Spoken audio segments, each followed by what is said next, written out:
多几多是何事？纷纷扰扰是是非。多几多是何事？纷纷扰扰是是非。英雄无末路，神剑斩万难，洒热血少年郎，公子美名光。江山如烟，剑路急，拒绝一马，平川桃山渡，归梅岸，羚羊神魂水寒，助我乘神飞天，龙吟响彻震云端。射箭天红踏孤独，飞雨多少日落光华不曾见。几杯之地推杯战，血相融，人落根深，江湖传。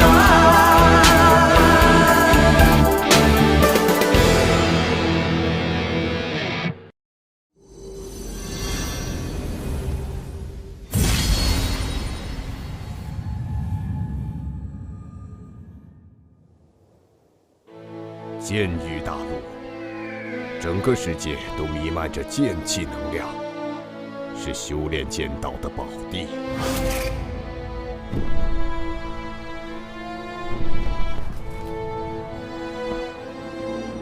武者修炼剑道，经过明剑心、铸剑体、凝剑魂、铸剑功、悟剑意、长剑道、开剑域7大境界，可飞升永生。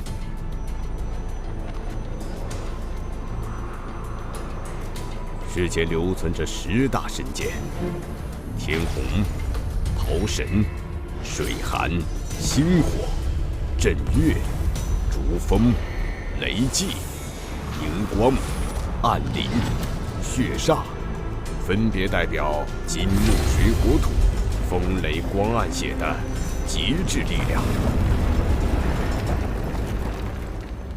时过境迁，如今只流传下的5大圣级势力。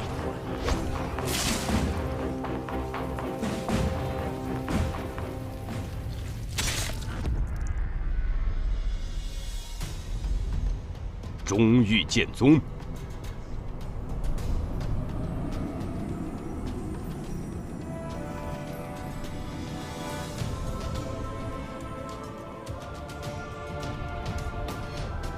东域画家、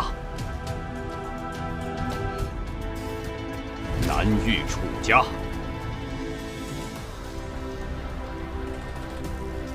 北域骆家。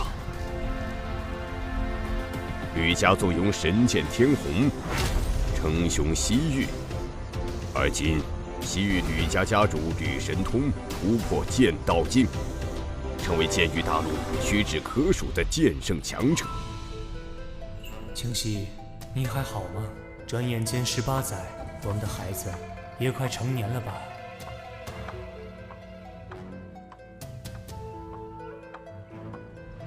家主，吕思明到。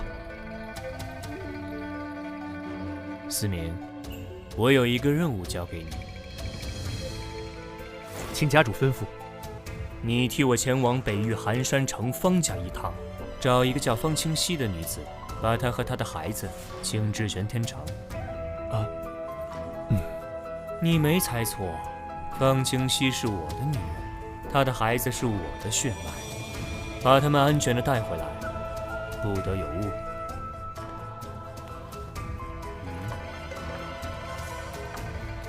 将这个带上，玉佩相合才会信你。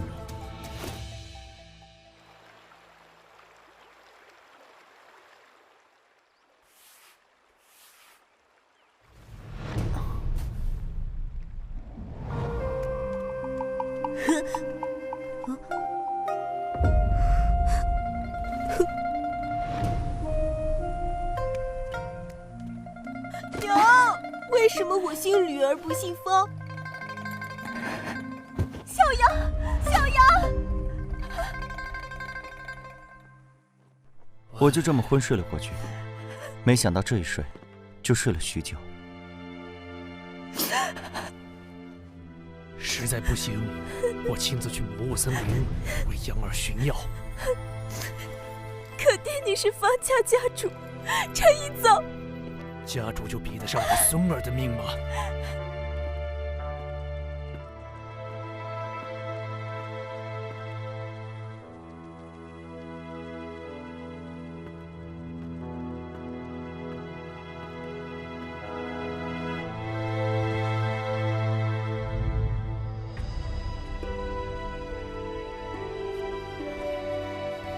二舅，娘呢？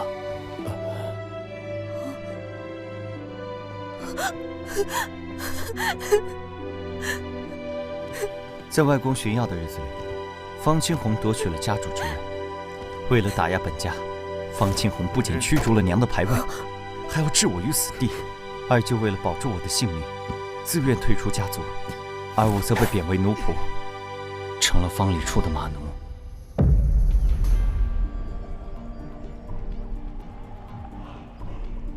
天地之间弥漫着剑气的能量，只有明悟剑心的武者才能发现剑气的能力，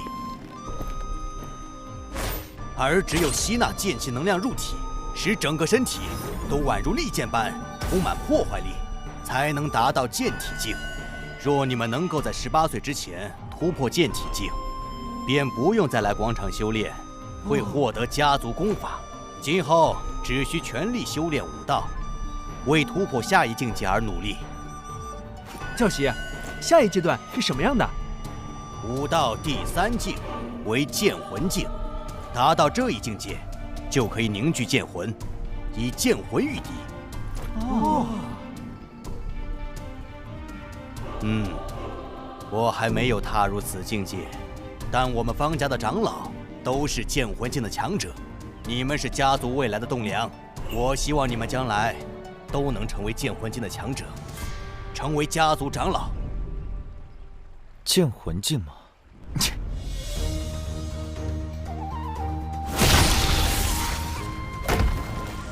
后生可畏，后生可畏啊！木秀于林，风必摧之。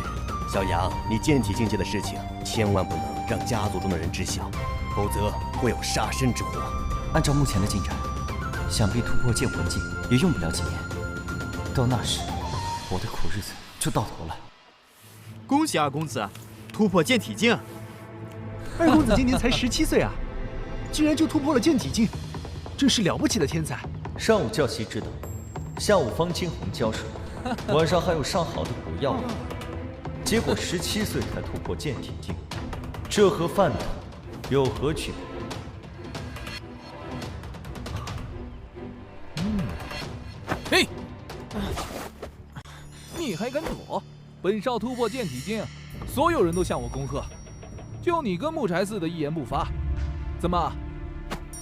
本少突破剑体境，你很不高兴吗？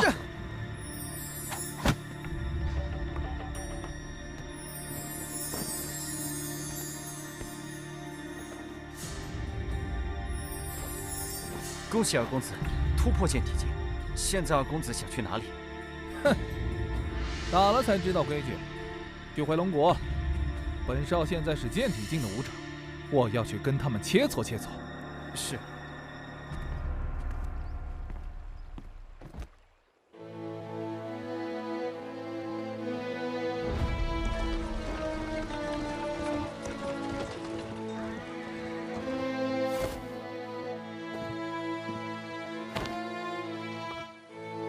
绿阳，二公子突破了剑体境，以后你就更惨喽！哈哈，剑体境强化身体，力量可比剑心境强大的多。绿阳，哪一天二公子下手重了，有你好受的。燕却不知鸿鹄之志，他们不知奋起改变自己命运，只会嘲讽他人，这才是真正的可悲。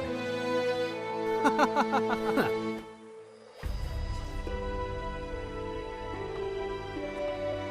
二姐，我突破剑体境了。好，三弟，你总算没给父亲丢人。恭喜二公子。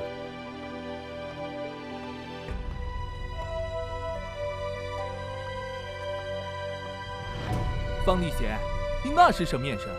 现在我也是剑体境，你这是瞧不起我吗？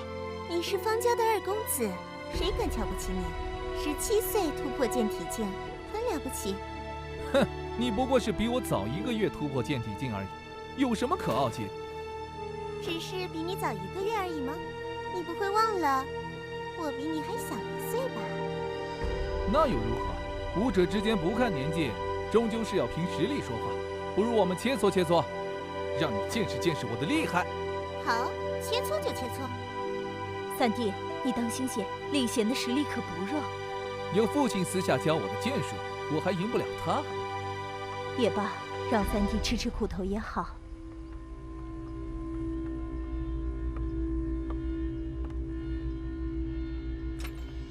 呀！哎！呀！嘿！呀！哈！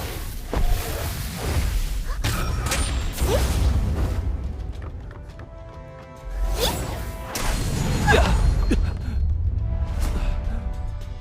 冲浪剑法！呀！呀！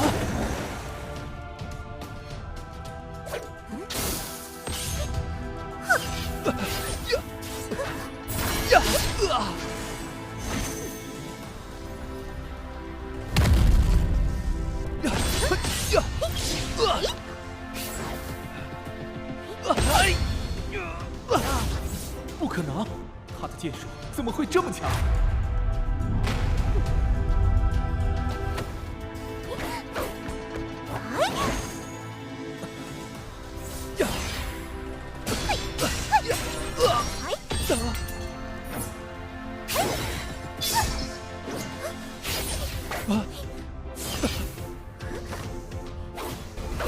方立初，你要学的还多着呢，以后继续努力，好好做人。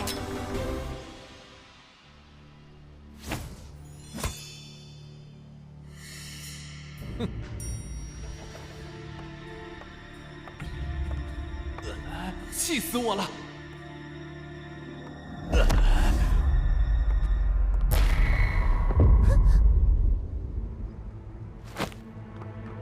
方立初，你要做什么？哼，方丽贤，我承认我现在是打不过你，但我可以打得过吕阳。现在我就去揍他，让他好好感受剑体境的实力。你敢？哼，我自己的马奴，我想怎么打就怎么打，他的生死也都无所谓。方立雪，你还不管管你弟弟？我三弟的马奴，自然是他想教训就教训。三弟，消消气就好，下手别太重了，闹出人命可不好。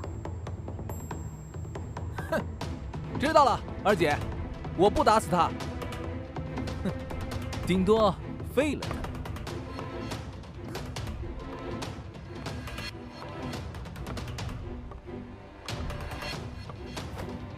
吕阳，跑！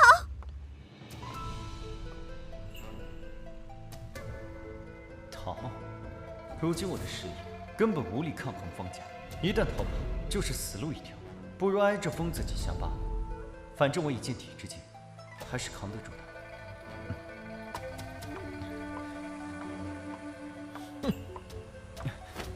二公子息怒。呀！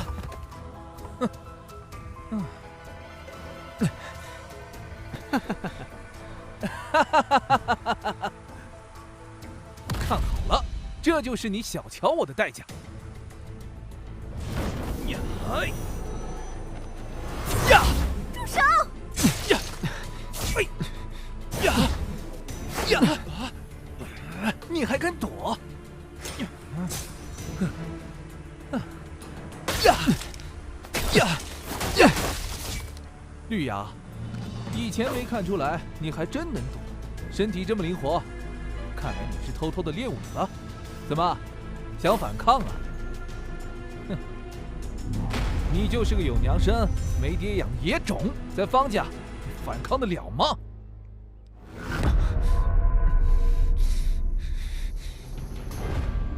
杂种，没人要的野孩子，你个小杂种！哼！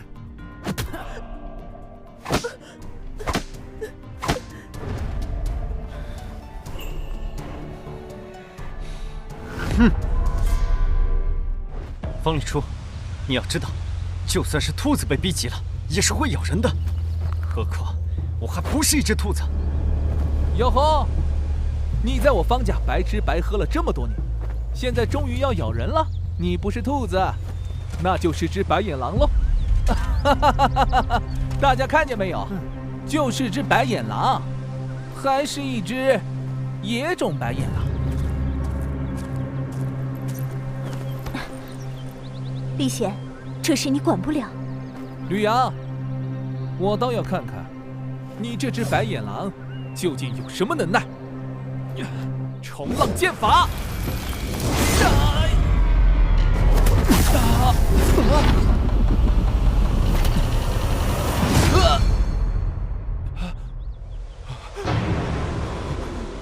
我的天啊！吕阳的实力竟然如此强大！住手！吕阳，有话好商量，你快把剑放下。站住！哼，方立雪，我可不是3岁小孩，现在方家由你爹说了算。他当年就想要我死，今天出了这样的事，你以为他会给我留活路？会，你用我3弟的性命交换，我爹一定会给你留一条活路。会，我爹很疼我，我们一命换一命，你放了我，我爹绝不会为难你。哼，少骗我！就算方清红亲口答应，你觉得我会信吗？方礼初，我自问小时候对你不差，我以为我们之间会是朋友，所以我很不懂，为什么你对我那么大的仇，那么大的怨，非要让我做你马奴，不断的折磨我。没有，我们之间没有仇，没有怨，是我错了。吕阳，你放了我，我再也不会欺负你，我发誓，我再也不会。别说你口是心非，就算你说的是真的也没用。以往你对我的羞辱，今天该做一个了断。你敢！落叶剑法！夜剑法！你也是剑体将，而且是中期，这怎么可能？吕阳实力竟然这么强大，这怎么可能？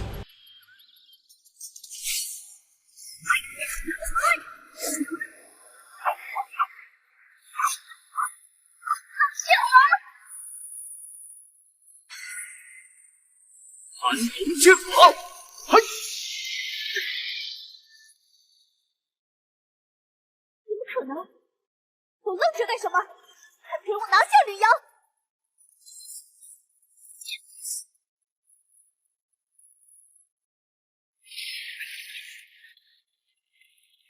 修为被破，丹田受损，还不过来，将我3弟抬上马车！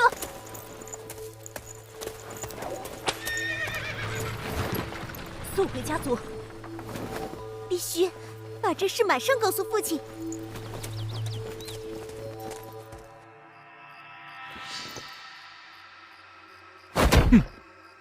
星月，你带领一队人马前往山林中追捕吕阳，一定要活捉回来。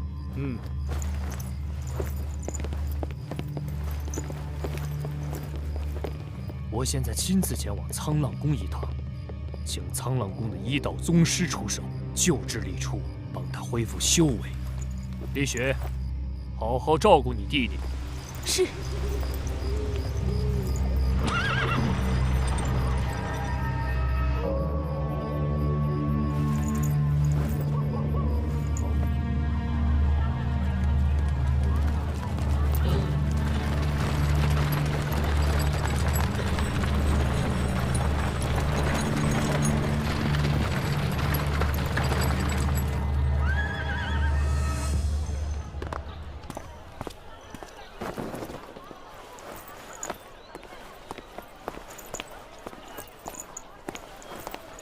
那小野种抓回来没有？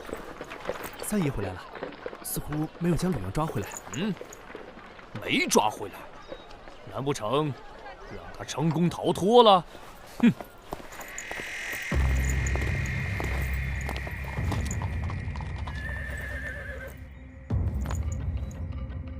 二哥，我没能将吕阳抓回来。若是碰了面，你不可能让他逃脱。这么说，你追丢了？追倒是没追丢，只是这小子狡猾得很。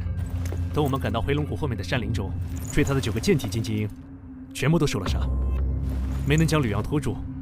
我们沿着河流追踪，搜索1日，才在下流发现他的踪迹，然后一路追踪。结果，他一路进入魔物森林。方思源等人就是进入魔物森林而就此失踪。我们不敢冒险进入魔物森林，留下几人看守，我便先带人撤了回来。魔物森林，这地方的确古怪得很。你没进去是对的。这小子倒是聪明得很。他肯定是故意往魔物森林去的，知道我们不敢追进去。那里是脱身的好地方，不过魔物森林好进不好出，就连方四海他们进入其中，都数年杳无音讯。吕阳进到里面，肯定死定了。死在魔物森林，便宜他了。当年我就该除掉这小子，没想到竟成了一个祸害。我听雪儿说，吕阳这小子施展过落叶剑法、盘龙剑法、烟云剑法3门剑法。看来是有人暗中教了他功夫，并且他如此年纪便能达到剑体境中期，肯定有人暗中教了他修炼功法。二哥，你是说传授之人必定和吕阳有莫大的关联？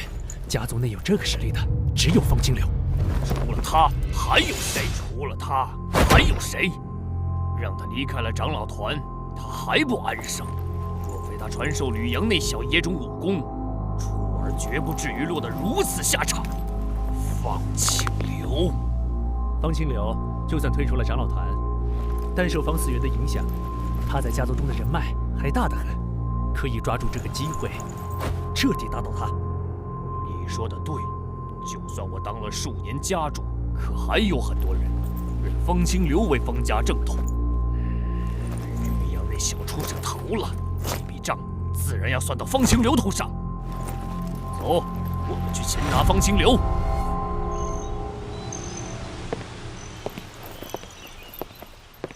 方清红，你们要做什么？方清流，吕阳的武功是你暗中教的吧？我果然没猜错。方清流，我儿子今日之伤，都是你的过错。你暗中教吕阳武功，得为此负责。这事我听贤儿说了，若不是你儿子嚣张跋扈，将吕阳逼至绝路，他怎会受到重伤？这一切都是你儿子咎由自取。你放屁！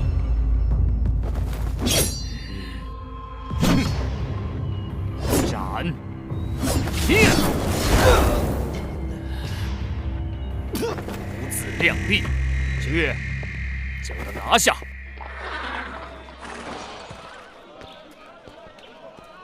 寒山城方家终于到了。什么人？别挡在大门口！朋友，我跟你们打听一个人。说，你们寒山城方家是不是有个叫方清溪的女子？她已经死了很多年了，你确定是找她？已经死了很多年。方清溪有一个孩子，你可知道？当然知道，方家就没人不认识她的。她在哪里？我找这孩子有事儿，可否引我一见？你来迟了。吕阳前2日破了家主儿子的修为，畏罪潜逃，逃入魔物森林去了。你说什么？魔物森林在哪？谁知道他的踪迹？吕阳逃走，是三爷带人去追的，他们知道吕阳的踪迹。谁是三爷？三爷是家主的弟弟，方清月。前面带路，我要见他。三爷，三爷，有个高手要见你。你就是方清月，正是。阁下是一个远方来的旅客而已。我找方清溪的孩子，听说你知道他去了哪里，所以麻烦你带个路，带我去找他，如何？你是吕阳的傅家人吗？你是谁？我是吕阳的二舅，我叫方清流，方清溪是我妹妹。原来你是方清溪的兄长。失敬失敬，你这是发生了什么事？吕阳破了他儿子的修为，他怪我暗中教了吕阳武功，没抓着吕阳，拿我泄愤。能否给在下一个面子，放了方清流，然后让方清月带我前去寻找吕阳，如何？凭什么？具体情况？剑道宗师，我早就猜到此人来者不凡，没想到居然是剑宫境宗师。现下我根本无力抗衡，只能顺从其意。瓶里的药能快速治疗你的伤势。多谢。方清月，我们走吧。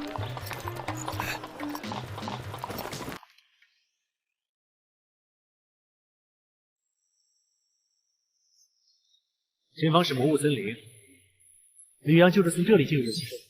魔雾森林是一处危险之地，里面有剑煞出没，并且时常有雾气笼罩，让人迷失方向。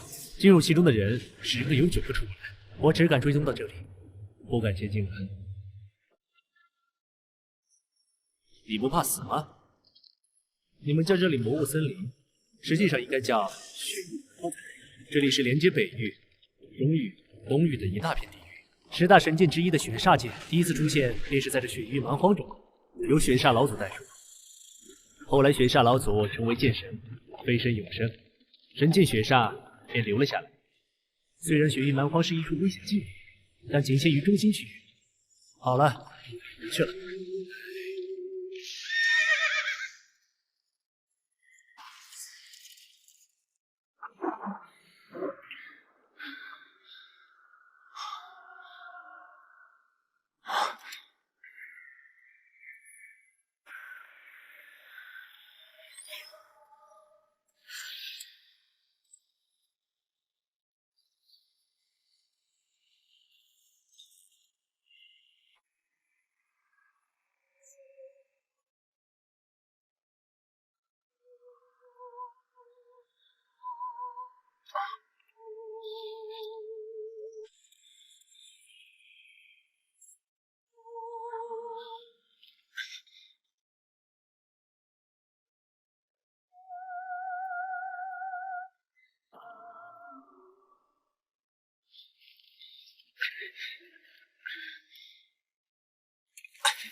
按理说，兽煞都是煞气的傀儡，只会靠本能行动，为什么会逃跑？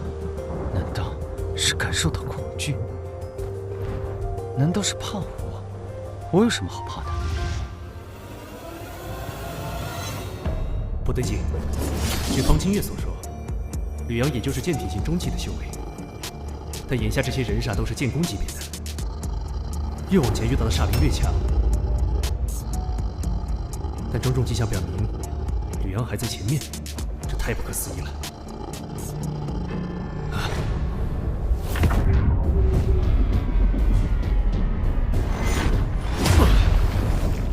不行，得赶快找到吕阳。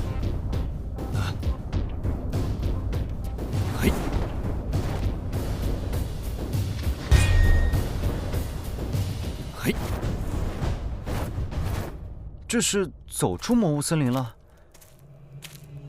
怎么感觉前方古怪的很？那是能够在天空中飞行，是剑王境高手吗？剑王可都是传说中的存在。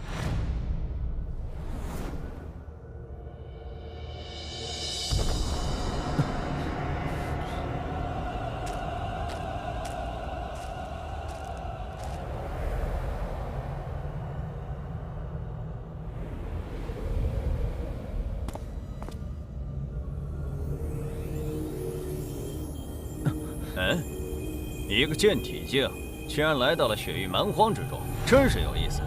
小子，你是怎么来到这里的？在下李阳，因被人追杀逃入魔物森林，逃亡至此。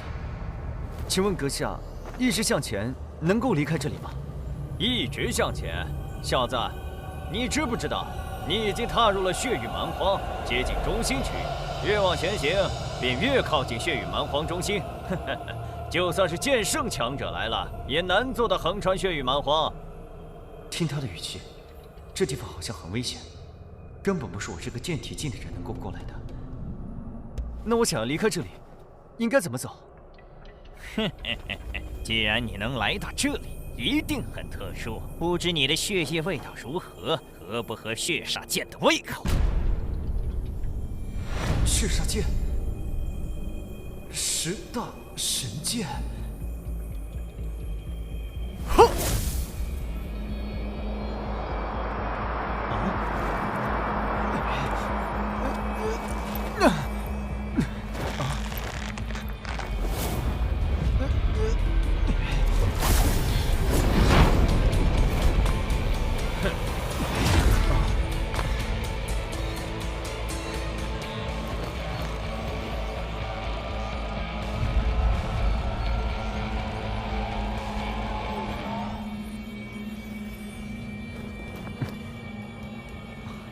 又来了一个凌空飞行的高手，是来帮我的吗？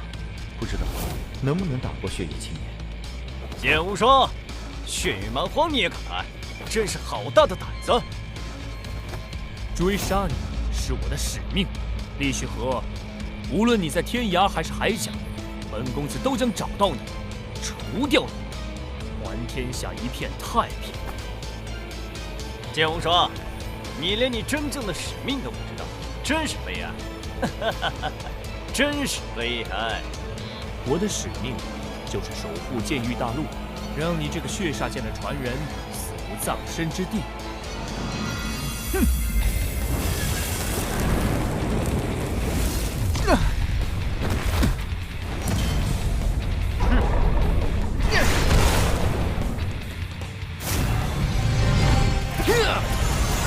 剑无双刚才将我扔至这里，显然是在救我，否则现在这些剑术施展不出，我还在保中的话，必定赢你。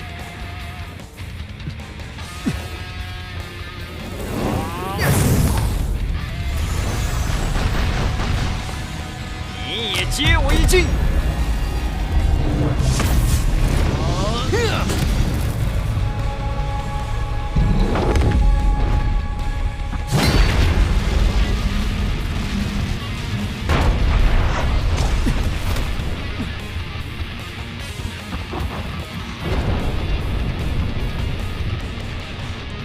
还好不能跑。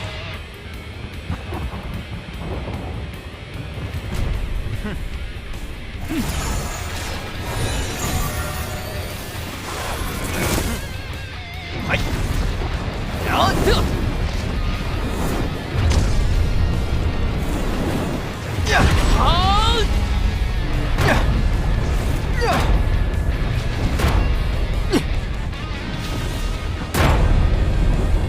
这就是剑王级别的战力，简直就像是老真神也做不到。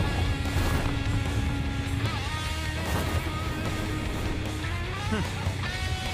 嗨！哼！嗨！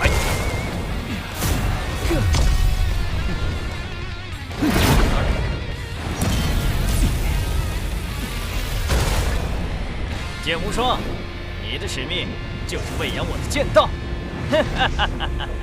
我让你再成长成长，终有一日，我的血煞剑会痛饮你的鲜血。懦夫！你若真有种，现在就别逃，再与本公子大战300回合。这才是真正的剑道强者，我与之相比，简直就像是蝼蚁。我若成剑王，定要教训教训厉雪河这个混蛋。你是吕阳吗？他是谁？怎么会认识我？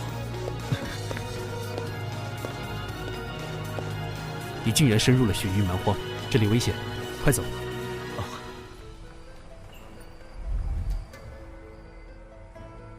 万幸，没有在雪域蛮荒中遇到危险，否则，连我都有危险。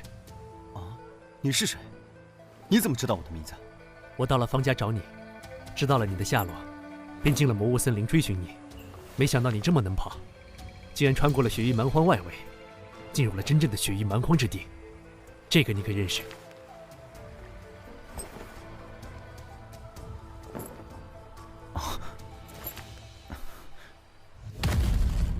你是？终有一天他会来见你的。倒是见了这个，他就认出你了。难不成他是我父亲？可这模样，未免也太年轻了。果然是你，吕阳。我是西域吕家之人，吕思明。你父亲是我吕家家主吕神通，是他让我带着玉佩前来找你，带你回吕家。西域吕家？那个称霸西域的吕家吗？不错，就是称霸西域的吕家。你父亲是吕神通，不到1甲子便突破剑道境，已成剑圣强者。是他派我前来韩城方家，把你和方清溪请至吕家。可惜我在方家打听到，你母亲已经不在人世了。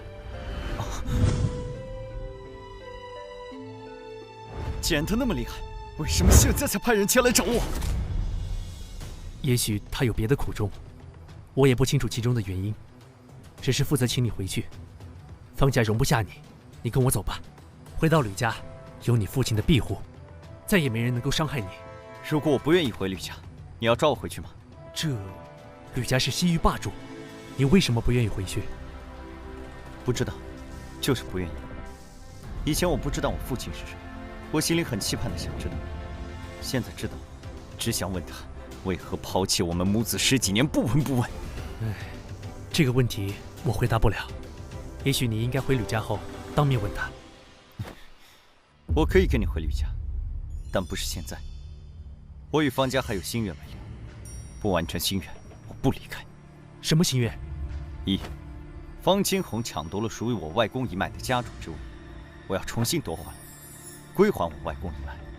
2. 我要我母亲的灵位重入方家祠堂。这有何难？我帮你做，轻而易举。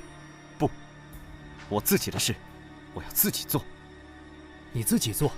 那得等到什么时候？你现在才是剑体境的修为，没有我的帮忙，你根本不可能做到。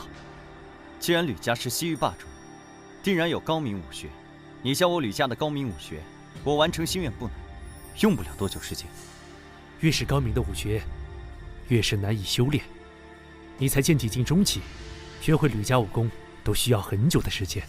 就算学会了，从剑体境修炼至剑魂境，没个几年时间也不可能。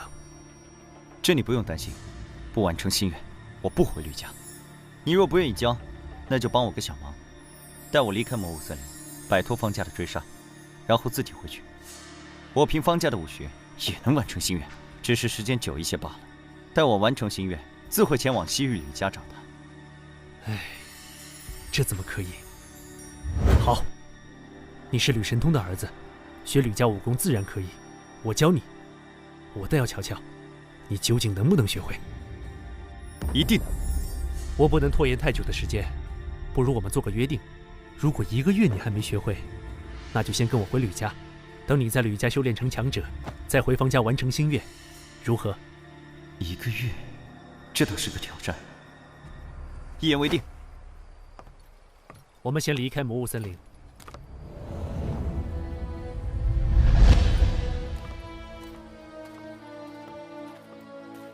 魔物森林中有众多煞灵出没，你是怎么穿过魔物森林，到达雪域蛮荒深处的？我也不知道。我在魔物森林中是遇到了一些煞灵，但他们看到我，吓得都跑了。什么？这怎么可能？我也不知道为什么。这可真是奇了怪了。煞灵竟然会被吓跑，简直闻所未闻。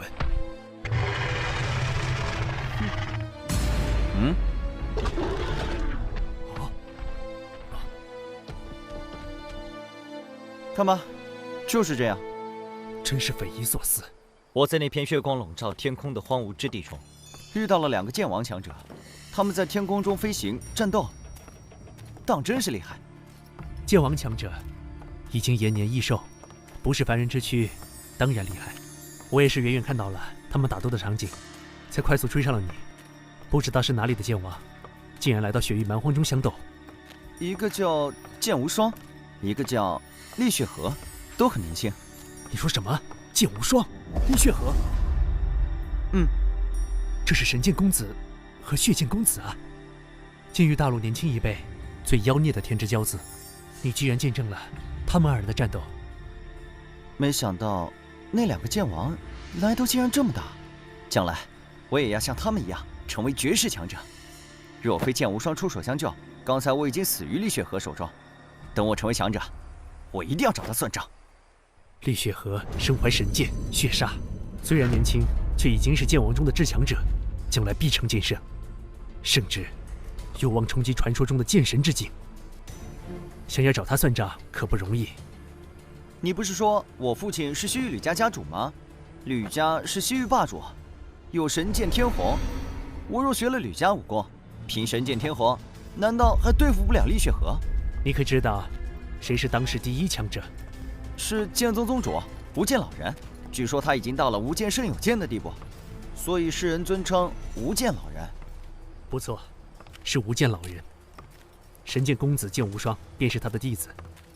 剑宗与4大剑圣世家，没人是无剑老人的对手，但世间却有1人能与无剑老人抗衡。是谁？血煞剑上一任主人，血剑老人。血剑公子厉血河是他的弟子。血剑老人，没听说过。中域剑家曾是剑宗的顶级世家，实力之强，比起4大剑圣世家，一毫不逊色多少。族中的剑圣强者剑无异，是剑宗大长老。20多年前，血剑老人横空出世，灭了剑家，杀死了剑宗大长老。直到无剑老人赶到，与血剑老人大战一场，血剑老人正面对抗无剑老人，成功逃脱，名震天下。后来血剑老人销声匿迹。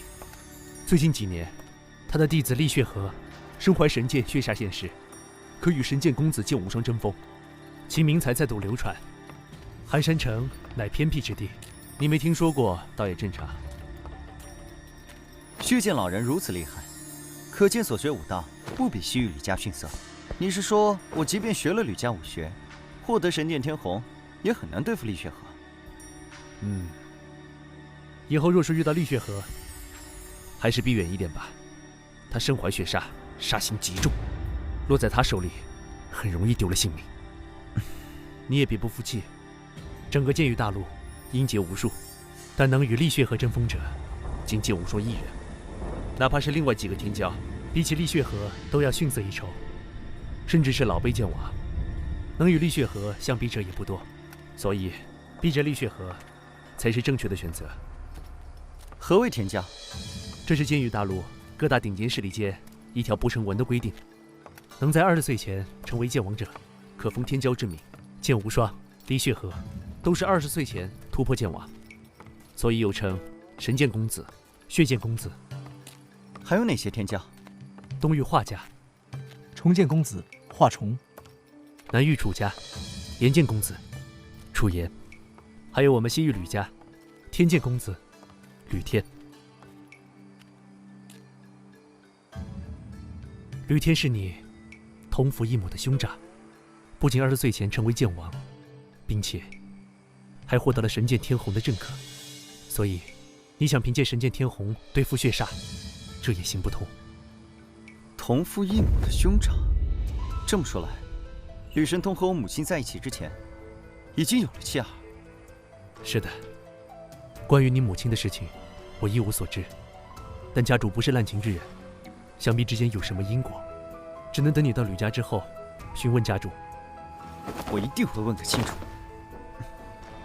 吕天的母亲是什么来历？主母是南域楚家家主的女儿。之前家主没派人找你，也许是顾忌楚家吧。但现在家主已成现胜，对楚家已经无需顾忌。也许吧。不管怎样，父亲抛弃我们母子这一点，我一辈子都不会原谅他。你刚才说的5大剑圣势力天骄中，唯独北域洛家没有。暂时没有，不过听说洛家有一位小公主，年仅17岁，便已经是剑宫境巅峰，20岁前成为剑意境剑王，应该没什么问题。到时候，天骄又要增添一人。叫什么名字？洛水寒。这些人我都记住了，将来我定要超越他们。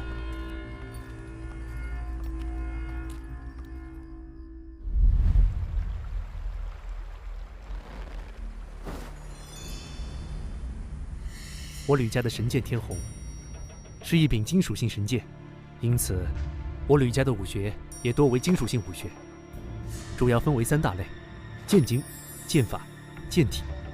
剑经是吸收剑气能量，凝练自身剑气的功法；剑法是运气自身剑气的剑技法；剑体是通过剑气能量强化身体的体术。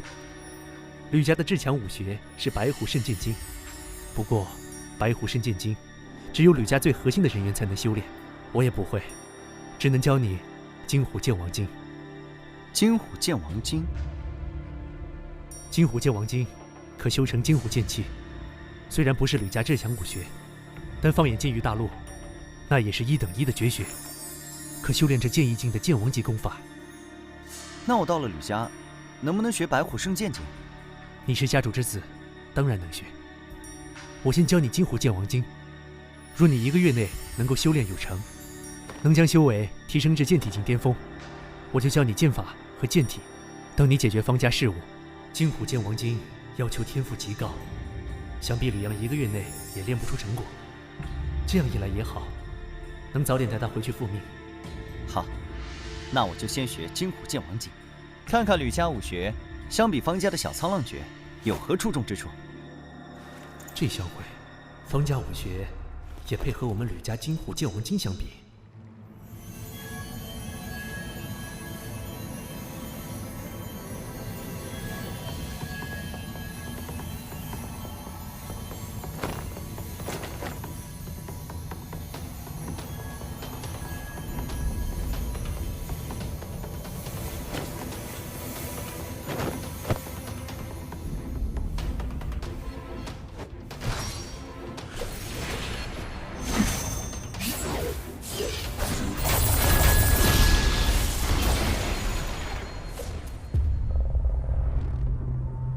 现在，该是教你运用剑气的剑法，以及强化身体的剑体之术。我能教你最强的剑法，是飞鸿剑法；最强剑体是赤铜剑体，都是剑王级武学。飞鸿剑法，剑气化飞鸿，若是剑王施展，剑虹可飞天3000丈。对于剑体境而言，修炼这门剑法难度极大。不过，既然能在1个月内练成金虎剑王经，想来也不成问题。赤铜剑体是在剑体境大成的基础上，打破身体极限，继续提升肉身强度的剑体之术。练成之后，身如青铜，可抗剑气攻击，兵刃难伤。仅凭金虎剑王经，你至少需要半年以上的时间，方有突破剑魂境的可能。但若能练成飞鸿剑法和赤铜剑体，突破剑魂境将不是困难，而是水到渠成的事。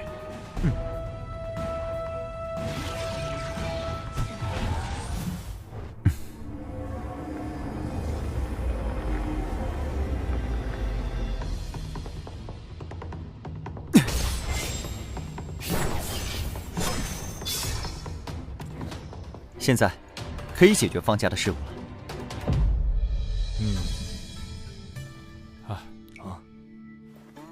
老夫看过了，令郎的伤已经无碍，往后多注意休息。林宗师不愧是行州第一医道宗师，医术当真神奇，简直出神入化，还不多谢林宗师？多谢前辈。不必多礼，对于本宗而言，这只是举手之劳而已。林师叔医术神通，自然只是举手之劳，但对于我弟弟而言，却是大恩大德，方家必定铭记于心。方师侄客气了。林宗师，方家已在迎宾阁设下宴席，还请移步一尝方家酒水。林师叔请。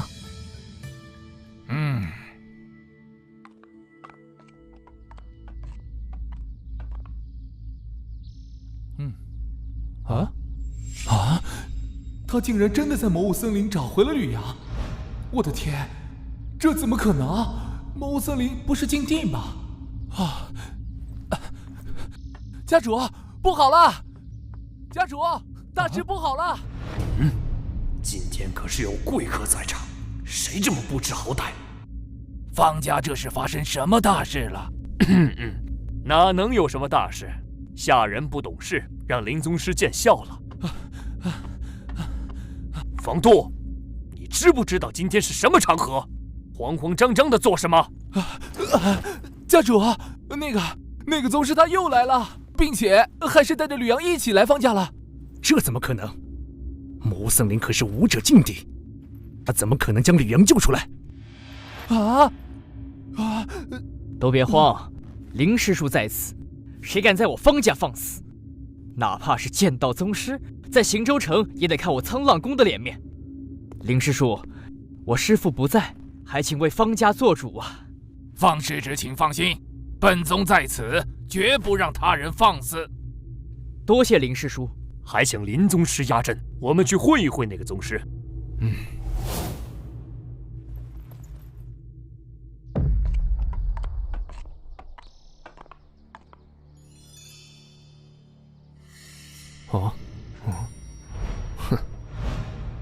剑功竟初期，奇怪，看不懂这位来客的修为，莫非他的境界还要在我之上？小畜生，你废我儿修为，现在还敢回来？你这狗奴才，竟敢反伤主人！今天我要将你碎尸万段，方解我心头之恨。此人实力不知深浅，林师叔虽能看在我的面子上为方家出头，但绝不可能为了方家与人生死相斗，所以今日还是尽量休战为妙。住口！吕阳，袁家易解不易结，往昔之日，方家或有对不住你之处，但你废了我弟修为，以消仇怨。今后我们就此别过，井水不犯河水，如何？第一，方家没有对不起我，对不起我的是你们方四海一脉，鸠占鹊巢。第二，你们待我如何，心中清楚。你想怎样？很简单，将方家家主之位归还我外公一脉，如此，我们恩怨两清。不可能！吕阳，你这是不知好歹！不要以为有宗师撑腰，就能在方家为所欲为。我乃沧浪宫弟子，哼！剑道宗师，我沧浪宫多的是。本宗林道平，沧浪宫剑道一道双宗师，在行州附近也算有些名声。阁下前来行州，应该知道本宗名号，能否给本宗一份薄面，让此子收手，就此离开，我们相安无事。吕阳的事，他自己的决定，我不管，也不插手。啊？此言当真？哼！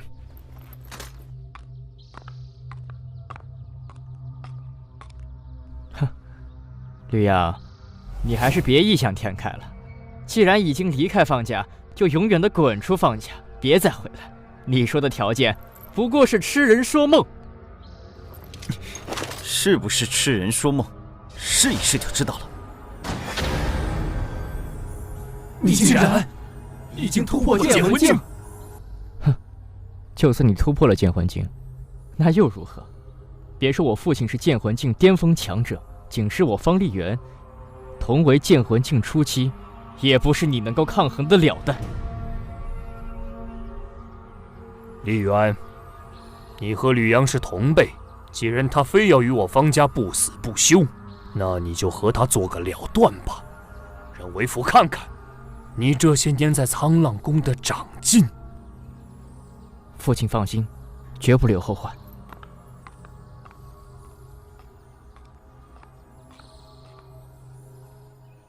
杀！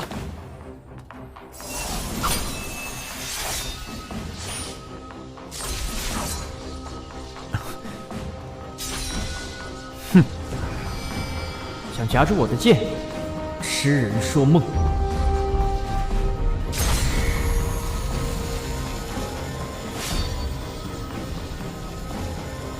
啊？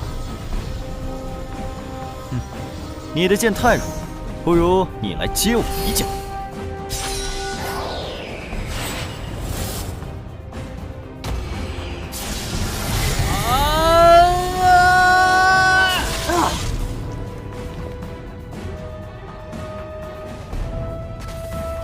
我的修为没了。丽媛，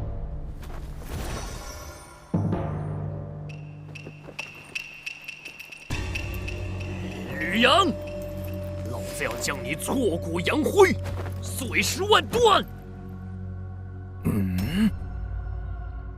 方清红，该轮到你了。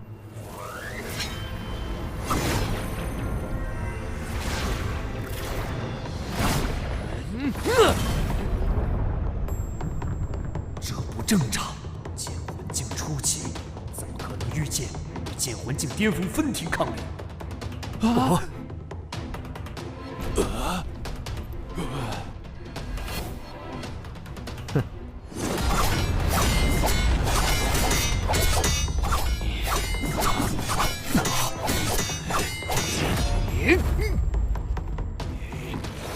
浪剑法！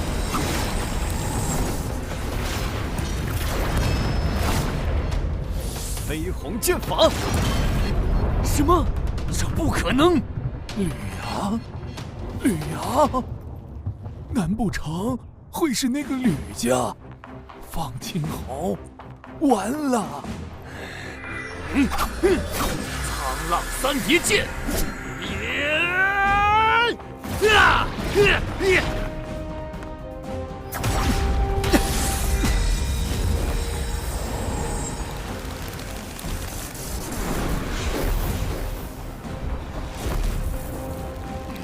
林宗师，对方宗师不动手，本宗岂能不讲规矩，以大欺小？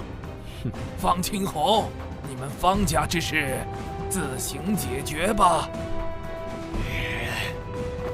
林师叔，你答应帮我放下他。对方宗师不动，本宗不动，这是规矩。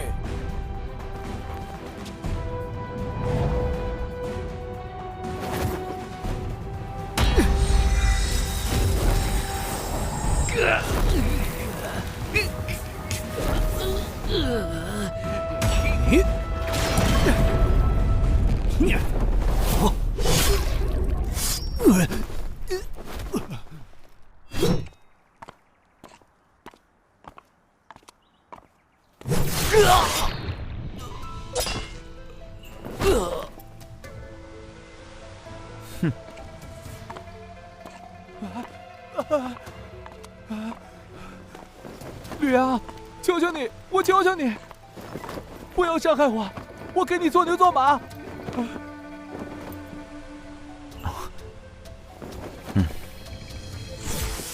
方礼初，往日恩怨，竟是一笔算清。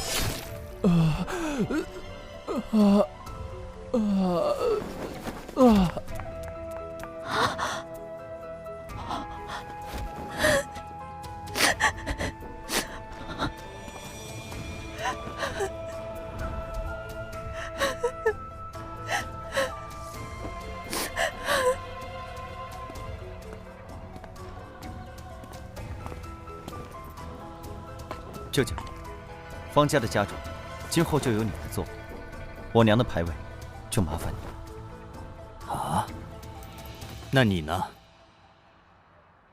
此事说来话长。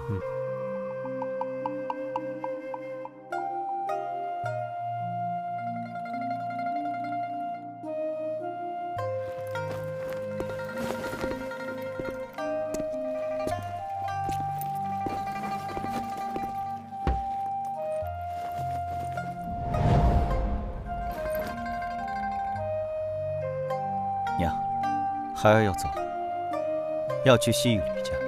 一来认祖归宗，二来要找吕神通问个明白，当年为何弃你不顾。您在地下好好安息，保佑孩儿平安。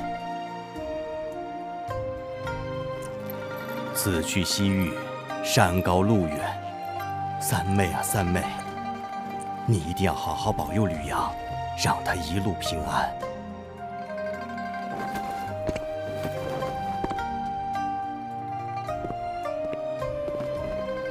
二舅，到了西域吕家，好生修炼，希望不久之后，能在剑域的后辈天骄中听到你的名字。那是必然的。走吧，一路平安。吕阳，你要好好的。我走了，你们不必挂念。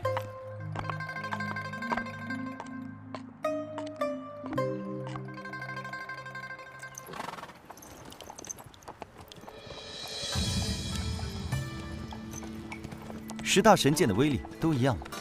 每一柄神剑的特点都不一样，难以比较。10大神剑之间没有排名之分，只是什么？神剑的特点，有的平常，有的特殊，有的神剑很常见，有的则很少现世。所以，在武者心中，10大神剑自然有所差别。越是少见的神剑，越神秘，越难以防备。所以显得越厉害。10大神剑中，我只听说过其中8名。我们西域吕家的神剑是天红，金属性；南域楚家的神剑是星炎，火属性；北域陆家的神剑是水寒，水属性；东域华家的神剑是巨月，土属性；中域剑宗的神剑是雷寂、烛风、明光，分别是雷属性、风属性、光属性。这7柄神剑与5大至强势力连在一起，最广为人知。血煞剑虽然很少现世，但因血煞老祖曾持此剑突遍天下，凶名赫赫，天下知道者也甚多。这8柄神剑之名流传的最广。那另外2柄神剑呢？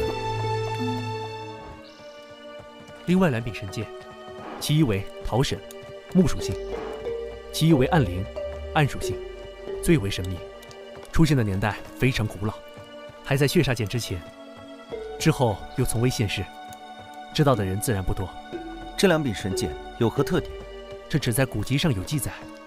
桃神剑可斩魂煞，暗灵剑有黑暗领域，具体如何，谁也没见识过。魂煞是什么？我只听过人煞和兽煞。魂是指灵魂，煞是指煞灵。武者生前达到了剑魂境，因为凝聚了剑魂，神魂十分强大，死后魂力不散，便会形成魂煞。正常情况下，失去了身体依托，魂力再强也会逐渐消散。当魂力未散时，与煞灵融合在一起。人煞、兽煞虽然可怕，但还能够摧毁形体，而魂煞几乎无法摧毁，只有极少数的手段才能对魂煞造成伤害，十分棘手。那都有哪些手段能够对付魂煞？魂煞属阴，至刚至阳的攻击，比如极致的雷电、极致的火焰、极致的气血也可以，但至少要是剑王气血，才能伤害魂煞。除了这些之外，其他攻击对于魂煞的伤害都很小。这万一要是遇到了，那可怎么办？煞灵数量不多，天然生成的魂煞非常稀少，所以魂煞往往是有人故意炼制，炼制魂煞十分困难，也是剑域所有势力共同禁止的事，属于禁术。绝大多数武者一生都难遇到一次婚煞，这点你不必担心。这。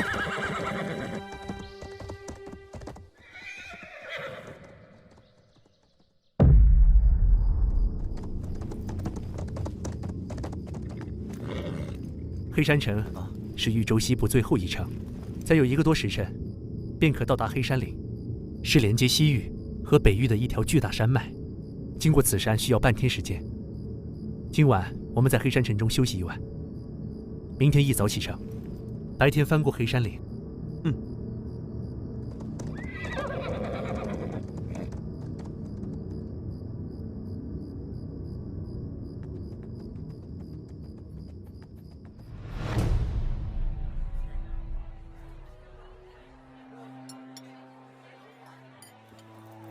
明天翻过了黑山岭，我们便转向西南，再有5、6天的功夫，便可到达西域玄天城。我们吕家便在城中。也是，你从来没有到过吕家，自然有些陌生。吕家作为西域大家，大大小小脉系足有数百支，总人数多达几10万人，其中拥有剑王的脉系足有10数个。其中一些强大的脉系，甚至拥有多名剑王，剑王总的数量多达数10人。天哪，和吕家相比，行舟苍浪宫也只是微不足道的小势力。真期待能亲眼见到这么强大的武道世家会是什么样子。等过几天你见了就知道了。来，先吃菜。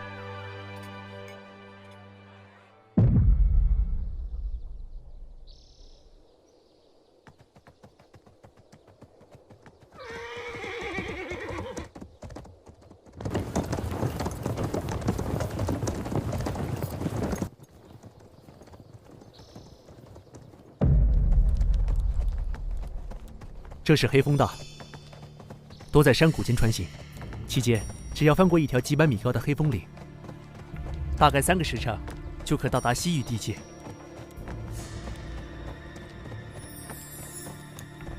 山高林密又处要道，这黑山岭中会不会有劫道的匪贼？哈哈，还真有，有一座金刚寨，藏在黑山岭中。常常劫掠往来商队，需要给通行费才可通行。不过这金刚寨也就是一个剑宫级势力，大寨主是名剑宫境后期宗师。上次我从西域而来，金刚寨不长眼睛，途中劫我的道，被我杀了不少匪贼。金刚寨大寨主出手，也被我断了一臂，借着黑风岭的地形才逃走。现在也不知道还在不在黑山岭中，对我们没有威胁。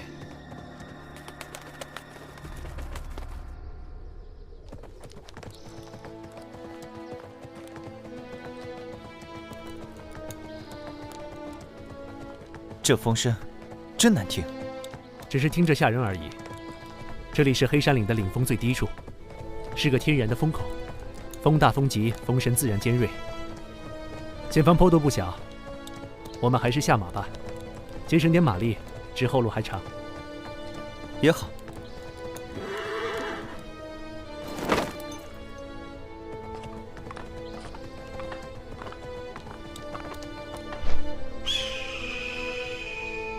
等等，有股不正常的气息。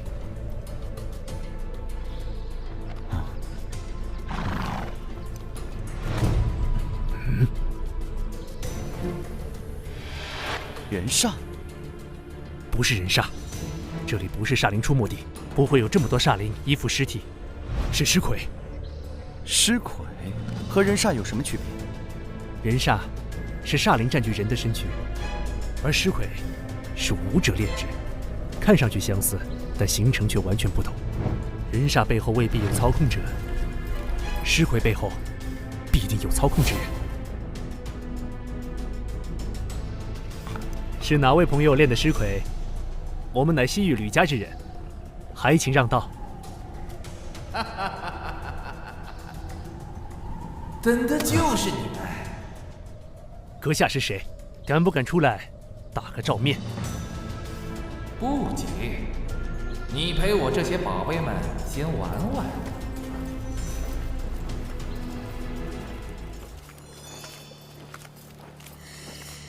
只要不是剑王、剑圣强者，当是他人，我无人可惧。但一个躲藏在暗处的敌人，只会释回出来战斗，让人摸不清底细，这倒是令我有些担忧。这是金刚寨的服饰，看样子，恐怕整个金刚寨都已经被灭了。这些尸魁厉不厉害？尸魁的实力与生前的修为息息相关，眼前这些，只是剑体境武者炼成的铁尸，算不上多厉害。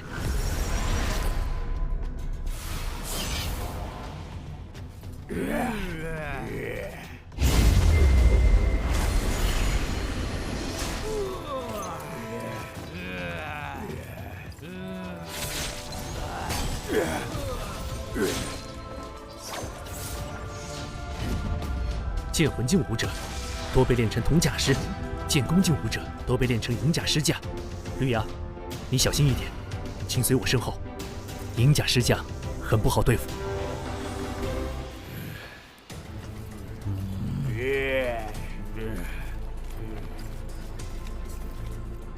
前面这尸魁只有一只手臂，莫非是那金刚寨大寨主？没错，他就是金刚寨大寨主。与西域吕家为敌，阁下可知道是什么后果？杀的就是你们西域吕家的人，吕家能奈我何？你是专门为我而来，怎么知我什么时候经过这里？反正你们都是将死之人，告诉你们也无妨。嘿嘿嘿嘿嘿嘿，有人不想你们回去？谁不想我们回去？家主派我这北域寻人，没告诉过任何人，是一件非常隐秘的事。他是怎么知道的？有人不想我回到吕家，看来这场劫杀不是冲着吕思明，而是冲我来的。哈哈哈，你们知道的够多了，可以死了。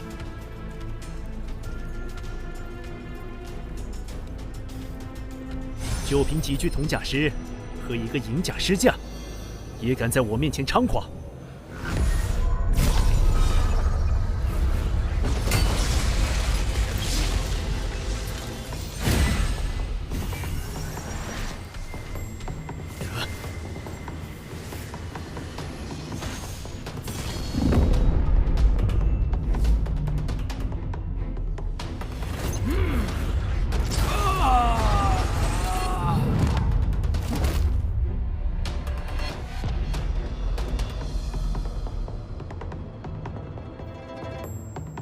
看来这里就是控制尸体的命门。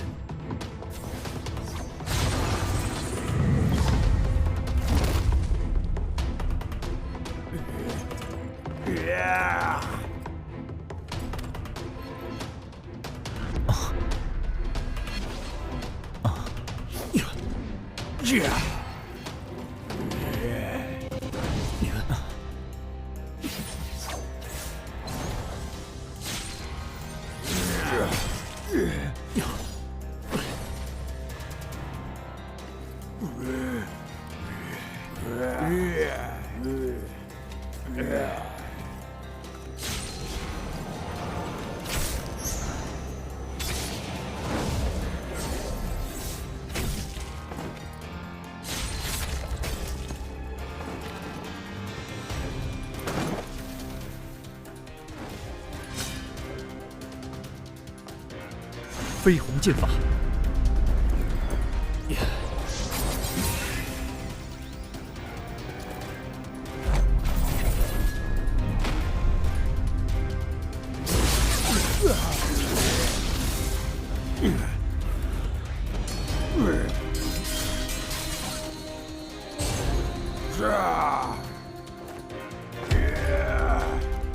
同等修为下，尸魁的防御实在是太高，并且不惧生死，不知疼痛。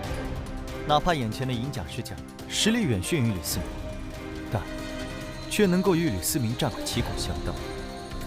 哪怕银甲石像中一百剑，都还能生龙活虎战下去。不，吕思明是血肉之躯，只要中银甲石将一剑，就得受伤。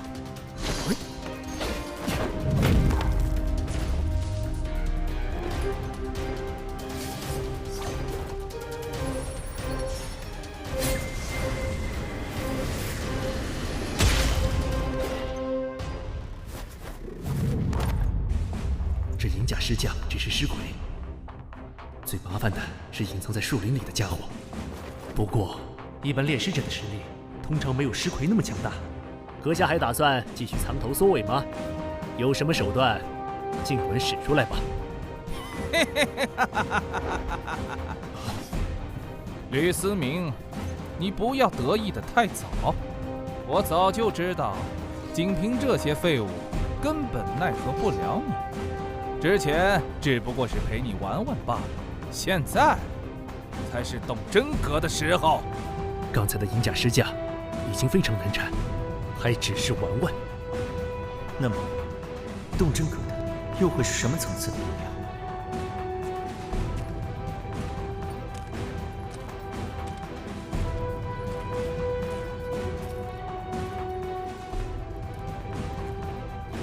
剑弓境，阁下也只是剑弓境巅峰的修为，不知所修是何等武学，凭什么截杀我吕思明？杀你？何须我亲自动手？本座自有宝贝，取你性命。金刚寨大寨主，啊，吕阳，快走，马上走，不要回头，离开黑山岭，有多远跑多远，不要回头。这不像人，难道他是鬼煞？不错，就是鬼煞，你赶紧走。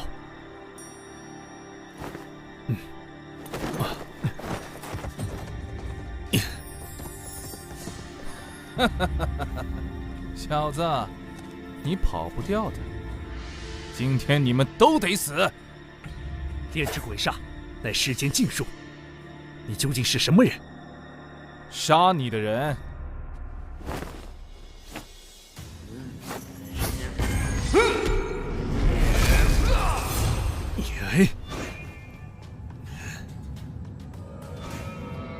金湖剑气呀！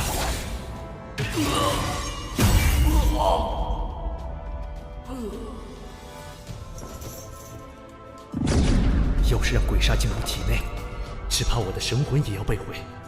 没办法了。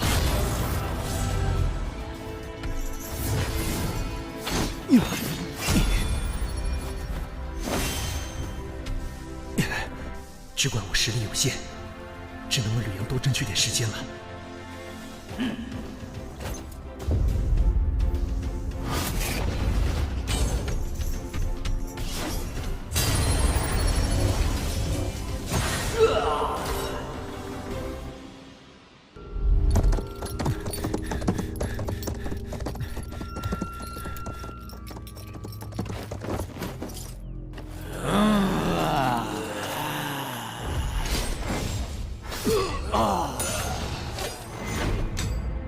要想活命，只能杀出去了。金虎剑劲，赤铜剑体，飞鸿剑法。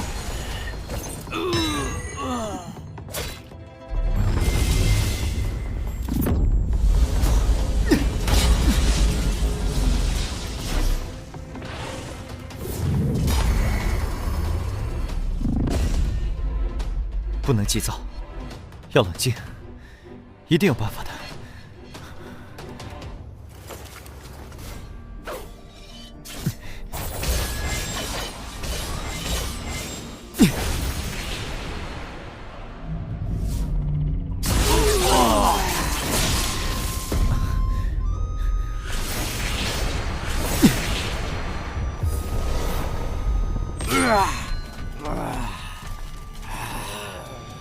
按照这个规律，至少得刺上30剑，才能解决一个铜甲士。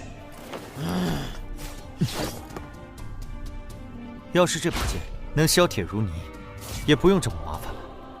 眼下，只有耗了。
我受家主所托，岂能坐看吕阳呻吟死处？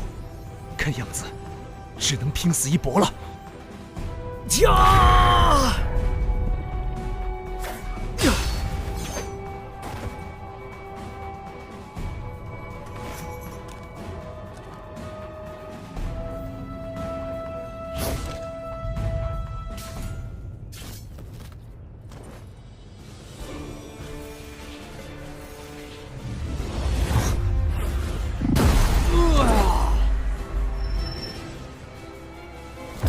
坚持不了多久，快走！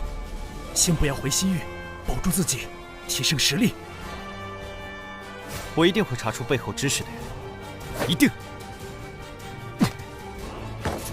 只要吕阳能够逃出神田，我这条命也算值了。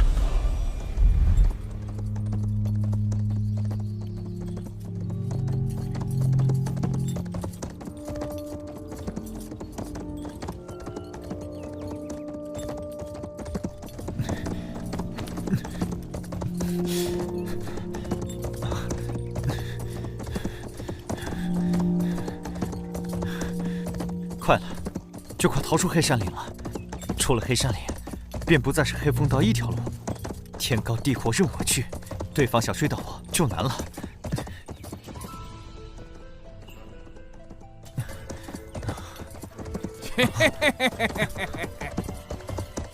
该死，他追上来了！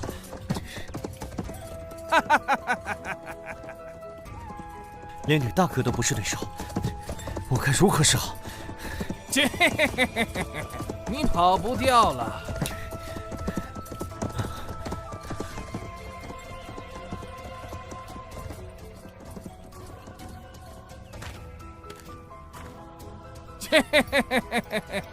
小子，你逃不出我的手掌心。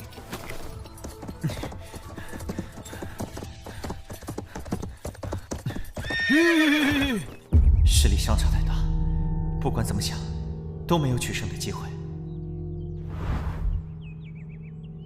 我跟你无冤无仇，为什么要置我于死地？有人要你死，有人要你死。嘿嘿嘿嘿嘿嘿嘿，谁叫你是吕神通的儿子？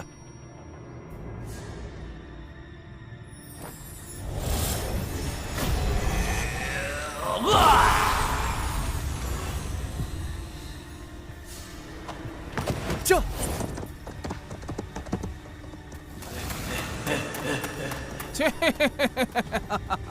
在这黑风岭中，你还能跑到哪里去？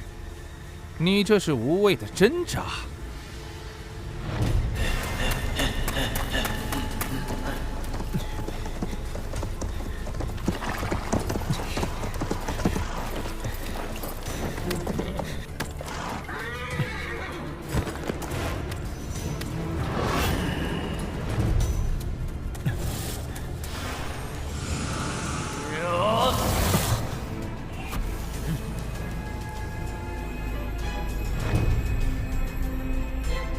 一个剑魂境武者，鬼煞入体，最多3个呼吸，便能取其性命。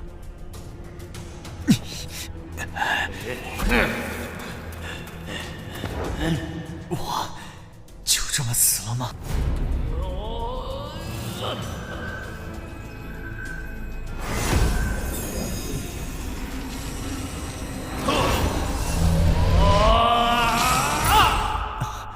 这不是我的剑魂，为何我的剑魂中还藏着一道剑影？这力量是……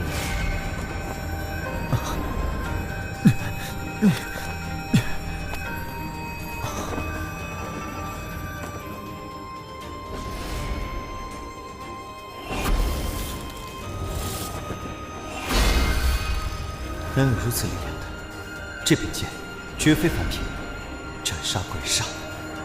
难道这柄剑就是神剑桃神？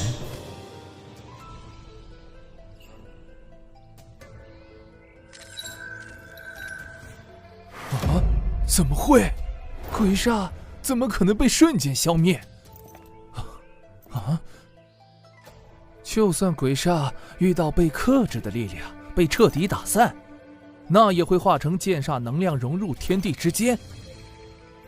这个过程，我的招魂灵不会碎。可刚才，鬼煞突然消失，难道连化成剑煞能量融入天地之间的机会都没有？难道是桃神？不可能的！神剑的力量何等可怕！一个剑魂境武者，怎么可能拥有神剑？还是说，吕阳他身上拥有摧毁鬼煞的力量？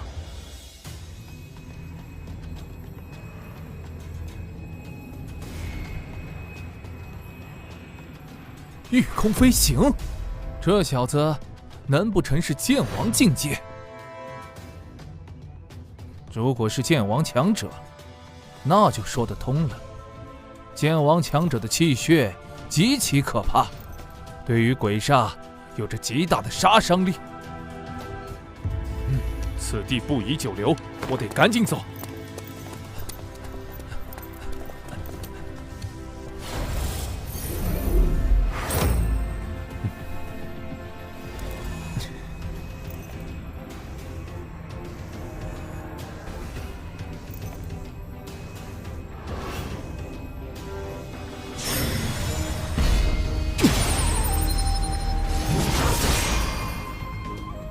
这就是神剑的力量吗？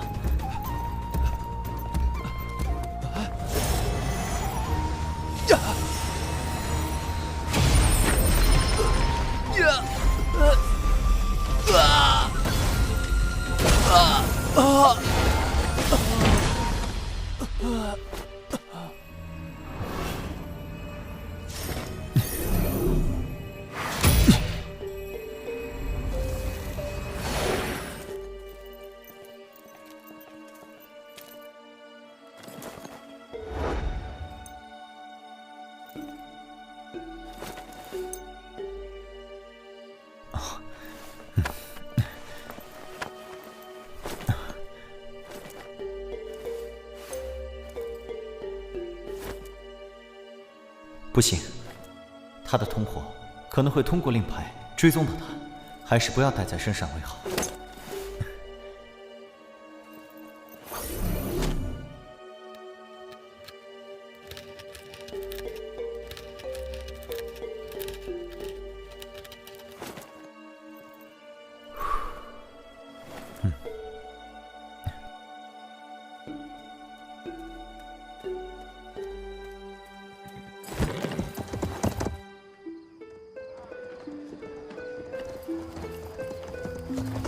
斗篷人拦路劫杀，定是有人指使。眼下西域是没法去了。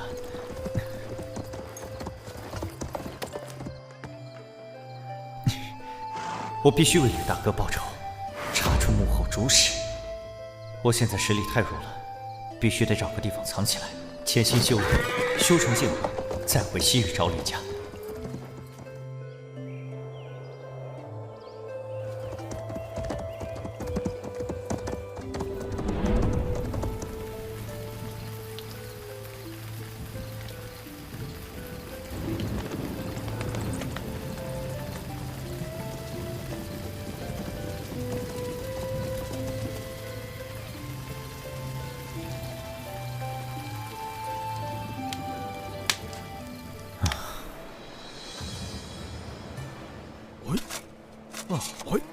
灵气浓郁，宛如世外桃源。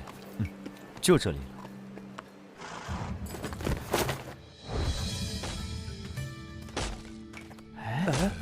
怎么有个陌生人在这砍树？没见过呀。家乡蒙难，在下一路逃难至此，见此地山清水秀，所以决定留下来。哦，原来如此啊！我们也来帮帮忙吧。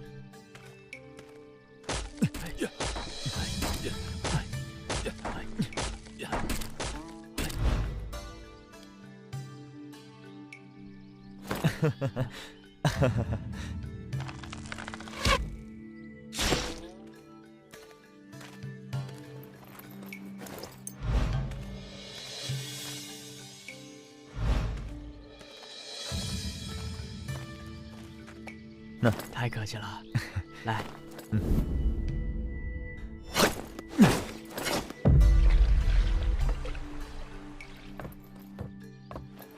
如今我已经达到剑宫境，和吕大哥一样，可这远远不够，我还要再进一步，达到剑王。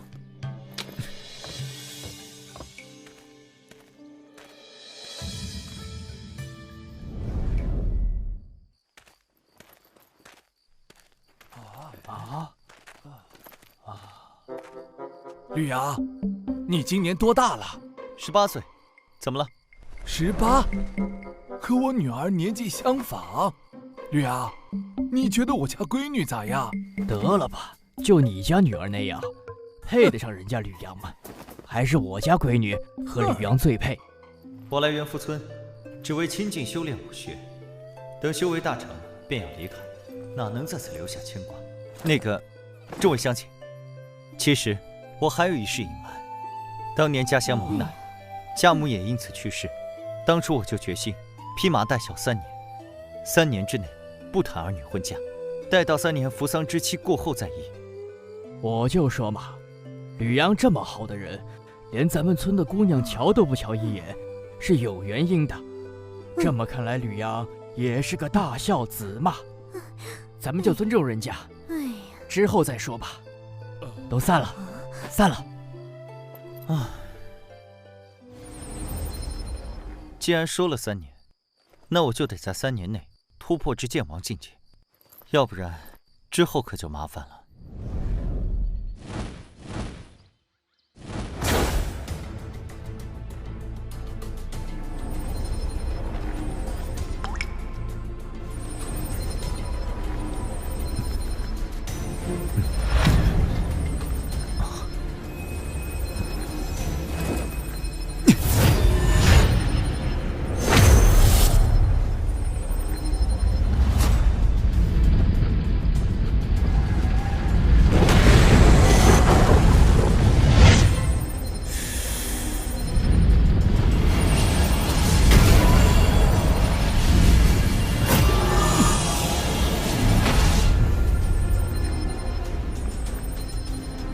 终于成为剑王强者了。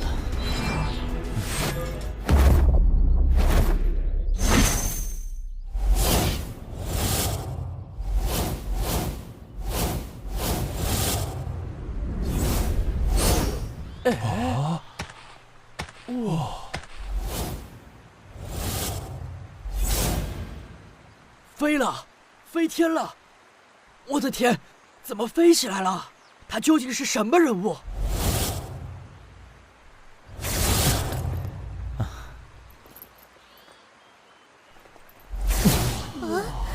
这也太厉害了！太厉害了！天哪！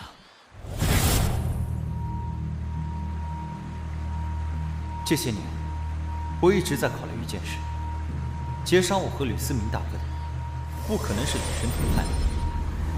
吕思明大哥说过，这是个秘密任务，所以消息外泄几乎不可能。那么，只可能是某个环节暴露了身份，引来了杀机。吕思明大哥只在方家表明过身份，因此还是要从方家开始查起。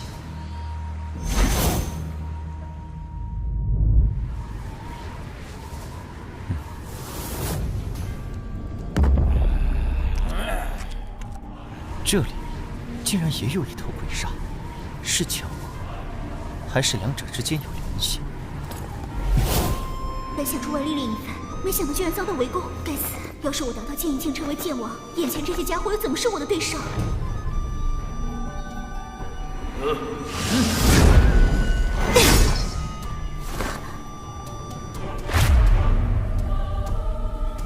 灵魄剑法！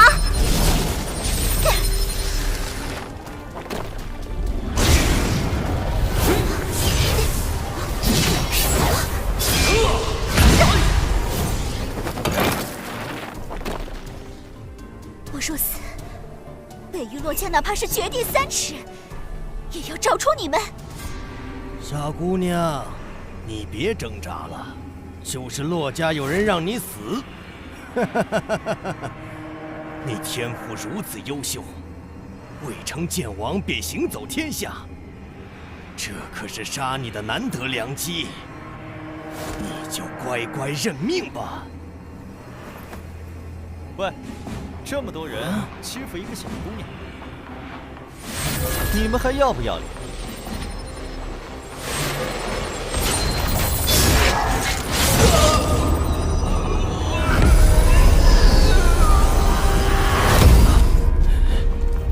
剑王强者，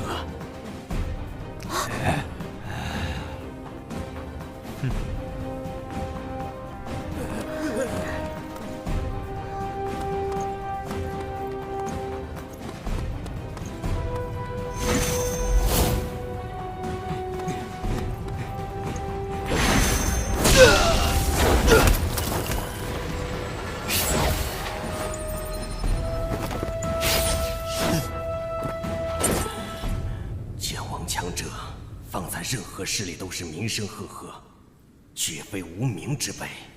可眼前这人，我却从未见过。你是什么人？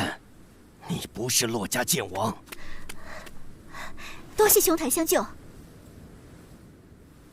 先别管我是谁，说说你是谁？他们应该是煞盟的人。煞盟？这是什么势力？一个潜藏于暗处的组织，炼制鬼煞，乃多方势力共同约定的禁术，只有煞盟才炼制鬼煞。原来是个见不得光的组织。你如果想活命，我问什么，你最好答什么，否则休怪我心狠手辣。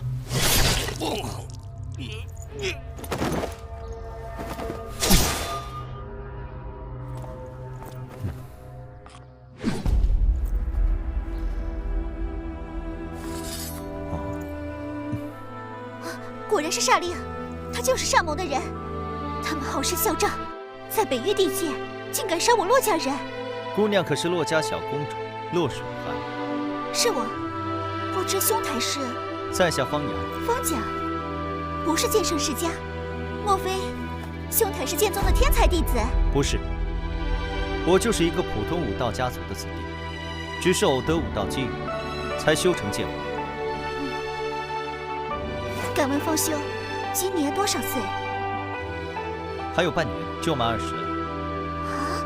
我还以为除了剑宗与几大剑圣世家之外，天骄只有血剑公子烈血河一个。看来是我孤陋寡闻了。方兄天赋超绝，将来必定是剑域大陆的风云人物。洛姑娘也是当世天骄，方某早就听说过洛家小公主的大名，今日一见，深感荣幸。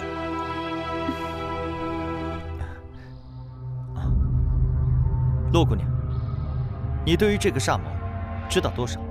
煞盟出现的年代已经古不可考。据说，一开始是因为各大势力禁止炼制鬼煞，将其列为禁术。一些暗中炼制鬼煞的人，受各大势力排斥、追杀，不得不抱团取暖，这就是煞盟的由来。但是，后来许多被通缉的大盗，甚至是各大势力受排斥的人物，都纷纷加入煞盟，使得煞盟越来越强大，逐渐发展成为了一个能与几大剑圣世家抗衡的庞大组织。煞盟的人想杀洛姑娘，说明他们还接杀人的任务。不只是杀人的任务，加入煞盟之人，都是世间恶人，可以说是无恶不作。以前他们面对几大剑圣世家还比较收敛，现在越来越猖狂了。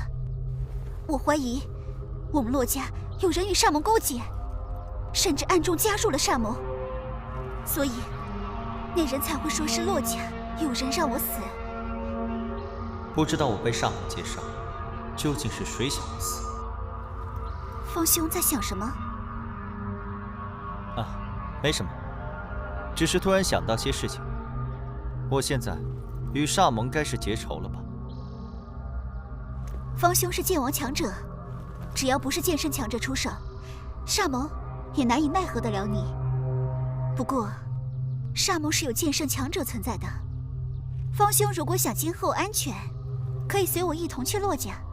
北域洛家欢迎天下英杰加入。到了北域洛家，纵然是煞盟剑圣，也不敢放肆。加入洛家，以方兄的天赋，能够修炼我洛家的剑圣级武学，将来成为剑圣强者，也不在话下。在外面，可是学不到剑圣级武学。我还有些事情要做，洛姑娘的邀请，我会考虑的。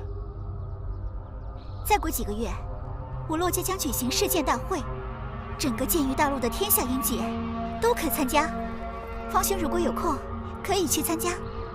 整个剑域大陆的天才人物汇聚，这是很难得的机会。何为世剑大会？这是我洛家每隔30年才举办一次的盛会。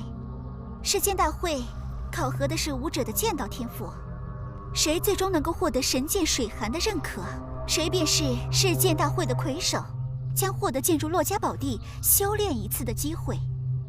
方兄不是出自剑圣世家，仅是凭机缘获得武学传承，自学便能在20岁前突破剑影境界王。我觉得方兄夺得世剑大会魁首的机会很大。洛姑娘放心，世剑大会我一定去。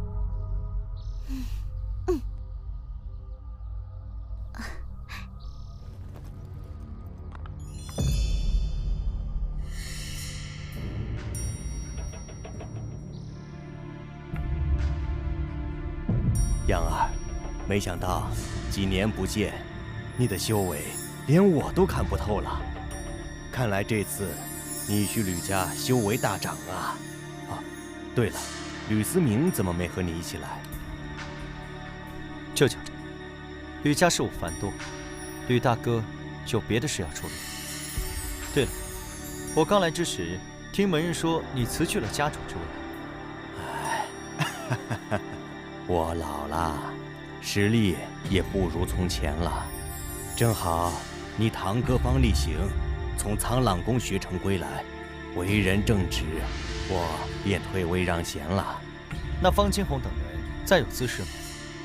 老实多了。样儿，你此次来是有事吧？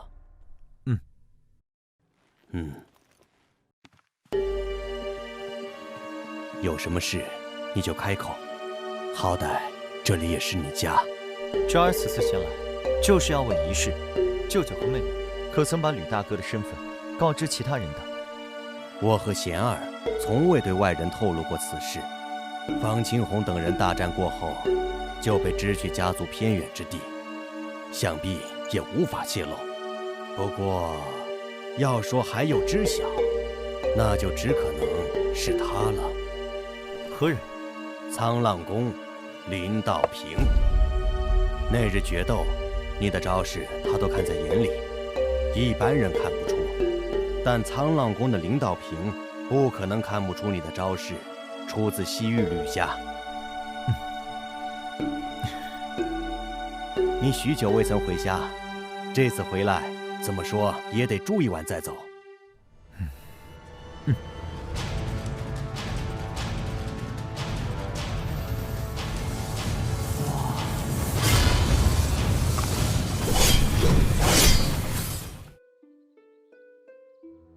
莫不是哪位天骄？苍浪宫恭迎剑王强者大驾。林道平在哪？我找他有事。林师兄居于浪花谷，常年钻研草药。我现在就带剑王前去浪花谷。带路。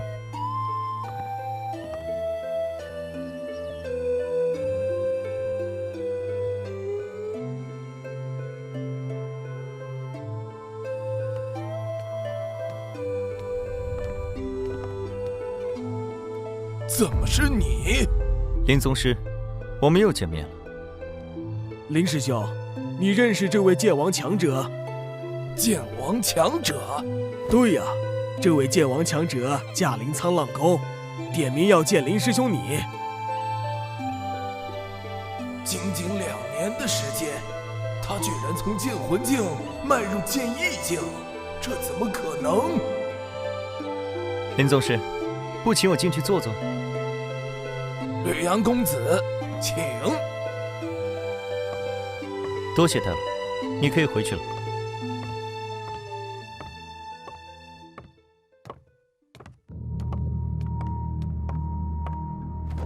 不知吕阳公子找林某何事？请坐。看到我，你很意外。是，没想到公子还会回来行州，也没想到公子还会前来找我林道平，更没想到短短2年，公子已经是剑域境的剑王强者。林某确实意外。没人不说暗话。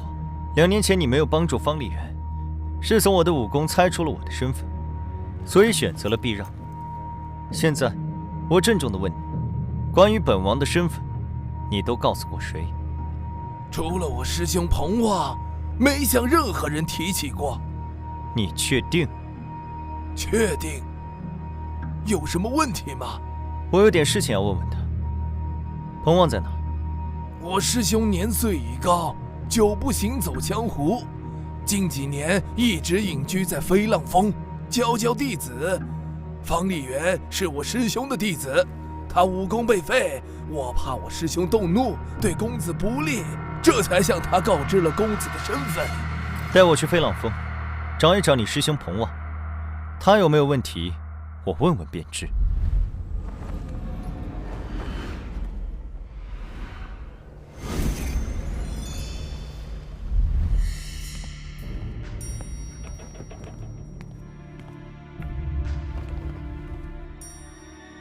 听说剑王强者，仅听呼吸便能辨别人的身份。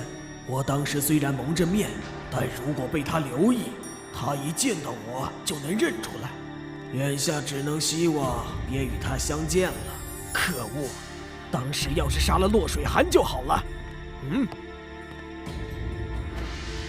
师傅，林道平师叔求见。林师弟，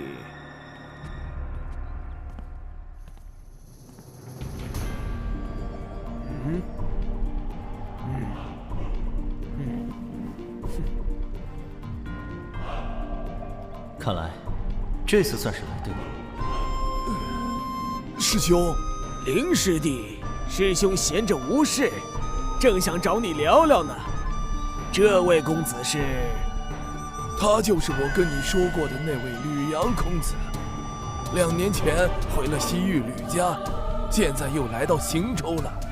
吕阳公子天赋出众，短短2年时间便已是剑王强者了。原来是吕公子。2年前，林师弟就跟我说起过你，说你是天下少见的武道天才。当时我还半信半疑，没想到短短2年时间，吕公子已成剑王强者，当真是惊世骇俗，令彭某大开眼界。彭先生，我们又见面了。我有个问题，想请彭先生回答一下。我们见过面吗？吕公子有什么问题，尽管问，彭某知无不言。关于我的身份，彭先生都跟谁说过？林师弟告知吕公子的身份后，我就放弃了为方丽媛出头的念头，并且将方丽媛逐出了沧浪宫。天地可见，我没向任何人提起过。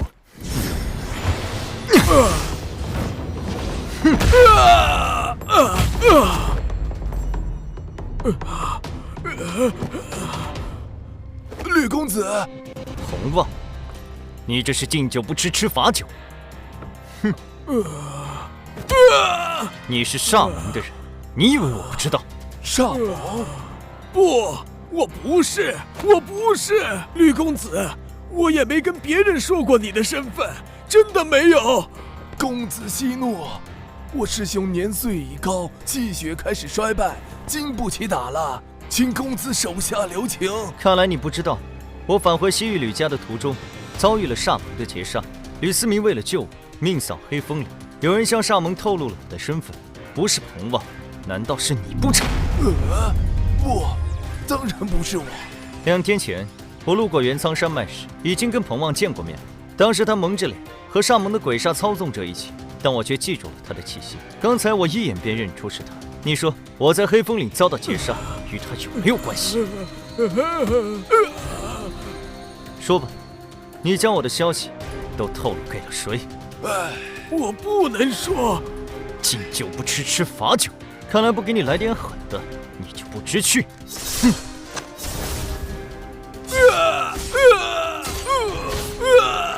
彭旺，你师弟是1道宗师，你现在开口让他救治，还有活命的希望；说不开口，就带着这个秘密去死吧。总之是煞盟的人害我，没有你，我一样能够把幕后黑手找出来。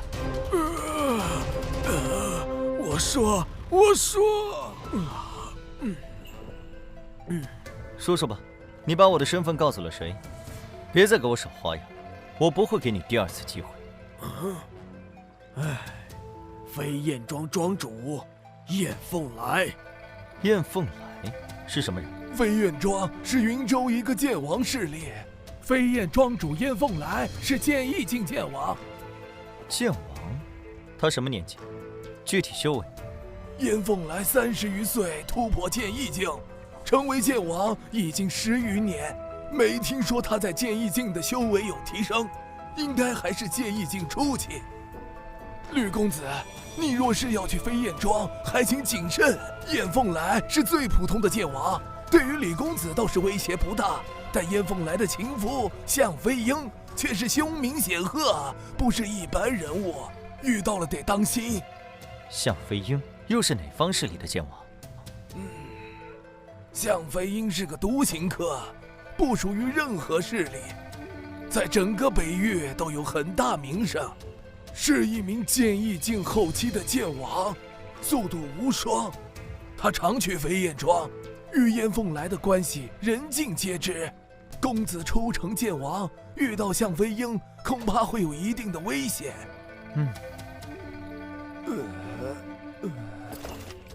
飞燕庄除了燕凤来，就没有别的剑王了吗？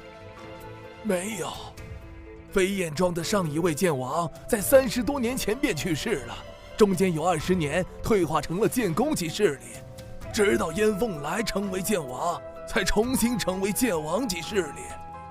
我得去一趟飞燕庄。彭旺，你来带路。若是煞翁知道是我告的密，一定会杀了我的。吕公子，你开开恩，饶了我吧，我去了就是送死。你以为你有的选吗？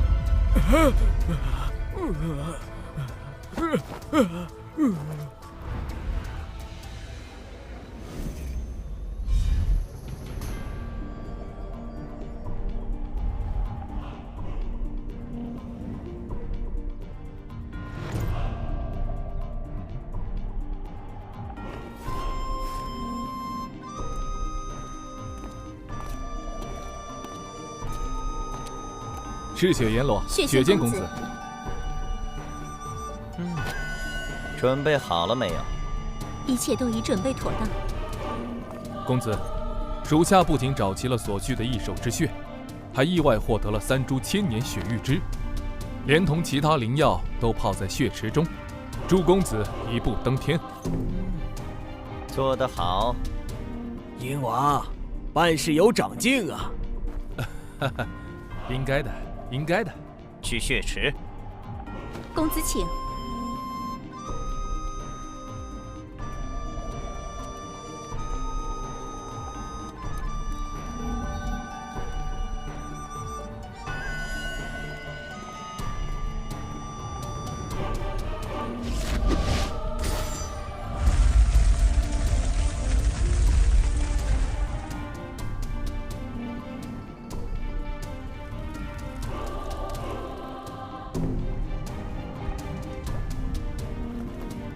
本公子若能一举突破剑圣，你们都是大功臣，将来可以满足你们一个愿望。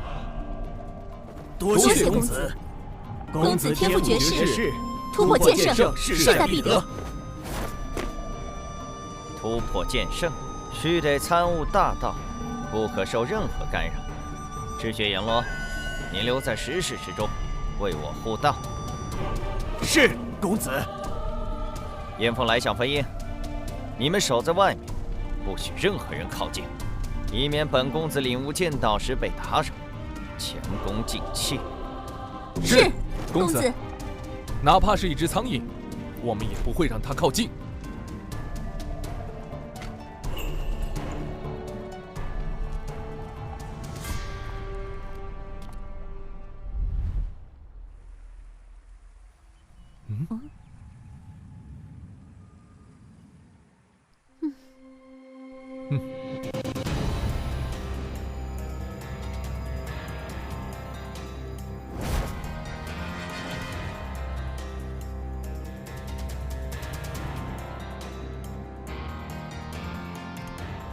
这位公子直奔我飞燕庄而来，有何贵干？我叫李阳。哼。燕庄主，看到我很意外。若是知道你2年前的修为，任何人对于现在的你都会感到意外。不知燕庄主能否跟我说说，2年前黑风岭的劫杀究竟是怎么回事？沙蒙为何要杀我？你是吕神通的儿子，自然会有人想要你死。别废话了，出招吧！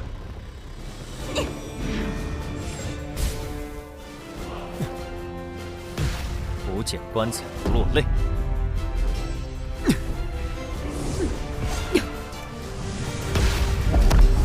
飞燕剑法。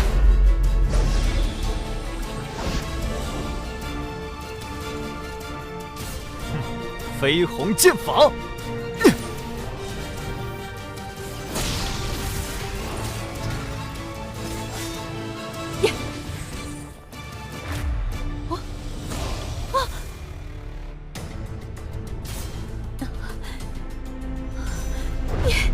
出城剑法竟有如此实力！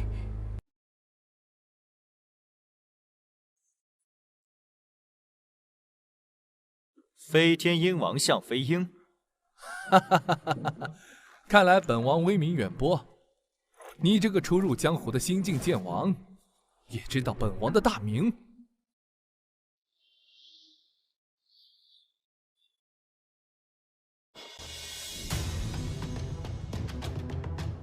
我听到的倒不是你的大名，只是听说飞天鹰王向飞鹰与燕凤来狼狈苟合。哼。你们的风流韵事，的确是大名远播。小子，别以为成为剑王就可以嚣张狂妄。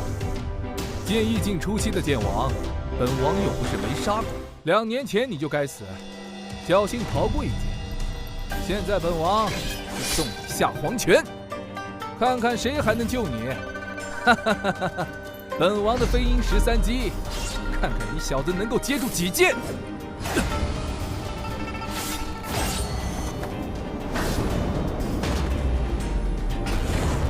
飞鸿剑法，惊鸿锁天。呀！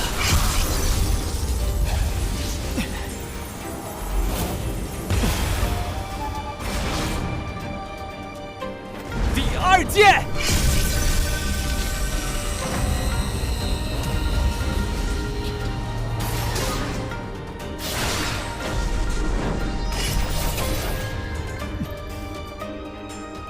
哈哈哈哈哈！本王的飞鹰13击，每3剑便提升1个威力档次。前3剑只是开胃菜，第4剑开始才是正戏。小子，看剑！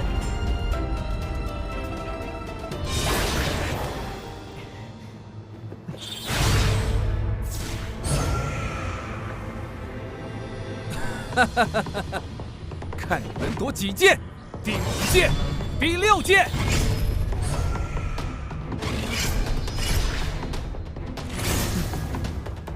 第7剑，给本王死！赤铜剑体。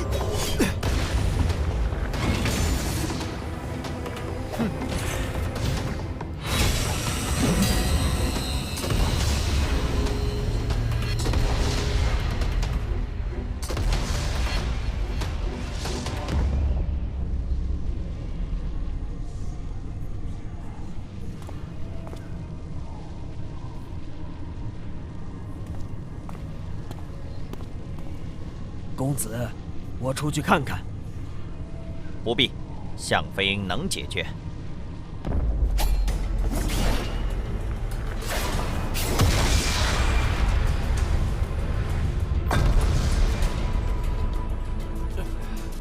好小子，竟然同时将3门剑王级武学修炼到了如此境界，你的天赋倒真是令人震惊。可惜，今天必死无疑。还有6剑，看你要如何挡！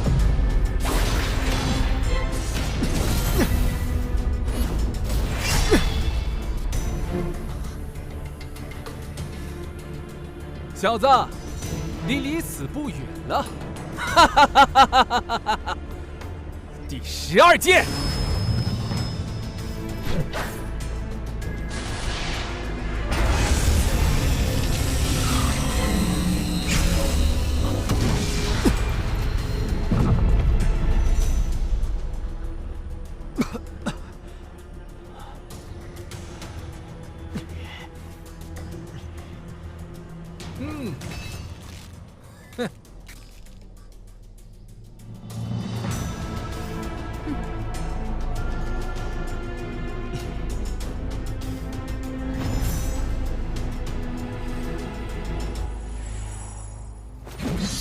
第13剑，小子，受死！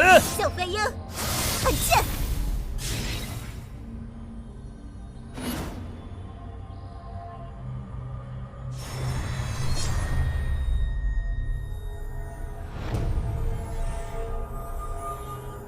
陆家剑王。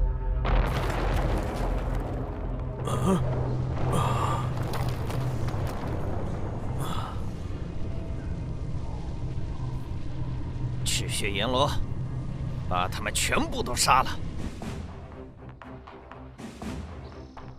落月河，冷月仙子落叶河，还好有血剑公子和赤血阎罗在，只是向飞鹰弱败，血剑公子突破剑道姓氏，必受到打扰，我们恐怕也免不了责罚。方兄，你也在此？是查少谋查到了飞燕庄吗？陆姑娘，我正是为上王。年纪轻轻，竟然是剑意境剑王。姑姑，他就是在云苍山脉救我的那名剑王方阳公子。原来是方阳公子，真是英雄出少年。多谢你对水寒出手相救。正好路过，举手之劳而已。我不是向飞鹰的对手，交给仙子对付，如何？没问题。向飞鹰徒有虚名，拜他不难。还请方公子看出燕凤来，别让他跑了。仙子放心，有我在，燕凤来跑不了。落月河，你也不怕风大闪掉了大牙？本王走到今天，什么样的对手没见过？哼！本王在北域叱咤风云之时，你还在你娘怀里吃奶呢，竟敢瞧不起本王！找死！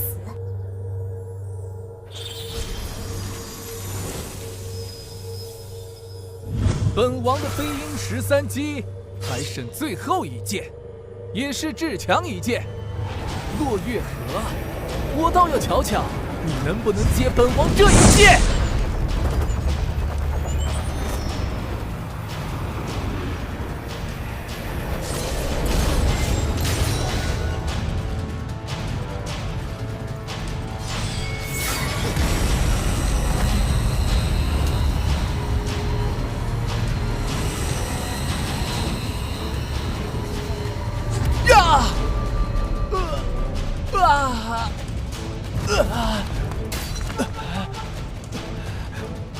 这就是洛家的实力吗？这一招就破了我的飞鹰13击。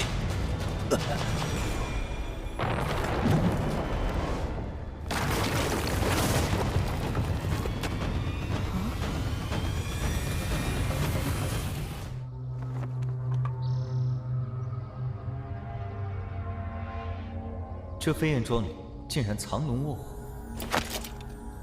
赤血阎罗！不愧是洛家剑王，眼界非同一般。本王久不行走江湖，你个后进剑王，竟然还能认出本王？你也是煞盟武者？就连你们这些剑圣势力中，都有我煞盟武者。本王乃黑道巨擎，横行天下，是煞盟武者很奇怪吗？你乃剑意境巅峰剑王，在煞盟一定身居高位，肯定知道我洛家谁是煞盟武者，是谁想置水寒于死地？哼，你们马上就要命丧黄泉，何必知道的这么清楚？奉公子之命，将你们全部杀光！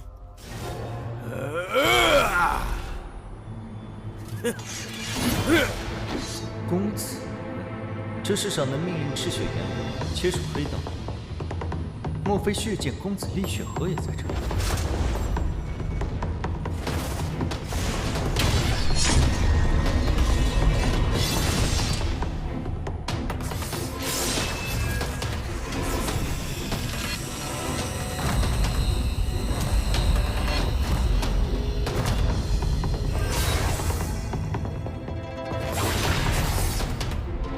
血河落九天！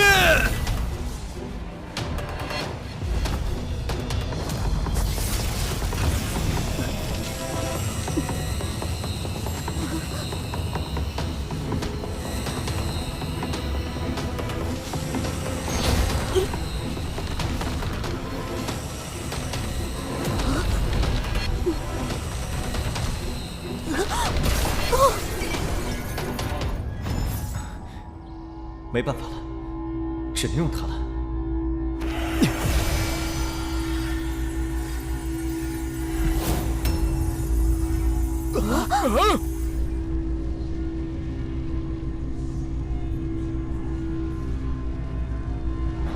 有神剑！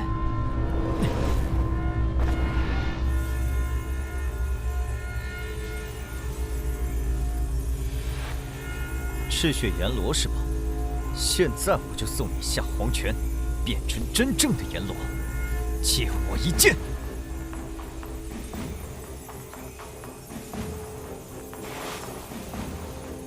哼！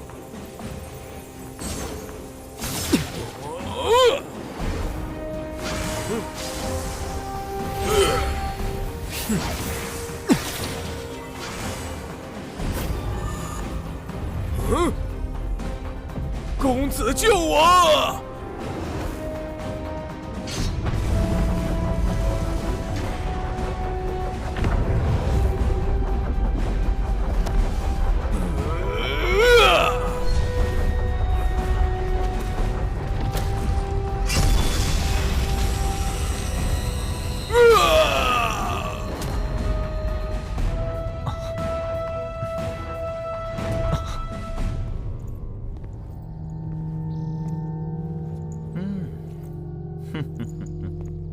血剑公子厉血河，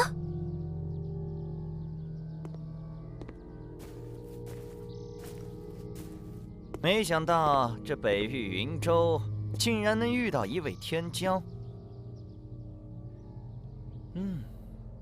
你是华宠，还是楚言，还是吕天？我不是华宠，也不是楚言，更不是吕天。厉血河，2年未见，看来你早已把我忘了。但我对你可是记忆深刻的很呢。哦，我们见过。哼，你厉血河号称血剑公子，自然是贵人多忘事。2年前在血雨蛮荒，阁下对我的好意，我可是一直都记在心里。竟然是你！你是那个剑体境小武者，短短2年时间，你竟然已经是剑一境剑王，并且身怀神剑。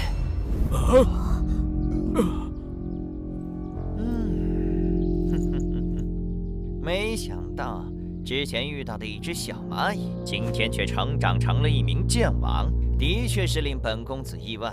不过这又能如何？即便你已成剑王，本公子要杀你，你依然只有死路一条。2年前有剑无双救你，今天看谁还能救你！哼！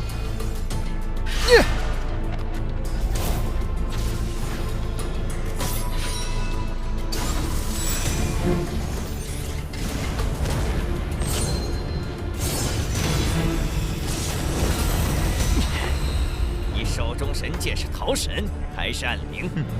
桃神剑是也，我有神剑在手，李雪河也奈何不了我。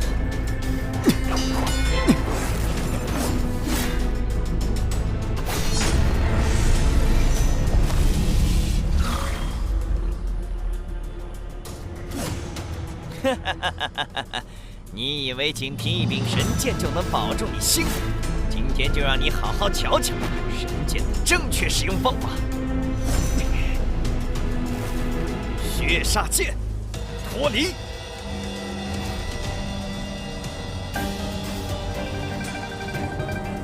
这才是血煞剑的真正形态。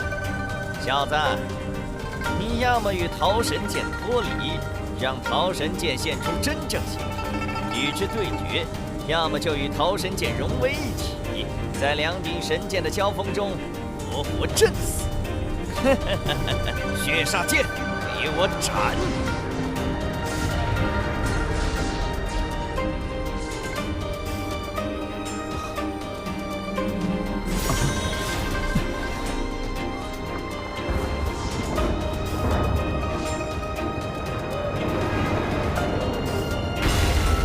没有了神剑护体，本公子杀你易如反掌。哼！绯红剑法，剑气火红，赤剑同体。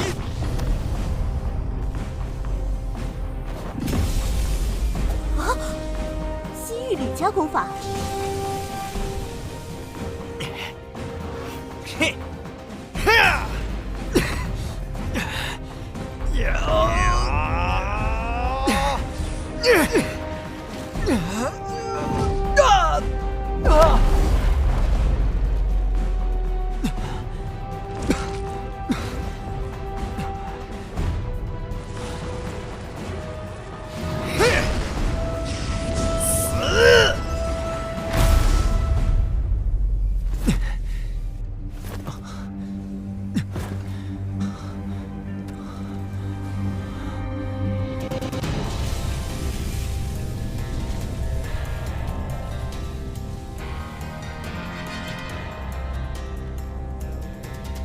陆姑娘，危险！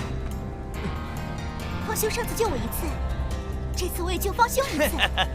剑宫境的蝼蚁也敢阻我？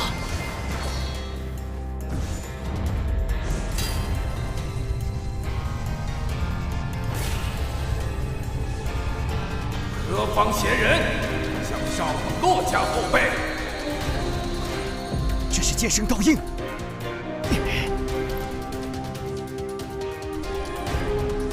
啊！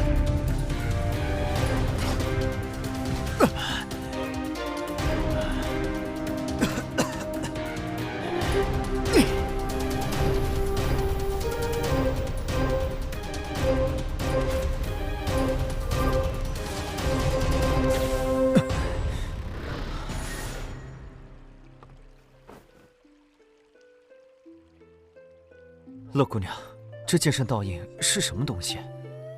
是剑圣强者用自身剑道本源凝练出来的一道印记，里面有着剑圣强者的剑道力量。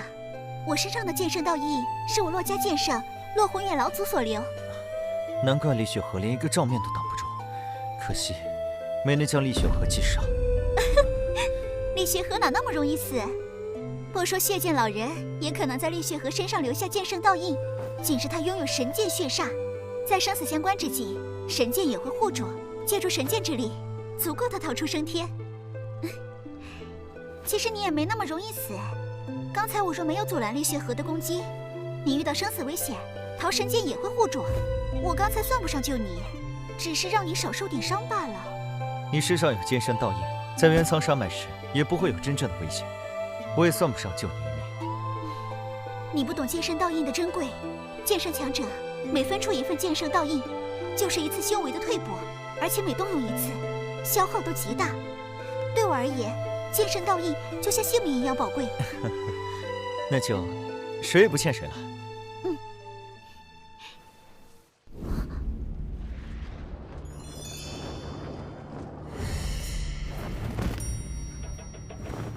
方公子，不知你与此人是何关系？没关系，只是通过他查到飞眼庄，然后让他带路来此而已。饶命啊！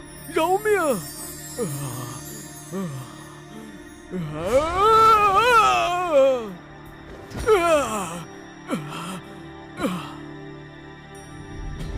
你已经查出在苍原山围攻你的人都是谁了？我们先是找到了台州黑剑宗的穆天风，从他口中得知了其他人的消息，顺路解决了几个，便先来飞燕庄了。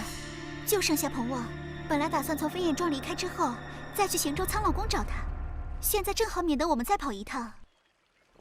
说吧，骆家是谁与煞盟有勾结？谁想置水寒于死地？怎么，想跟彭旺一起死？我不知道，我在煞盟也只是小人物，只是通过向飞鹰和煞盟联系。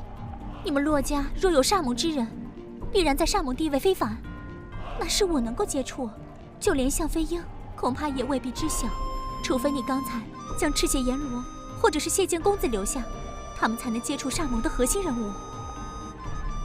不管你所言是真是假，跟我们到骆家走一趟吧。方公子，你来飞燕庄不知有什么事情，随便问吧。我与水寒回避。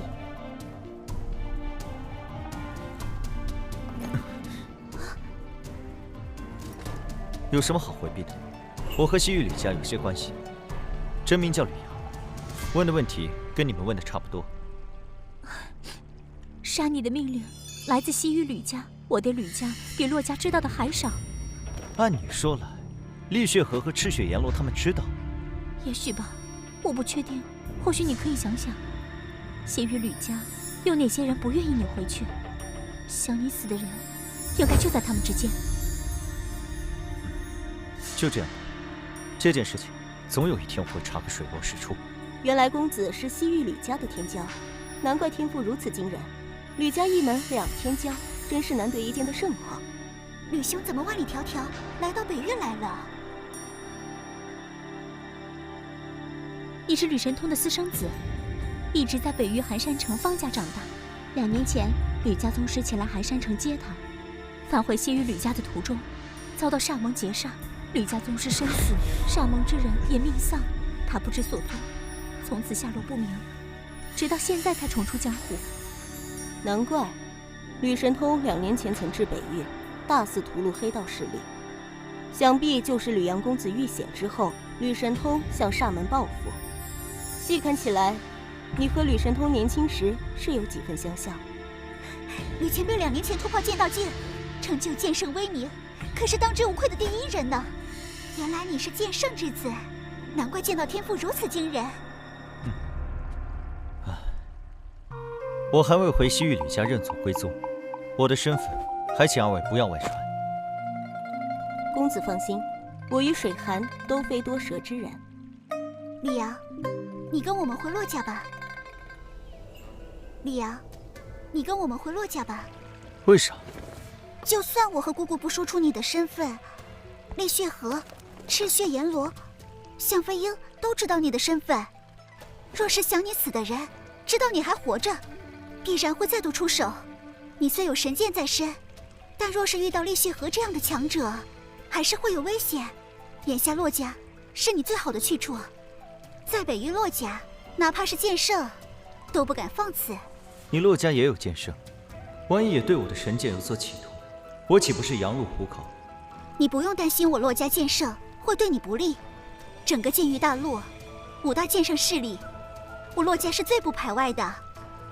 每隔30年，都会举办一次世剑大会。只要是愿意留在洛家的人才，即便是外姓，也会大力培养。并且，我洛家只有1位剑圣，年过900，寿元无多，没有突破剑神的希望，神剑对他并无帮助。我洛家自己有雷柄神剑水寒，不会贪图你手中的桃神。最后一点，世剑大会很快就要举行了，这是30年才有一次的机会，整个剑域大陆的少年天才大多都会参加。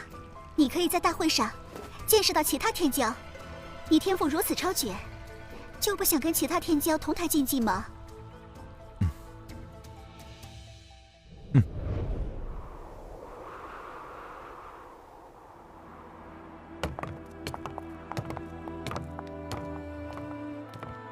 世剑大会还有2个月左右便会举行，你就住在这梅园区，那里是听雪阁，我就住在那里，有事随时都可以去找我。那就套上贵府一些时日了。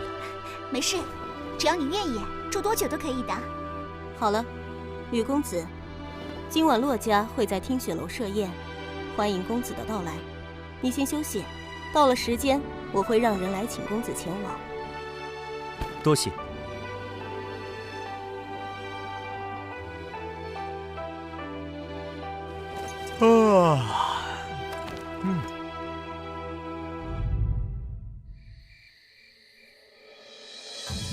吕公子，该去赴宴了。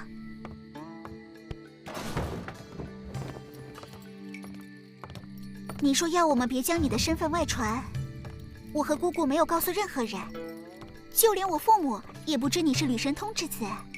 今天就是我父母还有姑姑为你接风，宴席不大，还请不要介意。你将我带到洛家，供我吃喝，已经是对我极大的帮助，设不设宴都无所谓的，我不在意。那有别人在，我就只能叫你方阳了。当然。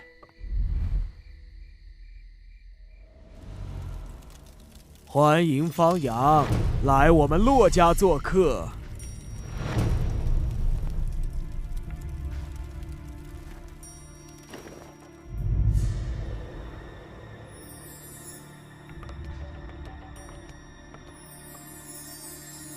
这个方阳的确不错，长得一表人才不说，出身寻常武道家族，竟有如此惊人天赋和机缘，但能单独修成剑王，名列天骄，可见他的天赋比起另外几位天骄有过之而无不及。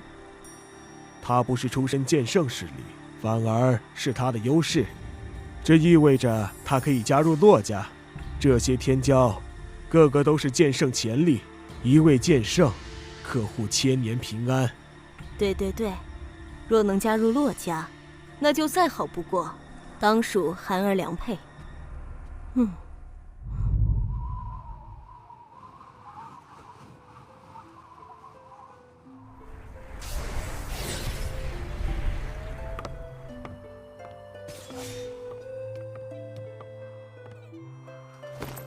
你的武功都是先于吕家大名鼎鼎的绝学，施展其中任何一门，都会被人认出来。这门星横九剑是流传于北域较广的一门剑王级剑法，不少大势力中都有。你可以学学，动手时用星横九剑，别人自然看不出你的来历。这正是我需要的东西，沈寒，太感谢你了。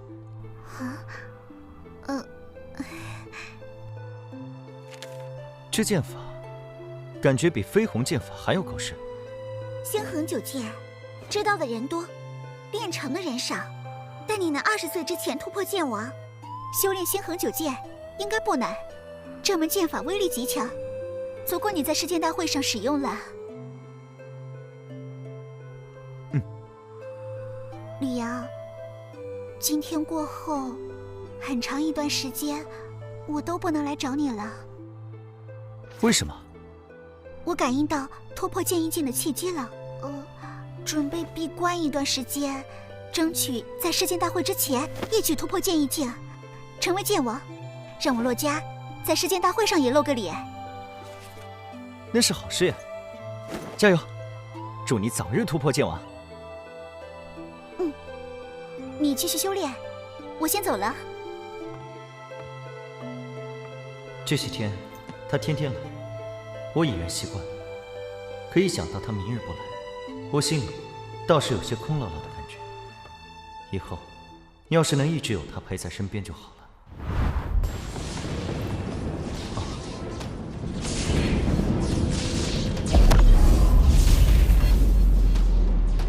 定是水寒突破剑王。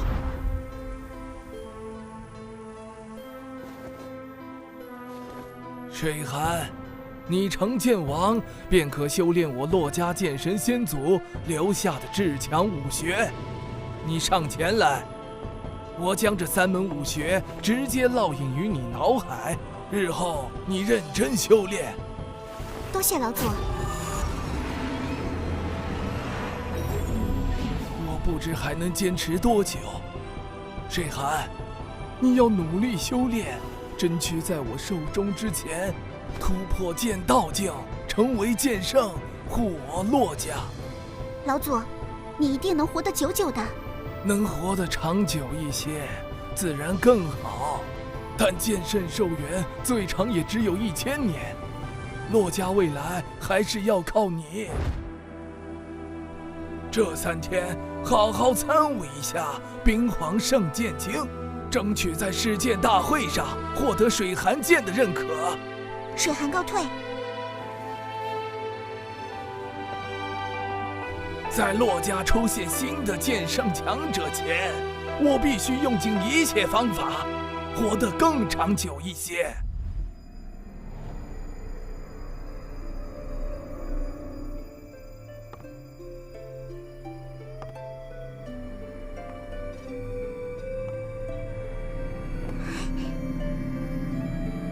你来了。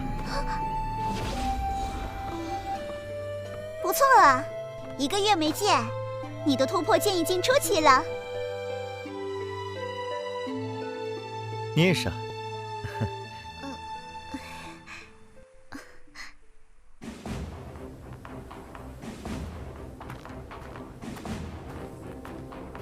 我猜，肯定是神剑公子，年仅18岁便突破剑王，短短10年不到，就已经修炼至巅峰剑王，有望30岁之前突破剑圣，当有剑神之姿。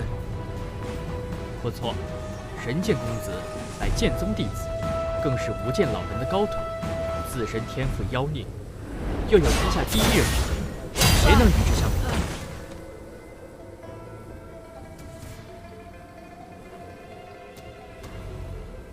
东域画家，剑圣强者华云海，重剑公子华重道。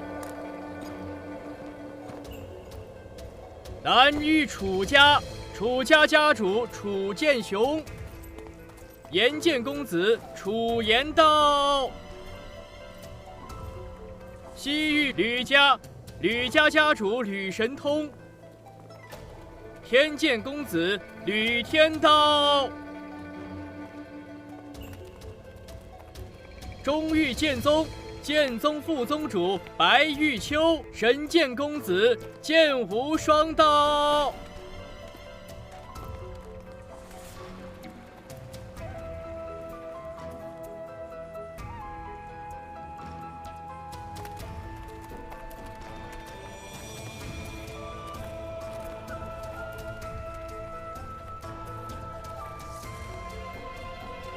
神剑公子，请。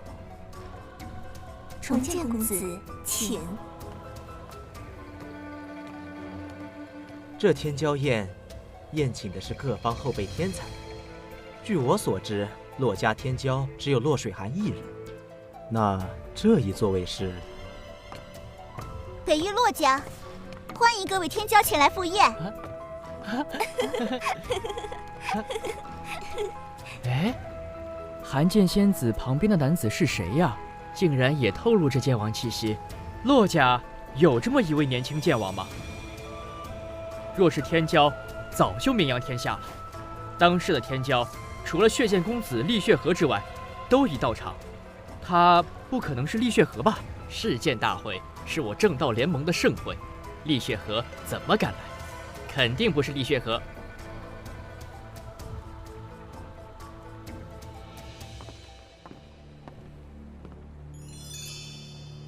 水寒见过神剑公子、重剑公子、炎剑公子、天剑公子。这位是方阳公子，我北域武者，年未满20，变成剑王。在下方阳，见过神剑公子、重剑公子、炎剑公子、天剑公子。寒剑仙子，我们见过吗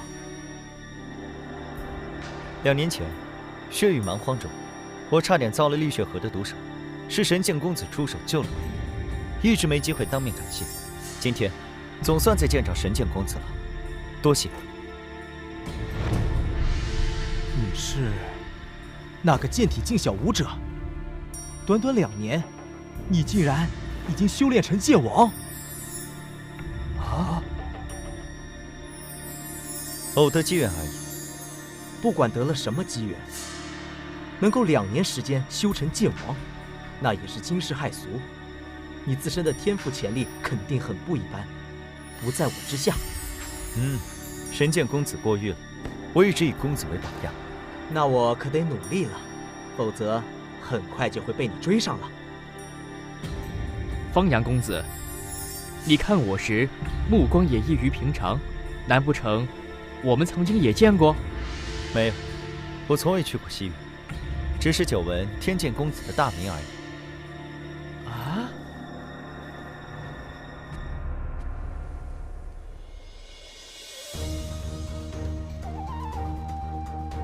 吕神通，你吕家老祖身体可还好？劳洛老祖挂念，我吕家老祖身体还好，只是不愿走动，开始闭门幽居了。你吕家后继有人，吕天桥可以安心当放手掌柜了。哪像我，年纪比他还大，还得为家族操心。洛家有寒剑仙子，突破剑圣，应该用不了太长的时间。等水寒突破剑圣，我还在不在世都是两说喽。千年寿元虽然与飞升永生的剑神强者不可相提并论，但相对于其他武者，已经是十分悠长的岁月。宏远兄，洛家有剑圣种子在，你可无憾了。剑神不可求，哪怕强如无剑老人，亦只能望而生叹。可活1000年，已是大幸了。初成剑圣，年纪还轻，朝气蓬勃，洛老见之心生感慨，也是正常的。宗主他老人家心比天高，时常对于只拥有1000年寿命而苦恼，一心想突破剑神，却无门路。若是宗主来了，和洛老定有共同语言。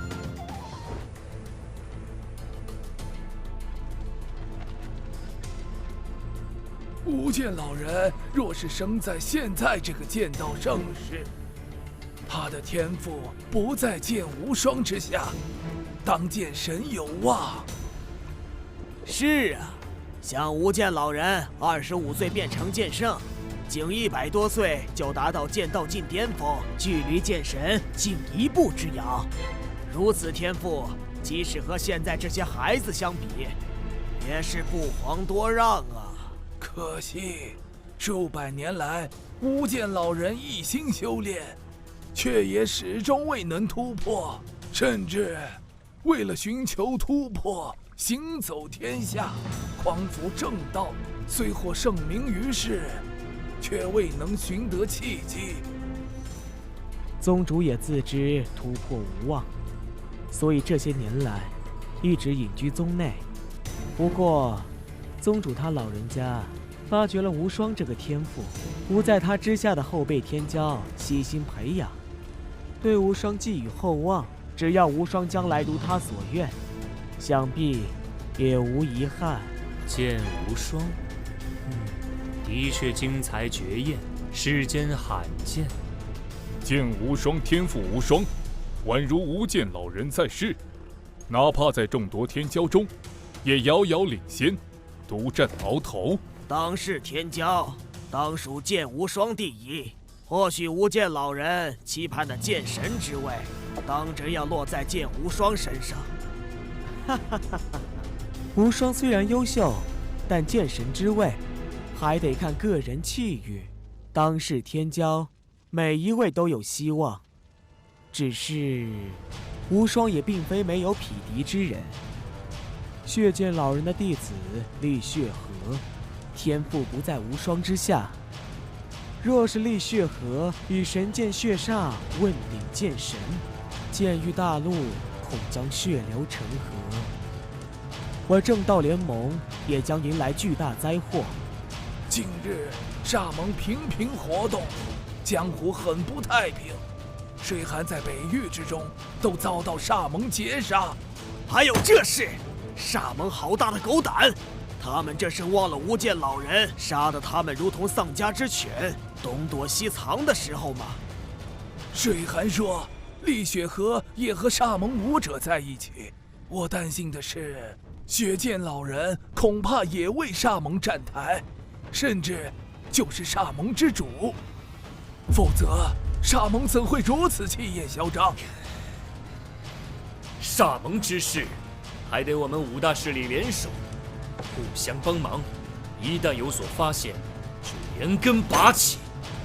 哼！剑宗有3柄神剑，我们4家也各有1柄神剑。血剑老人再强，也只能运用1柄血煞，看他能挡我们几柄神剑。诸位也不必担心血剑老人会出来闹事。宗主他老人家说了，只要他在世1天，血剑老人就得搀扶1天。只要血剑老人敢现身天下，宗主他老人家便会持剑下山，匡扶正道，斩妖诛魔。无间老人大义。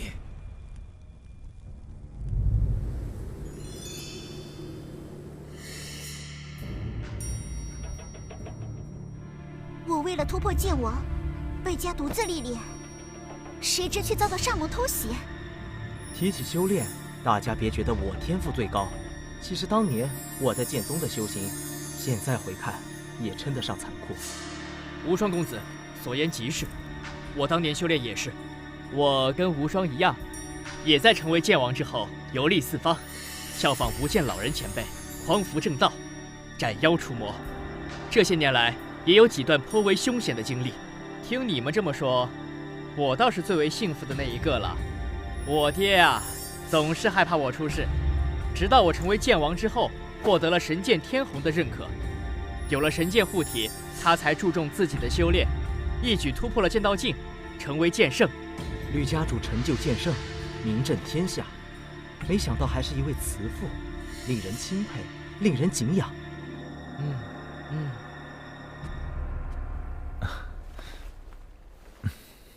神剑公子，听说你与血剑公子交过手，我也曾遇到血剑公子一次，借助剑圣烙印才将他击退，不知他与你相比有多少差距？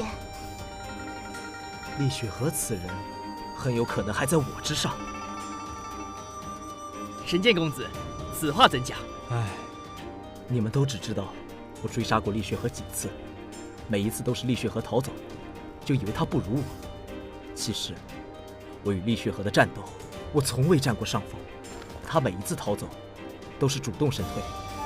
那也不能说明厉雪河在你之上，或许是他知道再战会落败，所以提前抽身而退。你们没遇到过厉雪河，不知他的厉害。我与他交手数次，每一次都是全力以赴，他都从容而退，给我的感觉，他似乎未出全力。可惜我的修为还未到剑意境巅峰，否则真要找厉雪河过过招，看看他是否真如神剑公子所言。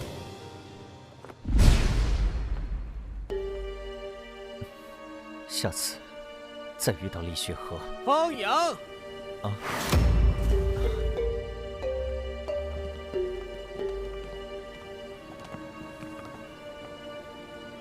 本王乃海州剑王洪志武，前来领教一下方阳公子的高招。这下可有好戏看了。这么好的扬名机会，我怎么没想到？就算击败10个天才剑王，也不如击败一个天骄有影响。看来大家觉得我这个天骄名不符实，这是把我当软柿子。这个洪志武，来自东域海州的顶尖剑王世家，是洪家家主之子。23岁突破剑意境，成为剑王；29岁突破剑意境中期，现年30岁。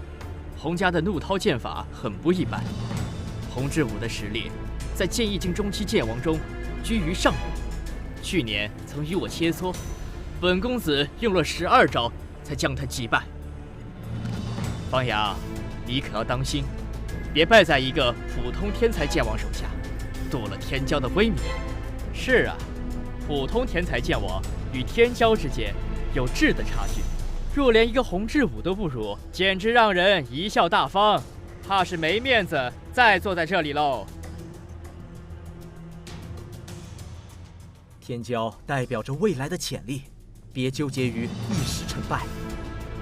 方公子的实力绝非普通剑王能相提并论，各位尽管瞧好了。我接受你的挑战。哼！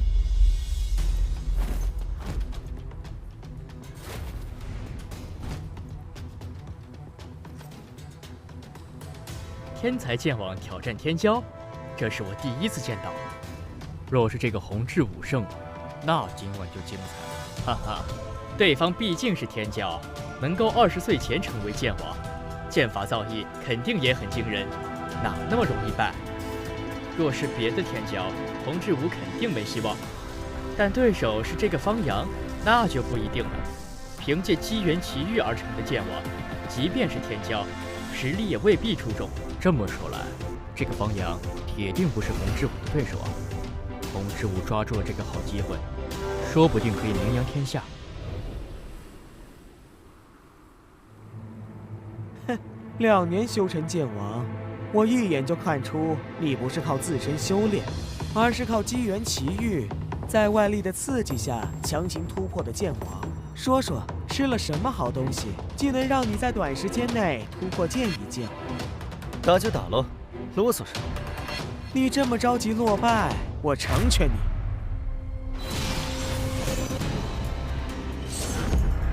心狠矫健。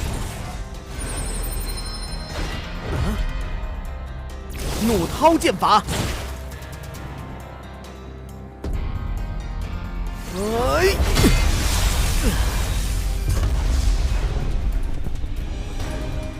方公子胜了，洪志武远不是他的对手。不错，看来他能成为剑王，也不是全靠机缘，而是有着非同一般的剑道天赋，有资格与我等并列。我早就说过，方公子会赢。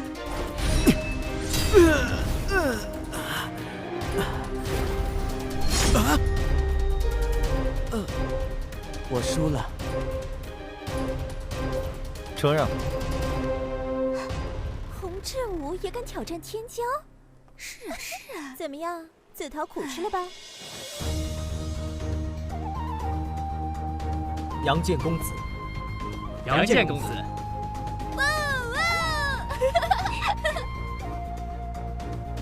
李阳，用不了多久，你的杨建公子之名就要传遍整个剑域大陆了。这些都是虚名罢了，只有成为剑神，才算真正的天下第一。明天的世剑大会，获得水寒剑认可者，真有获得洛家剑圣级武学的机会。这个问题你问过好多遍了。只要能够获得水寒剑认可，便可进入洛家宝地修炼。洛家宝地中不仅有剑圣级武学，听说还有剑神先祖留下的奥秘。只要你运气好，连我洛家剑神先祖留下的好处都能获得。明天我定会全力以赴，看看能不能夺得世剑大会魁首。神剑塔考核的虽然是实力，但并非完全只凭实力高低而排名，关键还要看自身潜力天赋与水寒剑的亲和力。我觉得你的希望很大。这个要到时候才知道。今晚好好休息，我们明天见。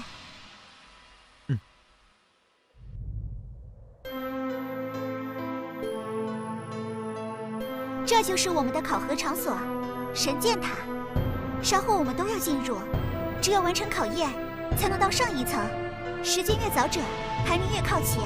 如果登上第9层，就有希望接触到神剑水寒，获得认可者都是魁首。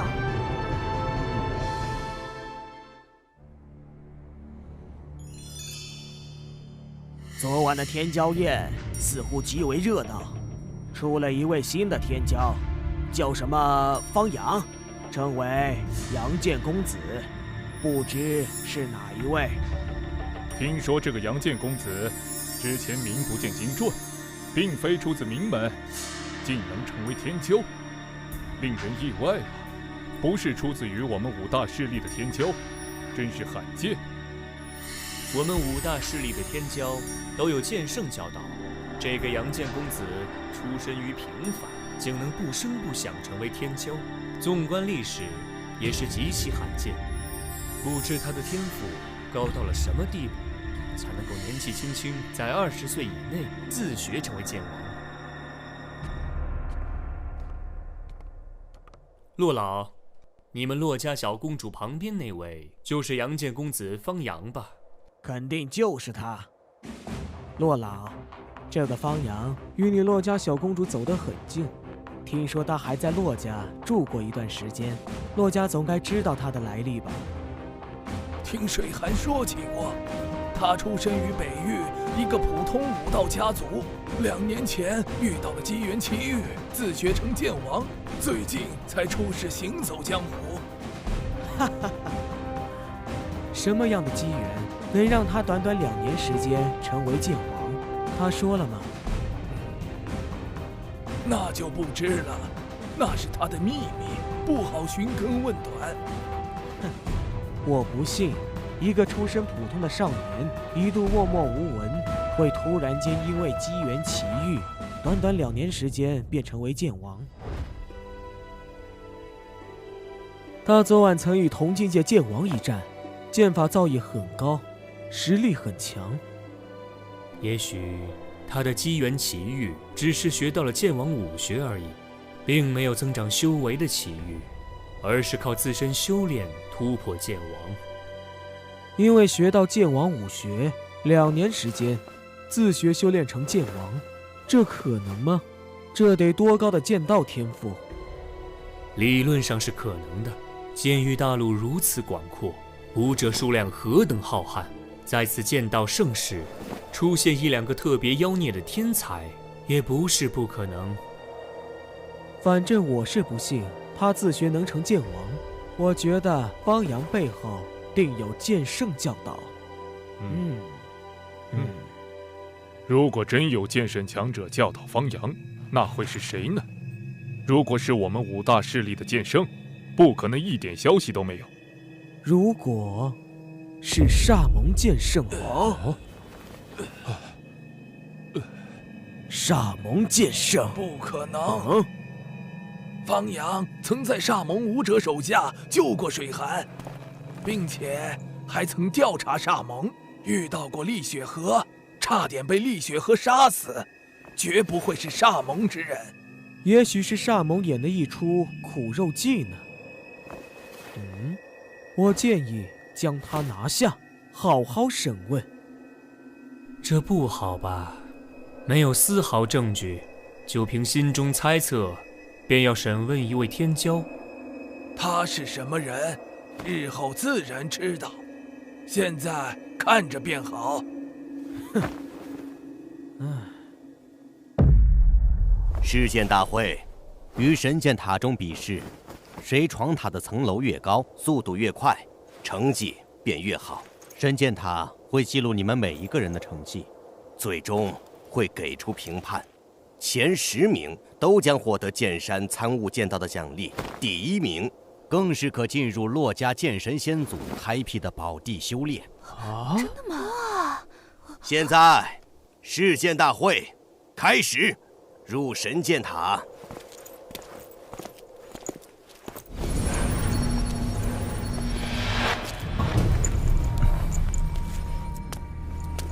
不愧是洛家剑神先祖留下的杰作，真是奇妙。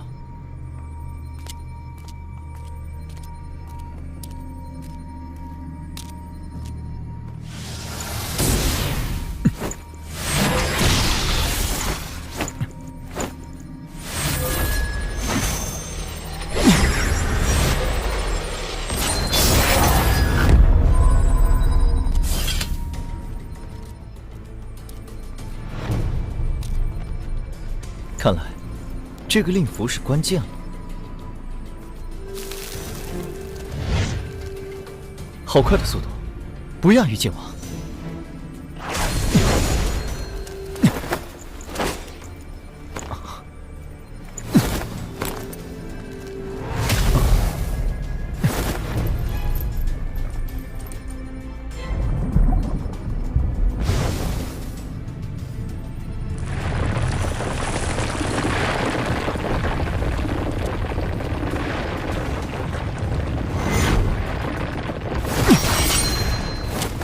原来如此，之前考验的是攻击力和速度，这一层考验的就是反应。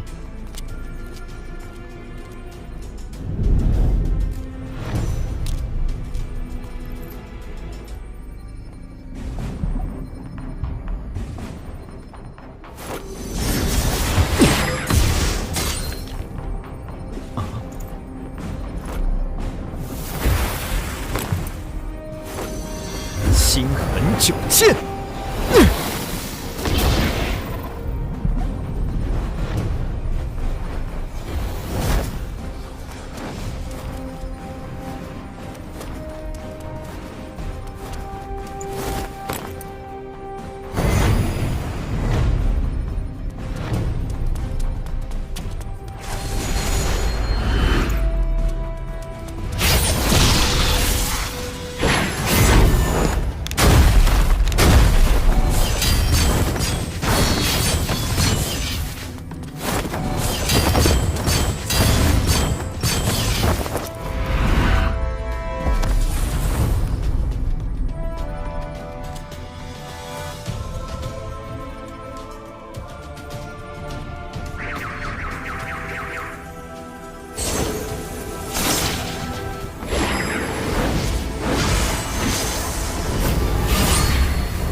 原来如此，这一层考核的是神魂强度和反应。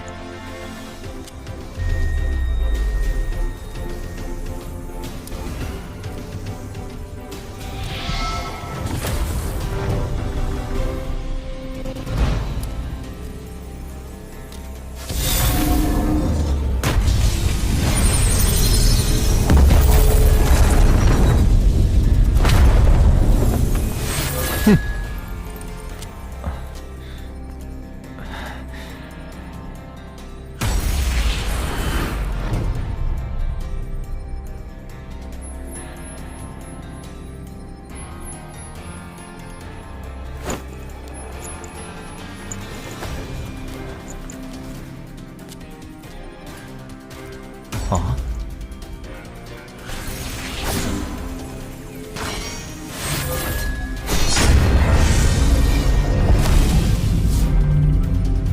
好强，看来只能巧取了。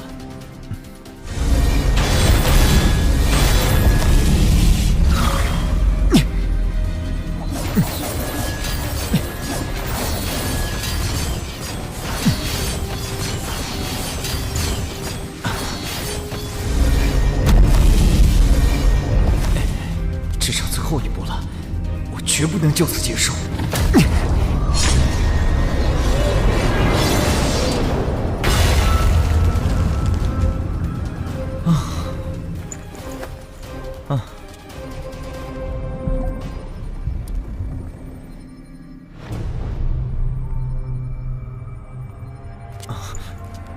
杨剑公子，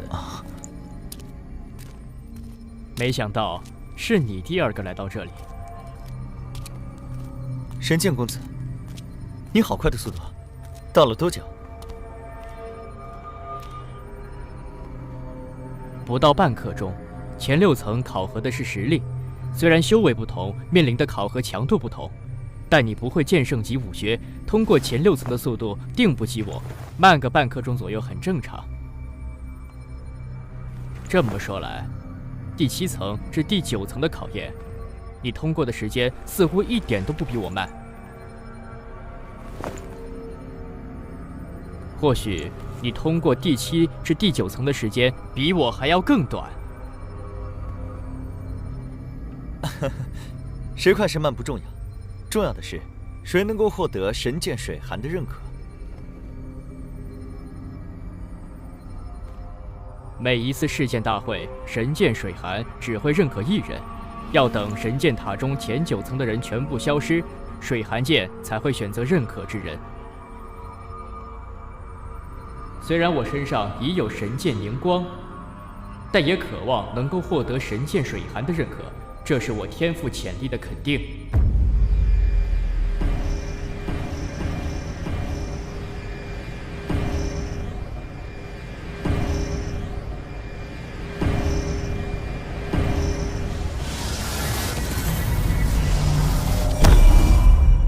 神剑公子果然不愧为第1公子，我所料没错，第1个登上第10层的天骄果然是他。那么，谁会是第2个到达第10层的天骄呢？重剑公子吧？听说重剑公子是除了神剑公子和厉血河之外，几个天骄中年纪最小、突破剑网的。我觉得应该是炎剑公子，他横行南域，所向无敌，击杀过不少强大剑王，潜力定然出众。我觉得应该是天剑公子。天剑公子突破剑王的年纪虽然比重剑公子大一些，但他后来居上，更早突破剑意境后期，天赋之强，直追神剑公子和厉雪河。也许是洛家的寒剑仙子呢？试剑大会考核的又不是实力，而是天赋和潜力。也许寒剑仙子会在试剑大会上一鸣惊人。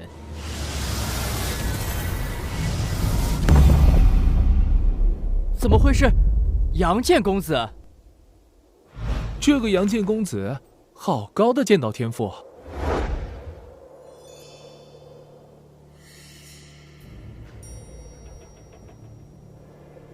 不愧是2年时间便能成为剑王的天之骄子。这个杨剑公子的天赋的确非同一般，在天骄中也是冒尖的存在。可惜天儿还是稍逊一筹。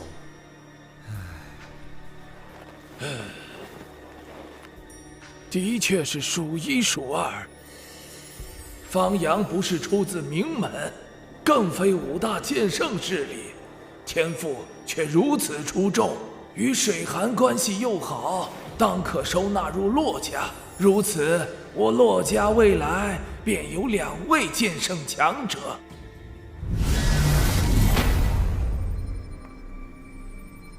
竟然是水寒仙子！好，太好了，太厉害了！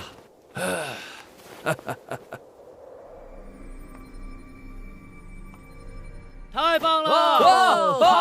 好！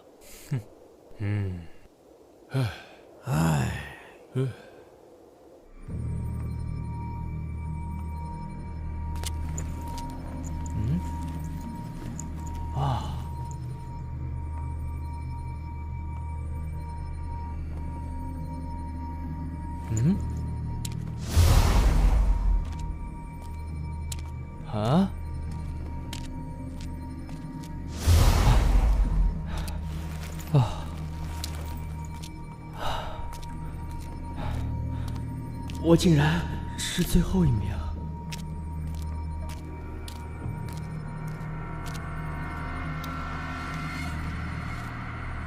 他第几？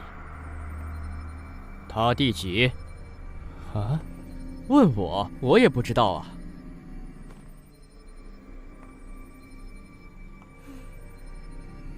我到的时候，他们就已经在了。啊？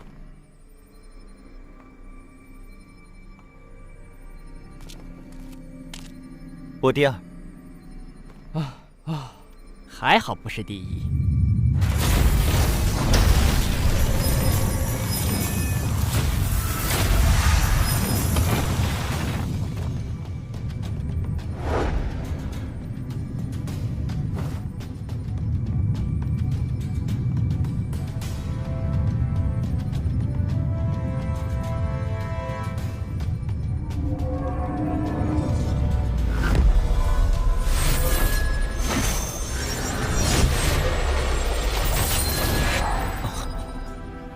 为什么会是他？啊！太好了，水寒剑果然认可了李阳哥哥。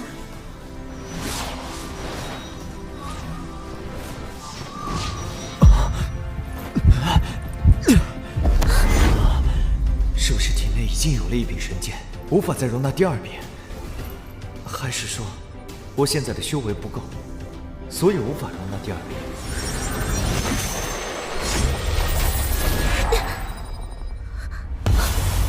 这怎么算？水寒剑这是选择了寒剑仙子，寒剑仙子获得了水寒剑的认可。这么说来，寒剑仙子是本次世剑大会的魁首。我认为是杨剑公子和寒剑仙子都获得了神剑水寒的认可，恭喜了，杨剑公子。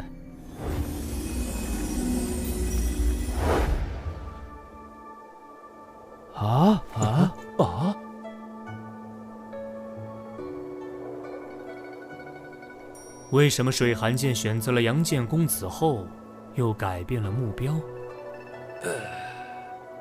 也许是水寒剑同时选中了他们两人吧，只是先进入杨剑公子身体而已。也许是一开始水寒剑选择了方阳，但进入他体内，发现他的真实天赋其实不怎么样，这才改变方向。这样的话，方阳还算是世剑大会的魁首吗？当然算，不管什么原因，总之水寒剑的第一选择是他，他就是本次世剑大会的魁首。各位没有意见吧？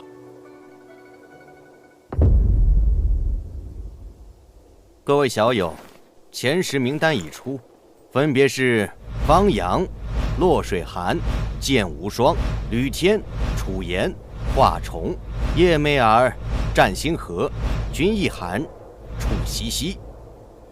叶媚儿、战星河、君一寒皆为剑宗天才弟子，再加上剑无双，剑宗弟子在前10之中几乎占据了半壁江山，足见剑宗强大。前10之人将获得在剑山悟道的奖励，为期3天。获得魁首者，在剑山悟道之后，便可进入我洛家宝地修炼，为期3年。这么好啊！没有获得前10的各位小友，你们也别失落。我洛家欢迎天下各地的阴杰加入，加入洛家的阴杰将会受到大力培养，剑山会定期对你们开放。愿意加入洛家的小友们，可与我洛家联系。现在，请获得前10的天骄们，随我前去剑山。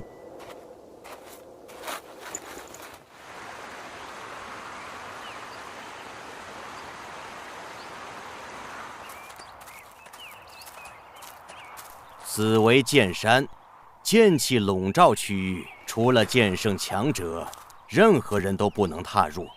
在剑山之上有10个安全区域，没有被剑气笼罩，武者可以在安全区域中领悟剑山所蕴含的强大剑道。好了，大家请自便吧。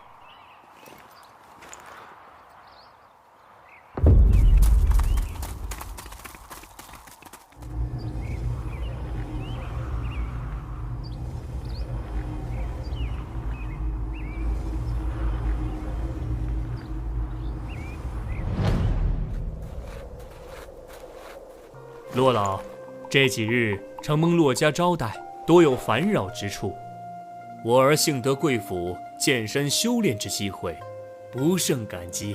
他日欢迎洛家之人前去西域吕家做客。现在先走一步。这就是吕神通，西域吕家家主，我的父亲。路途遥远，一路走好。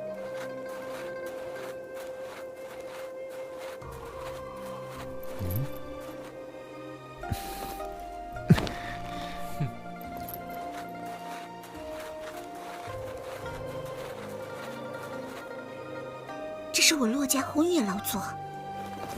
晚辈见过宏远老祖。老祖，方阳小友，在剑山之上修炼的如何？很好，承蒙贵府宝地修炼，令我的剑意领悟，在短短3天内已经更上一层楼。你天赋出众，能在剑山短短3天便有所收获，进入宝地修炼3年，定然会有更大的收获。借老祖吉言。打开宝地封印，带他俩去宝地修炼。是，你们2个跟我来。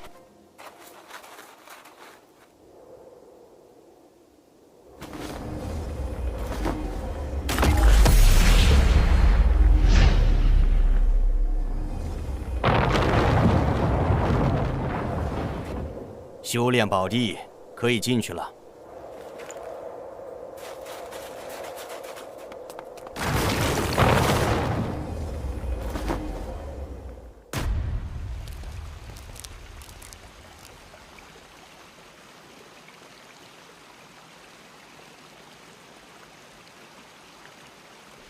哇，这就是你们洛家剑神先祖的雕像。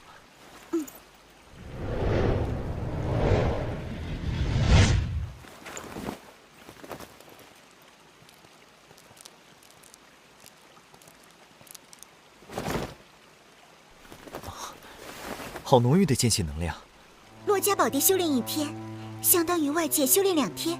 我们在剑意境的修炼时间短，正好在此闭关3年，争取一举追上其他天骄的修为。吕阳，修炼的时候也别忘了用魂念感出雕像，可以领悟剑意，参悟剑道，这对于突破道境剑圣也大有作用。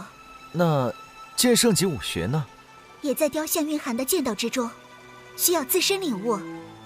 听老祖说，悟性越高，领悟到剑神级武学的几率越高，甚至领悟2门剑神级武学都有可能。领悟到2门剑圣级武学的人多吗？少，非常少。哪怕是领悟1门剑神级武学的人，都屈指可数。后来，都成为了剑圣强者。历史上领悟到2门剑神级武学的人只有1个，那个人跟你还有渊源。哦，是谁？金鸿剑神吕金元，是你吕家先祖剑神。3000年前，他年轻时参加世剑大会，也曾获得魁首，进入这里修炼。我吕家先祖剑神竟也在此修炼过。每隔数千年，剑域大陆才会出现一次剑道盛世。每当剑道盛世，就会出现新的剑神之位。最近一位登上剑神之位的无上天骄，便是3000年前你吕家先祖金鸿剑神。上一个登上剑神之位的，是我洛家先祖边黄剑神骆冰云，时间是6000年前。既然以剑神为目标，那就必须和先祖金鸿剑神一样，领悟2门剑神级武学。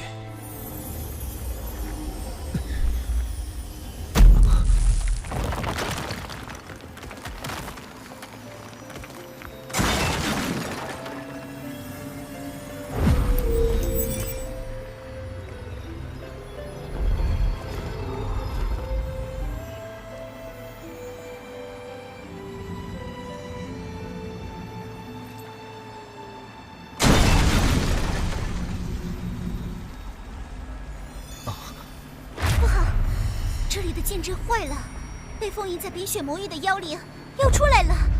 妖灵？妖灵是因为吸收剑气能量，开启了灵智的兽雷。这里寒冰属性的剑气能量充沛，曾是妖灵的乐园，被称作冰雪魔域。后来我洛家先祖剑神封印了这片区域，洛家宝地更是直接建在冰雪魔域之上，以他自身雕像为阵眼，镇压着冰雪魔域中的妖灵。洛家宝地之所以能够加快修炼速度，就是吸引了寒冰魔域中的剑气能量。难怪。是不是年代久远，所以阵法禁止自己破坏？现在我们怎么办？可以离开这里吗？只要心之书用令符打开通道，我们就能离开这里。但是，冰雪魔域中妖灵众多，经过几千年的发展，肯定会有源源不断的妖灵诞生，恐怕连实力强大的圣级妖灵都有。等他们从冰雪魔域中冲出来，这对于整个冰雪城而言都是一场灾难。这样的事，我们管不了。你洛家乃圣级势力，肯定会有办法应对这样的情况。只有剑圣强者，才可能重新修补先祖剑神留下的封印。希望老祖能够早点发现这里的情况，快点过来。这里面的情况，外面的人会知道吗？平时宝地不会启用，没人关注。但我们修炼期间，会有专人一直关注这里的情况。刚才造成的动静如此之大，外面的人肯定知晓。那就好，也许我们不用离开，等红眼老祖前来，把这里的禁制修补好就行了。希望如此。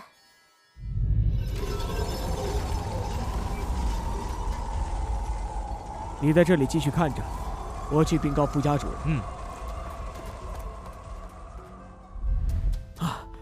让开！我有要事禀报副家主，宝地禁制被破，小姐有危险。这，副家主正在外出。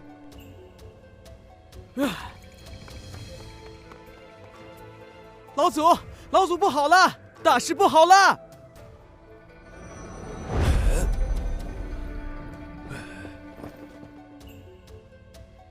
什么事慌慌张张？老祖，宝地禁制出现了破坏，冰雪魔域的封印被打开了2条通道，通到宝地空间了。什么？星之呢？有没有去打开通道，放水寒2人出来？副家主外出了，不在府中。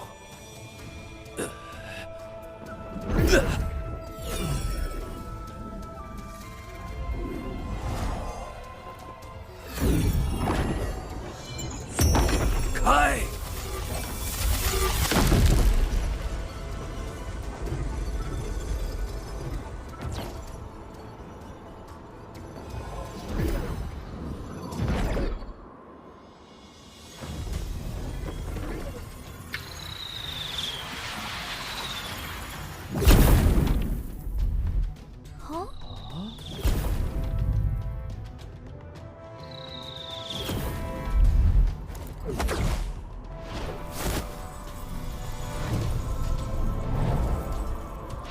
是血晶老人吗？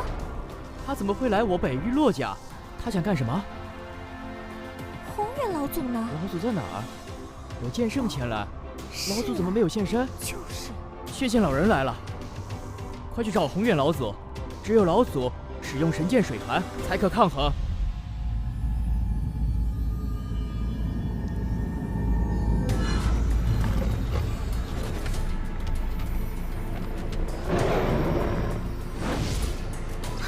冰雪魔狼剑王级，我来试试这畜生能有多强的实力。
老祖，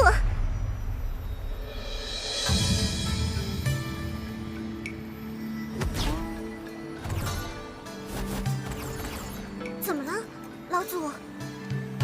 这里的阵法封印是人为破坏的。洛家宝地，除了剑圣，只有令牌才能进入，谁能进来这里破坏封印？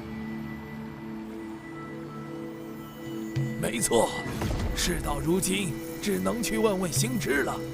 现在当务之急是修好封印，剑来！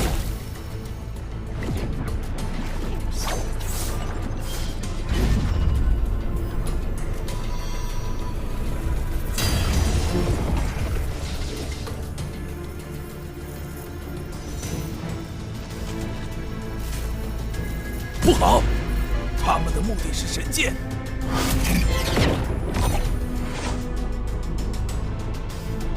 血剑老人，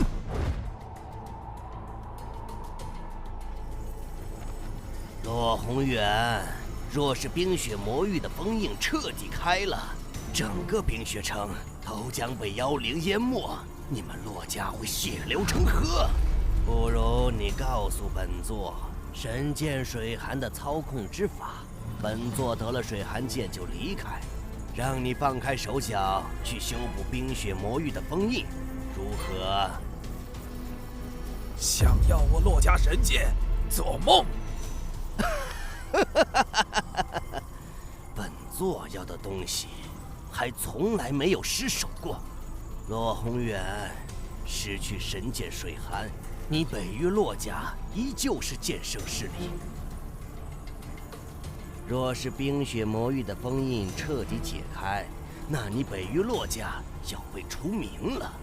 家破人亡，你们骆家也想不辞后尘吗？哼！但在冰雪城的冰天雪地内，你也未必有胜算。你能在中域剑家作威作福，在我北域骆家面前休想讨得好处。或许你的实力更胜于老夫，但在冰雪城这1亩3分地，你也毫无优势。而且你在这里的消息会马上传至剑宗，不到2天，无剑老人君神望便可赶到这里。不到2天的时间，你想破我骆家，夺走神剑，简直痴心妄想！你骆家天才凋零，好不容易出了一个骆水寒，有剑圣之姿，你要让他死在冰雪魔域的妖灵手中不成？别说是2天，就算是2个时辰，他都坚持不下去。等到明天，冰雪魔域中的妖灵早就倾巢而出，封印必定全面瓦解，10个骆水寒也得死无全尸。神剑再强，毕竟是死物。你骆家小公主可是天骄，将来必成剑圣，甚至有望冲击剑神。你是保神剑，还是保骆水寒？自己心里好好想想，再做决定。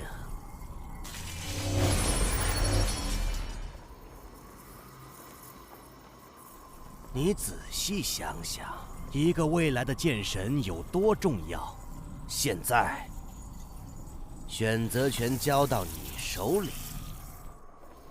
我的选择，就是先杀了你。哼！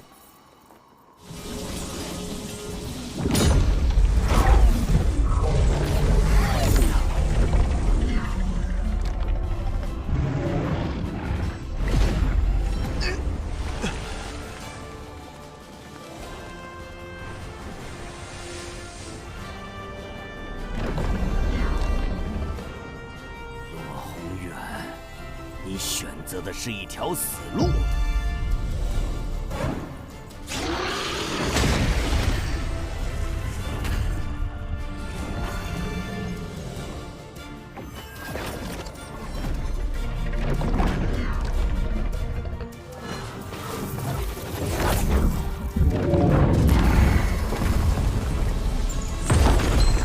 九龙冰级大阵不过如此。若是冰皇剑神在世，本座自然远远不及。但仅凭他留下的一座阵法，还挡不住本座。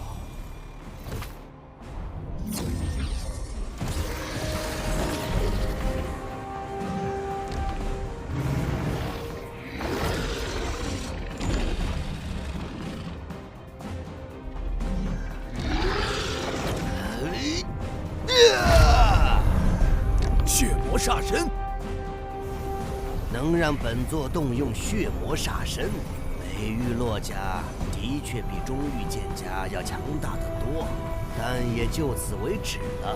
看本座破你九龙冰级大阵！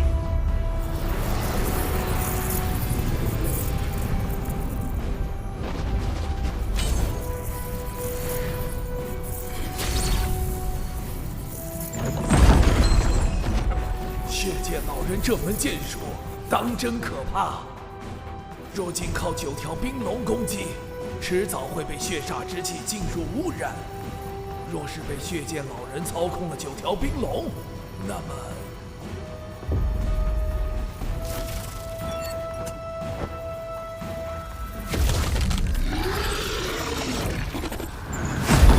洛宏远，你与本座在此拼命一战，就不担心你洛家小公主惨死于妖灵手中吗？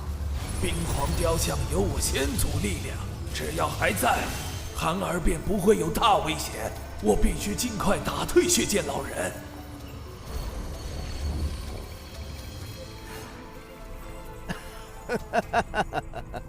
洛宏远，以你我现在的战况，再打上几天几夜都没问题。可你孙女还有时间吗？冰皇道真，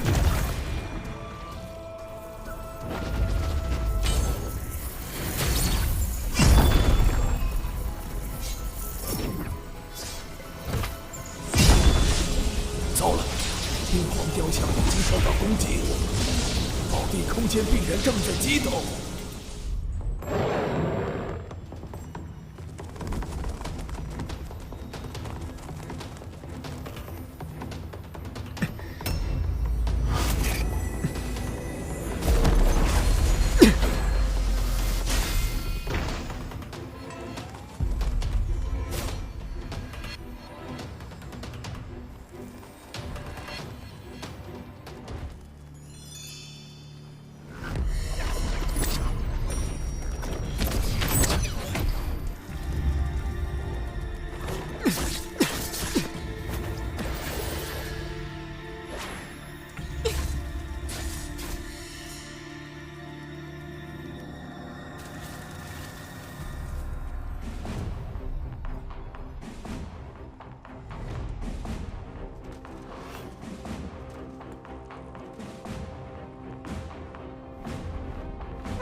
剑王，其中一个强大的不可思议，手中拿的好像是神剑，而且冰皇雕像也有着十分强大的力量，所以大家的连续攻击根本没有什么效果。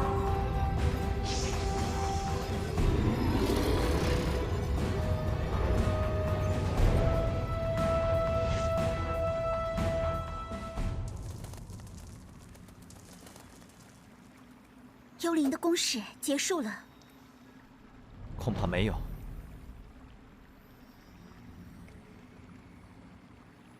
那他们怎么都撤走了？暂时的撤退，恐怕是为了更强大的进攻。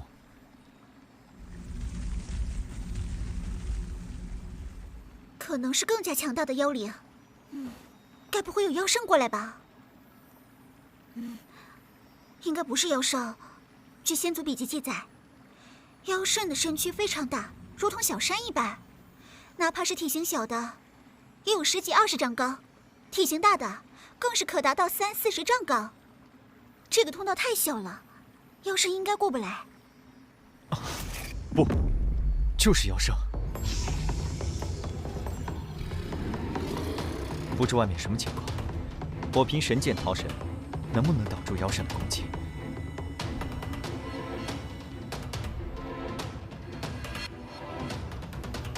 真是妖圣！老祖已经离开了好几个时辰都不见回来，难道我要和吕阳正面对抗妖圣？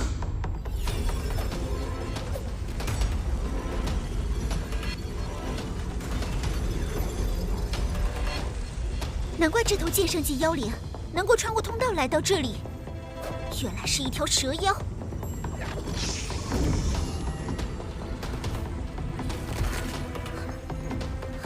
这是我的速度变慢了。你对着雕像下法，注意自保，我来对付他。你可千万当心！区剑王也敢在本圣面前放肆！小子，你手中的剑不错，可是传说中的神剑。知道我手中的是神剑，还不快退下！以神剑之威，哪怕你是妖中之圣，也可斩之。神剑虽强，可你太弱，小子，凭你还差得远，并且你手中的神剑不是水寒剑，只要不是水寒剑造成的伤，在长生池中都可快速复原。你的神剑对本圣毫无威胁。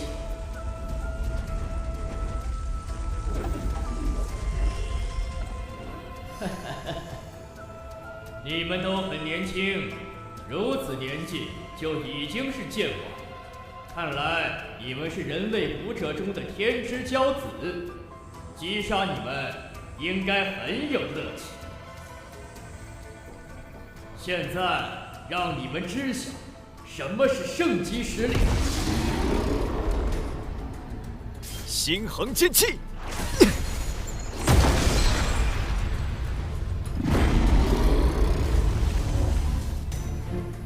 有点意思啊！凭神剑之力，你的实力在剑王中已属顶尖，可惜在本圣面前，依然宛如蝼蚁。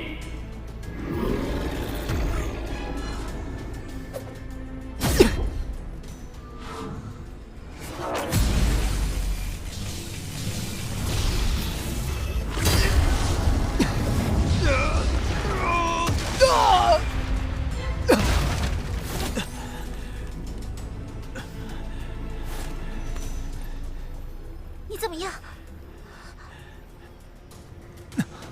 圣级的力量果然难以匹敌。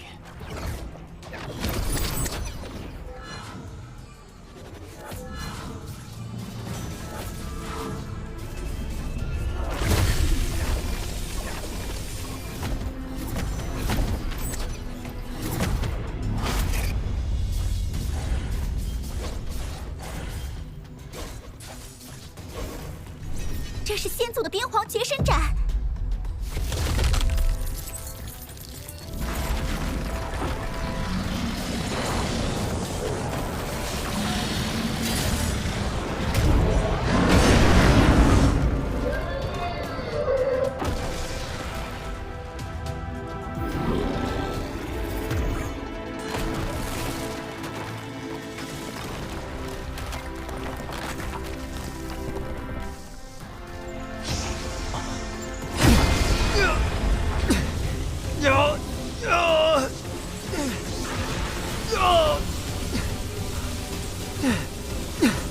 不好，我挡不住了！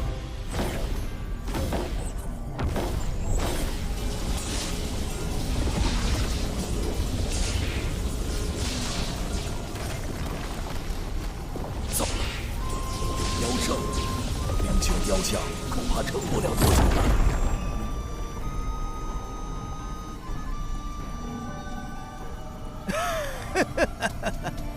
看来冰雪魔域的封印就快破了，你洛家小公主将命丧妖灵之手。洛宏远，你给出水寒剑的操控之法，本座就让你去救她，如何？你休想！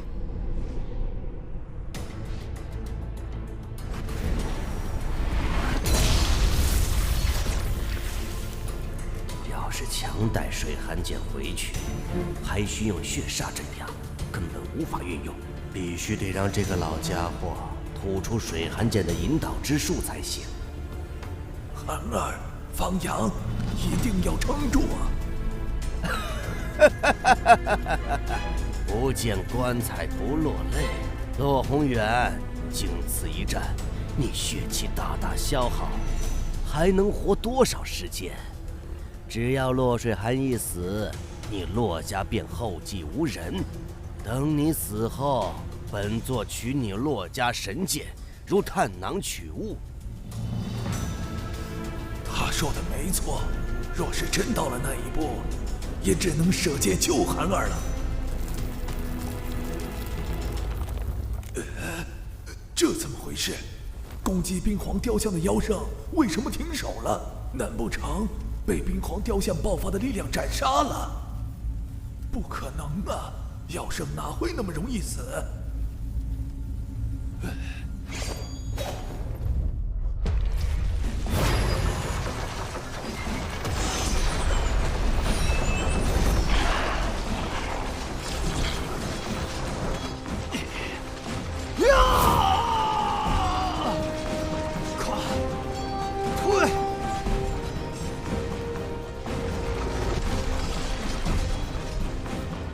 助你！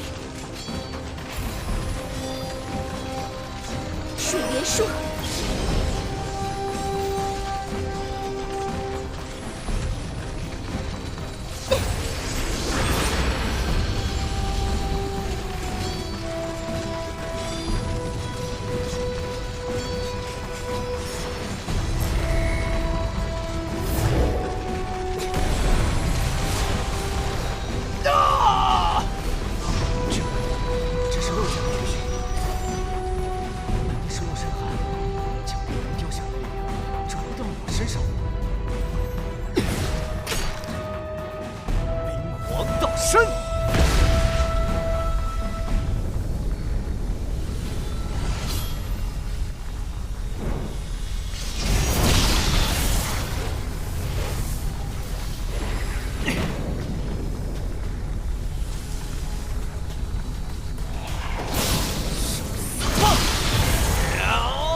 诗涵，你怎么了？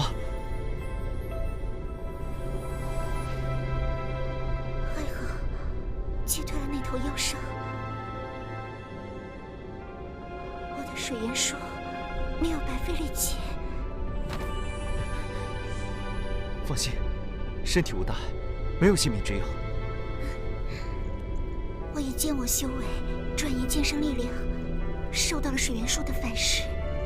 主要伤在神魂，死是死不了，只是武道之路怕是要断了。还好你的希望还在，你刚才被雕像中的力量附体，感受过一次冰皇剑神的剑道意志，在此修炼3年，便可获得冰皇剑神的全部武道传承。你吕家先祖曾在此参悟剑道，后称剑神。希望你将来也能登上剑神之位。诗涵，我会守护你一生一世，也会守护洛家一生一世。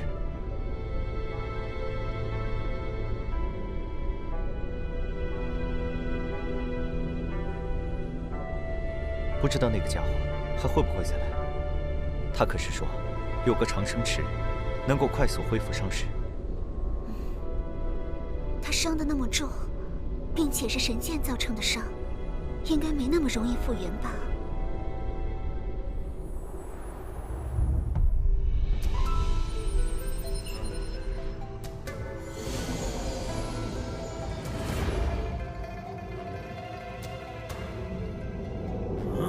怎么回事？不是说那天就2个剑王和1个剑圣层次的雕像吗？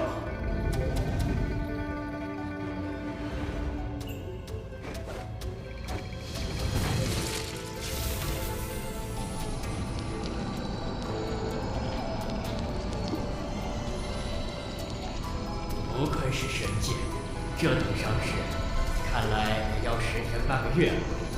那个小子，我记住你了。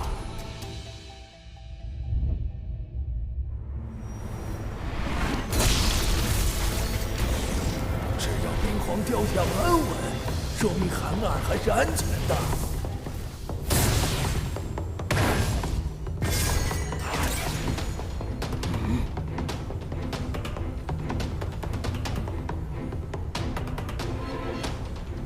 洛星之还不出来帮忙！可恶，居然暴露我的身份！你直接进入洛家宝地空间，把里面的封印彻底破了。洛星之，你敢！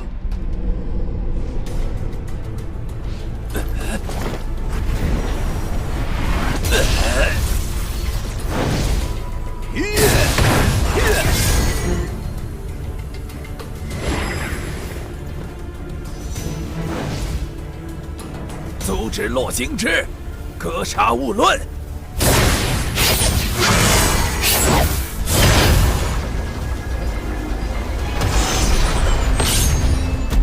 帝释馆里，洛家是我的副家主洛星之，竟然是血剑老人的人。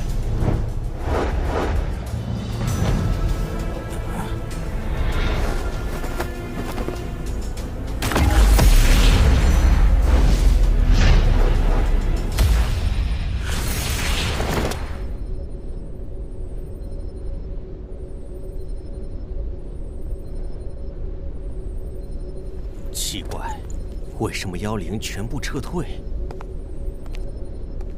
之前洛红眼猜测的叛徒，应该就是他了。你为什么要这么做？洛水寒施展了禁术水元术，将冰皇雕像的力量转移至你的身上，才打退了妖灵的进攻。我猜的对不对？水寒剑魂重创，断了武道之路，皆因你之故。你身为洛家副家主，却亲手掘洛家坟墓，你可对得起洛家列祖列宗？小子，剑王只有200年寿元，而剑圣足有1000年寿元。你知道200年跟1000年的区别吗？我不想200岁就死。血剑老人答应助我突破剑圣，为了1000年寿元，做什么我都愿意。就因为这个，连养育你的家族覆灭都在所不惜。1000年寿元何等难得！我相信洛家的祖先，如果疼爱我这个后辈，一定会理解我的。如果不疼爱我，我为了自己的1000年寿元覆灭洛家，又有何妨？你真是个畜生！养有贵辱之恩，家有反哺之意，你连畜生都不如！畜生？什么家族跟我有什么关系？只有生命才是属于自己的，为了生命值得付出任何代价。方阳，你真是可惜了，你将来可成剑圣，甚至有望冲击剑神。可惜你偏偏要来参加世剑大会，偏偏走上了一条死路。其他天骄比你的运气好多了。忘恩负义之辈，你真该死！没了洛水寒给你转移冰皇雕像的力量，就算你是公子级天骄又如何？我乃巅峰剑王，你区剑意境中期剑王，我随手便可捏死。神剑，你有神剑，受死吧！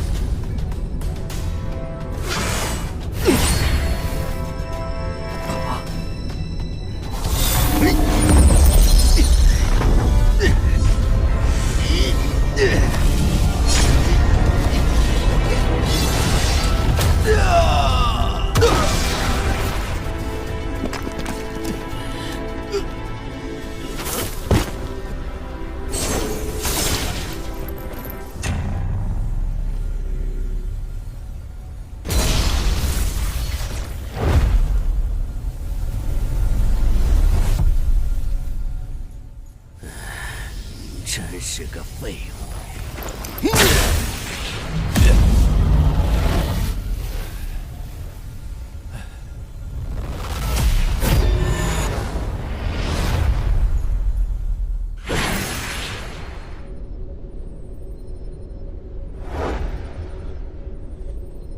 安儿怎么了？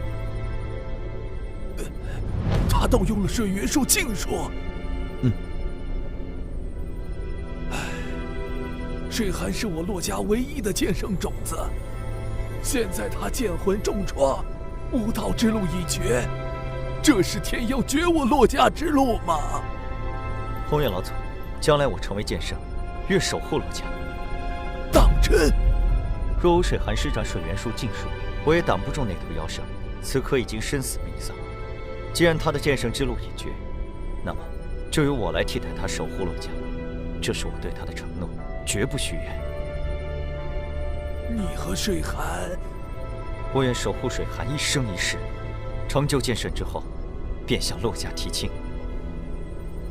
我明白了，那洛家和水寒的将来就都托付于你了。洛京之可是巅峰期剑王，没了水元术的方阳究竟是如何生的？看来这个方阳还有很多秘密。你照顾着水寒，我先把破坏的封印修复，然后带水寒出去。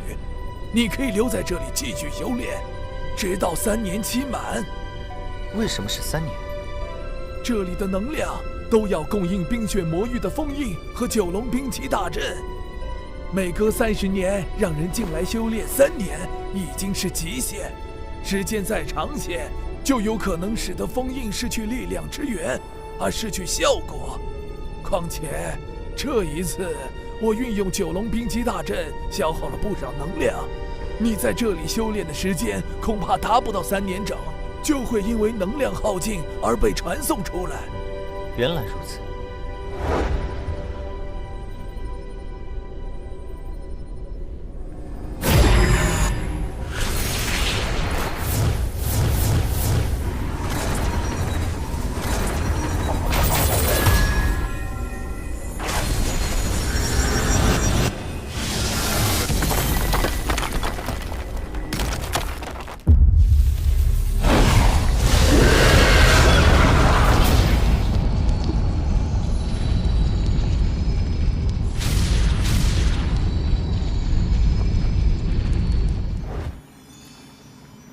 水寒的剑魂受到破坏非常严重，需要至价的养魂宝物才能治愈。洛家的养魂宝物只能令他的剑魂不再破坏，无法修复。把它交给我，我得带他去养魂，否则等剑魂彻底碎灭，他就再也无法苏醒了。什么养魂宝物能够治好水寒的剑魂？神剑暗灵，或者是神药九玄神魂花，这2样都是传说中的宝物，从没听说有人亲眼见过，几乎没什么希望。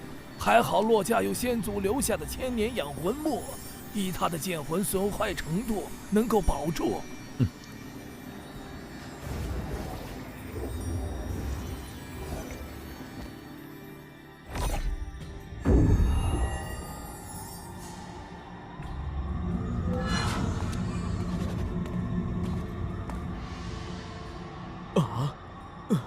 详细的事之后再讲，先去宝库中把千年养魂木取来。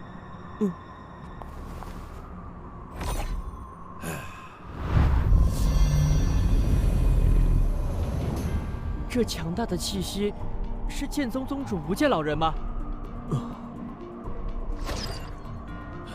是剑宗宗主君望神来了。你们2个别只顾着伤心了，好好照看水寒。记得将千年养魂木给他服下。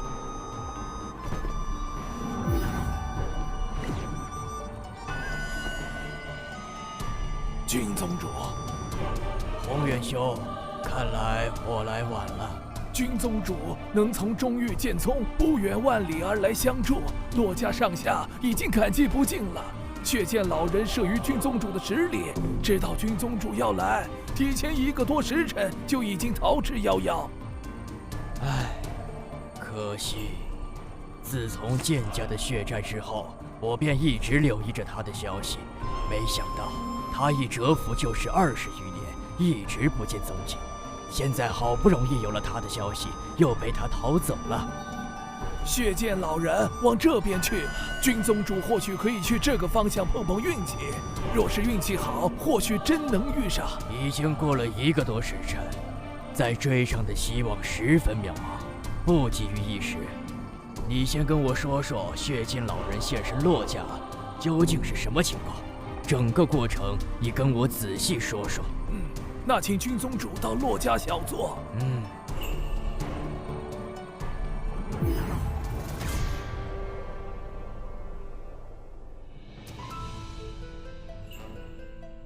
这么说来，血剑老人是为了洛家的水寒剑。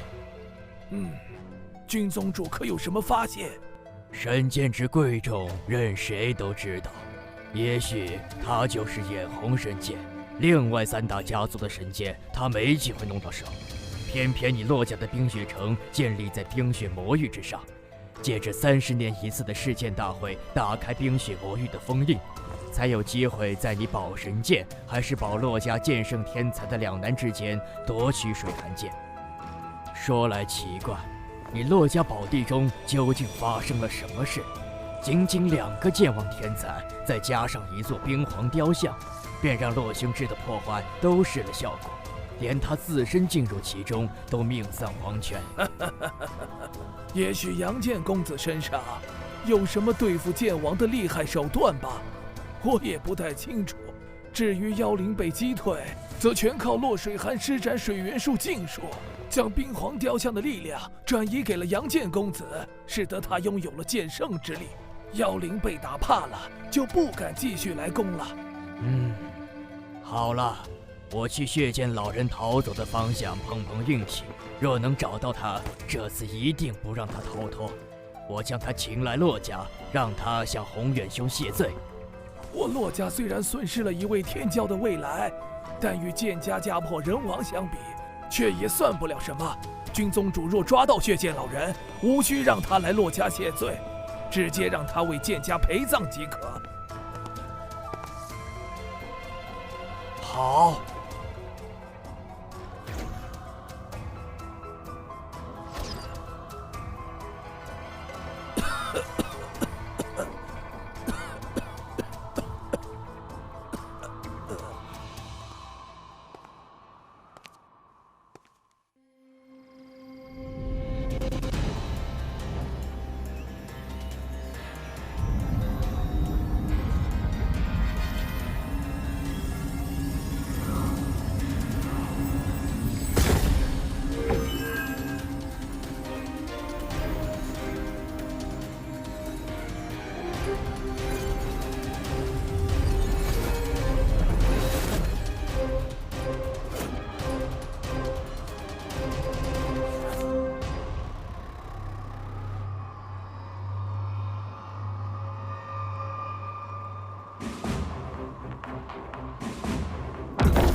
巅峰剑王了。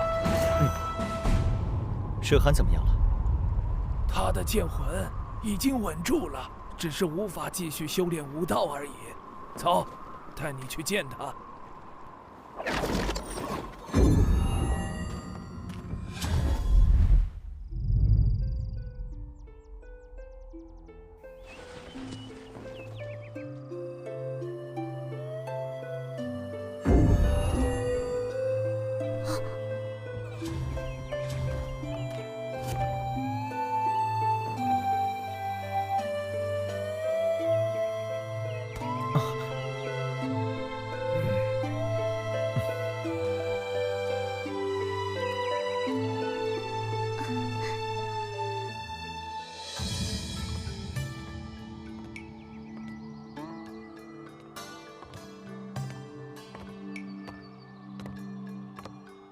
多亏有你。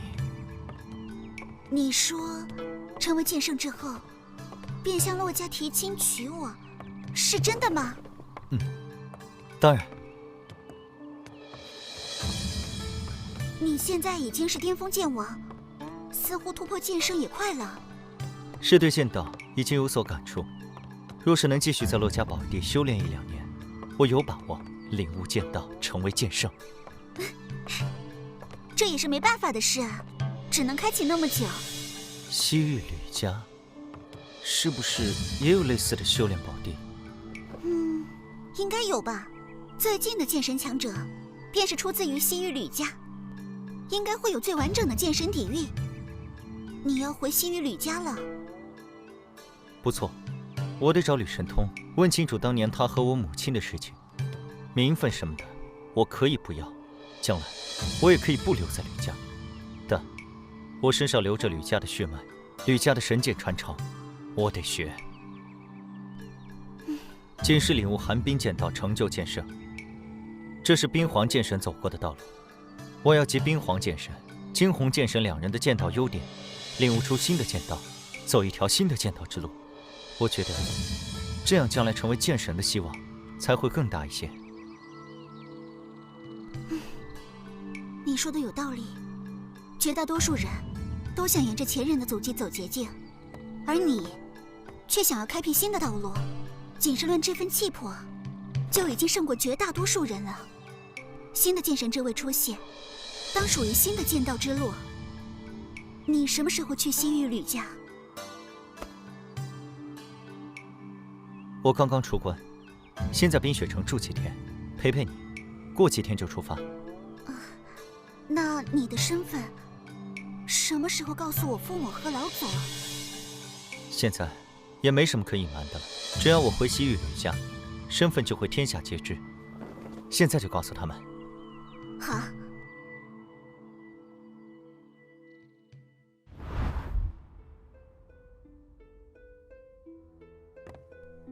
老祖，爹，娘，有件事要跟你们说。什么事？其实，他不叫方阳，而是叫做吕阳，是吕神通之子。西域吕家，吕神通的儿子。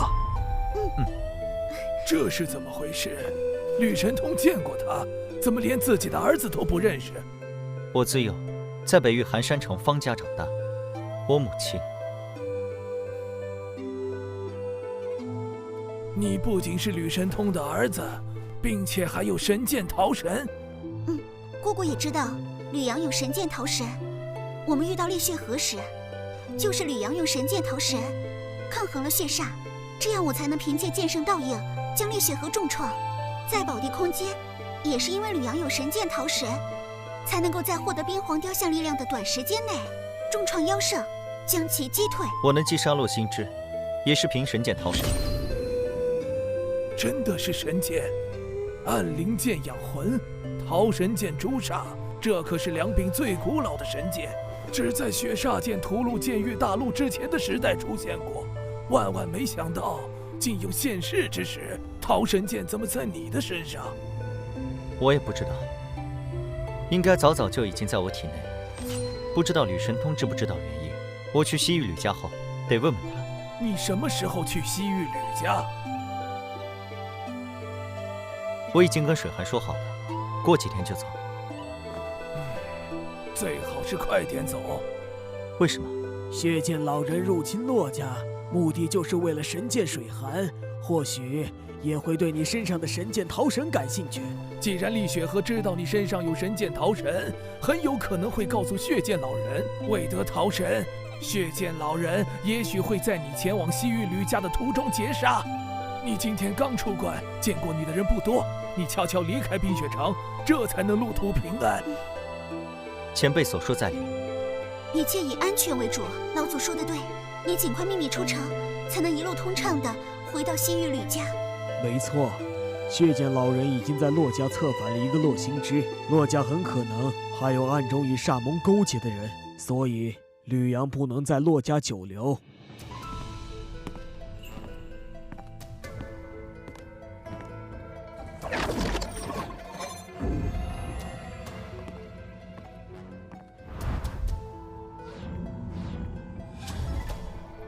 你往那个方向飞，不出5日便可到达西域吕家。吕阳就此别过，前辈珍重。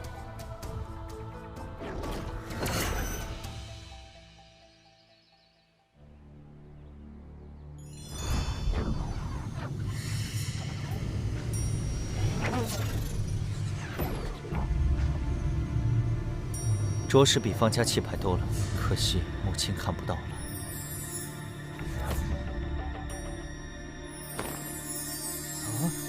阁下是谁？来我吕家何事？麻烦通报贵家主一声，杨建公子求见。好，公子稍等，待我前去通报。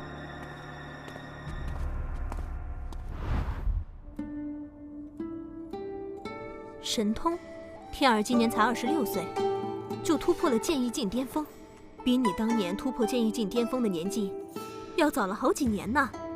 将来天儿突破剑圣的年纪，肯定也要远小于你，应该用不了太长的时间。到时候，你们父子双剑圣，将是流传整个剑域大陆的佳话。不错，比起我当年，的确要出色很多。但是在天骄中，26岁成巅峰剑王，算不上多么出色。如剑无双、厉雪河都在24岁左右便成为巅峰剑王，你还要多多努力。父亲放心，我一定会追上剑无双、厉雪河的。将来的剑神之位，非我莫属。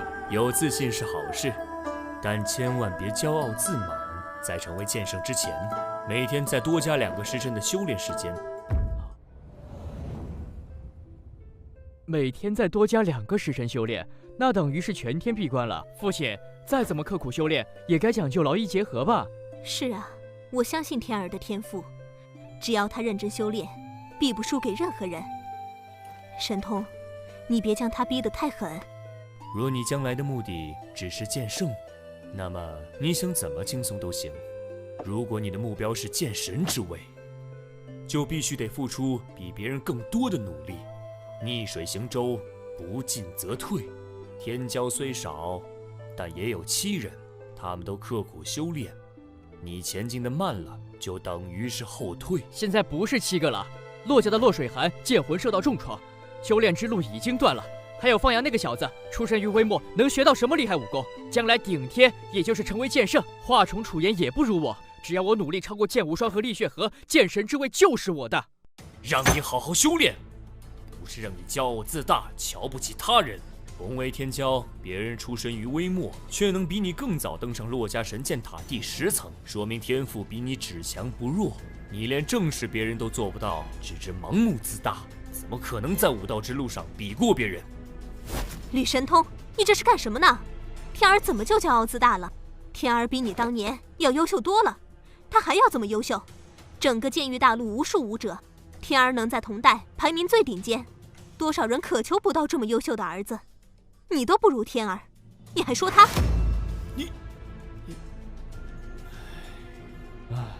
娘亲，父亲也是为了我好，你就别生气了。家主，杨建公子在府外求见，快请他去课堂。吕神通，今天你哪儿都不能去。哼，这个杨建公子，就是你说的方阳？对，就是他。他来吕家做什么？不知道。娘亲，父亲毕竟是剑圣，你就让着点。剑圣怎么了？我父亲楚剑雄是剑圣，儿子将来也是剑圣。他能将我怎么样？我先去问问方阳这小子跑来我吕家做什么。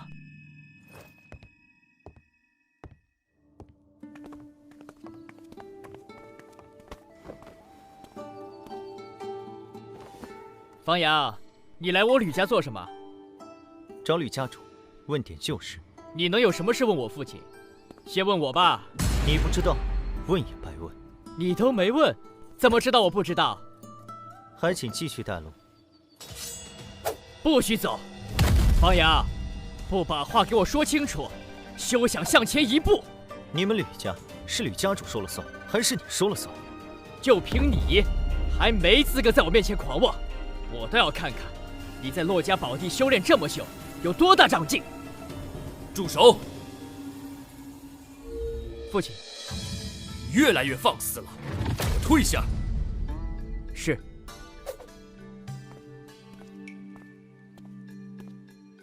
杨建公子，让你见笑了。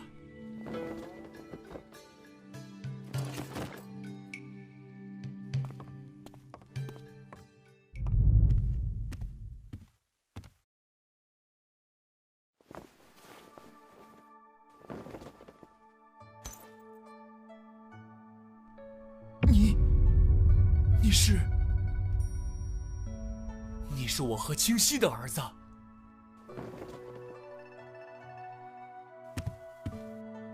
我的娘亲的确是方清溪，她给我取的名字叫吕阳。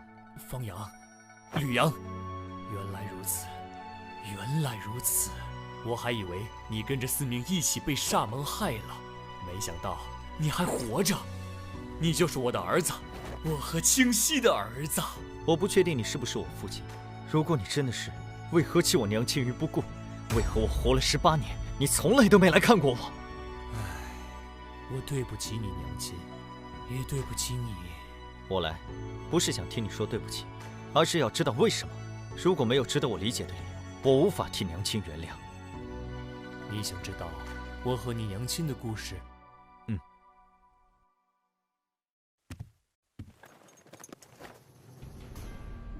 那得从我说起。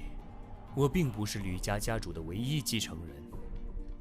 我同父异母的弟弟吕神池，天赋出众，比我更胜一筹。若不是我经历了一番机缘奇遇，吕神池应该会比我更早一步突破剑王。我成为剑王后，一次宴会上，我认识了来自南域楚家的楚红兰。楚红兰是楚家剑圣楚剑雄的女儿。我娘亲为了给我找个好靠山，好争夺家主之位时更有优势，便向西域楚家提亲，作为剑圣的女婿。再加上我机缘之下，比吕神池更早突破剑王，顺利地接任了吕家家主之位。我和楚红兰成了亲，很快我们也有了孩子，就是吕天。但我是凭机缘成为剑王，实际上并没有剑圣之资，资质相对于剑王也不算拔尖。楚红兰嫁过来，发现我并没有她想象中那么优秀，多有懊恼。我们二人多有争吵。说来我能接任家主，跟楚剑雄这个剑圣岳父有不小的关系。楚红兰在剑圣父亲的庇护下长大，骄横惯了。说来惭愧，我纵为吕家家主，也管不住他。那段时间在家族中待着无趣，我便离开了家族，如少年时代般行走天下，探索险地，寻找机缘，想要找到突破剑圣的机遇。我的天赋不是很高，但运气却是不差，因为到处探索险地遗迹，还真的找到了一个年代极其古远的遗迹，从里面获得了关于神剑暗灵的一点消息。你见到了神剑暗灵，还是得到了？神剑可不是想获得就获得的，能获得神剑认可者，至少拥有剑圣之资。以我的天赋，并不能获得神剑的认可，否则，如果当年我能获得神剑天虹的认可，我必定能成为吕家家主，就不需要借助楚家的力量了。我连神剑暗灵见都没有见到，但是我的确从那里获得极大的好处，让我能够在短短20年之内突破剑圣，并且也因此遇到了一个令我一生都无法忘怀的人，那就是你娘亲方清溪。我通过古遗迹中获得的关于神剑暗灵的消息，确定神剑暗灵有可能在北域行舟，于是我便赶去了北域行舟。当时你娘亲方清溪是行舟宗门沧浪宫的天才弟子，年仅20出头便已是剑魂境巅峰。我在行舟行走时，跟你娘亲碰过面，她和一些沧浪宫弟子追杀一名黑道人物严天海，结果阴差阳错之下，把我当成了严天海。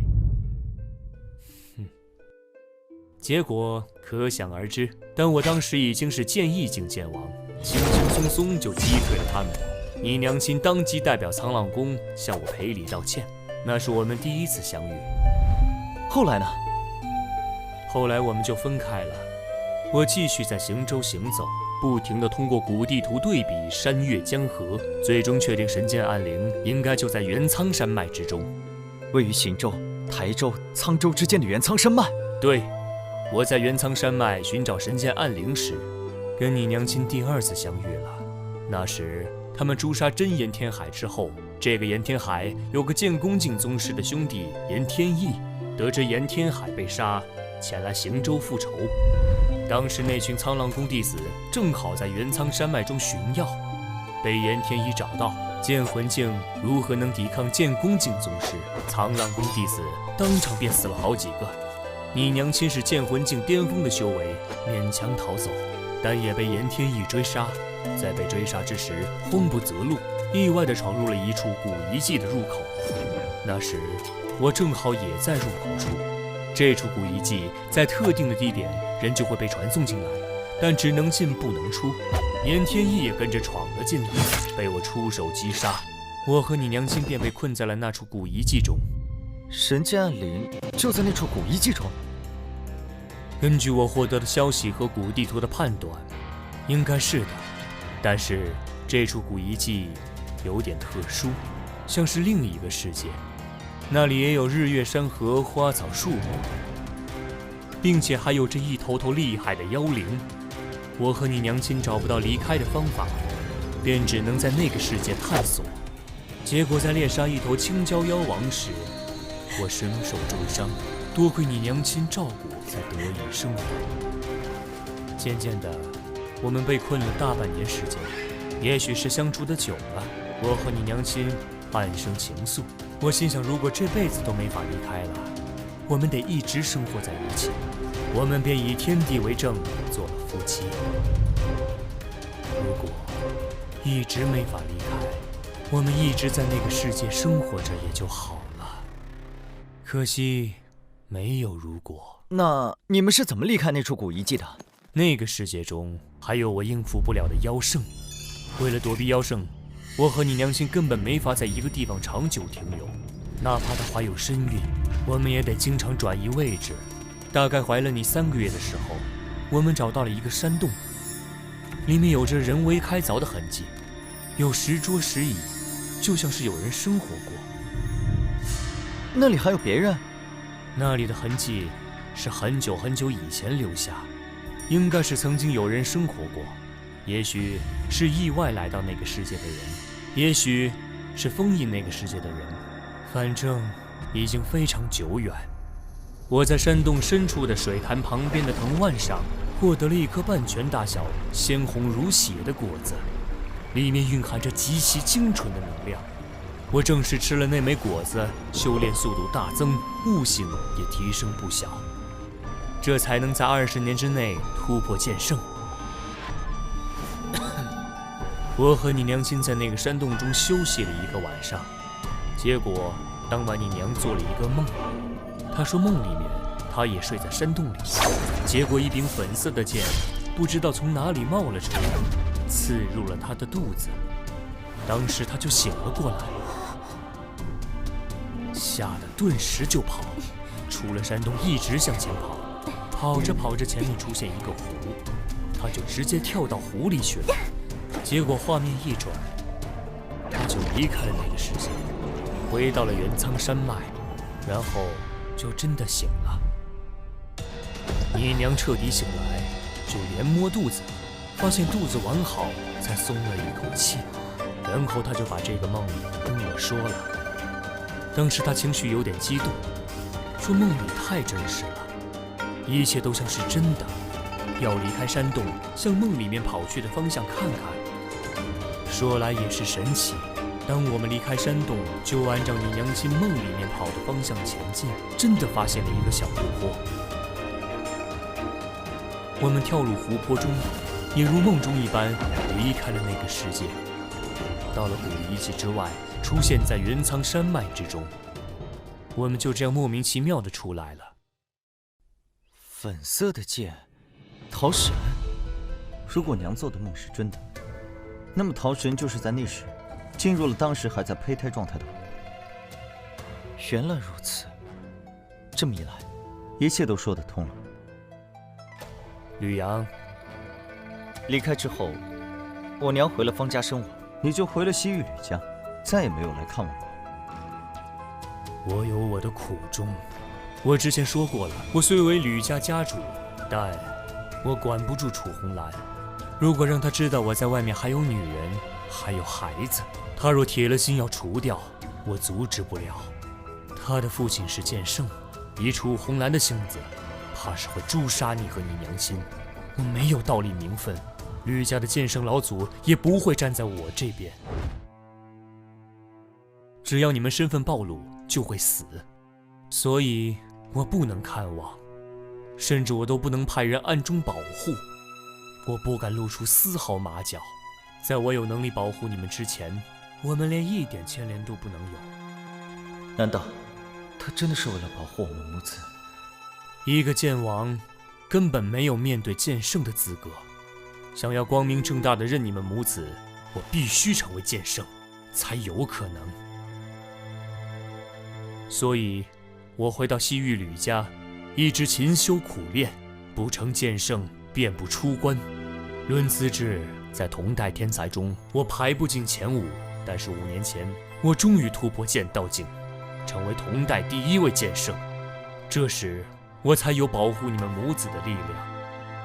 但我突破剑圣，天下各大势力相继来贺，我没法第一时间前去方家接你们，只能暗中派吕思明前往。没想到，造化弄人，我万万没想到。没想到你娘早已离世，更没想到我们父子相见是如此多灾多难，以至于让思明也丢了性命。眼前这个男人，真心爱我娘不假。若是当初留在古一界，我们一家倒也能其乐融融。这不怪你，的确是造化弄人。孩儿吕阳，拜见父亲大人。我儿快起！以前为父力量不强，护不住你，现在为父为剑圣，定要让你认祖归宗，将你的身份宣告天下，谁也别想阻拦。我认祖归宗，你也要为我娘亲证明才是。那是当然，我已经很对不起你娘亲了，绝不能让她无名无分。杨儿，此事我会跟楚红兰商量。不是商量，是通告。为父作为剑圣，在吕家有了足够的话语权，不管他就同不同意，也阻止不了。只是站在他的立场，不高兴也是人之常情，他倒是肯定会给你脸色。可他毕竟是我明媒正娶的正妻，也是你大娘。若是真无理取闹于你，你忍着点儿，别跟他计较。你们若是吵闹起来，将成为吕家的笑话。父亲放心，我懂得分寸。那就好，那就好。这些年，你一定过得很不容易，真是难为你了。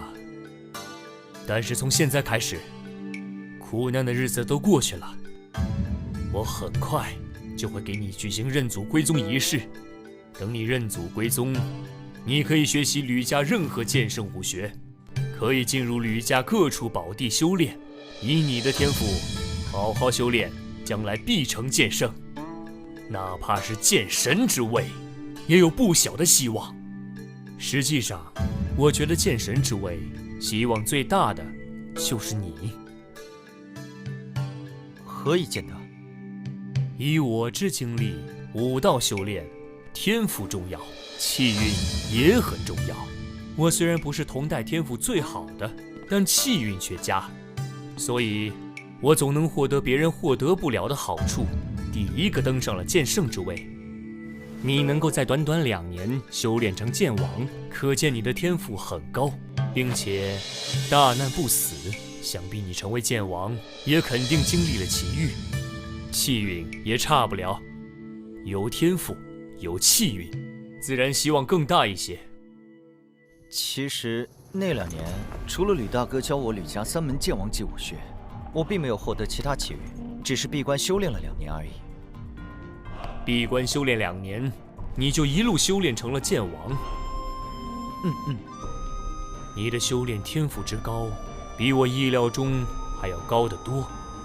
若真如此，就连众多天骄的天赋都要比你差一个档次。在真正的天赋碾压面前，纵然经历奇遇，也难成剑王，更别说成为剑圣。我能成为剑圣，奇遇是一个方面，我自身天赋也是一个方面。而剑神之境，古往今来有记载的剑神屈指可数，而剑圣却数量太多，不知具体数目。可见突破剑神之艰难，越是难以修炼到的境界，对于天赋的要求就越严苛。杨儿，将来的剑神之位，我更看好你了。与我同代的天才不在于少数，大家皆有可能。别人我不了解，但天儿我是最清楚的。论天赋，天儿在天骄中实属中游；论机缘，天儿有的只是吕家原本就拥有的。更关键的是，天儿一路走来太过顺利，未经历过人生坎坷，受不了打击，其心其志都还需磨砺啊。在我看来，未来剑神必在你、剑无双、厉血河3人之中。算了，不提这些了。父子相认，不如唠些家常吧。对了，你之前说在黑风山思明丧了命，他是死于鬼煞之下。你当时是怎么逃过这一劫的？父亲可知道神剑逃神？这岂能不知？10大神剑各有传说，其中8柄神剑的传说比较清晰，唯独桃神剑、暗灵剑出现年代久远，记载极少，唯有8个字较为流传：桃神诛煞，暗灵养魂。哎，你身上该不会有神剑桃神吧？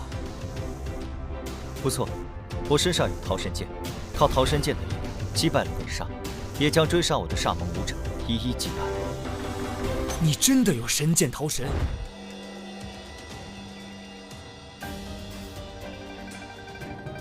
这等只存在于传说中的古之神剑，竟然在这个时代现世了吗？杨儿，你什么时候获得了桃神剑？果然，一切都因源于那个梦。我没有获得过神剑桃神，这本神剑应该是从我生下来开始就一直在我体内。难道？没错，我听父亲讲当年时，如今也怀疑体内的桃神剑是不是跟娘亲在那个山洞里做的那个梦有关。梦里面找到湖泊的路线是真的，通过湖泊离开古遗迹世界是真的。那么，有一柄粉剑插进他的肚子，一样是真的。那就是桃神剑。从那时起，桃神剑就一直在你的体内，伴随着你出生、成长。我也是这么想的。桃神剑居然如此有灵，你还在腹中就择你为主了吗？这究竟是好是坏？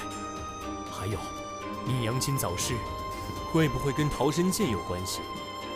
是，父亲说娘亲以前是沧浪宫的天才弟子，修为颇深，这都是桃神带来的。如果真是那样的话，岂不是这剑自己有意识？那究竟是我御剑，还是剑御我？父亲，你不是说那处古遗迹世界中应该有神剑暗灵吗？怎么神剑桃神也在其中？难不成那里拥有2柄神剑吗？根据我得到的古地图考证来看，神剑暗灵的确是在那处古遗迹世界中。如果桃神剑确实是从那里进入你娘亲的体内，那么你说的没有错，那里有2柄神剑。只是我和你娘亲还没找到暗灵剑，便离开那里了。父亲成为剑圣后，有了足够的实力，应该又去探索过吧？去过。你和思明出事后，我在北域找了你一圈，在行舟的时候便去了元苍山脉，但是当年那个入口我已经进不去了。我能感应出那里的天地空间与别处不同，应该入口禁制还在，但是不知道为什么我无法激发触发条件，进不去里面。难道是剑圣不可进？不一定。当年你娘亲是剑魂境，炎天意是剑宫境，我是剑王境，都能进。但后来我找人试过了，剑魂境、剑宫境、剑王境武者也都无法再进。我猜想，应该是我和你娘亲离开后，进入遗迹世界的禁制改变了，产生了新的条件。再次进入，会不会和我体内的神剑逃神有关？有可能，或许你将来可以去试试。遗迹世界中有妖圣，并且数量还不少。想要完整的探索遗迹世界，你现在的实力还不够，至少也要成为剑圣才行。我在洛家宝地闭关修炼近3年，获得了冰皇剑神的武道传承，修为已经修炼至剑意境巅峰。我想参悟金红剑神的武道传承，集2位剑神的剑道之长处，领悟出属于自己的剑道，突破剑圣。你今年才23岁，好像还不到。还有4个月，年满23。你真正接触到上乘武学的年纪较晚，剑无双、厉血河在18岁时都已经突破剑王，你18岁才真的开始修炼上乘武学，修为却能后来居上，比他们年纪更小的成为巅峰剑王。论天赋，他们的确是比你差了一档。我会尽快举办你认祖归宗的仪式，之后你便可任意参悟剑神先祖留下的武道传承。你先在家主府内的偏院住下，你的事我得告知楚红兰一声。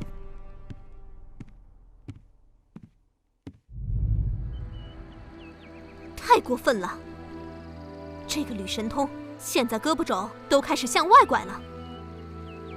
天儿，你不必忧心，你外公是剑圣，父亲是剑圣，你更是年少天骄，整个剑域大陆就属你的血脉最为优秀。那什么杨剑公子，区区一散修，无依无靠，就算机缘造化之下成为了天骄，与天儿你相比，那也是差了10万8千里，远远不及。我娘说的是，我2代剑圣之血，跟一个碰运气的小子动气完全犯不着，就是不知道他找父亲会有什么事。我会跟你父亲问个清楚。天儿，你虽然比别人优秀，但也要多多努力。只要同样的勤奋，别人就肯定比不过你。啊，天儿，我有点事情跟你娘亲谈谈，你先回自己房间。嗯。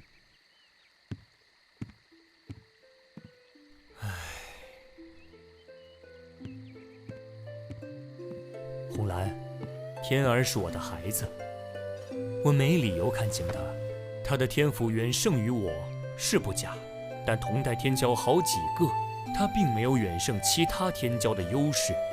我对他严厉些，是让他别骄傲过头，继续勤修武道，将来才能够在武道意途上走得更远。你又何必动怒呢？天儿就是我的心头肉，他身怀2代剑圣之血，是剑域大陆的唯一，将来注定光芒万丈。所以你对他苛责，我一时激动就……我们都是为了天儿好，就别多说了。那个杨剑公子来找你，可有什么事？我来找你，正是有件关于他的事情要跟你说一下。什么事？难不成跟我还有关系？有点关系。究竟是什么事情？你快说呀！杨剑公子，真名吕阳，他是我的儿子。这种玩笑可开不得。我没开玩笑，他真是我儿子。吕神通，我们成亲还不到30年，你现在跟我说你在外面有一个20多岁的儿子？我们成亲后，我曾外出历练过一段时间，那孩子的出生就是那一年我在……住口！我不想听你在外面的风流往事。好，你不想听，我就不讲。吕阳年少时，他娘就病逝，现在他已经知道自己的身份，我要让他认祖归宗。不可能！吕神通，你太让我失望了。你在外面生了野种不说，现在还想把野种带到家里来，你休想！我绝不同意，我父亲也不会同意。其他家族的族长哪个不是3妻4妾，儿女成群？你父亲也是，你也只是楚剑雄普通妻妾的女儿。现在我要让我儿子认祖归宗，你凭什么不同意？楚剑雄凭什么不同意？因为你迎娶我的时候，就已经答应过我的条件。若我在世，此生绝不再娶其他女人。就算你成为剑圣，可活1000年，那也要等我死后，才可另觅他欢。吕神通，别以为你成了剑圣，我就真的怕你。只要我活着，你就休想。我没有娶其他女人，我现在是要让我儿子认祖归宗。那还不是一样？怎么是一样？当年的事完全是个意外，我没有主动做过对不住你的事。吕阳他是我的儿子，我就必须让他认祖归宗。我不是跟你商量，而是告诉你这个结果。就算你把楚剑雄请来，也别想阻止。我会马上通告整个吕家，3天后就举行认祖归宗仪式。你愿意参加就参加，不愿意参加就在家里待着。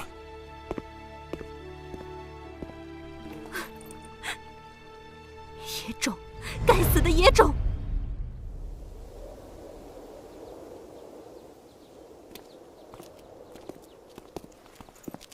吕叔，这是有什么喜事啊？你不知道吗？杨建公子就是家主的儿子，现在全府上下都在准备着呢。什么？赫赫有名的杨建公子居然是家主的儿子？这下好了，咱们吕府又有一名天骄了。唉，就是不知道楚夫人会不会愿意呀？家主认儿子，管他姓楚的什么事儿？平常吆五喝六的也就算了，这等事情还要插手，真把我们吕家当他们楚家了。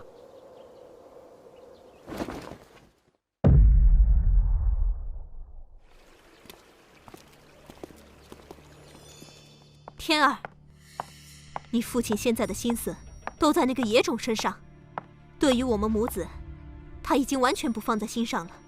娘，我们怎么办？有那个野种，没我们；有我们，没那个野种。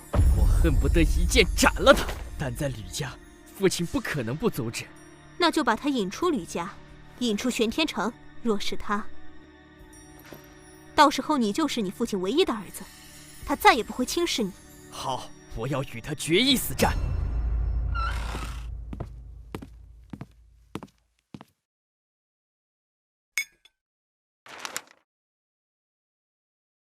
看来他是执意要与我一战了。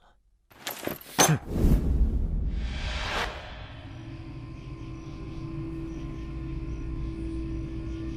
我如今已然是剑意境巅峰，有吕家剑圣级绝学和吕家神剑惊鸿在手，方阳他敢来？方阳，终于来了。既然你一定要挑战我怎么能不来？不知天高地厚，若不是你运气好，经历了机缘奇遇，侥幸成为剑王，哪有资格与本公子平起平坐？现在我为巅峰剑王，就凭你也敢在本公子面前放肆？惊鸿剑出！我才不靠什么机缘奇遇，而是一步一个脚印走来的。猖狂！本公子今天绝不饶你。虽然我不喜欢你，但我们至少有着同一个父亲。即使我从小没享受过吕家的好处，而你却拥有一切，可我从未有过嫉妒。而你明明占尽了好处，却如此咄咄逼人，将父亲置于何地？我是父亲唯一的儿子，你的生死对于父亲而言并不重要，所以，哼！惊鸿剑法！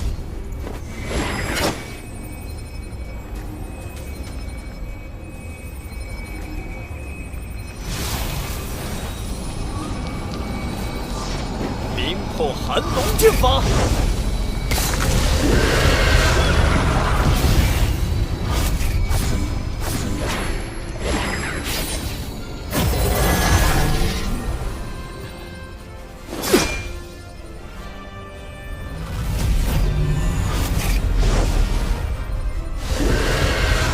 巅峰剑王而已，很意外呢。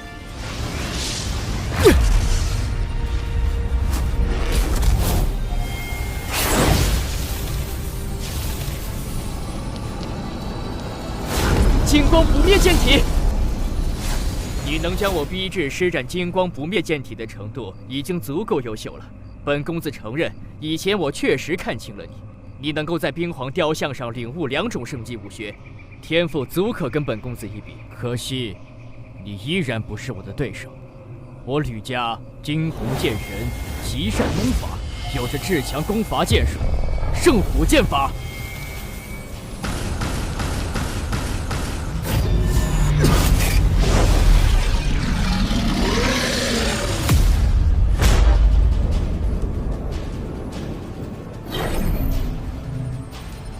看你能接我几剑！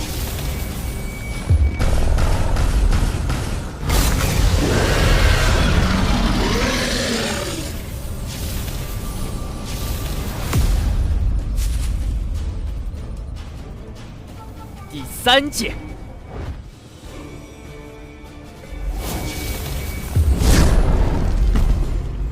冰皇绝神斩！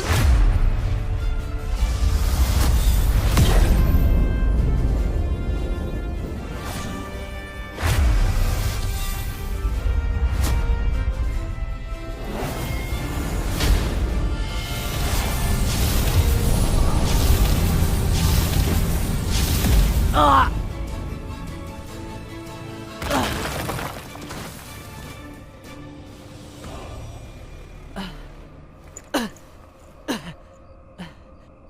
这是冰皇剑神的至强绝杀剑招，你仅仅只是个剑王，居然学会了冰皇绝神斩！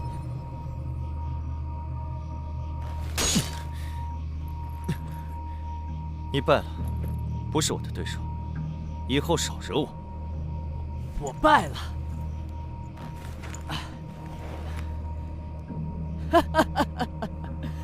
我败了，方阳，就算你能打败我，那又如何？我有神剑天虹在手，剑圣之下，皆可斩之。啊！方阳，你很强，也很天才，可惜没有神剑，今天你还是要输。就让你看看神剑的威力！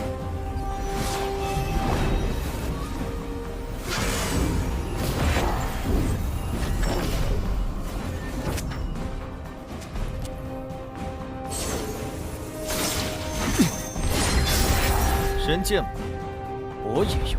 怎么你手中也有神剑？这是神剑桃神，还是神剑暗灵？神剑桃神，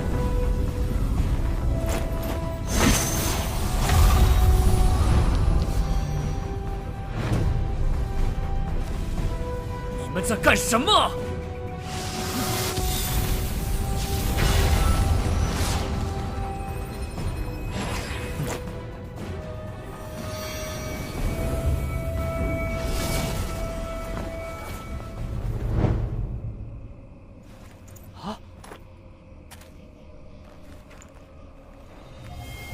没想到啊，桃神剑居然在他手里。你们2个是同父异母的兄弟，竟然动用神剑相伐，为什么要这么做？吕天在我房中留言羞辱，约我出来一决高下。我前来赴约，他出手凶狠，我只好陪他一战。这是真的？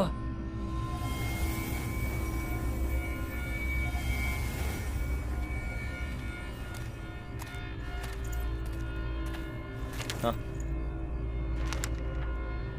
吕天实力不及我，伤于我的剑下，所以动用了神剑天虹。幸好我手中也有神剑桃神，否则我已经死于天虹神剑下了。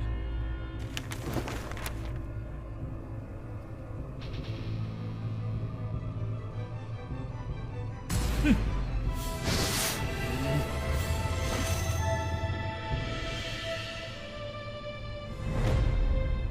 雨天，你好大的胆子，连你兄弟你都敢伤害，你太让我失望了。他不是我兄弟，我娘说了，他就是个野种，混账！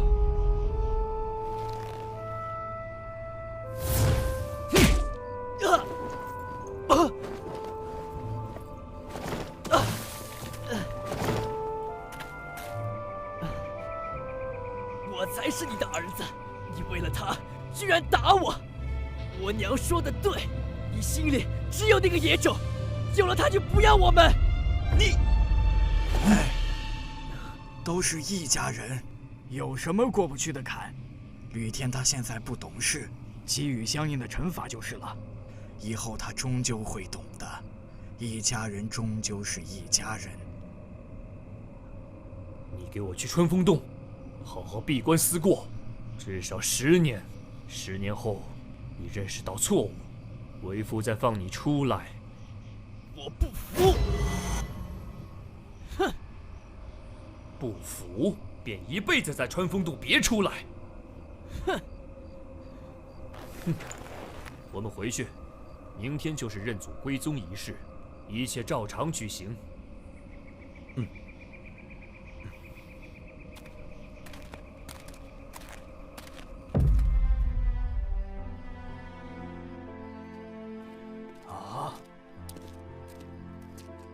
吕福，你昭告全府上下，吕天兄弟相残，我罚他在穿风洞静坐10年，以正家风。这未免……还不快去！等一下。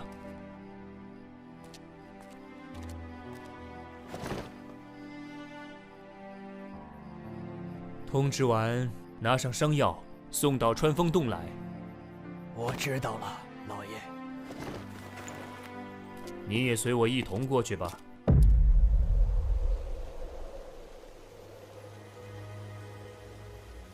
父亲罚吕天在这里思过10年，只是表意。这里罡风强劲，武者在其中，必须时刻运功修炼，倒也算得上一种魔力抑制之所。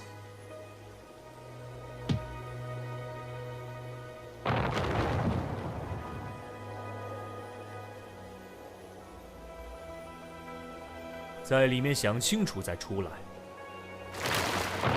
爹，你偏心，我不服。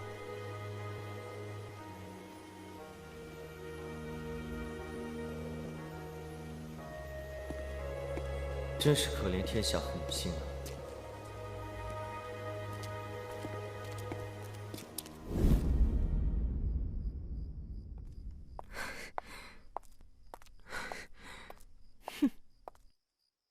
夫人，息怒啊！哼，都给我闪开！我要找吕神通问个清楚。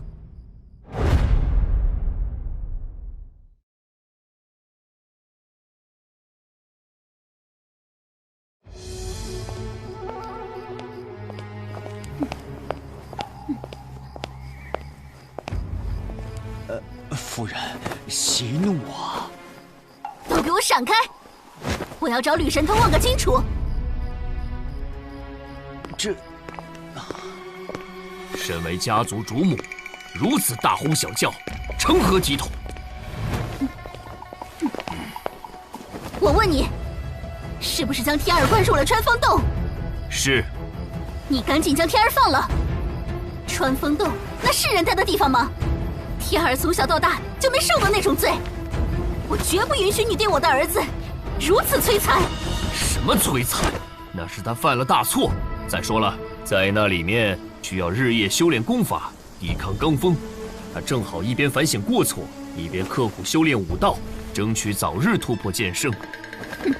以天儿的天赋，突破剑圣是水到渠成的事，根本无需去那破地方受罪。吕神通，我要求你立刻将天儿放出来！谋害兄弟，这是我对他的惩罚，至少也要在穿风洞中思过10年。10年之后，只有他真心悔过，才能放他出来。若不悔过，那就一辈子待在里面。什么谋害兄弟？天儿没有兄弟，那个野种没资格跟天儿称兄道弟。吕神通，我让你现在马上去把天儿放了，然后把这个野种赶出吕家，否则你我夫妻的情分恩断义绝。我带天儿回南域楚家，跟你老死不相往来。你是不是疯了？我没疯，你只顾这个野种，不顾天儿。实话告诉你，我已经通知了我父亲，明天他会到玄天城。要么你放了天儿，将这个野种赶出吕家，要么我和天儿跟我父亲回南域楚家。吕神通，你自己选。亏欠养儿，养儿认祖归宗，势在必行。天王老子来了，也别想阻止。楚红兰，嫁来吕家近30年，我自问对你无轻慢之处，你要走要留，悉听尊便。但是天儿也是我的儿子，休想带他离开吕家。哼，你还知道天儿也是你的儿子？你将天儿关在那鬼地方，天儿便没你这个父亲。既然你执意要留下这个野种，就别怪我们离开。天儿我一定要带走，他是我的儿子，我绝不容许你残害他。此事我会跟天桥老祖商讨，吕家容不得你只手遮天。当年西域吕家有人不想我回去，便让煞盟中途劫杀，导致吕大哥身死。这个事件的幕后黑手会不会是楚红兰？如果是，那么楚红兰跟煞盟便有关联。楚红兰是楚家剑圣楚剑雄的女儿，她要回楚家，我无法阻止，不可能强制扣留。至于天儿，我作为父亲，只要天儿不愿走，没人能强行带天儿回楚家。只是天儿愿意留下吗？那就只能看他自己的选择了。不管幕后黑手是谁，我一定要为思明大哥讨回公道。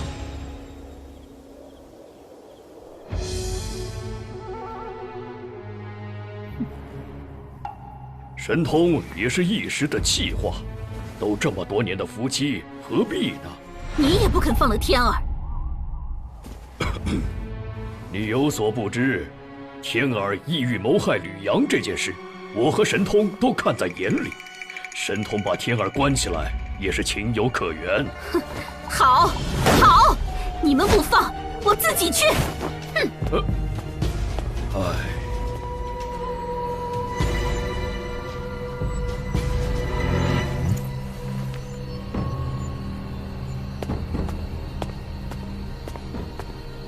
把穿风洞的封印给我打开。家主吩咐，除了他的命令，任何人不得开启穿风洞的封印。我是吕家主母，就算是吕神通也得听我的。我只听家主的，主母若能让家主听你的，可以带家主的手令前来，我立马打开穿风洞。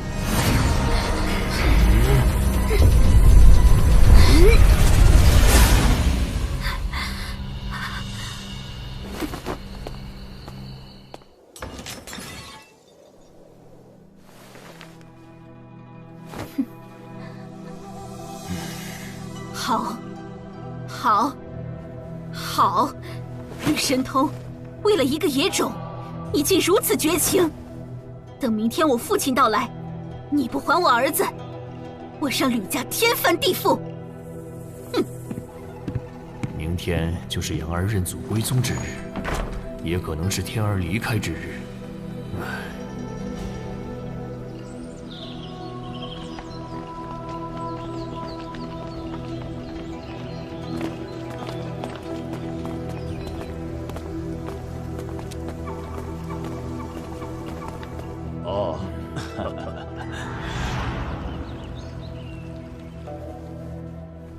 阳儿，如果楚红兰要带着吕天离开吕家，你说我该留还是该放？全凭父亲做主。我要听听你的意见。那就放吧。为什么？如果不放，父亲必不得清净。此事闹大，对于父亲和吕家的名声都无益处。如果放手能让事情平息，自然是一个好结果。若是吕天有你的胸襟和大局，那就好了。我若不放手，势必一战，剑圣相争，不仅可能对吕家造成破坏，还会让事情传遍整个剑域大陆。你的考虑是对的，放手才是好结果。如果楚剑雄要来，那就更要放了。还是得看吕天的意见。他要跟楚红兰走，今后我不管他。如果他选择留在吕家，还得接受我的惩罚。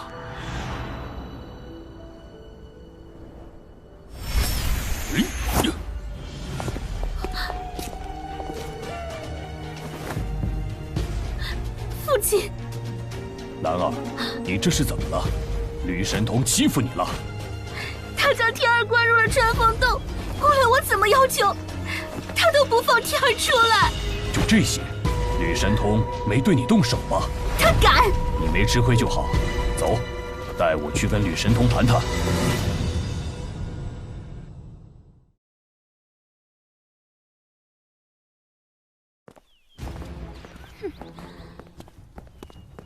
吕阳，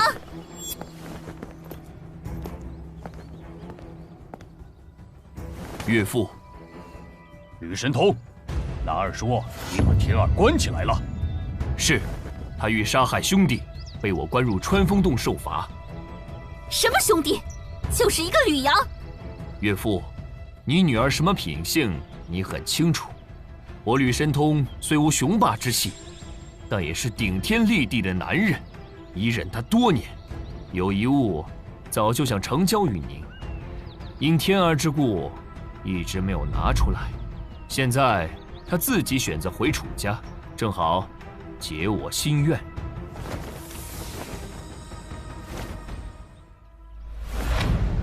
你竟敢休我！你应该有自知之明。就为了这个吕阳，他是我的儿子，不管任何人伤他、辱他，都是我吕神通生死之敌。我与他不死不休。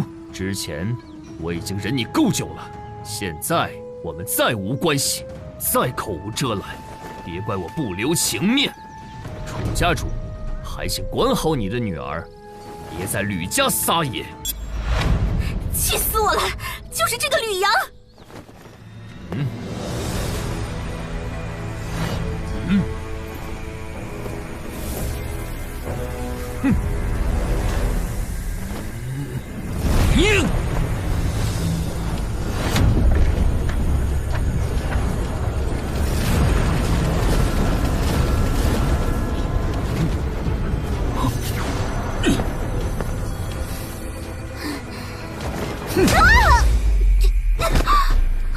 厚颜无耻，这是你咎由自取。哼！你找死！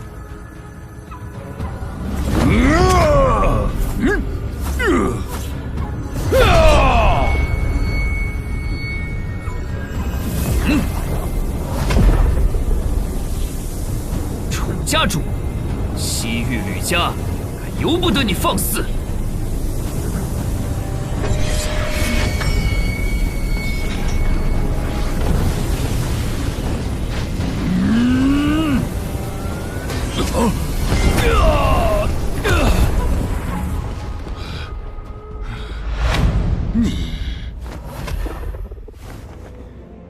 楚家主，带着你的女儿走吧，别再自讨苦吃。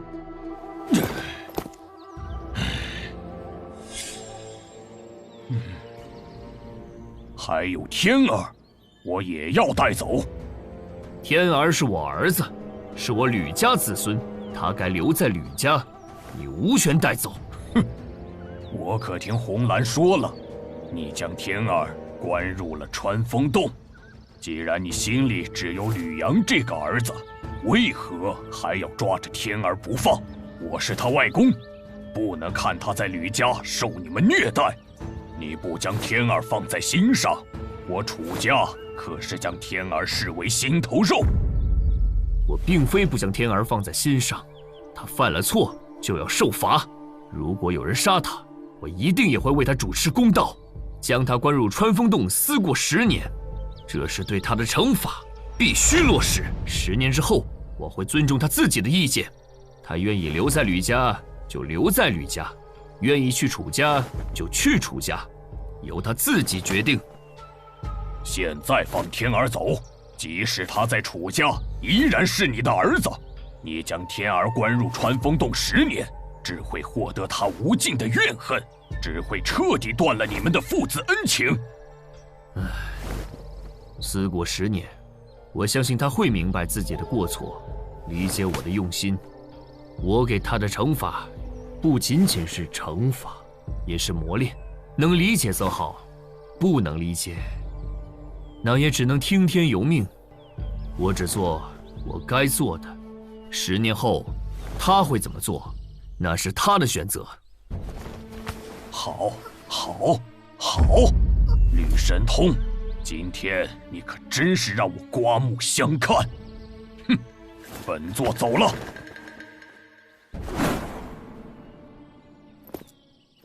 父亲，你不是说放手才是最好的结果吗？怎么事到临头？唉，人嘛，不就是争一口气吗？我对楚红兰已经忍耐得够久了。以前她是我夫人，她辱骂你，我还能忍住不动手。现在休书已给，我与她再无关系，她还当着我面辱骂你，就算是泥菩萨也会有3分火气呢。我岂能继续容忍？以前我不能保护你，让你受了太多苦，今后我绝不会让你再受委屈。好了，麻烦已经解决，现在去祠堂举行认祖归宗仪式。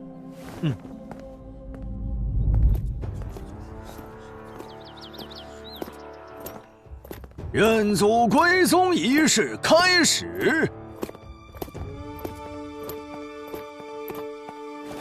1叩首，2归宗。这定然是西域吕家的剑神先祖，金红剑神。这是我西域吕家的先祖剑神金红剑神，名讳吕金元。我们西域吕家之人都是他老人家的子孙后代，你也一样。吕阳，对老祖9叩首，认祖归宗仪式便完成了。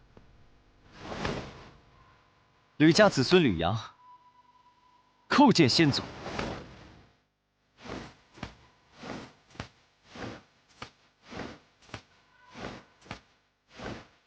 礼毕。今后你便是吕家人了。来，见过一下家族长辈们。这位你见过了，天桥老祖是我吕家在世最年长的祖辈，比起祠堂中许多牌位上的先祖，都更加年长。见过天桥老祖。这位是我吕家上一辈第1族老，除了天桥老祖，就属君族老年纪最长，你得称一声大爷爷。见过大爷爷。家主为感谢大家赶回吕府参加吕阳的认祖归宗仪式，特地设宴，诸位这边请。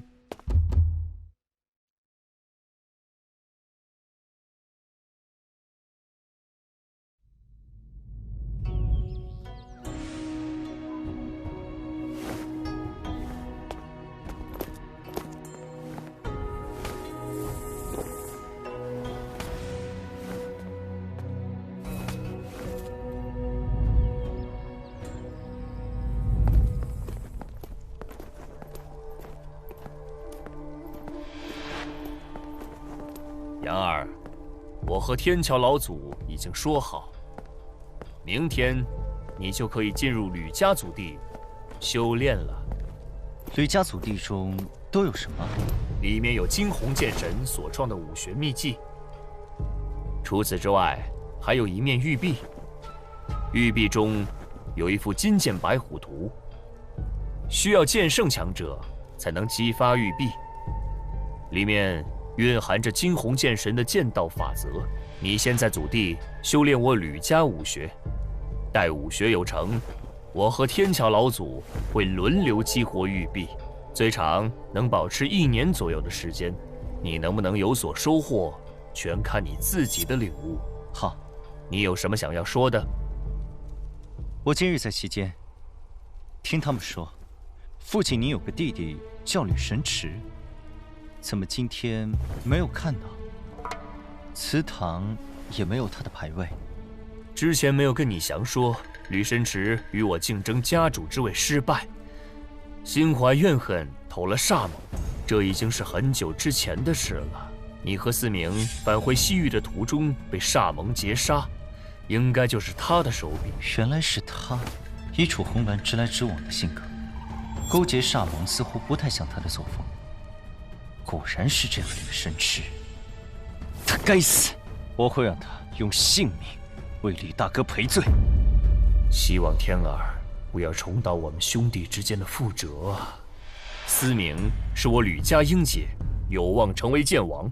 我若再见吕神池，同样会让他以命陪葬。只是煞盟隐秘，我在北域查询煞盟踪迹，虽然灭了不少据点，但也没找出真正的煞盟高层。想要找到吕神池不容易。这事你先放在一边，安心修炼武道，早日成为剑圣才是。是。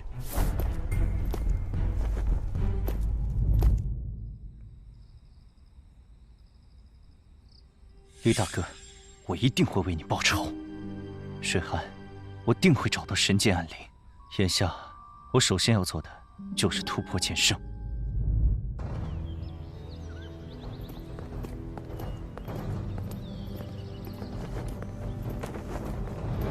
你想先学什么？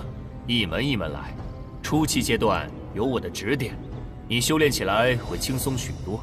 修炼到高深阶段，就需要你自己领悟其中奥妙。现在我有的是时间，接下来的日子，我会在这里指导你修炼。功法乃武功之源，我看了看，觉得咱们吕家的剑圣武学都与白虎剑气有关。我决定先修炼白虎圣剑经。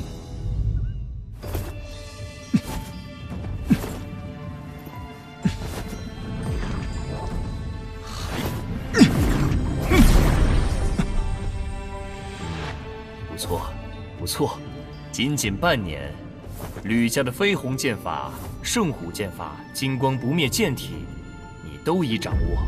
之后涉及武功奥妙之处，就靠你自己来悟了。我就不再打扰你了。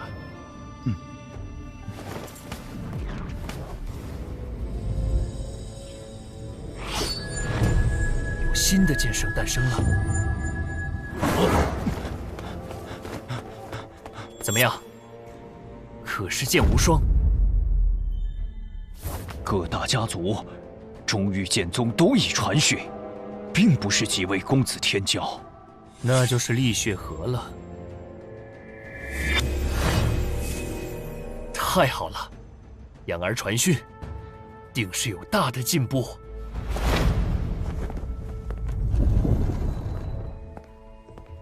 父亲，我已经做好准备了。请开启金剑白虎图吧。这么快？现在已经有公子级天骄突破剑圣，你也越早越好。哦，是厉血河还是剑无双？是厉血河。竟然不是剑无双！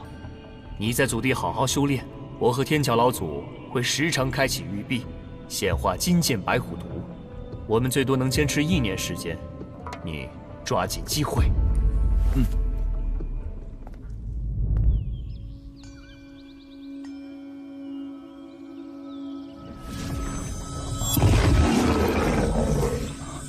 好锋锐的气息。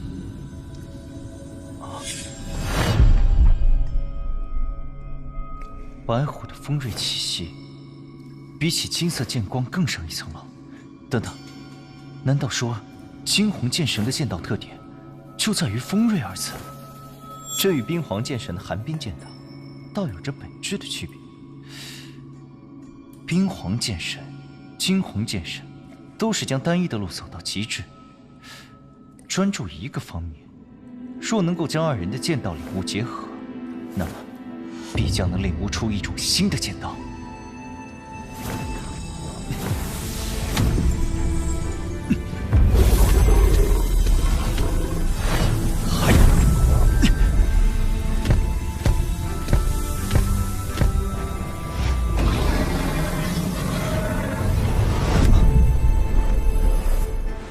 金红剑神的锋锐剑道，我已经领悟到登堂入室的地步。距离剑圣，我也只有一步之遥了。但是，在此之前，我还有件事要做。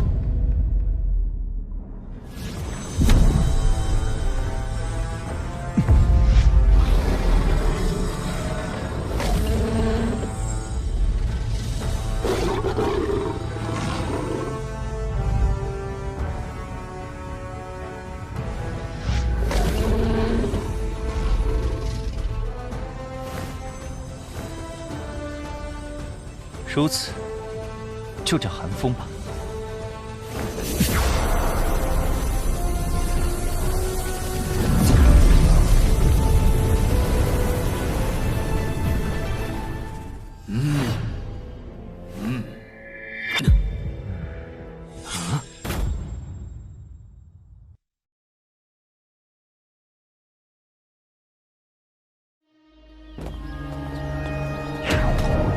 怎么可能？这世上还有比剑无双师兄抢先突破剑圣的。杨儿，神通，你这2个儿子，当真是一个比一个优秀啊！我还以为他至少需要再花5年时间，才可能领悟剑道，突破剑圣。真是没想到，这才过去多久，他才26岁就突破了剑圣，这太让我出乎意料了。真是天纵奇才，天纵奇才呀！杨儿的天赋惊世骇俗，有此成就才算正常。他领悟的剑道倒是奇怪，参悟金剑白虎图，居然领悟的不是金之锋锐剑道。不，他领悟的剑道中有金之锋锐，但也有水之寒冰。一种剑道竟然蕴含2种属性。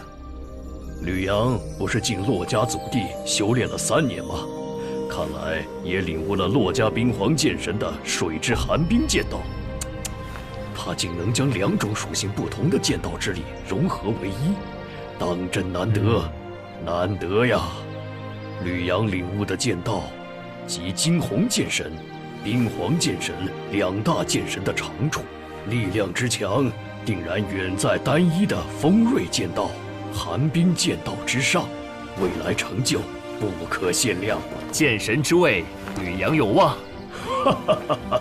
若吕阳成为剑神，那我西域吕家就是连出2位剑神，何等风光荣耀！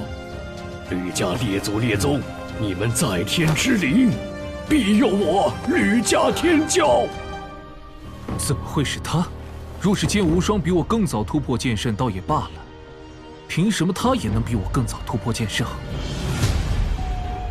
哼！本以为我的天资仅次于剑无双和厉血河，没想到吕阳竟也在我之前突破剑圣。不可能，这不是真的。难怪吕神通这么护着吕阳，竟是一个麒麟子。吕阳，我等你。吕阳，此子倒真是有些让人出乎意料。无双，你修炼的怎么样了？回师尊，我对于光明剑道的领悟已经足够，但突破剑道境总感觉少了一丝契机，可能还需要时间磨一磨。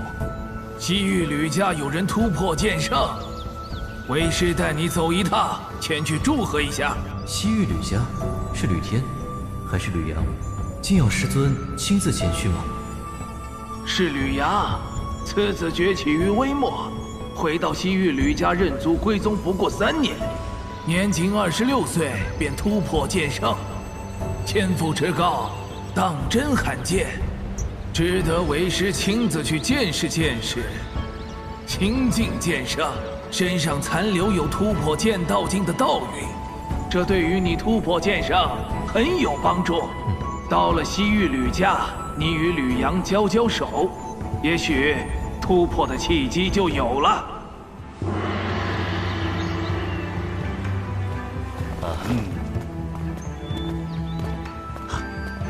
恭喜了，吕家主！你我之间不必如此客气，这边请。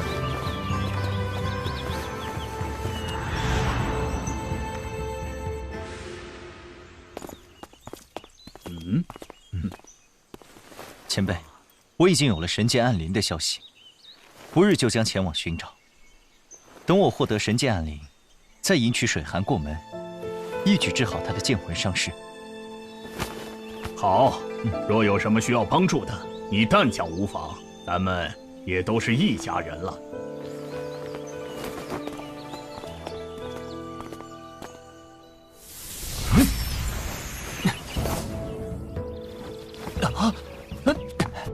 禀告家主，剑宗宗主无剑老人和弟子神剑公子剑无双到。哦。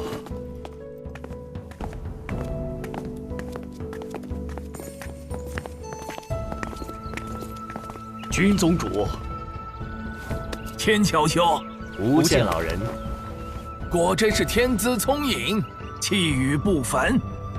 老夫前来就是想见识见识你这位天之骄子。天桥老祖，吕家主。无双的天赋举世无双，想必突破剑圣也是指日可待。无双突破剑圣的确是指日可待，只差一丝契机，不知杨剑公子可否助上一助？你刚刚突破剑圣，身上还有道韵，若与神剑公子对练，神剑公子的修为积累和剑道领悟已经到了，若能感触道韵，便可立即突破剑圣，你看如何？公子级天骄，真正竞争的是剑神之位，越早晋级剑圣，则希望越大。杨儿若是帮剑无双突破剑圣，对于将来而言，显然是多了一个竞争者。当然可以，那就有劳杨剑公子了。你曾在厉雪河手下救我，与我有恩，能帮你一点忙，我很荣幸。现在我们就可以开始。好。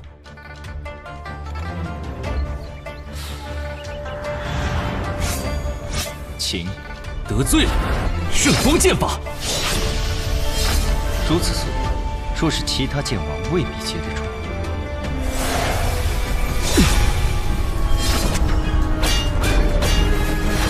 就是这种感觉。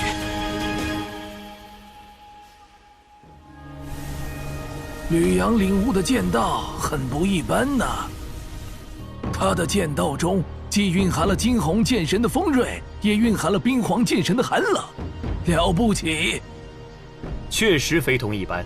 当日他突破剑圣时，我也感到意外，这是走出了一条新的剑道之路。不知将来能否凭借这条剑道之路问鼎剑神。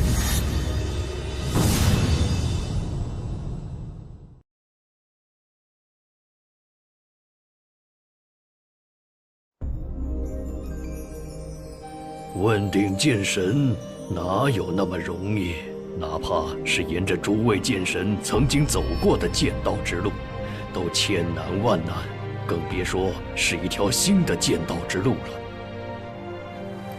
的确如此，剑神之位难啊！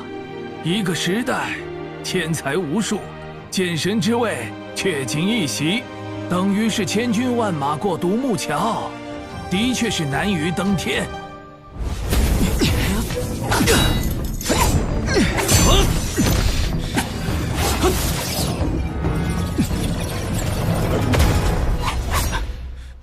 杨剑公子，我已感应到突破剑圣的契机，多谢了。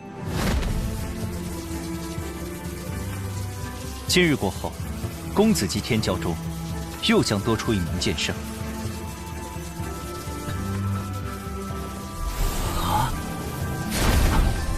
无剑老人，恭喜恭喜！好，好，好，终于突破剑圣了。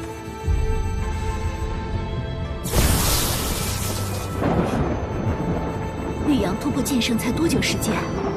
竟然又有人突破剑圣！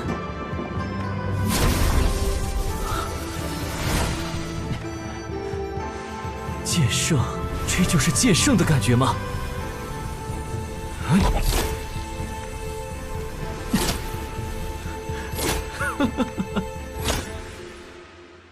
天桥兄，吕家主小徒承蒙杨剑公子相助，现已突破剑圣，不胜感激。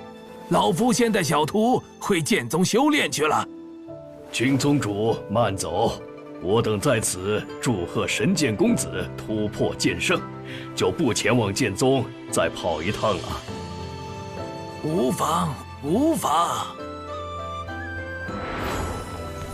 走，随我回宗。这就走？这就走。吕兄弟，多谢了。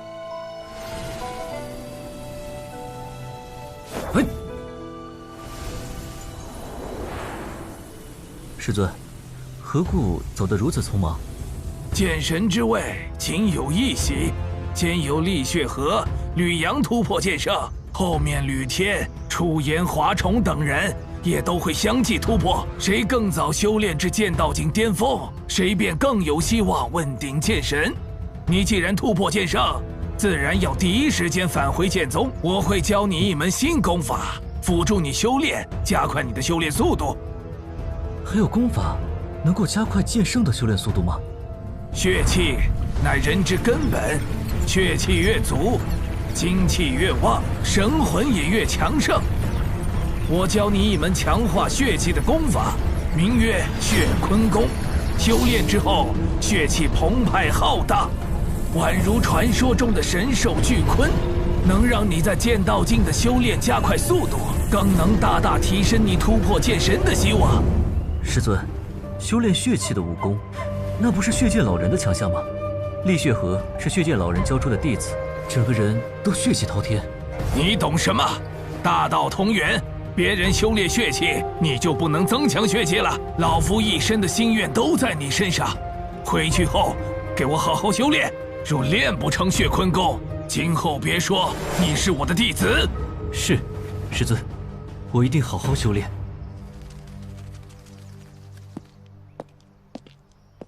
若是找不到入口，你就早点回来。父亲放心。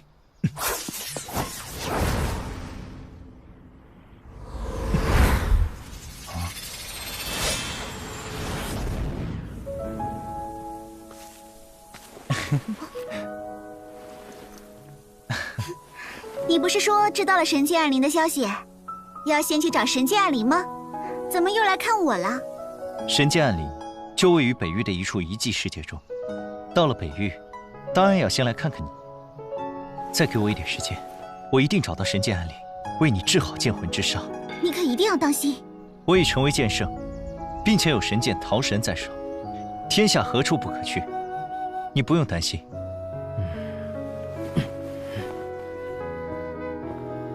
吕阳，你算是剑域大陆有史以来最年轻的剑圣了。宏远老祖，好。一入剑圣，你的精神气度完全发生了蜕变，有了飞跃性的提升，相比正常的新晋剑圣更胜一筹。跟我领悟的剑道有关吗？哦，能将冰皇剑神和惊鸿剑神二位剑神的剑道领悟融合，了不起，将来大有可为，剑神有望啊！你回了西域吕家一趟，怎么就知道了神剑暗灵的消息？我父亲当年闯荡天下，曾获得一张古地图，上面有神剑暗灵的消息。他根据古地图寻找到一处遗迹世界，便位于北域行州附近的元苍山脉之中。现在我准备进入其中一探究竟，找出神剑暗灵。那就祝你一帆风顺了。事不宜迟，我现在就去了，争取早去早回，带回神剑。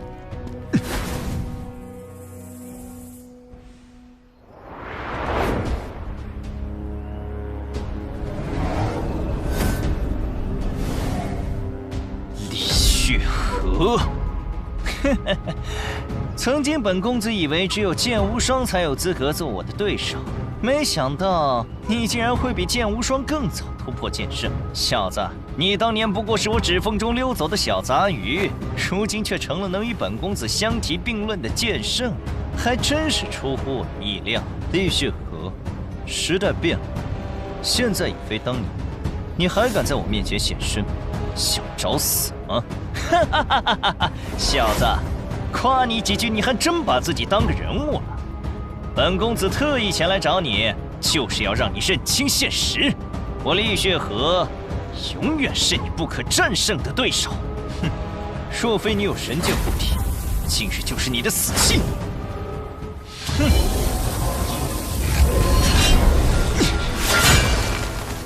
那我们谁都不动用神剑，放手一战，你敢吗？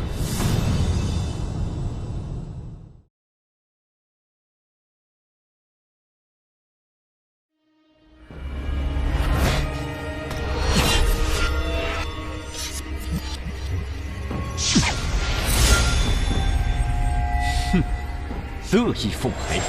切，小子，准备受死吧！血光剑法，冰破寒龙剑法，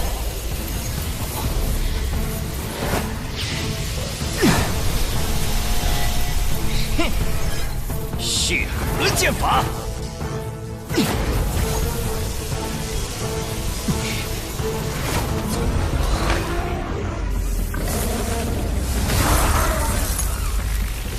哎呀！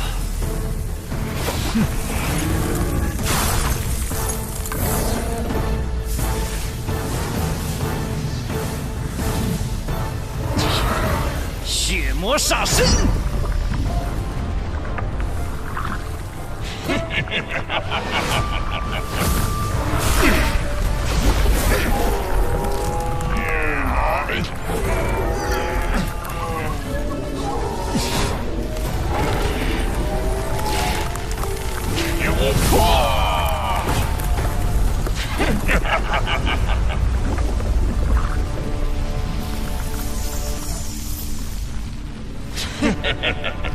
本公子领悟的血剑道拥有再生之力，血魔煞身受到任何破坏，都会迅速愈合，恢复如初。李阳，虽然你的实力出乎本公子的意料，但在本公子面前，依然是死路一条。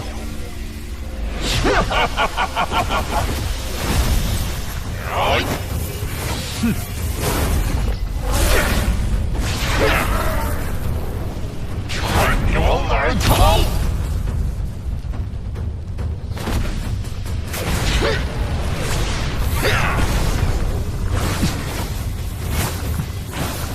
圣虎剑法。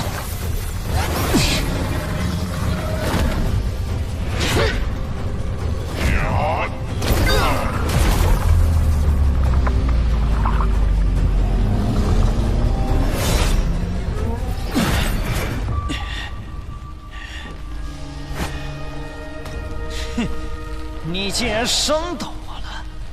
西域吕家的圣虎剑法，功法天下无双，的确名不虚传。可惜那一剑还是不足以将血魔煞身彻底破开，只能伤本公子皮毛。越是破坏力强大的剑法，越讲究瞬间的爆发力。我倒是要瞧瞧，像刚才那一剑的力量，你施展圣虎剑法能攻击出几剑？我根据自身剑道，领悟一剑，让你长长见识。好！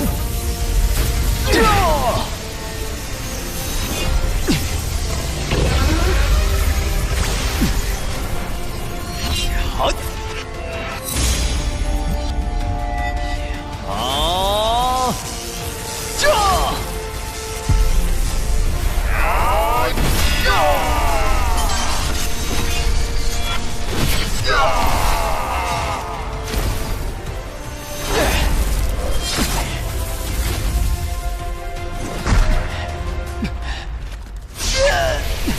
这是什么剑术？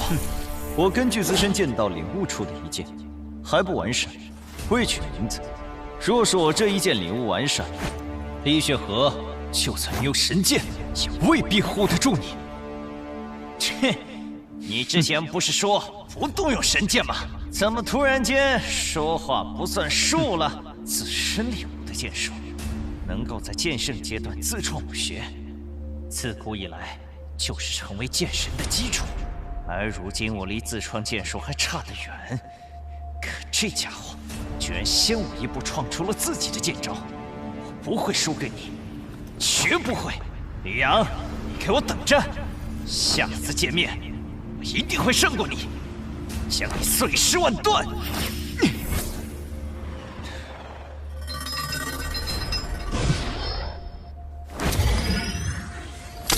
神剑护体，还真是麻烦。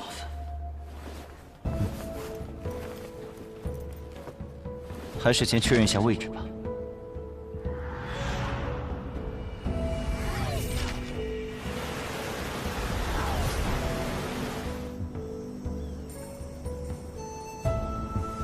应该就是这里。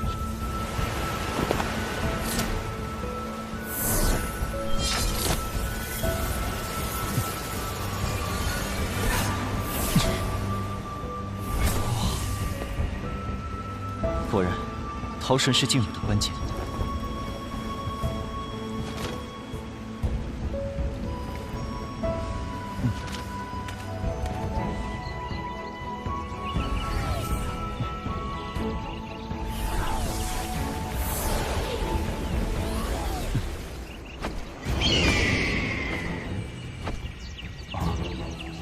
圣火剑法。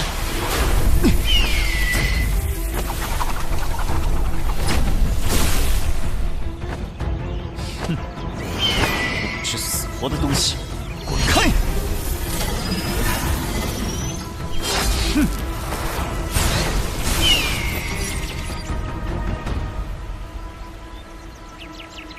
啊，居然有人！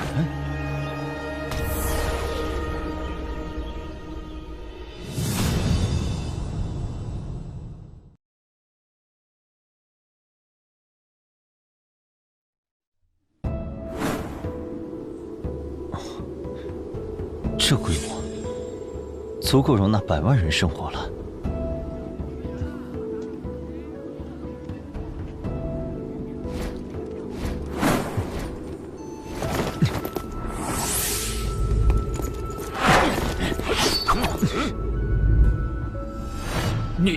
你是何人？从哪里冒出来的？在下吕阳，求见方家主事者。这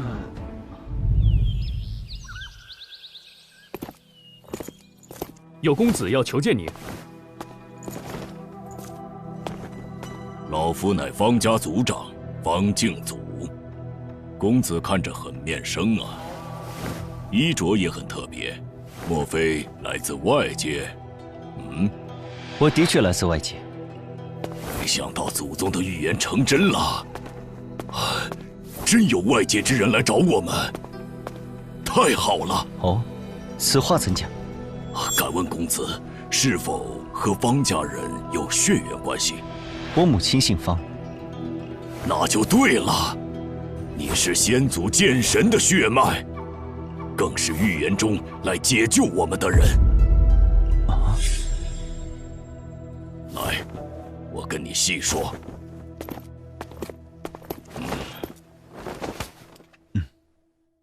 这里名为凌渊界，是由我方家和凌家的剑神先祖共同开辟的小世界。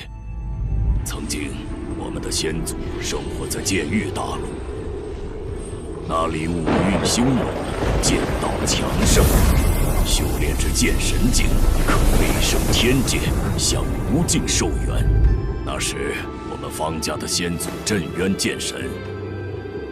拥有神剑桃神，凌家的先祖飞灵剑神，拥有神剑暗灵。他2人结为夫妻，共同创造了这里。直至万年前，血煞之子血煞之道走上剑神之路，他手握神剑血煞，葬送了无数武者性命，因此受到方凌2家剑圣追杀。 可惜，彼时的血煞老祖气候已成，剑神不出，无人能灭。我方凌2家受到的威胁越来越大，不得不退入凌渊界避祸。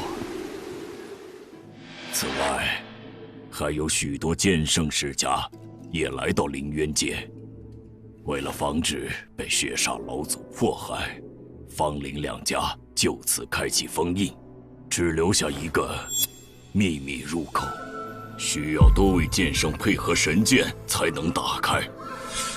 可是血煞老祖已经飞升，你们为何还躲在这里？并非我们不想出去，只是现在的我们没那么多资源培养剑圣境强者。 更别说打开入口出去了。你们就没有想过，直接动用神剑尝试一下？你可知我们这儿为什么叫凌渊界啊？俗话说，天有9界，地有9渊。天界是剑神飞升永生的地方，9渊则是修魔者宝地，里面充斥着无尽杀戮魔气，武者进入将九死一生。先祖当年开辟此地的意图，就是用来封印9渊连接剑域大陆的入口，所以才称之为凌渊界。凌渊界开辟之初，9渊的魔物就在不断冲击入口，无奈先祖只能将暗灵和桃神2柄神剑放入阵眼，加固封印。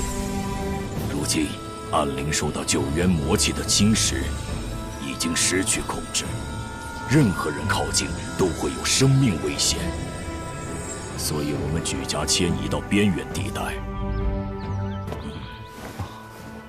至于阵眼所在的中心区域，附近生活着许多妖灵，甚至还有强大的妖圣存在。以我们目前的实力，根本拿不到神剑，自然无法出去。这么说来，一旦我取走暗灵，封印就会松动，凌渊界乃至整个剑域大陆都会陷入危险中。如果封印消失，你们先祖可留有后手，阻止9渊魔物入侵。有，这把诸天阵旗蕴含强大灵力，可保封印10年不破。我记得你刚才说，我是预言中解救你们的人，你可愿信我，将阵旗交予我？公子这是何意？实不相瞒，我此次前来，是为了取走暗灵，救我的未婚妻。你们的事的确让我意外，我也很乐意帮你们离开，而且我是桃神的新主人。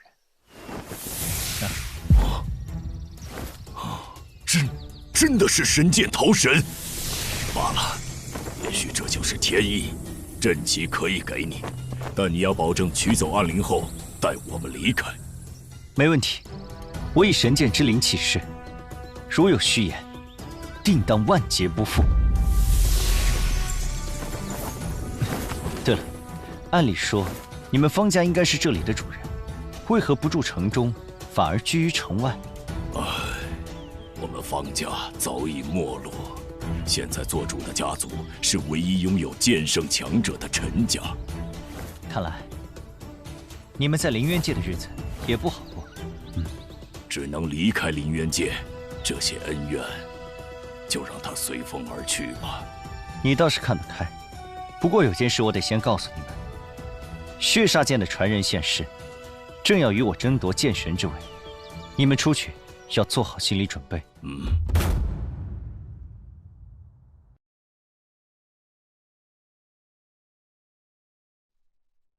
对我们来说，已经不重要了。不出去，只有走向没落一个下场。行，到时候愿意出去的出去，想留下的也不强求。另外，带我去林家一趟。等解决9渊魔气后，我需要林家对神剑暗灵的引导之术。好，公子请跟我来。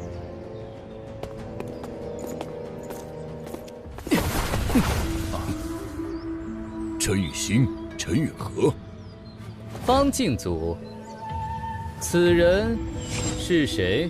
他是来自外界的吕阳，吕公子，可助我们离开凌渊界。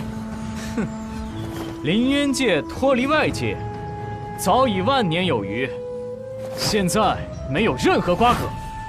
不错，凌渊界的人，谁都不许离开，还有你。你也不准离开，既然进来了，就在这里待一辈子吧。哼！哎！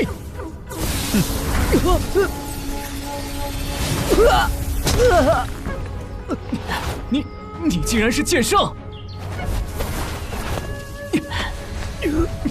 方敬祖，咱们走着瞧。那边就是林家庄。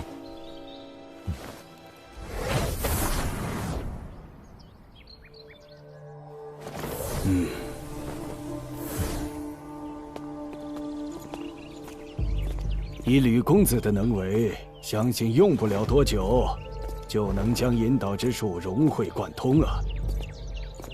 这间小院便是您的安歇之处，我会吩咐下去，禁止其他人前来打扰。多谢。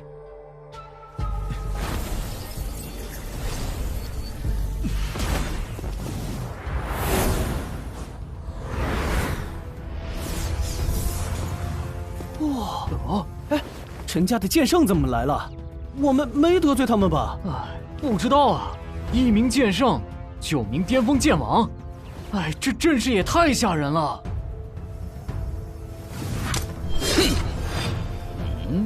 谁是外来剑圣？给我出来！外来剑圣，给我出来！外来剑圣，速出来！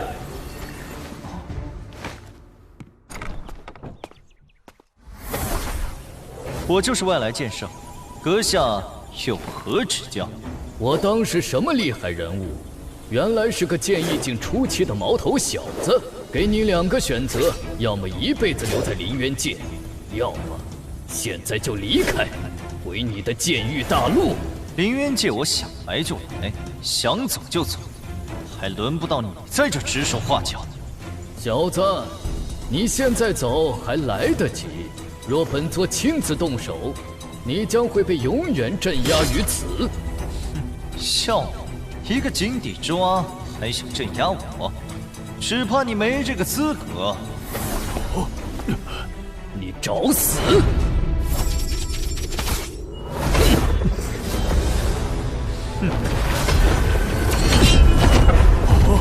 神剑桃神，你到底是什么人？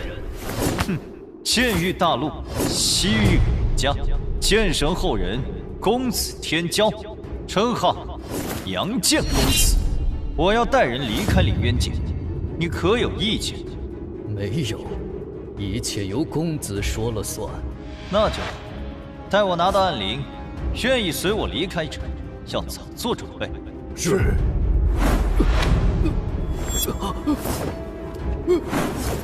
在我离开的这段时间，陈家若敢向方林2家伺机报复，阻拦他们离开林渊界，我定会让你们付出惨痛的代价。不敢，我等对公子心悦诚服，绝不会背向公子行事。这样最好。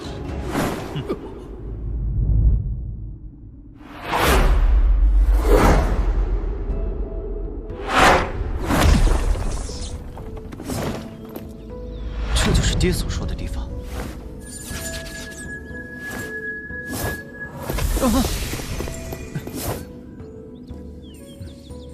暗灵已经魔化，恐怕不好对付。吃了它，能让我的修为更进一步，多一分筹码。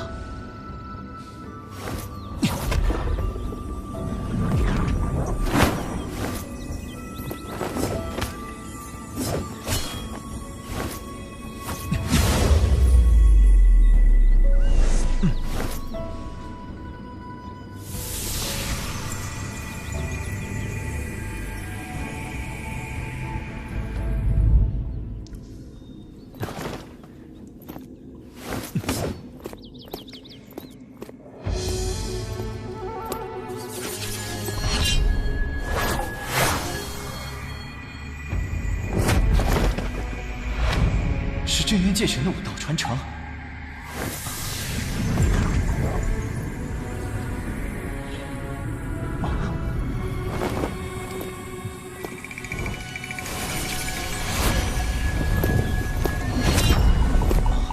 这就是暗灵。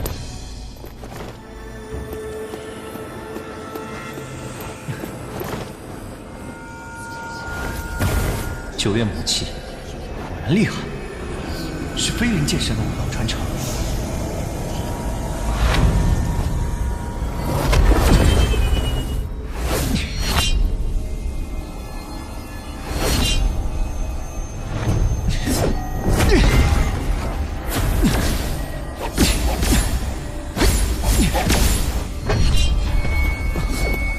魔法武当真难缠。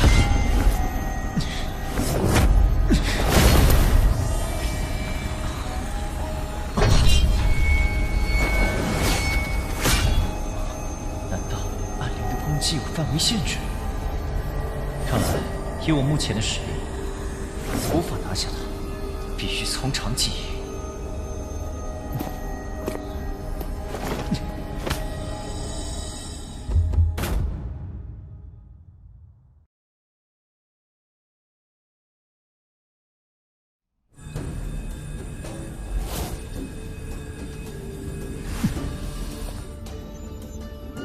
有逃生在手，我都没有半点胜算。眼下，只能大幅度提升实力才有机会。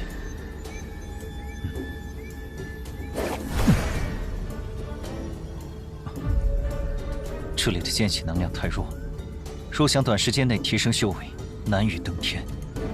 不过，要是把真渊剑神的传承融入我的剑道中，增加实力，倒是一个可行的办法。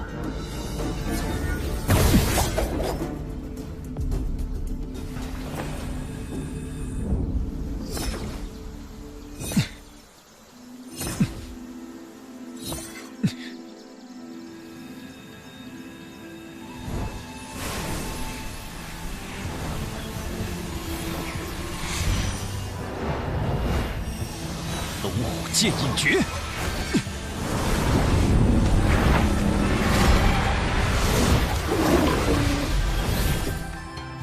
天地乾坤剑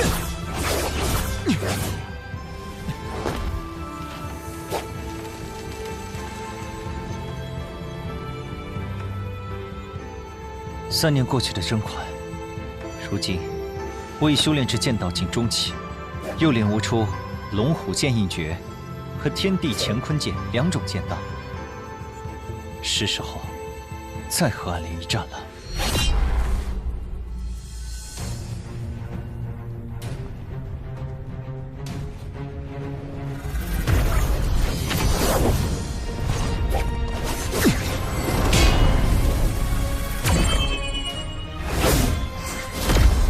同样的招数，对我没用了。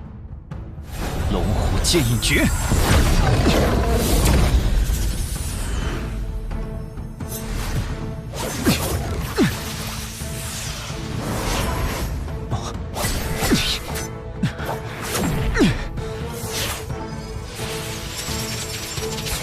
奇怪，暗灵怎么好似被人操纵一般，如此灵活？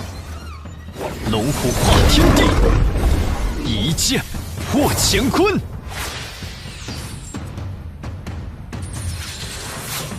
想跑没那么容易！什么东西，滚出来！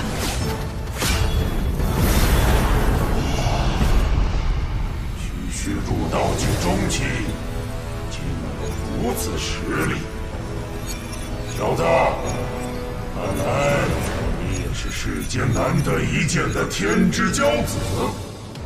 你是什么人？为何会在暗灵剑中？你虽为世间天骄，却也被困于9渊之下，若无登天之举，不过凡尘俗子而已，本无资格知晓本座名号。不过，看在你能将本座意志逼出剑身的份上，给你这份荣幸。你听好了，本座乃魔渊之主，如果你现在离开，尚可保命，否则本座会让你尝尝永不超生的滋味。魔渊之主，压根没听过。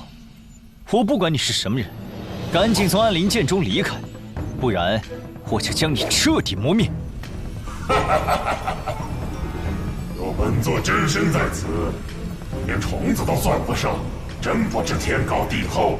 你如果真有这么厉害，又何必躲在一柄剑里？我没时间跟你废话，赶紧离开！狂妄的小子，你找死！天地乾坤剑！小子，你的确很强，可惜还不够看。这样的攻击，就算来1万次，也休想奈何本座的这道意志。是吗？那我倒要看看你还能坚持多久。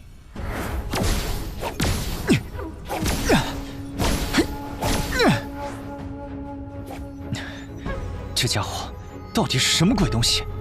这样耗下去可不是办法。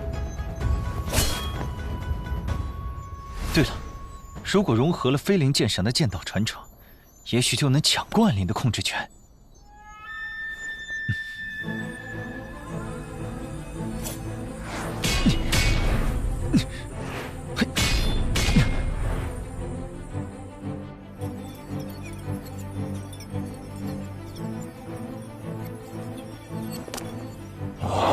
都半年了，你小子还没死心啊！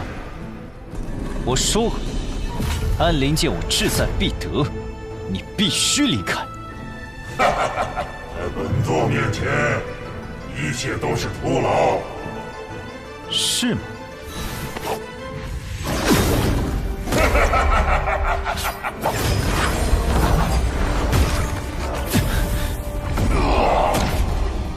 你女修为未尽，你的实力怎会变得如此之强？来告诉本座，修炼的什么功法，什么剑法？这是我自创的龙虎剑印诀和天地乾坤剑，你可以再感受一下。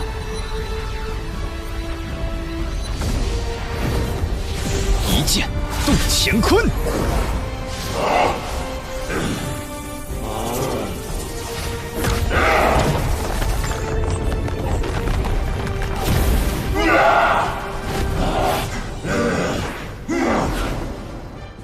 蝼蚁，刚坏本座好事，可恶！本座记住你了。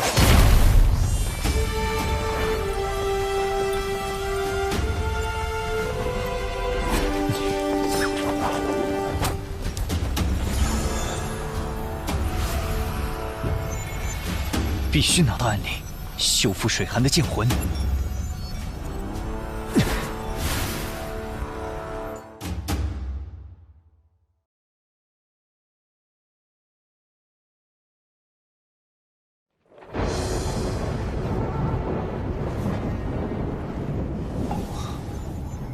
这里不是剑里大陆，也不是凌渊界，难道是那家伙所说的魔渊？这里的剑气能量和剑离大陆相冲，根本无法吸收，是个大问题。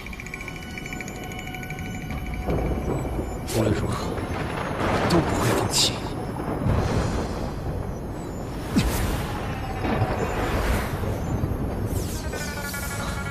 在那里。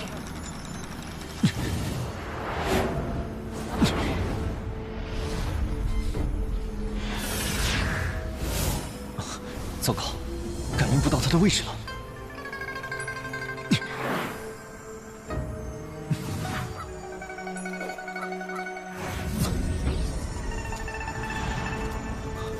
千余人中，竟有9位剑宫境强者，莫非他们是隐居于此的宗门？啊！是一族圣者，是一族圣者，是一族圣者！别紧张。我来此只为询问一事，你们刚才可看见一道乌光飞过？往那边去了。多谢。怎么会有异族圣者来这里？他们是想入侵魔渊吗？不清楚，总之绝非好事，必须赶紧通知血河城的大人们。啊！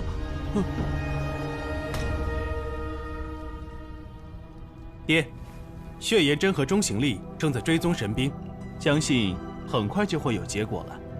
我能感觉到，这把神兵非比寻常。若是……城主大人，西面的赤流村传来消息，有一异族圣者忽然现身。异族圣者？怎么这么巧？根据报信人的描述，那异族人多半是为神兵而来。哼！满，你立刻动身。把那个异族人抓来，问清楚神兵的信息，再处决。是。等等，保险起见，带上严林和莫州。爹，一个小小的异族圣者而已，至于这么兴师动众吗？我一人足矣。你还是少城主，哪能事事亲力亲为啊？从旁压阵即可。是。袁林和莫州擅长合击，有他们在，定能确保万无一失。啊，李潇，你怎么一个人回来了？城主，神兵破开禁制，进入了血神山深处。甄长老和厉供奉拿不定主意，正在外围守着，特命我来报信。哼，血神山，那可是圣级巅峰强者也无法踏足的禁域。这血神山的禁制已破，进入其中不是难事，只是再往深处走，恐怕只有城主您这样的修为可以做到了。纵观整个魔渊，就属我们血河城离血神山最近，此乃天赐良机。城主若能把握机会夺得神兵，必将成为魔渊霸主之一，与那些圣地之主比肩。既然如此，咱们马上出发去血神山。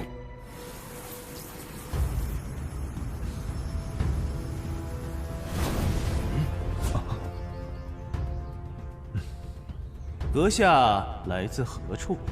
到我魔渊意以何为？来此属实已晚，等找到那柄引路之剑，在下立刻离开，绝不停留。那剑透露着神兵气息，既然他选择进入魔渊，就是我们的东西，你不要想了。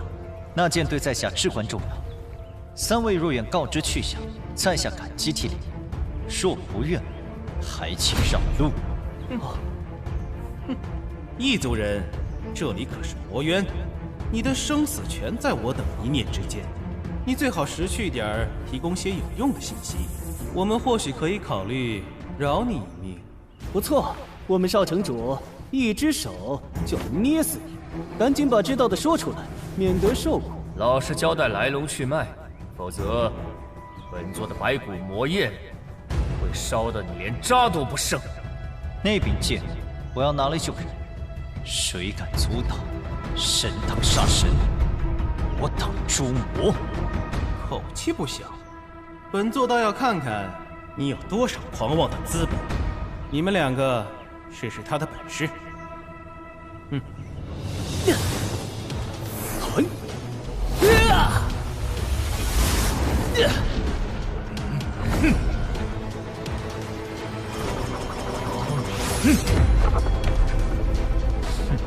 龙虎剑影诀。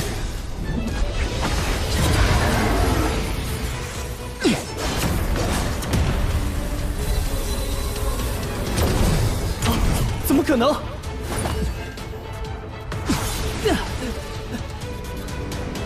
强的剑气！哼，你们不是我的对手，不要再做无谓的争斗。你的确很强，实力不在本座之下，但也胜不过我们三个人。严供奉、莫供奉，还能再战吗？能。那就随我诛灭这个异族人，可不能丢了血河城的脸。是。大血魔手，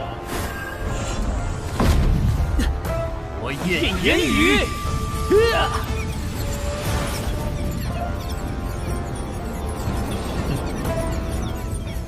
此练力，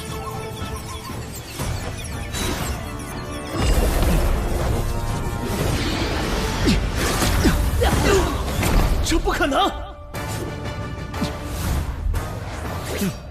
少城主，我乃血河城少城主，更是血魔洞主的天才弟子，你不能杀我！怎么？你杀我可以，我杀你就不行了？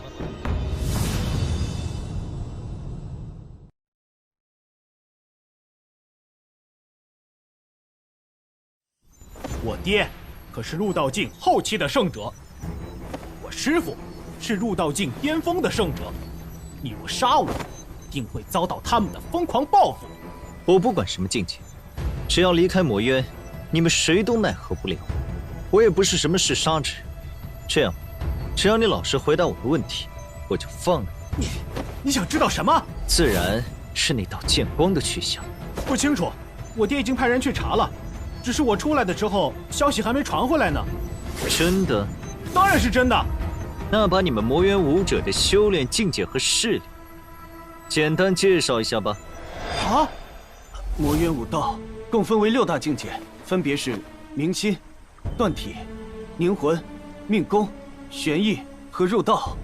玄意境可称王，入道境可称圣。这里方圆100里，皆以血合成为尊。血魔洞则是魔渊几大圣地之一，拥有至强功法秘典，更有神兵底蕴。血魔洞有什么神兵？血魔镜，那是天剑魔神传下来的至宝，有它在手，可以横扫圣境，魔神之下无敌。魔渊有飞升天剑？不能啊！那哪来的魔神？魔渊虽不能飞升天剑，但修罗渊有一条修罗道，能直通天剑，而且修罗道每隔100年开启一次，是地界各渊唯一通往天界的通道。你怎么连这儿都不知道？像血魔洞这样的圣地，总共有几个？还有兽魔宫、魔神堡、祭魔岭、魔影宗和魔崖，这些圣地也都有神兵底蕴。每个圣地都有入道境巅峰圣者，我师父血魔洞主就是入道境巅峰的圣者。如果他们手上都有神兵，那我岂不是没了优势？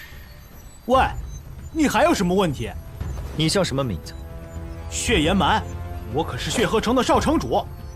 我父亲是血炎河，我血炎氏还有好几位圣者。你刚才说你爹已经派人去追神兵了，也就是说，去趟血河城就能知晓他的下落。对啊。那行，马上带我去血河城。如果你们敢耍花样，定斩不饶。哼，等到了地方，可就由不得你了。什么？我爹他们去了血神山？既然如此，你们2个就别跟着了，由你们少主一人带路即可。哦，你说的算。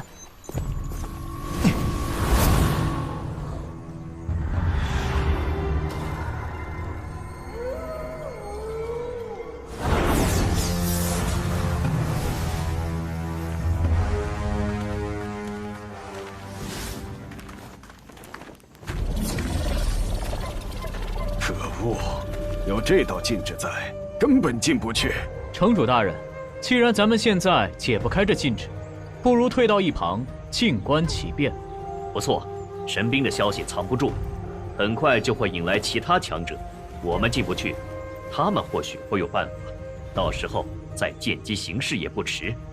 唉，也只能如此了。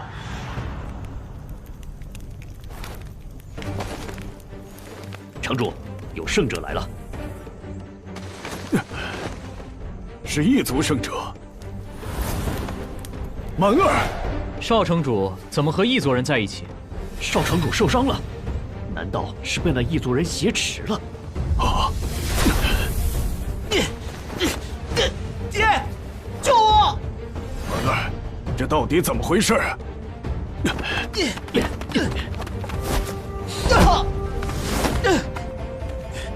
这个异族人太强了，我和炎灵他们联手都打不过他。要不是留着我找神兵，恐怕他早就对我下杀手了。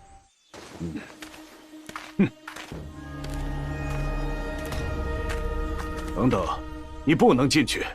你就是血炎河，为何阻我？那件神兵已是我魔渊之物，旁人不可取。念在你未伤我儿性命的份上，本座可以放你一条生路，速速离开魔渊，永远不要回来。我入魔渊就是为了取那件神兵，不可能半途而废。另外，我无意跟任何人争斗，你们不是我的对手，再拦我只会自讨苦吃。放肆！父亲，此人实力不在您之下，无需冒险与之对决。反正为了神兵，各大圣地强者都会齐聚于此，自然有人收拾他。不行，都到这份上了，不试试他的身手，岂不是很没面子？小子，你也太狂了！本座倒要看看你究竟有没有狂的资本。要不要这么拼？一上来就是圣级功法血甲魔功。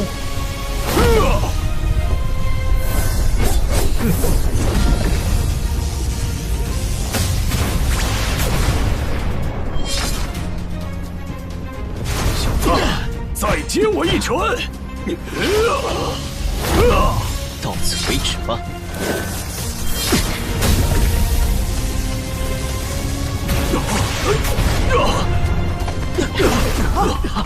耶！城主，圣级中期就有如此实力，恐怕少魔神和小魔仙那样的天骄都难以相提并论呢。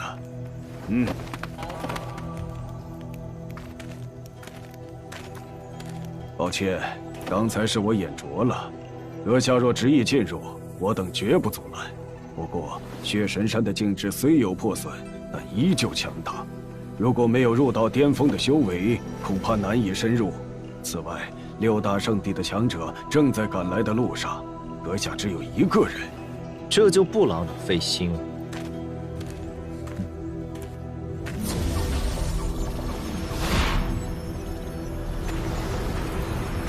此人年纪轻轻就有此等实力，当真难得一见呢。可惜，等6大圣地的强者聚齐，他就算再厉害，也无济于事。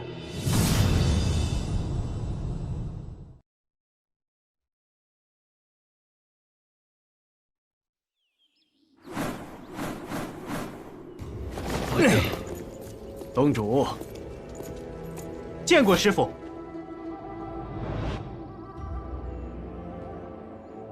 血岩师兄既然先一步到了血神山，怎么不进去？已经进去探过了，里面的境制虽然有所减弱，但依然不是圣级后期能够承受。应该只有像洞主这样的巅峰圣者，才有资格深入其中。哦，那我岂不是白带人来了？趁着其他圣地强者还没到，洞主可以先进去夺得神兵，如此一来，他们也就不好争抢了。好。血岩师兄，那我先行一步。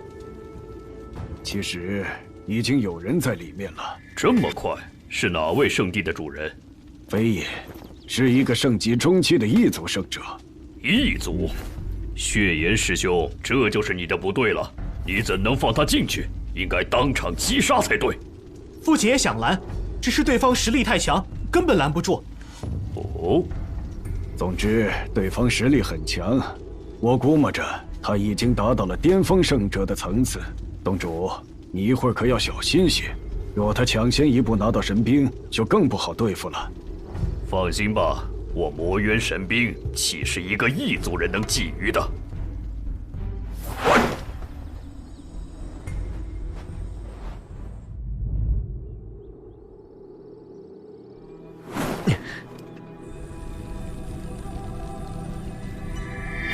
善灵神剑，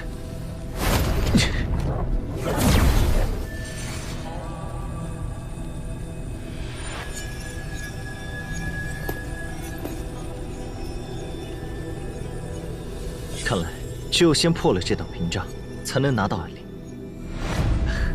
有了这些血果，一定能让水寒快速崛起，实力更胜从前。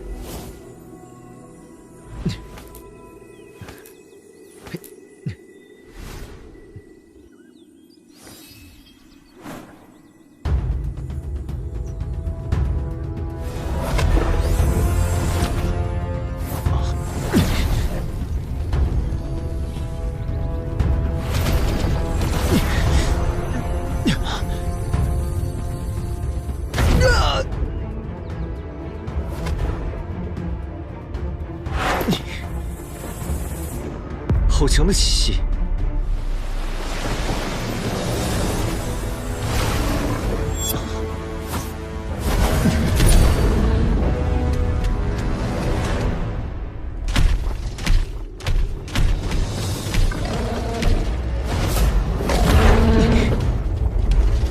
孽畜！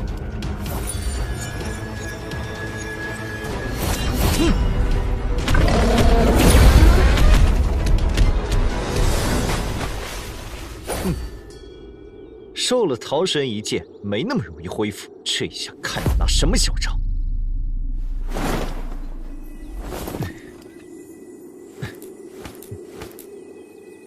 哇，圣血果，这么多圣血藤结出的圣血果，足够让血魔洞成为魔渊第1圣地了。异族人，你踏我疆土，夺我宝物，真当血魔洞无人吗？你就是血魔洞主？正是本座。我寻神剑而来，不得已才进入此地。等拿了剑，自会离开。至于你说的宝物，我可听说血神山是禁地，并无归属。这就意味着刚才那些谷子都是无主之物，怎么就跟你扯上关系了？荒谬！血神山在我血魔洞的地盘，产出的宝物自然归我血魔洞所有。更何况，既然神兵选择了血神山，就是选择了血魔洞，这里的一切都是我血魔洞的机缘。哼，被吸引而来的强者恐怕不止血魔洞。你这话，其他圣地会认同吗？哼，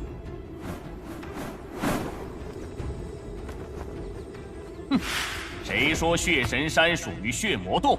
我少魔神第一个不答应。血神山是禁地，若有宝物，定是强者得之。好一个无主之宝，强者得之！你们当中若有人能胜过在下，刚才的谷子，在下愿拱手相让。啊！哼，区圣级中期也敢如此狂妄！就算你通过特殊手段把实力提升到巅峰圣者，也改变不了金玉其外，败絮其中的事实。废话就省了吧。不如你们两个一起上，我可不想在无关的事上浪费太多时间。本座堂堂巅峰圣者，岂会和他人联手？我少魔神横扫圣境无敌，更无需和任何人联手。那你们谁先来？自然是本座。大血魔手！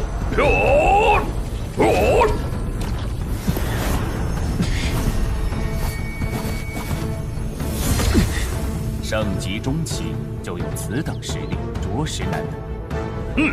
斩杀！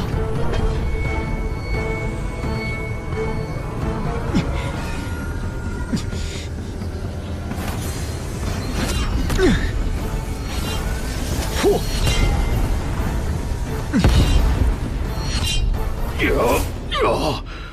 血翼魔神！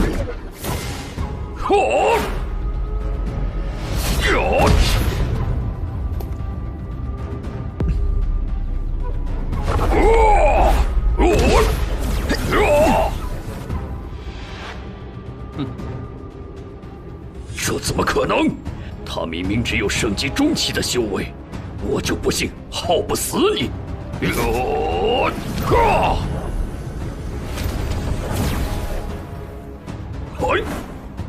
哼！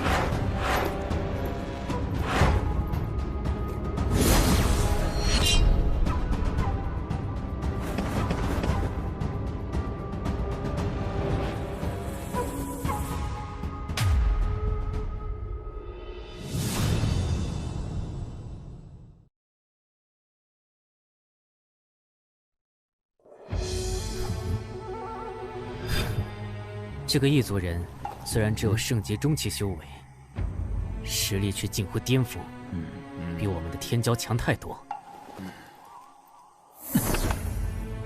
不见得吧？我看根本是血魔洞主疏于修炼，才会连一个圣级中期都解决不了。不错，血魔洞主的表现着实令人意外。继续下去，只会有损圣地之主的威名。血魔洞主一个圣级中期而已，你要是实在应付不了，不如换我等出手可好？你们少在那幸灾乐祸！本座实力比你们只强不弱，再有半刻，定能斩杀此子！你也不怕风大闪掉牙？刚才为了验证实力，陪你玩玩而已。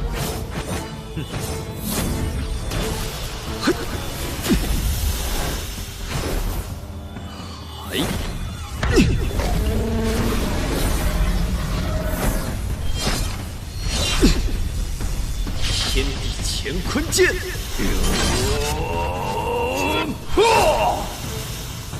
大魔血手！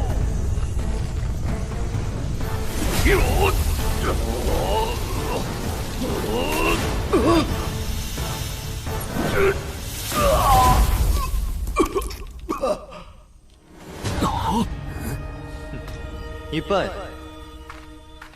血魔洞主，你先疗伤，我来对付这个异族人。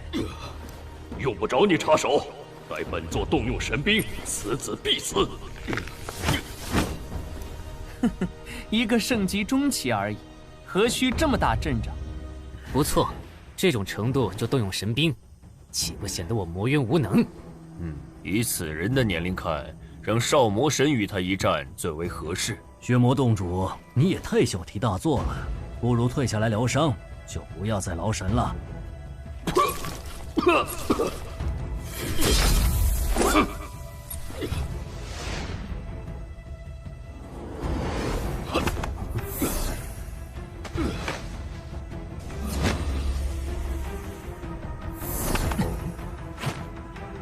我乃魔渊天骄，魔神堡少魔神，阁下怎么称呼？乾坤剑圣。哼，乾坤剑圣，赐教了。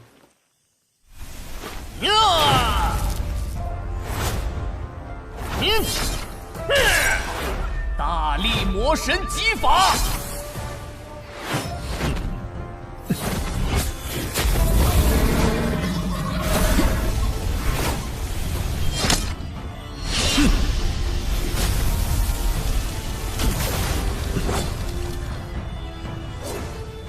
他的实力比血魔洞主强很多。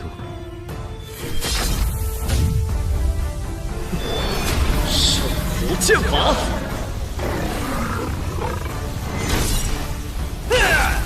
乾坤剑圣，这点能耐在我少魔神面前可不够看，快拿出你的真本事！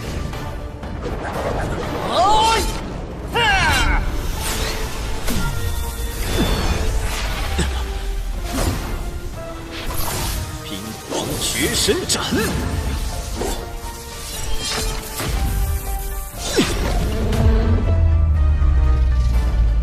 哈哈哈哈，来得好！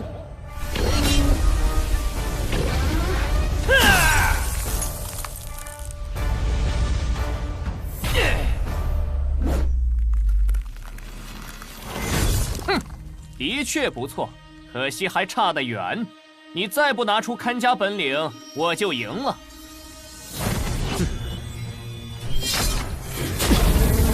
天地乾坤剑，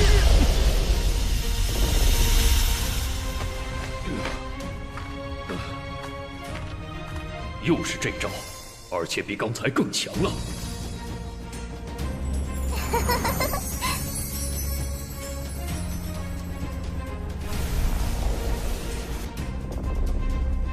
啊！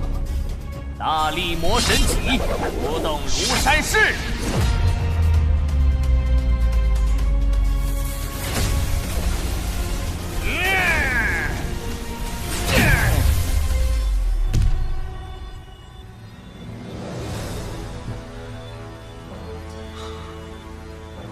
你这一剑威力很强，只是不持久，注定一败。你怎么知我不可持久？少魔神，再接我一剑！你居然用圣血果这等宝物来恢复精力，简直暴殄天物！废话少说，不动如山。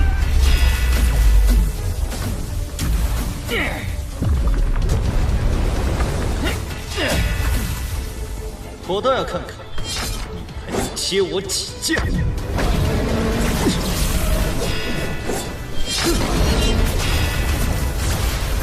可恶，这次力量怎么不降反增了？鸟气！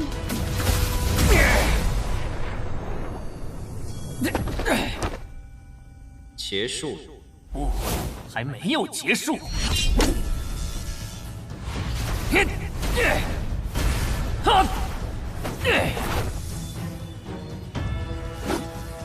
能死在他的手上，是你的荣幸。是魔神戟？哼，少魔神，你刚才还说对付一个圣级中期，用不着动用神兵，这么快就忘了吗？这次实力之强，大家有目共睹。再不动用神兵，难道要放任他称霸魔渊吗？血魔镜都拿出来了，血魔洞主，你这是黔驴技穷了吗？你懂什么？他身上的宝贝值得我这么做。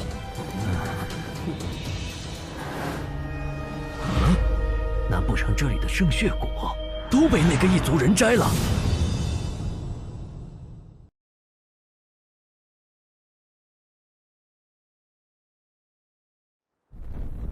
圣血果是我先发现的，等打败了这小子，东西就是我的。轮不到你插手，我会亲手斩了他。呵呵，本座不插手也可以，他的命归你，东西归我，如何？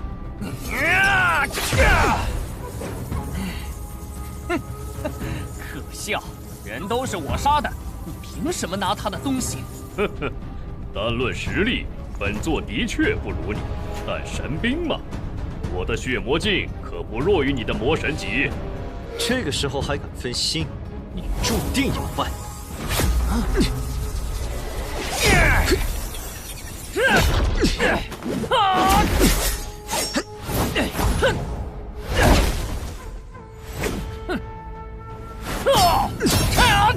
这么多圣血果，可不能便宜了你们两个。不错，谁也别想独吞圣血果，必须见者有份。至于那件神兵，自然是强者得之。小魔仙，你怎么看？以此人的天赋，将来必定会登天成神。我们无冤无仇，完全没必要以死相逼。只要他肯交出圣血果，就能安然离开。这姑娘的心性比他们好受对。荒谬！一个外来人踏足魔渊，怎能轻易放他离开？只要他没伤害过魔渊之人，有何不可？将来我们还要通过修罗道前往天界，不也要先踏足修罗渊吗？又不是什么罪过。那不一样，修罗道是地渊前往天界的唯一通道，我们没得选。可他不是。小魔仙，既然你舍不得他死，就别阻拦我们几人行事，之后所得更没你的份儿。哼！小魔仙，你的作风我很喜欢，不如这样，我有24颗圣血果，只要你愿意助我一臂之力，我就分你一半，如何？我乃魔渊之人，不可能为了一点圣血果就和外人联手对付魔渊圣者。我不愿杀你，也不要圣血果，此来只为拿到神兵，所以我两不相帮。不仁之人，不动手，他照样得死。至少他不是因我而死，杀灭更不在我。废话少说，少魔神，现在大家说好了平分圣血果，这家伙死在谁手上都一样，你赶紧下来，我要亲手解决他，一雪前耻。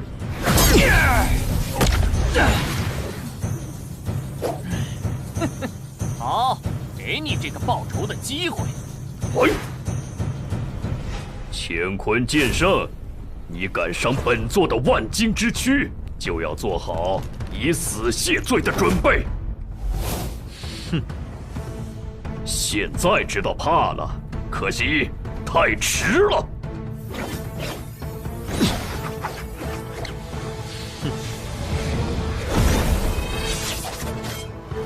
天地乾坤剑，神兵，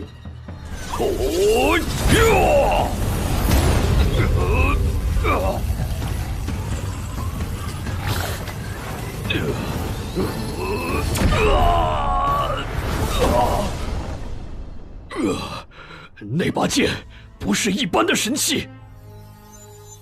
哼，难不成是件真神器？真神器可是天界重宝，若我能拥有，到了天界也是强者，可越级斩神。这两把剑之间似乎存在某种联系，莫非都是真神器？现在血魔洞主已无法再战，接下来，三位，不如你们也拿出神兵，只要我们4人联手，他必死无疑。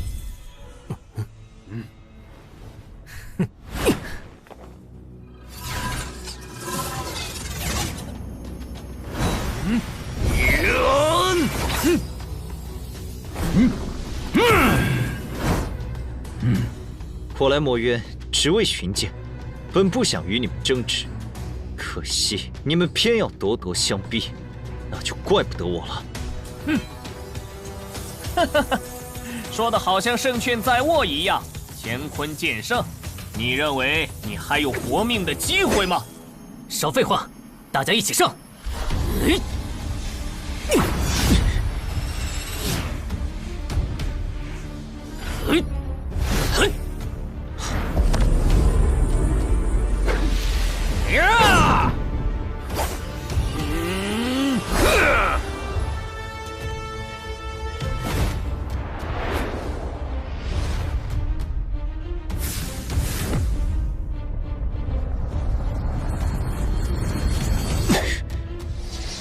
神魂觉醒！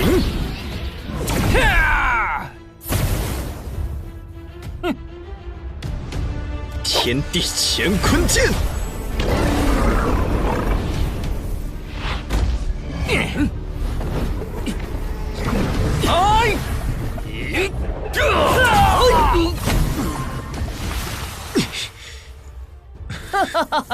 乾坤剑圣，就算有真神器，你也发挥不出它的全部威力。立刻放弃挣扎，我会让你死得痛快点。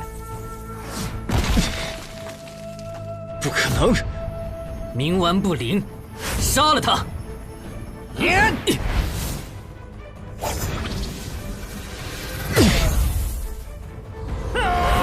天地乾坤剑！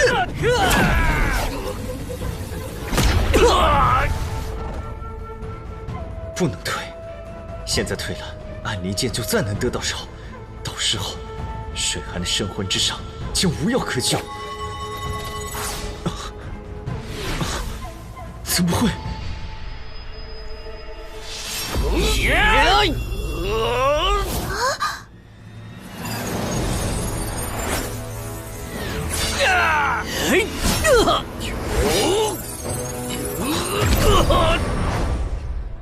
这难道一直以来都是我在拖桃神界后腿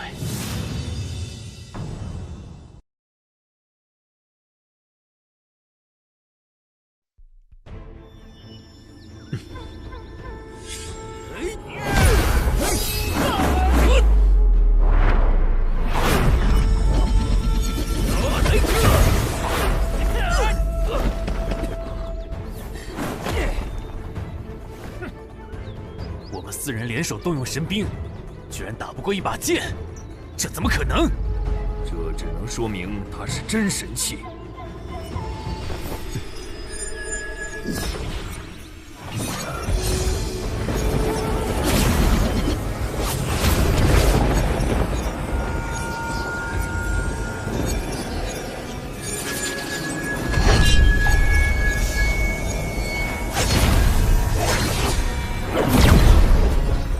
剑竟然打起来了，难道我猜测有误？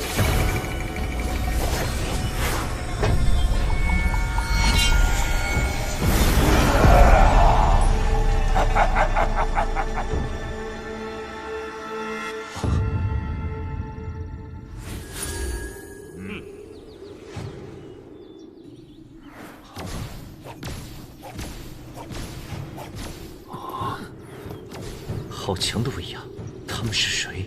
这气息，该不会是天界之人吧？参见魔主。他们是天界之人，能够下界来此，定是真神之资。不错，那个魔主能受他们如此礼遇，可见实力更强。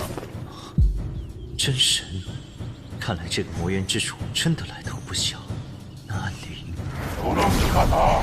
我赶紧帮本座收了这2柄剑。是。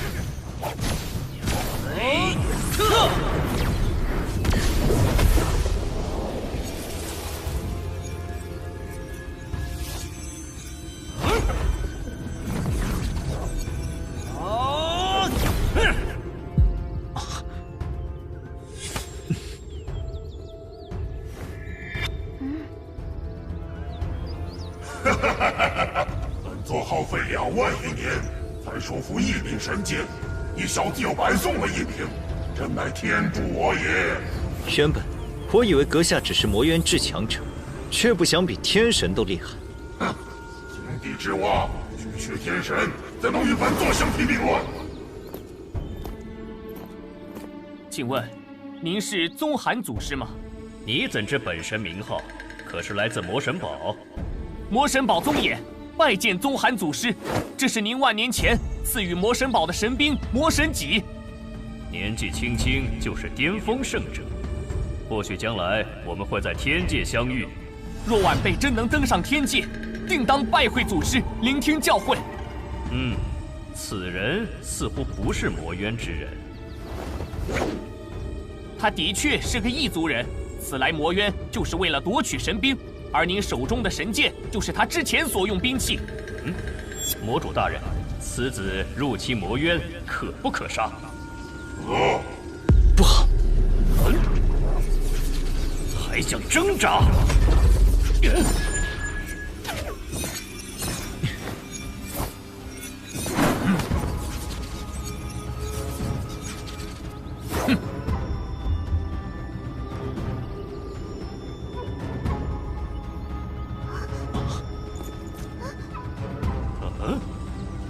留下剑，然后滚！本座乃魔渊之主，阁下是谁？为何无故偷本座的剑？你的剑哪儿来的脸？杀了他！是。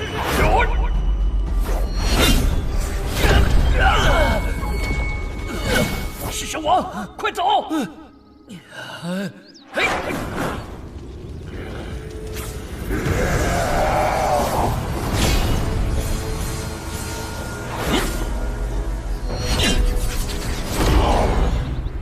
你既为神王，当着本座魔渊之主的大名，敢坏本座好事，本座与你不死不休！魔造！可恶！速速报上名来，我跟你没完！当本座出关，定让你筛心之灭！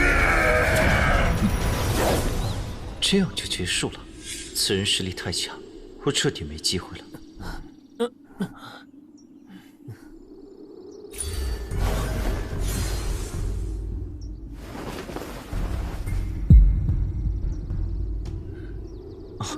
见过前辈。你来自剑域大陆。不错。前辈怎么会知道？你身上有来自剑域大陆的剑气能量，毕竟我也来自剑域大陆。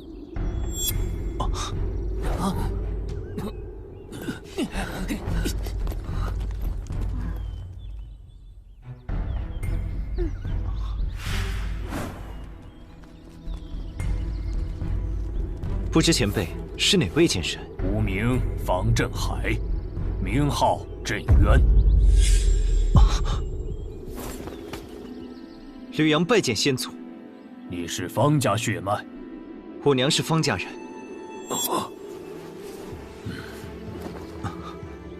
你果真是我的血脉，是我和飞灵的后裔。我刚才感应到桃神剑在魔渊出现，所以赶来一探，不成想收获了意外之喜。快，你且将剑域大陆的情况说与我听听。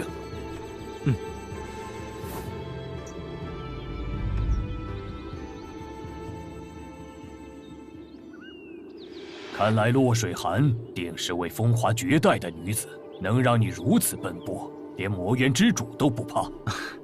先祖说笑了，我此前并不知道魔渊之主有多厉害，还当他只是个巅峰圣者呢。堂堂魔主居然被一个圣者轻视，想必他当时定然气急败坏。对了，先祖，听魔渊之主说您是神王，那他呢，也是神王吗？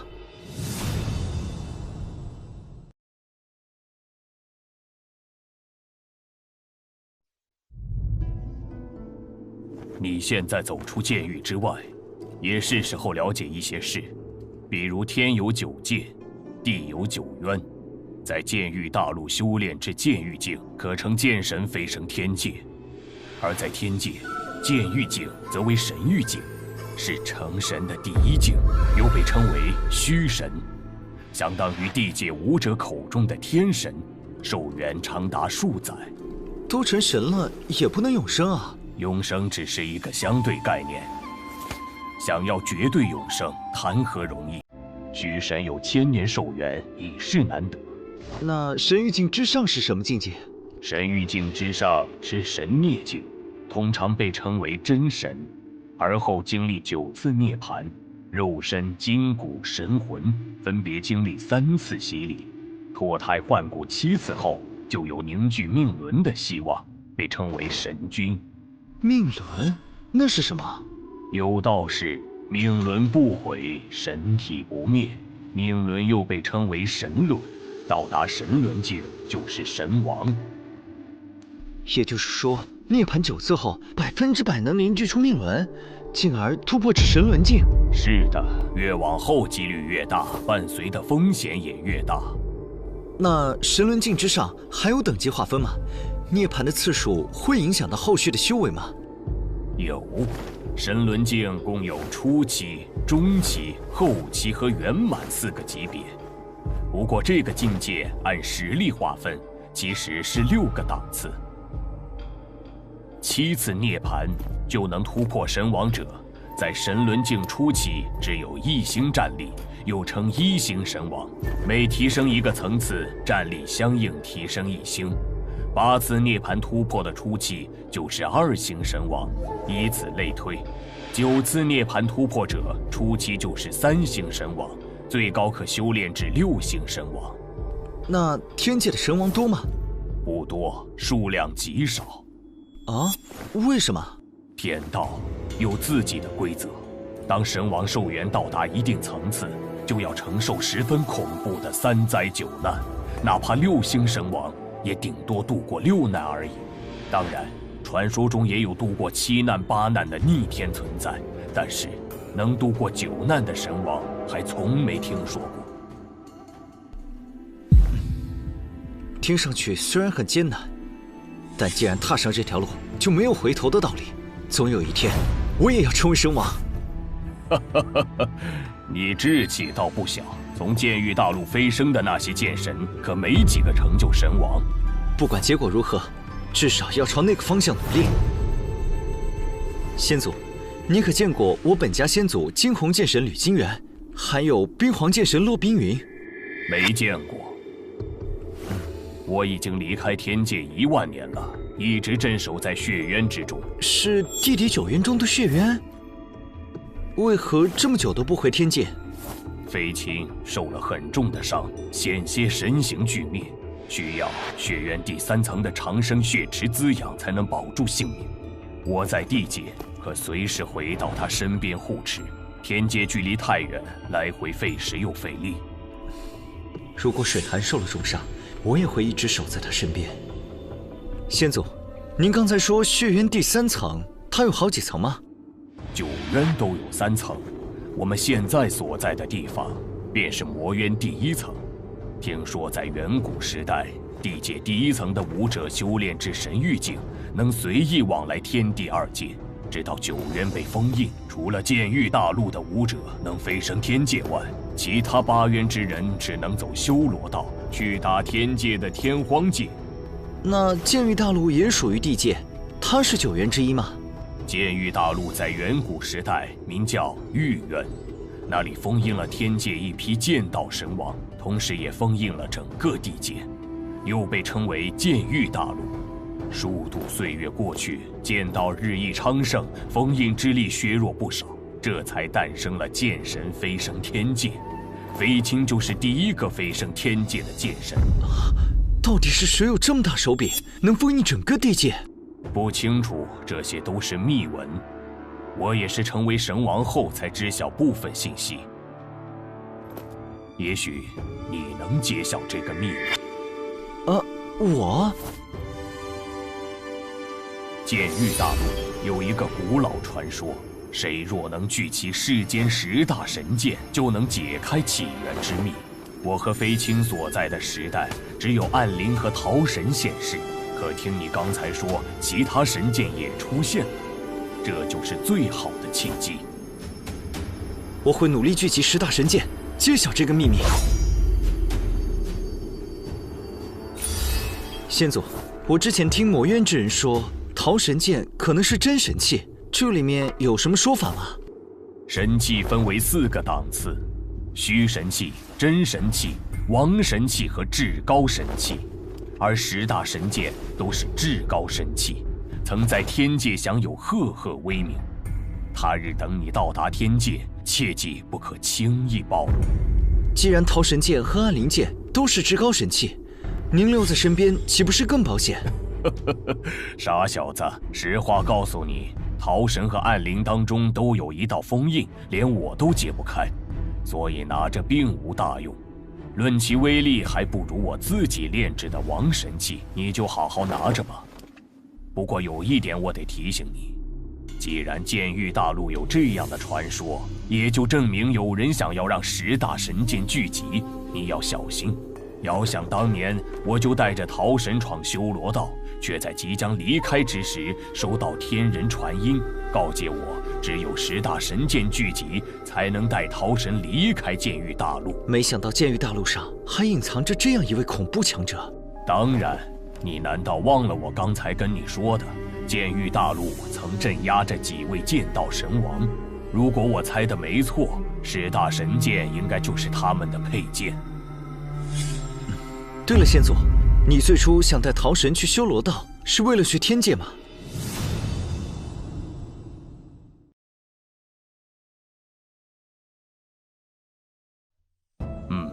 剑域大陆每隔3000年会有一次飞升天界的契机，而且一次只能有1人飞升。当初我把飞升的机会留给了飞青，该选用闯荡修罗道的方式登临天界。你和洛水寒同属一个时代，也只有1人飞升的机会，你会怎么选？机会难得，自然是留给他。我可以效仿先祖，独闯修罗道。不愧是我方振海的后裔，有魄力。来，我这就将剑术秘技天煞诸神传授给你，有它在手，你的胜算会更高。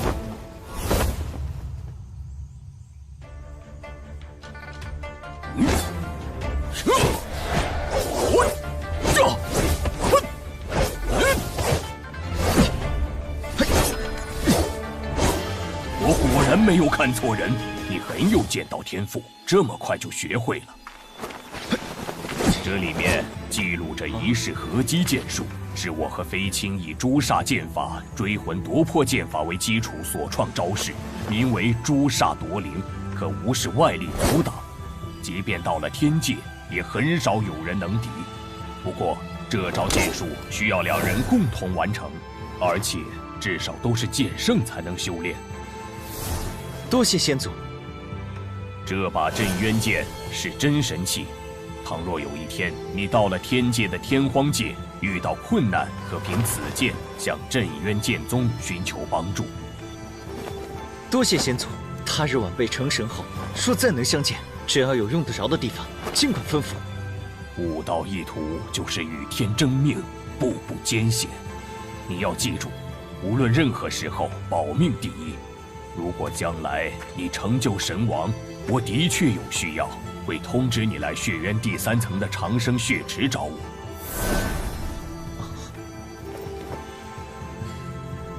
天地之广阔，远非我等能想象。眼下治好水寒的伤，是第一要务。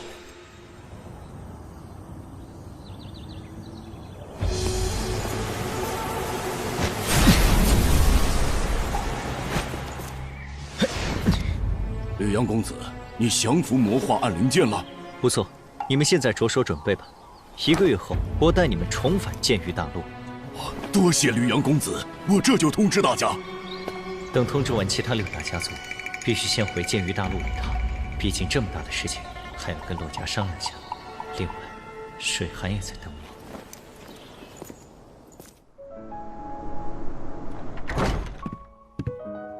此行收获如何？拿到神剑暗灵了吗？暗灵什么的不重要，可有受伤？你看，我像是受伤的样子吗？那，我拿到了暗灵。水寒，你的伤有救了。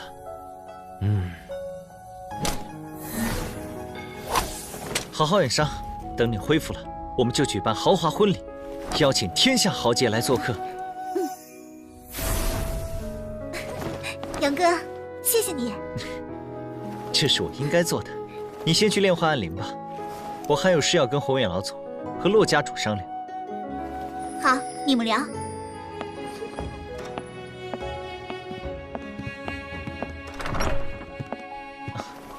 事情是这样的，他们人数众多，贸然来到北域，需要合适的地方安家，所以小事一桩。北域很大，有诸多地方未被开发，安置几个家族没问题。多谢宏远老祖体恤。吕阳，你刚才说镇渊剑神和飞林剑神也是你的先祖？我母族寒山城方家和凌渊界中的方家都是镇渊剑神与飞林剑神的后裔。原本以为飞升天界已经是了不得的事情，没想到人外有人，天外有天，背后还有这么多困难。想要求得永生之道，更是难于登天呢。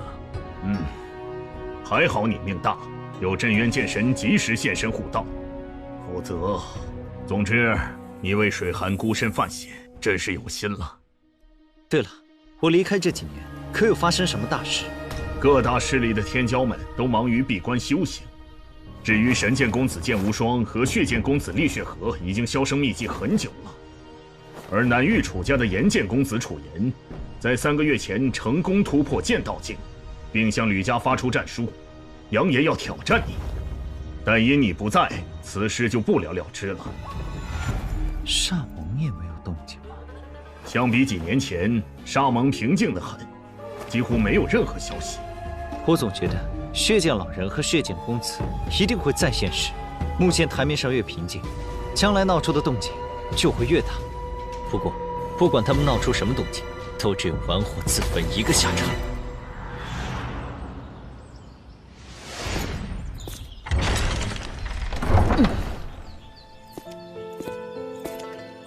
杨儿，你许久没回方家了。早在几年前，我就听说你成为剑圣了。这些年不是闭关，就是在秘境闯荡。这次也是好不容易得空，来祭拜一下母亲。我明白。先不说这些了，你今天来得很巧，有个人你必须要见一下。父亲，你怎么在这儿？这几年没你的消息，心中不安，偶尔来这里看看你母亲。你父亲每年都要来几次，这不，昨天刚到，你今天就来了。你此行可有收获？有没有遇到什么危险？说来话长。以前我每次想来看你母亲，但担心楚红兰联合楚家对你们母子不利，直到我稳坐家主之位，才敢派人去寻你们。只可惜，在你离开的这段时间，我想了很久，经历了这么多事，才发现唯有你和你母亲，才是我最挂念的人。现在你能平安归来，我也就放心了。倘若你母亲能亲眼见证你和水寒的婚礼，那该多好！娘，孩儿已认祖归宗，即将大婚，你若在泉下有知，可以放心了。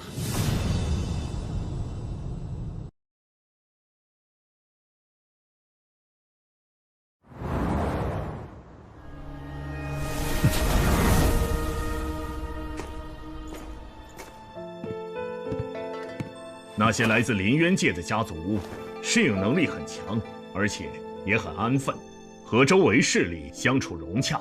那就好，把他们送来后，我闭关修行了一阵，还担心他们会不适应，倒是我多虑了。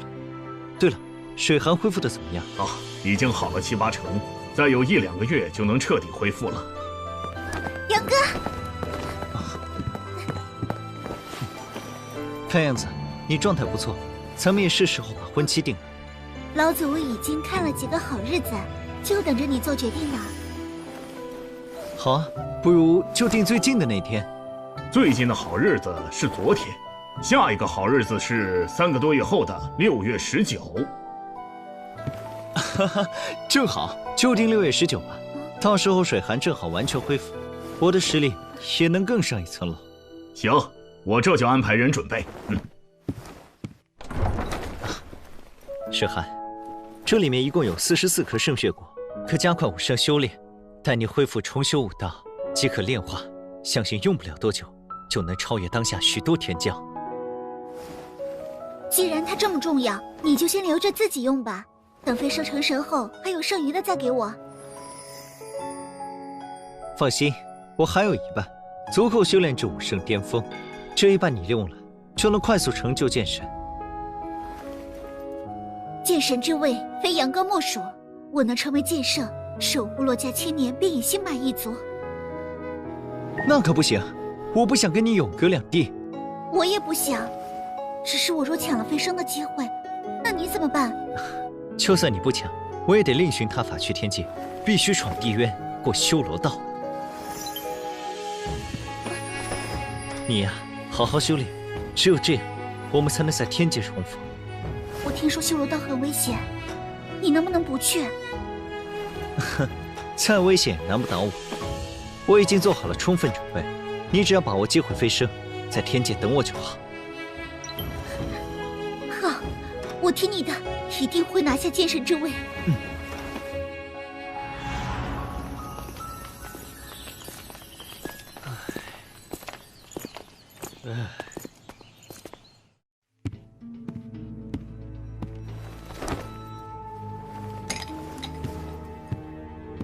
杨儿，事情都忙完了？爹，我一路走来，见族人们都愁眉不展，是发生什么事了吗？吕神池突破武圣了。吕神池，就算突破武圣又如何？只要他敢现身，我必斩之，以为吕大哥在天之灵。也对，你在魔渊打败过巅峰圣者，一个新晋的剑圣，的确还入不了你的眼。父亲不必悲观，吕家尚有2位剑圣，况且还有神剑在手，怕他作甚？话也不是这么说的。他来吕家下了血煞令，而那血煞令代表整个煞盟的力量，也就意味着煞盟即将对吕家出手。哼，煞盟当真是个难缠的毒瘤，我早晚要除掉他。对了，爹，血煞令出现的时候可有异常？有，跟我来。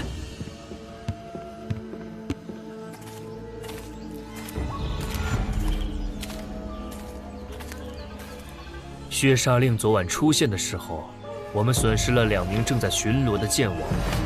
本来这件事是我和他的个人恩怨，可他偏偏要牵扯无辜，形势也愈发乖张了。常年久居煞盟，也难怪会这样。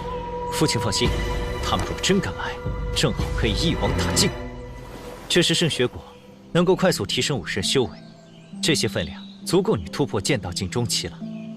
竟然有这么神奇的果子，你还是自己留着用吧，为父能应付。我还有，足够用了，父亲就放心炼化吧。吕神池那厮既然点名要跟您决斗，说不定藏了什么后手。有了这些果子，稳妥些。至于他背后的煞盟，我来解决。杨儿，你长大了，也变强了。有更广阔的天空，无论任何时候，为父都支持你。不提这些了，你之前来讯说婚期定了，我已经命人筹备聘礼，到时候一定将你和水寒的婚礼办得风风光光。谢谢爹。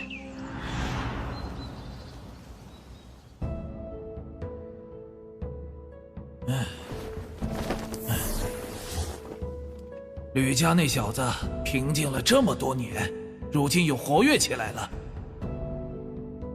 他也就是运气好，真要论当世天骄，还是我剑宗的神剑公子天赋最佳。不就成个亲吗？至于这么大张旗鼓吗？您老人家何等尊贵，根本没必要亲自去赴宴。要不直接派一名巅峰剑王去赴宴吧。不可，本座要亲自去，而且你也要去。本座能预感到这场婚礼一定很有意思，不去可惜了。记得准备一份厚礼。不就一场婚礼吗？能多有意思？血坤功果然玄妙，我已经感受到突破的迹象了。师尊，修炼的怎么样了？距离成功只差1步之遥，而且能明显感受到修为即将突破至剑道境中期。终于要突破了，你感觉还需要多久？快则1-2个月，慢则3-4个月。好，争取3个月内练成血坤功，突破剑道境中期。到时候为师带你去看热闹。杨剑公子和寒剑仙子要成亲了，我说那时候看他们总是眉目传情，原来我果然没看错，他们的婚礼我必须去。我知道你们有些交情，所以特意来通知你，要加速修炼。师尊放心，3个月内我一定能突破。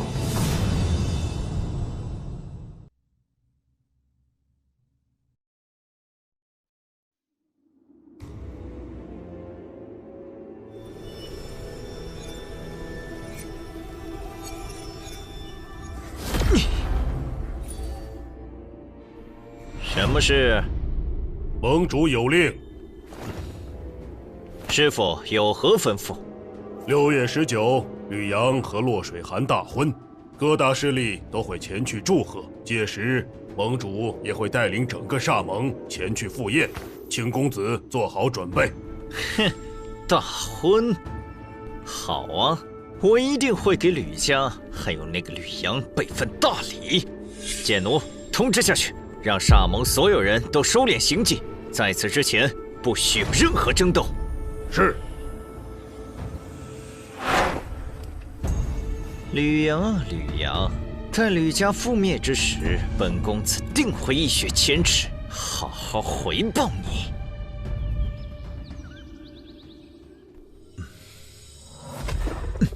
9枚圣血果，就让我突破至剑道境后期，值了。水寒，我这就来娶你。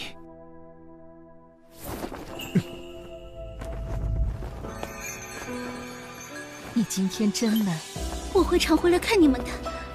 好了好了，今天可是大喜的日子，新娘子怎么能哭呢？要开开心心。迎亲队伍到了，我亲自送你。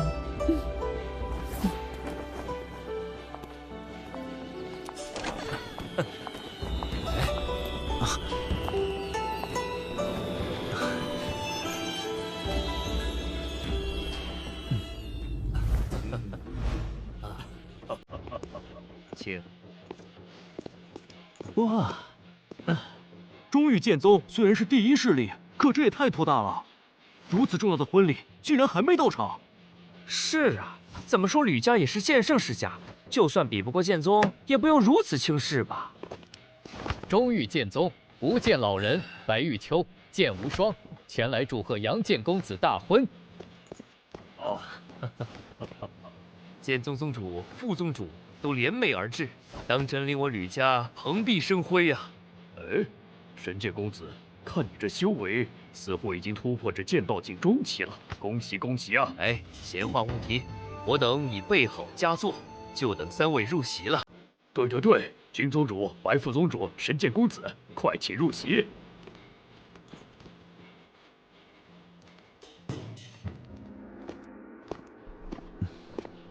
哼。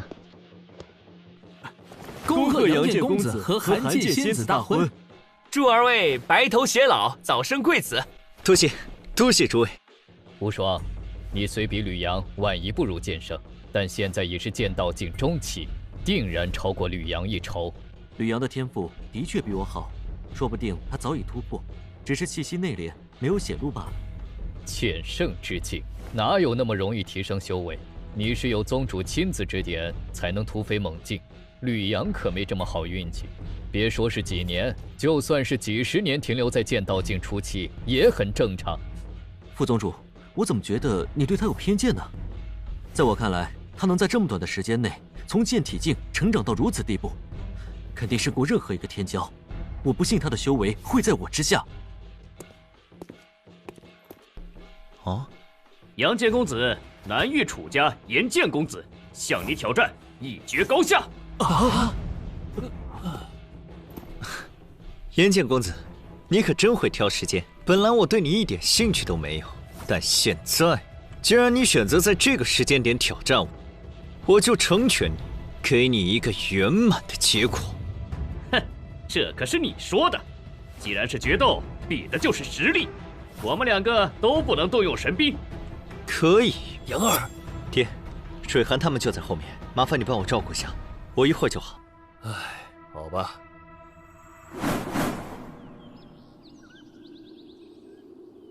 出招吧！哼，门天剑法，金光不灭剑体。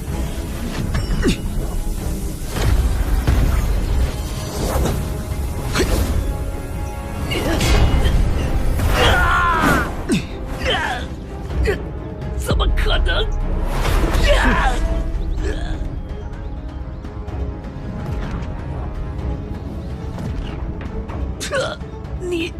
你居然……哪天不好，偏偏要在我大婚之日闹事，真是不知好歹。副宗主，我说的没错吧？连我都不可能一个照面重创楚岩，绿阳的修为肯定在我之上，至少也是剑道境中期。莫非我真的看错他了？哼，不可能，他怎会强大到这种地步？这不可能！快，请医师来为岩见公子诊治。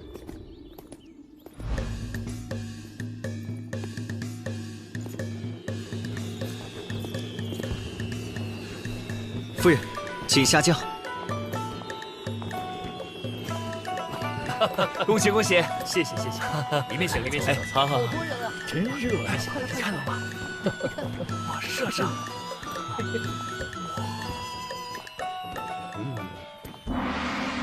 吉时已到，一拜天地，二拜高堂，夫妻对拜，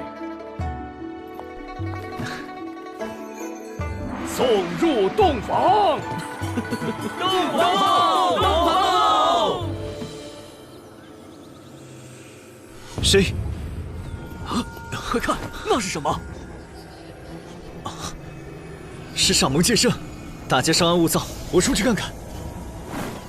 亲家，照看好水寒，我跟去看看。会没事的。沙蒙可真会挑日子，这时候来搅局，无论如何都是不死不休了。有我们在，他们掀不起风浪。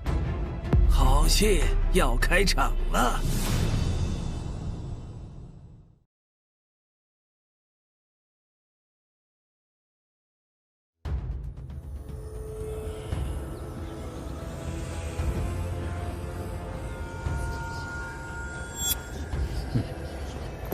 神池，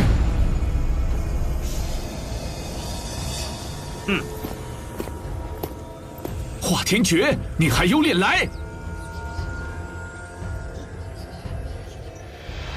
他就是那个因为一件小事就血洗宗门的华天诀，上盟真是什么祸害都肯受。一下子派出4位剑圣，沙蒙这次大手笔啊！怕什么？他们才4位。我们这儿除了楚岩，足足有7位剑圣呢，更何况有天下第一的无剑老人在。不管沙蒙此来目的为何，都只有自投罗网一个下场。宗主，您是不是早就料到沙蒙会来闹事？玉秋，这会是一场令人难忘的婚礼，好戏还在后头呢。无双，一会儿对上厉血河，有没有信心？无双不会让师尊失望。各位，今日是我吕阳的大喜之日，你们不请自来，所谓何事？当然是来送大礼啊！以上盟的手段，不可能不清楚今天到场的剑圣人数。他们公然来挑事，难不成有什么必胜的筹码？亦或者有内鬼接应？吕阳，咱们算是老对手了，不如我用他们的血，好好为你庆贺一番，如何？区区4位剑圣，就想将我们这么多剑圣一网打尽，你也太自以为是了。哼！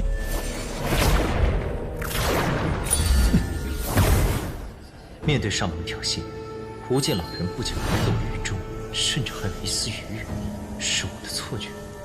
不对，一直以来，从来没人见过真正的血剑老人是什么样。无论是灭剑甲，还是大战退错，都是无间老人一人之言。难道厉雪河，你若是为了上次落败之事记恨在心，完全可以跟我私下解决，没必要在这败坏大家的兴致。不如这样，我们可以当着众人的面再比一场争个高低。当然，如果你没这个胆量，也可以不接。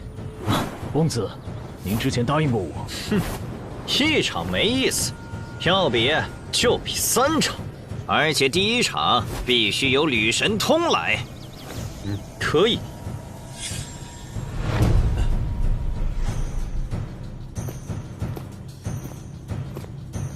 父亲，他们来的蹊跷，我们当中可能有内鬼，而且那个人实力很强。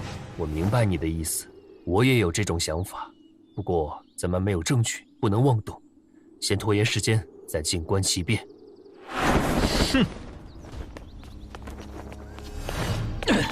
吕神通，这么多年了，你我的恩怨也该了结了。吕神师，你为了个人私欲背叛家族，简直无药可救。今天我必会为司明，为那些枉死之人报仇雪恨。哼，要不是偶得奇遇，凭你的资质根本突破不了剑圣。你放心，用不了多久，我就会取你狗命，向吕家的列祖列宗证明，只有我吕神池才是最佳的传承者。够了，你已经投靠煞盟，没资格再做吕家子孙。天桥老狗，等我杀了吕神通，再灭了吕家，定会好好回敬你当初的决定。吕神通，这一战，你我都不得借助神剑，仅凭自身实力决生死，你敢吗？哼，有何不敢？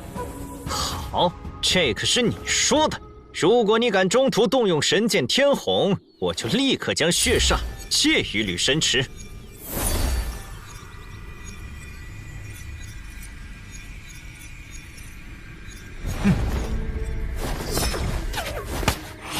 不用神剑，我照样能杀你！哈哈哈哈！愚蠢！我通过血炼之法，已经提升到剑道境中期，你拿什么跟我斗？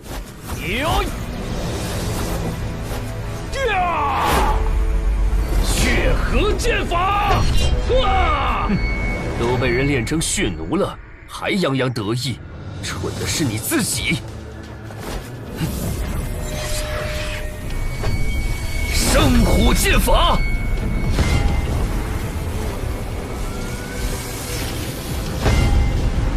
加油！加油！你也是剑道境中期，怎么可能？血魔煞身！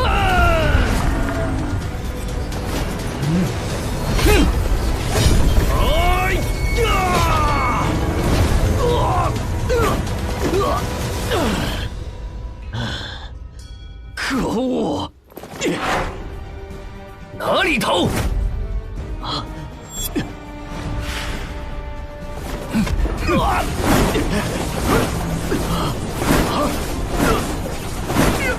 公子救我！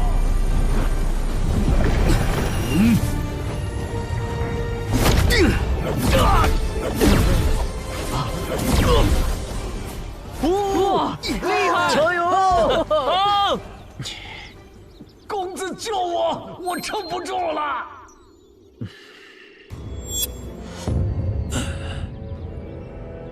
既约定是公平比斗，就没有相帮的道理。谁若插手，且问过我手中的天虹神剑。哼，罢了，一个废物，的确没有出手的必要。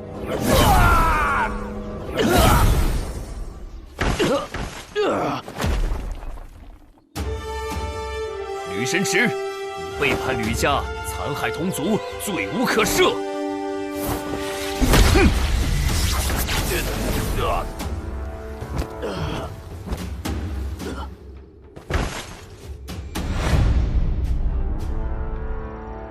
第第一战，我赢了。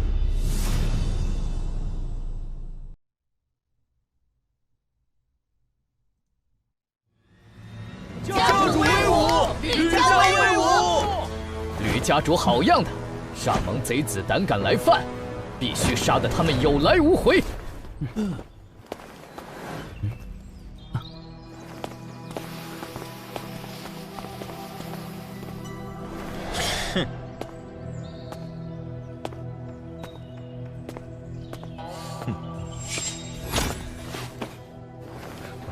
杨介公子，今天你可是新郎官，这些打打杀杀的事情就交给我来做吧。厉雪和，这一场我来，同样不用神剑就能败你。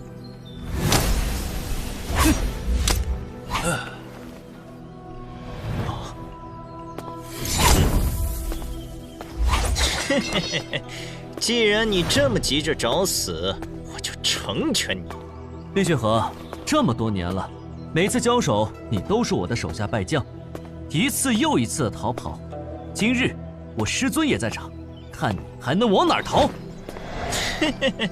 本公子为何要逃？剑无双，你存在的意义就是喂养本公子的剑道。明年的今天定是你的忌日。为剑养道，这话什么意思？如果无剑老人真的有问题，那剑无双……神剑公子，此阵务必小心。厉雪和很有可能有克制你的办法，若察觉不妙，尽快脱身回来。成败无所谓，保命要紧。多说无益，出手吧！哎！啊！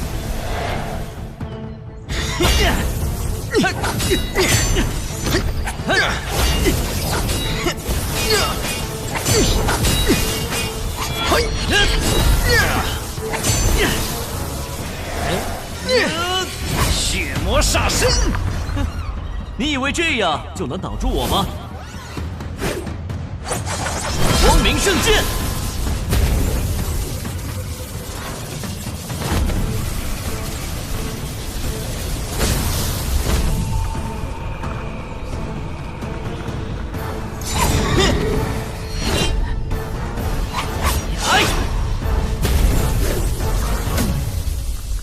哼，你的确长进不少，可惜就凭这点能耐，行不了我。受死吧！神剑公子，速速回来！此战我们认输。我不可能输！神剑公子的功法怎会如此诡异？剑无双，你果然使出了这招，真是自寻死路。听不懂你说什么？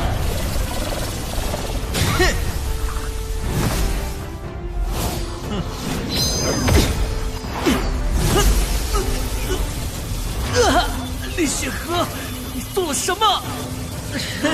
蠢货，你的血坤功和我的血心印加起来就是吞天血魔功。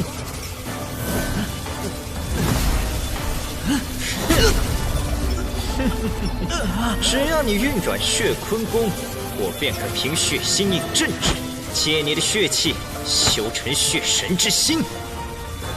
师尊，你不好！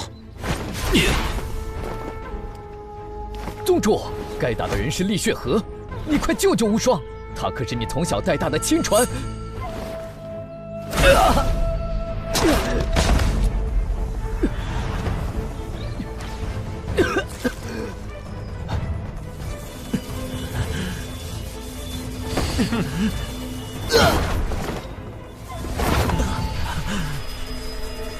为什么？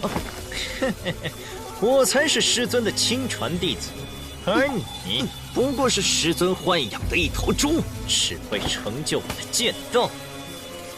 哼，这里没你的事了，赶紧带他回去，修成血神之心，将来剑神之位就是你的。是。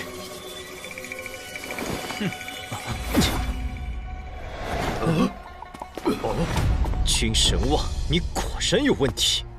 重要吗？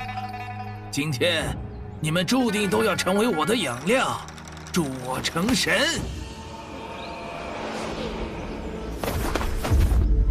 2个剑道境后期的剑圣，一个中期剑圣，2个后期剑圣，再加上2个巅峰剑圣，这还怎么打？啊！没想到无剑老人就是血剑老人，咱们有战力的剑圣只剩4个，根本没胜算啊！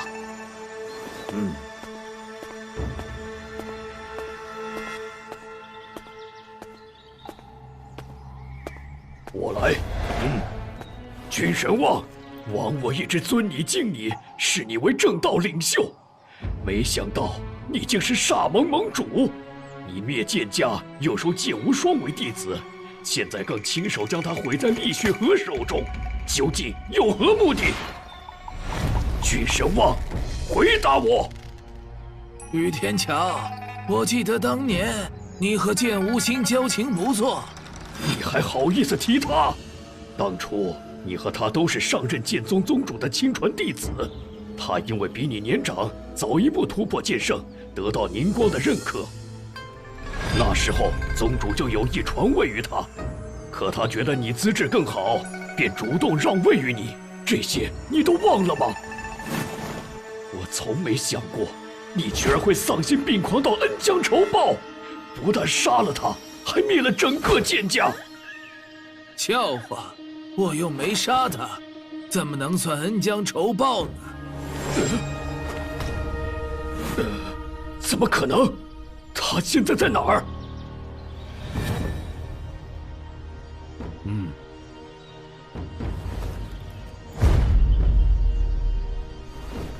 剑无心，天桥兄，好久不见。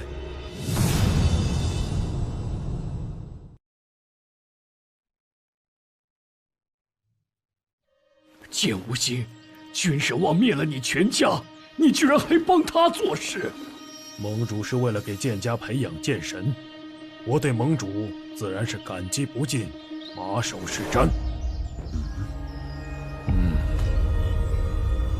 此人的反应也太异于常人。方敬祖曾说过，血煞老祖擅长炼制血弩，哪怕杀了对方全家，血弩都会忠心耿耿。不过炼制血弩极度耗神，血煞老祖仅有5个，就逼得方林2家退回凌渊界。之前吕神池的修为被强行提升，眼中便有这样的血色印记。可如果此方法这么好用，为何不用在身为后期剑圣的白玉秋身上？难道那2个人比白玉秋更有价值？亦或者他们身上有神剑？剑家上下有3万余人，一夜之间全部被屠，这是为剑家好？你是疯了还是傻了？你若还有半分人性，就该和我们一起诛杀君神王，除掉煞盟，为天下除害。你懂什么？剑神之道何其艰难，盟主在为我剑家培养剑神，是我们的大恩人。你们胆敢与盟主为敌，才是天下大害，都罪该万死。为你们剑家培养剑神，也就是说，厉血河也是剑家人。不错，他的真名是剑无极。什么？厉血河竟然是剑家那2名天生剑体之一的剑无极？那他岂不是剑无双的亲弟弟？让兄弟相残，这也太歹毒了吧！只要剑无极成就剑神之位，就能轻而易举重建剑家，一切付出都是值得的。隐藏这么久，布局这么深，竟然只是为了给他人做嫁衣，可能吗？依我看，他做这一切的目的只会为了自己，而你们不过都是他的棋子罢了。不错，他如果真是大善人，就应该光明正大相助，何必偷偷摸摸搞这么多事？不可能，盟主是为了剑家好，是为了无极好，一定是。够了！要不是看在你们都是将死之人的份上，我根本懒得废话。既然你们现在已经知道真相，就可以明明白白去死了。等等，我们之前说好了，比斗3场就必须完成约定。你怕不是傻了吧？当下这种局面还有继续比斗的必要吗？当然有。如果你们赢了，我会将神剑桃神双手奉上，你们大可省去不少麻烦。杨二，不可！哎，将这么大的筹码抛出来，难道他有必胜的把握？有些人啊，就是爱垂死挣扎。也罢，我今天心情好，姑且陪你玩玩。不过，我们这边将会由3人出战，你若敢应，比斗继续；若不敢，我应，但对手我自己选。有胆识！如果给予你足够时间成长，剑神之位恐怕非你莫属。可惜你我同处一室，剑神之位注定没你的份。你太自信了，我经历的风雨远比你知道的多，轻敌只会让你自食其果。哼，少在这儿故弄玄虚！一个乳臭未干的小子也敢在我面前谈经历？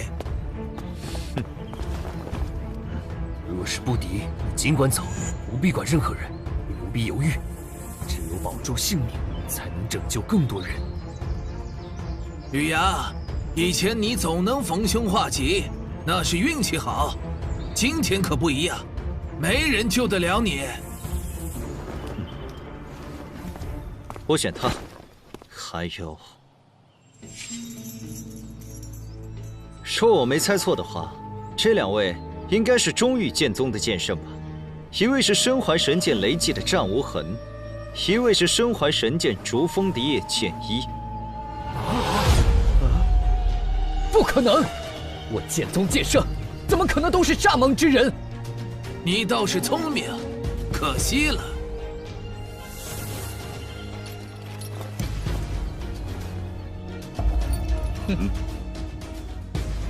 战无痕，叶剑一，真的是你们？什么呀？剑宗的剑圣居然是蚱蜢之人，这一白一黑骗得人好深呐！这也太离谱了！好好的正派鹰邪不做，为什么要去蚱蜢啊？不管是剑无心，还是战无痕和叶剑一，他们眼中都有血奴印记。你通过特殊手段封印他们的自我意识，一面是控制他们的神魂，一面又让他们看着与常人无异。放屁！盟主带我们共登神道，我们是真心听从盟主号令。不错，我对盟主的忠心，天地为证，日月可见，岂容你小子挑拨离间？啊，你们已经完全丧失本心，成为君神王的奴隶，可悲可叹呢。关于血煞老祖的手段，当今世上鲜少有人知道，你怎会如此了解？哼，这有什么？连古之剑神我都亲眼见过，还跟他谈过话，知道这些过往并不稀奇。如果你想用这种伎俩拖延时间，就太天真了。赶紧开始你们的生死决斗！拜他，我一人足矣。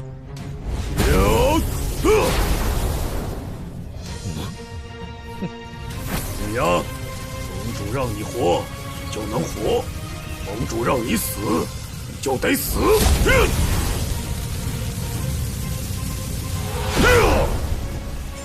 金光不灭。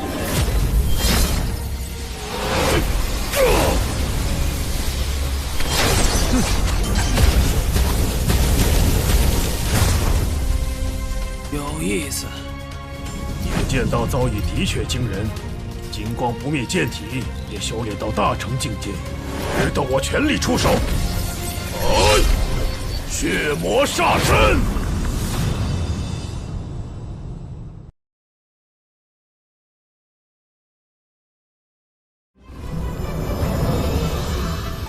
怎么，这一战可以动用神剑吗？按约定来，不用神剑。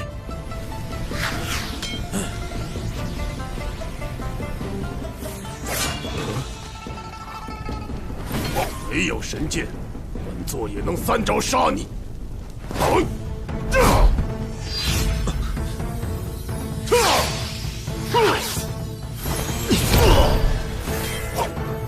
天地乾坤。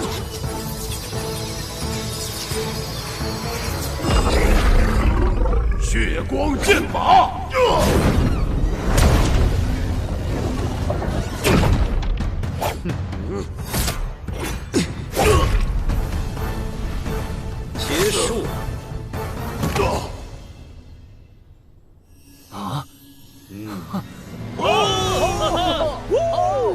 可能？难道他真的有奇遇？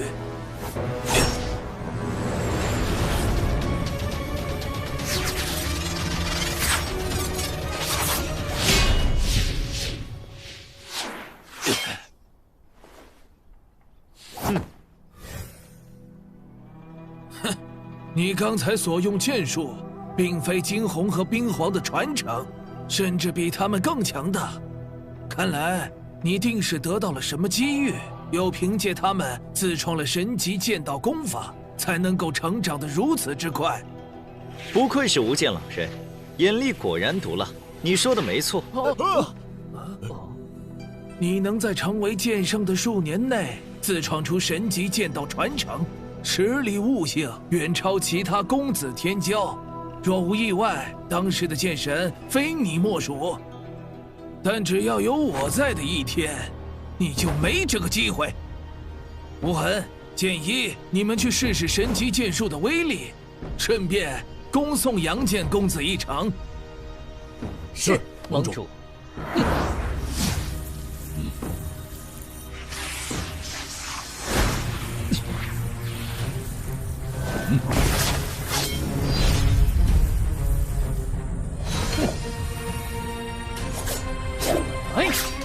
果然是神剑雷击和神剑如风，竟然动用神剑，那就怪不得我了。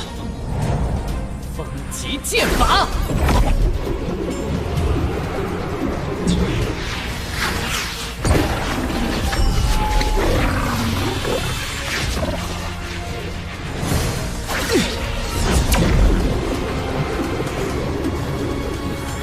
惊雷巨灭。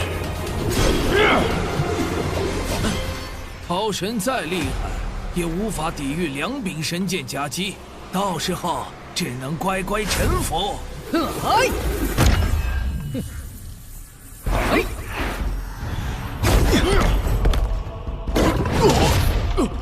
好强的剑气！死来！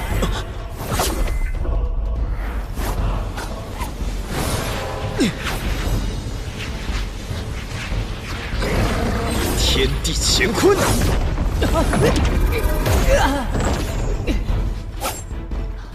此子绝不能留。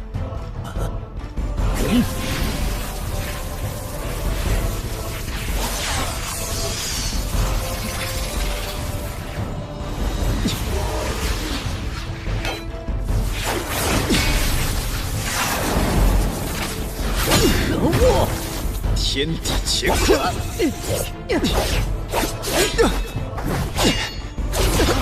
惊雷巨灭！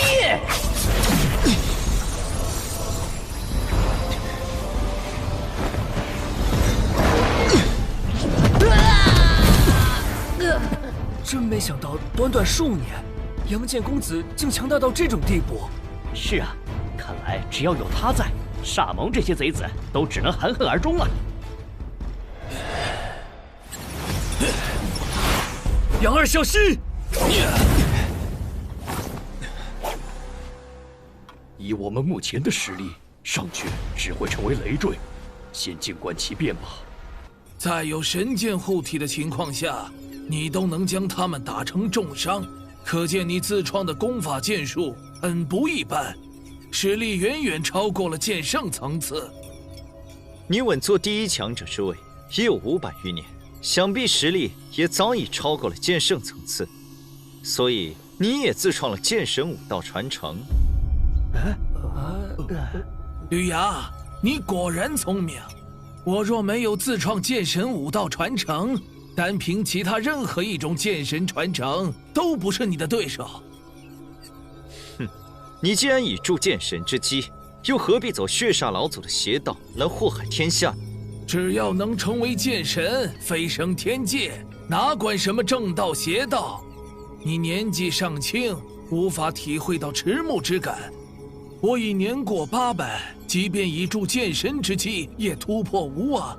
唯有借助吞天血魔功的血腥问神秘法，修成血神之心，那天下武者之血才能助我成神，获得永生。那你为何要灭剑家满门？又为何欺骗剑无双和剑无极？修炼血腥问神秘法，本就需要2个血脉同源的剑圣作为炉鼎辅助修行，其中一人修炼血坤功，炼成血囊，成为血元；另一人则修炼血星印法，吸收血元，修成剑神。要怪就怪数百年以来，只有他们剑家出现了符合条件的2个天生剑体。即便如此，你大可偷偷潜入剑家带走他们，在暗中培养，也是一样的效果。何必残害整个剑家数万条人命？炼制血奴需要耗费大量精血，我肯选择他们，是他们的荣幸。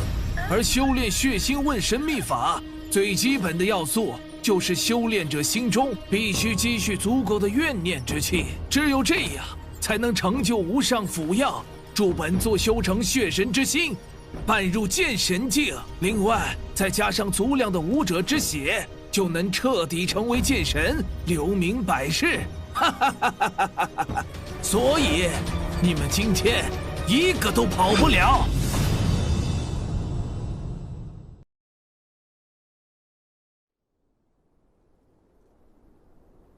哦，你这种行为简直人神共愤！只要能成为剑神，其他都不重要。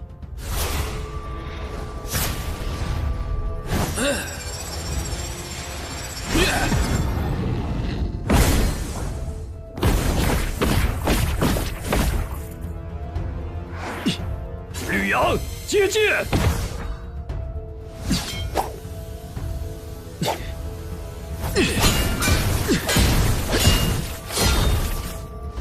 古籍上说，谁能收集10柄神剑，就能解开隐藏在大陆已久的大秘密。如今10大神剑全部现世，这就预示着本座将会是解开秘密的第1人。哼，你太自信了，我不会让你如愿。收集10把神剑，那岂不是？如果杨剑公子落败，别说你我身上的星岩巨月神剑，恐怕小命都要交代在这里。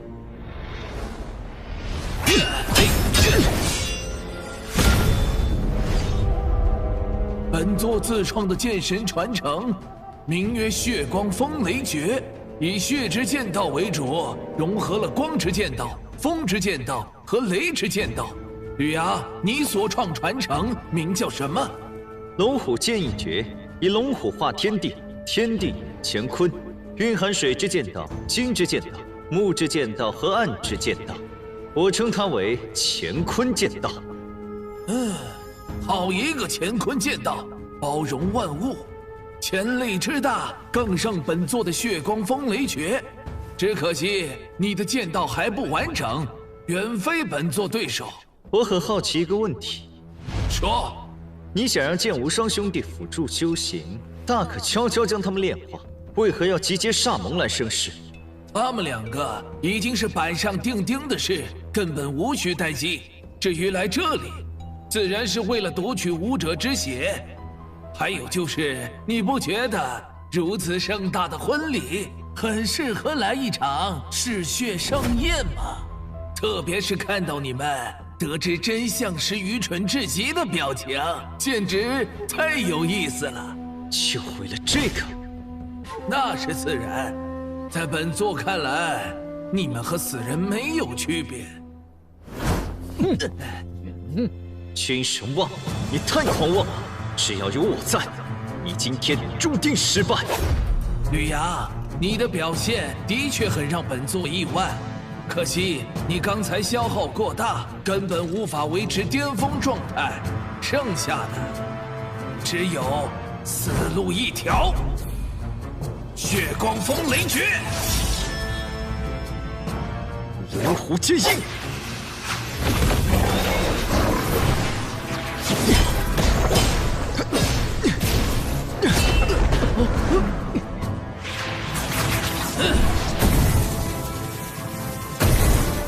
传说到达剑神境，可随意撕裂虚空。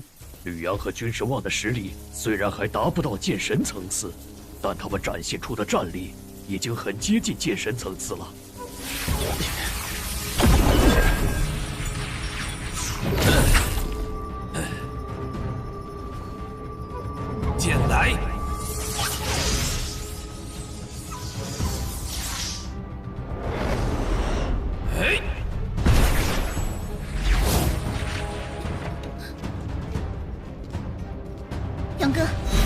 这2灵神剑。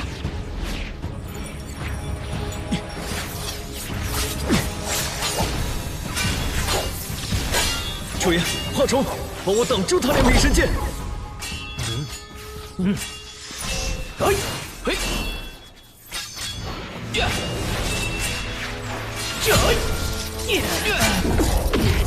同样是剑圣，我绝不能在这时候拖后腿。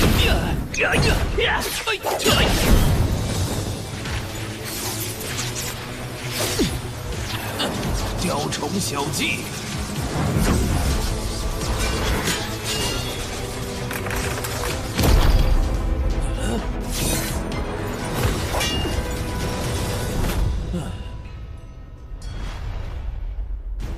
听说神剑暗灵能修复神魂，看来果然没错。哈哈哈哈哈！就凭神剑齐聚于此，送上门的好东西，岂有不收的道理？等本座拿下你们，再去北域洛家取了水寒神剑。小子，本座玩够了，你该死了！血光风雷斩，好机会！呀！天煞诸神！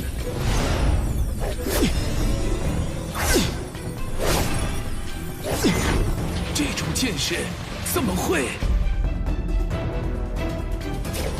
呀！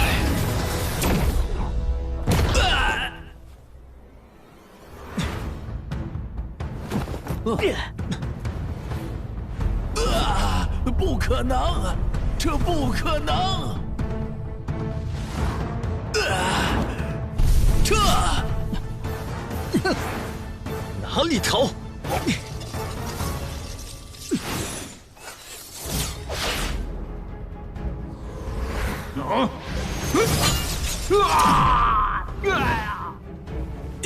杨剑公子，华天诀请留给我。华天诀，我代表东域华家清理门户。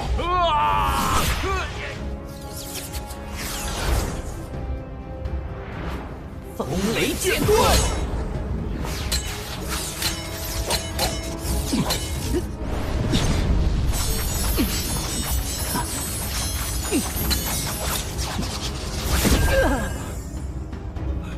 跑！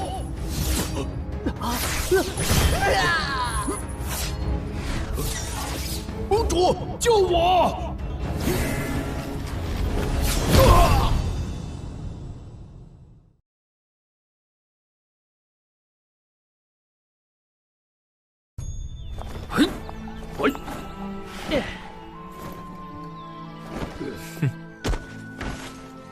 杨剑公子，东域华家向你致谢。举手之劳，不必客气。我们赢了，真是太好了！多亏杨剑公子剑术盖世，不然后果不堪设想啊！就是，君神望这个道貌岸然的家伙，根本不配为天下第一强者的称号。从今往后，杨剑公子才是天下第一强者。杨剑公子实力之强，震古烁今，今天凭一己之力救了所有人，是我们的大恩人。杨哥，你的伤不打紧，休息1、2日就好了。水寒，今天委屈你了。本该是高兴的日子，结果却搞得一团糟。要不换个节日，咱们再成一次亲？哪有成亲成2次的？今天过程虽然凶险了一点，但结局很好啊。我不认为是一团糟，反觉得是一个好兆头。你能这么想，再好不过。君神王此次偷鸡不成蚀把米，自己受了重伤不说，煞盟还折损了几位剑圣，还真是给我们送了份大礼。可惜老祖远在北域，没有看到如此振奋人心的一幕。他要是在，定然很高兴啊。未必，宏远老祖一直很敬佩君神王，要是亲眼见证真相，恐怕心情很复杂。君神王还活着，大家的危机还没有解除，现在的他就如惊弓之鸟，估计很难寻觅他的踪迹。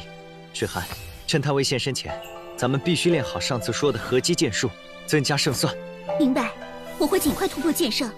也不用那么着急，我先送你回房，完成婚礼。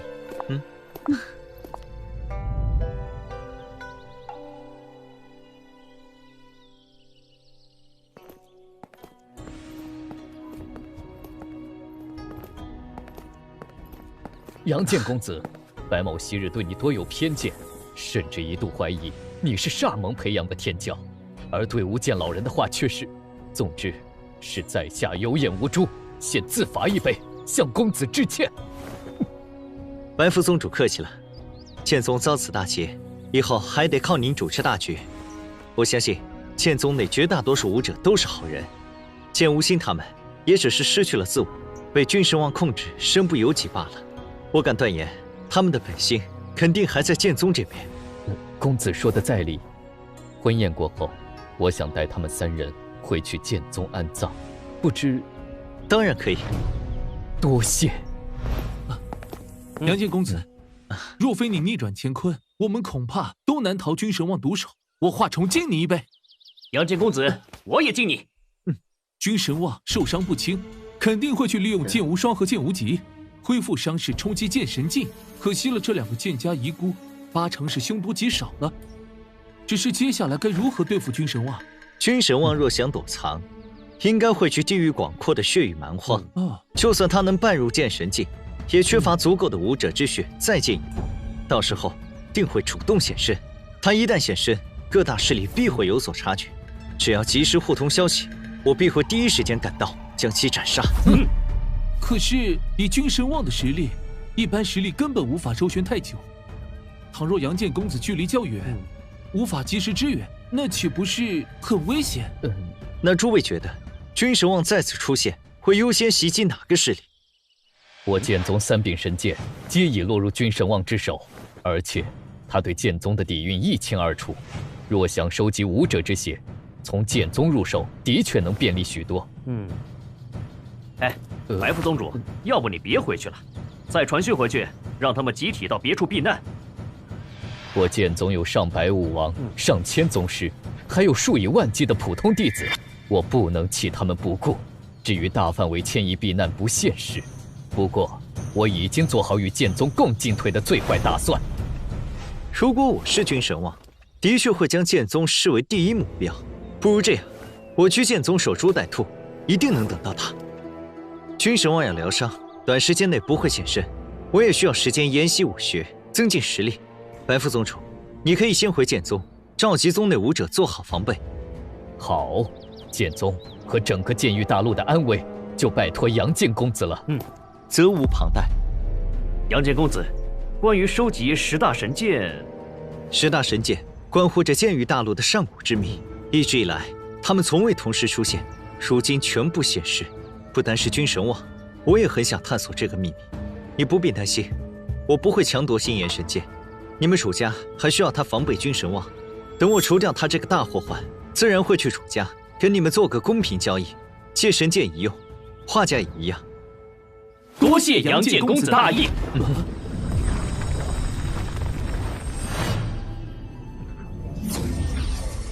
吕家又有人突破剑圣了。吕家天骄不都在这里吗？快出去看看，到底是谁？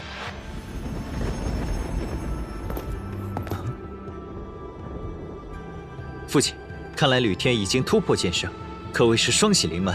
我想就不必再关着他了吧。杨儿，你是个大度的人，但愿天儿能改过自新，从此兄弟2人和睦相处。父亲放心，只要他不惹我，我自不会与他计较。恭喜吕家主，父子3人皆为剑圣，其中1人更是天下第一，这可是剑域大陆历史上从未有过的盛世。吕家主这当真好福气。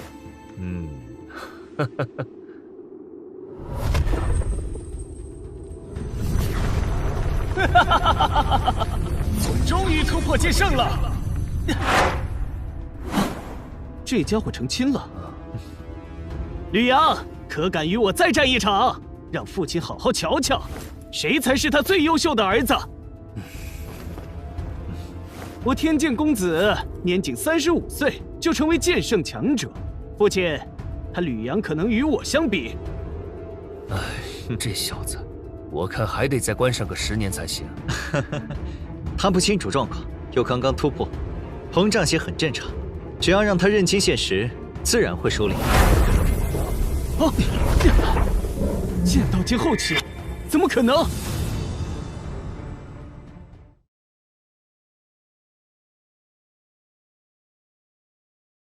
天剑公子，你的确优秀，不过杨剑公子在26岁就突破剑圣了。是啊，就在刚才，君神望带着煞盟入侵吕家，还是杨剑公子力挽狂澜，打退了那些贼子，救了大家。如今杨剑公子可是大家公认的第1强者。无剑老人带领煞盟，他不是剑宗宗主吗？怎么会和煞盟在一起？君神望既是无剑老人，也是煞盟盟主血剑老人。此事说来话长，总之他意图杀害我们所有人，收集武者之血。但是被杨剑公子重伤，落荒而逃了。啊！你已经突破剑圣，就该有所成长，不要再让父亲为你担忧了。你真的击败了无剑老人？不错，否则你出来看到的只会是尸体，不会有活人。如果吕家真没了，我一个人活着也没意思。吕阳，我为曾经的举动向你道歉。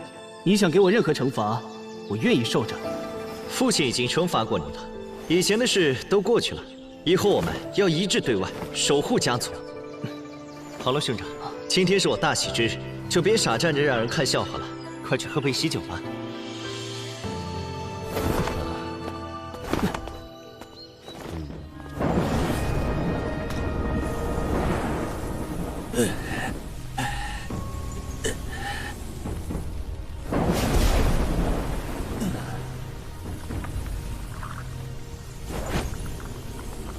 若非有神剑护体，这一剑就算当时杀不死我，残存在体内的剑气也会慢慢摧残我的生命，直至死亡。这一招秘技跟之前的天地乾坤剑路数大相径庭，吕阳为何会2种截然不同的剑法？难道真是哪位古之剑神传授给他的秘技？吕阳，如果不是你，我早就踏平吕家，突破剑神了。可恨，太可恨了！呵呵，还好剑无双和厉血河都在，只要我吸纳了他们，练成血神之心，就能伴入剑神之列。到时候实力大涨，单凭那一剑秘技，根本威胁不了我。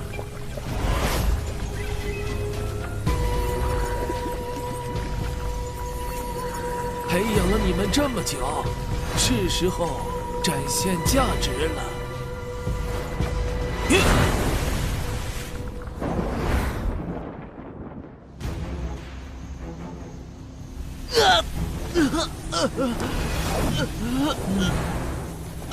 剑无双，你的使命结束了，而我修成了血神之心，剑神之路才刚刚开始。你放心，等我成就剑神，飞升天界，一定不会忘记你的功劳。煞盟贼子，我剑家与你不共戴天，我做鬼也不会放过你们。哼，你以为我会怕吗？等我成了天神，杀你一个小鬼，更易如反掌。哼，也不知道师尊那边情况如何。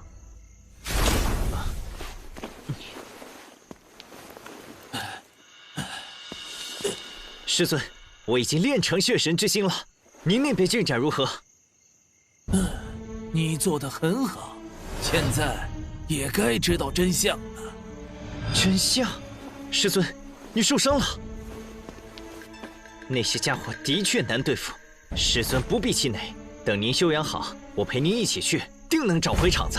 先攻克剑宗，再一步一步收拾其他势力。这点伤不算什么，你只要仔细听我接下来的话就够了。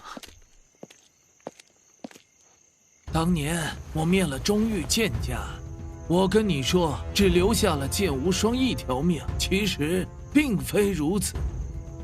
我知道剑无心还活着。剑家当时有2位天生剑体的天之骄子，一个是剑无双，还有一个是他弟弟剑无极。我以无剑老人的身份收剑无双为徒，又以血剑老人的身份收剑无极为徒。师尊，这玩笑可开不得。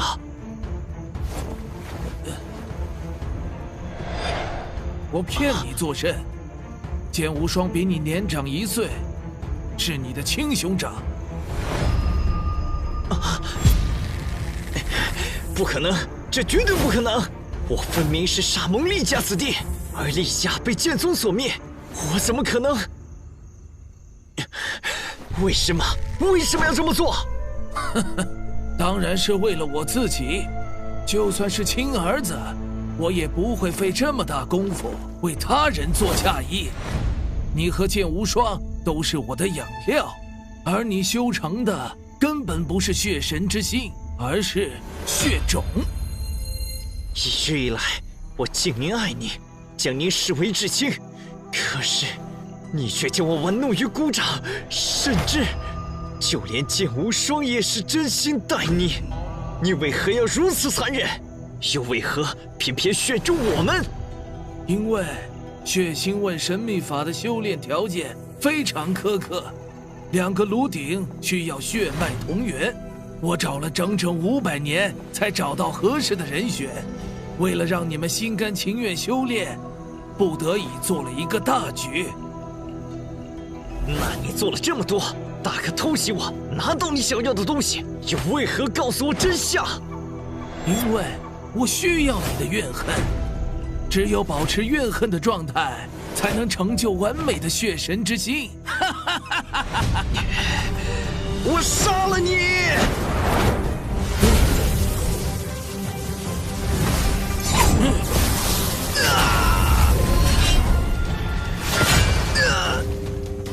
君神望，你不得好死！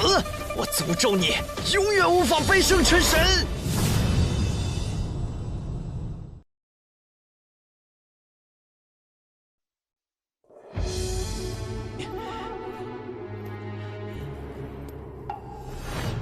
哼，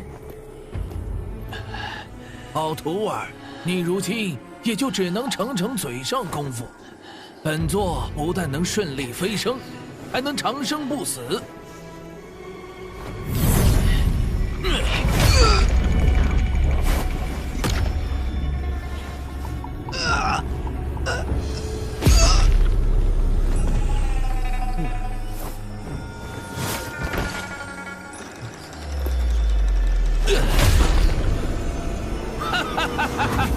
吕阳，等本座踏入半步剑神，定会第一时间取你狗命，以你之血助我彻底成神。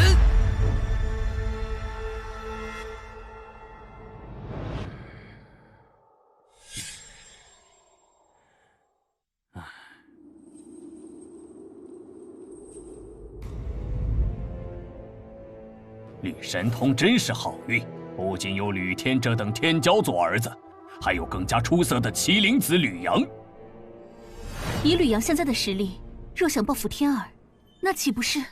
他们可是当着所有人的面握手言和，吕阳应该不会难为吕天。不错，吕阳若真是小肚鸡肠之人，大可不必凭一己之力击退君神望。既然他当众和天儿和好，就不会再搞小动作。毕竟现在最大的危险是下落不明的君神望。虽说君神望再出现，第一目标不太可能是我们，但以防万一，我们必须做好万全准备。快，立刻将长老们召集过来，商议对策。是。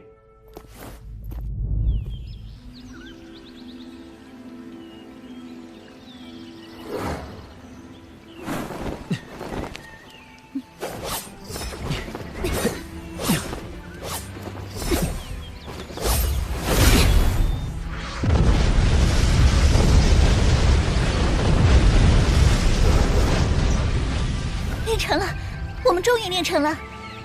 前辈曾说过，诸神夺灵是一招直击武者神魂真灵的绝杀秘籍，若发挥到极致，可令对方形神俱灭。所以，只要我们再熟练一些，就算君神望成为剑神，亦可斩之。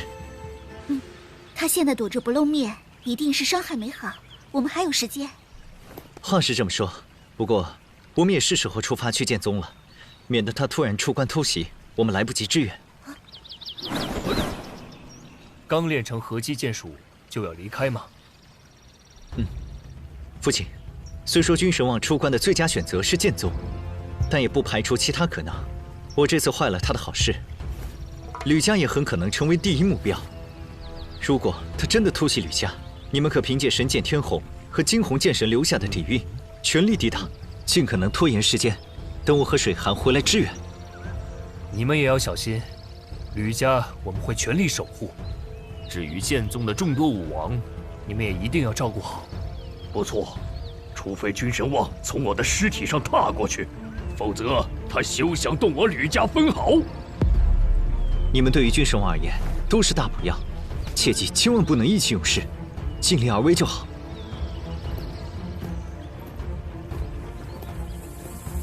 放心吧，我们有分寸。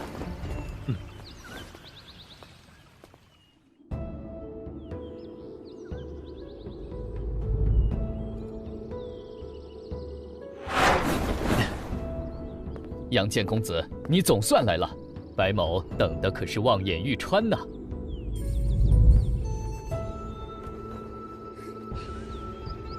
哟，韩剑仙子也突破剑圣了，真乃进步神速啊！白副宗主过奖了，我能进步这么快，也是托了夫君的福。白副宗主，可有君神望的消息？暂时没有，应该还藏在血域蛮荒。我已经派人密切关注了。一有消息，定会第一时间通知你们。二位赶路辛苦，不如先到住处小憩一番。那就劳烦白副宗主了。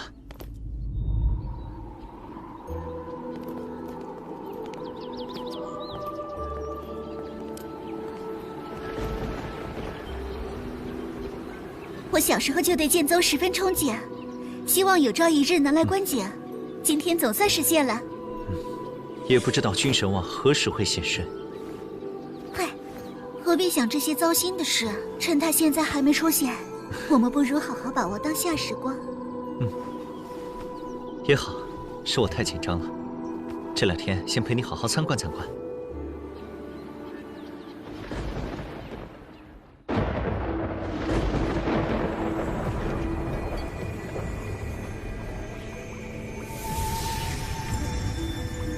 最后一次天煞剑气终于消失了。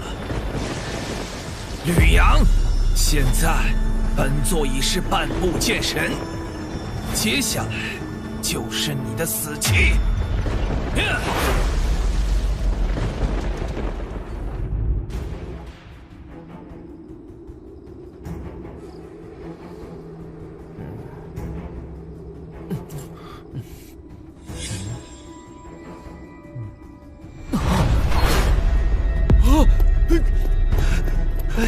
是君神王，君神王出现了！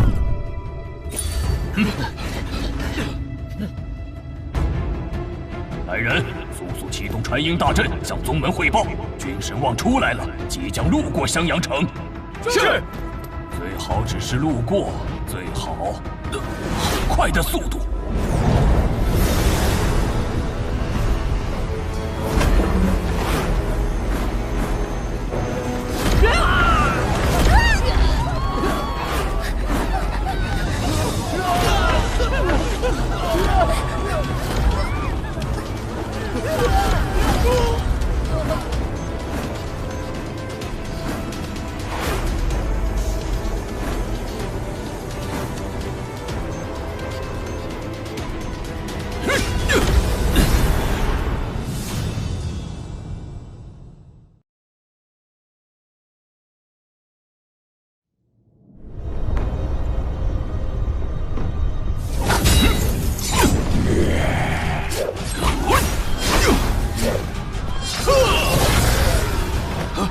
快，都退入密室！快！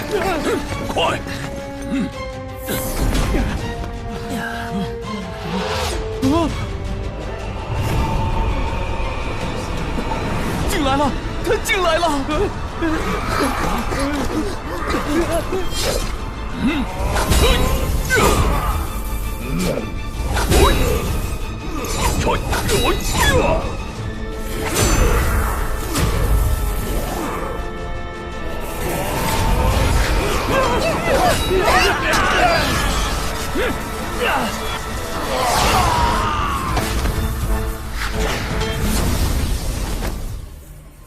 克，还是不够。本座需要更多养料。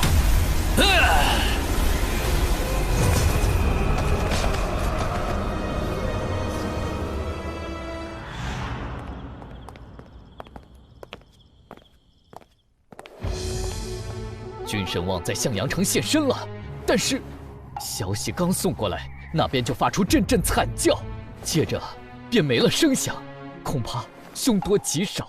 君神望多久能到剑宗？若是直奔剑宗而来，最多1天，但目前无法确定具体路线和具体时间。现在出去寻他，碰上了还好，碰不上就是浪费时间。我会增派专人搜索他的踪迹。至于你，是对付君神望的最强底牌，还是守株待兔的好？也好，麻烦传音大阵时刻连通下李家，如果他改变了目标，我们也能及时应对。好。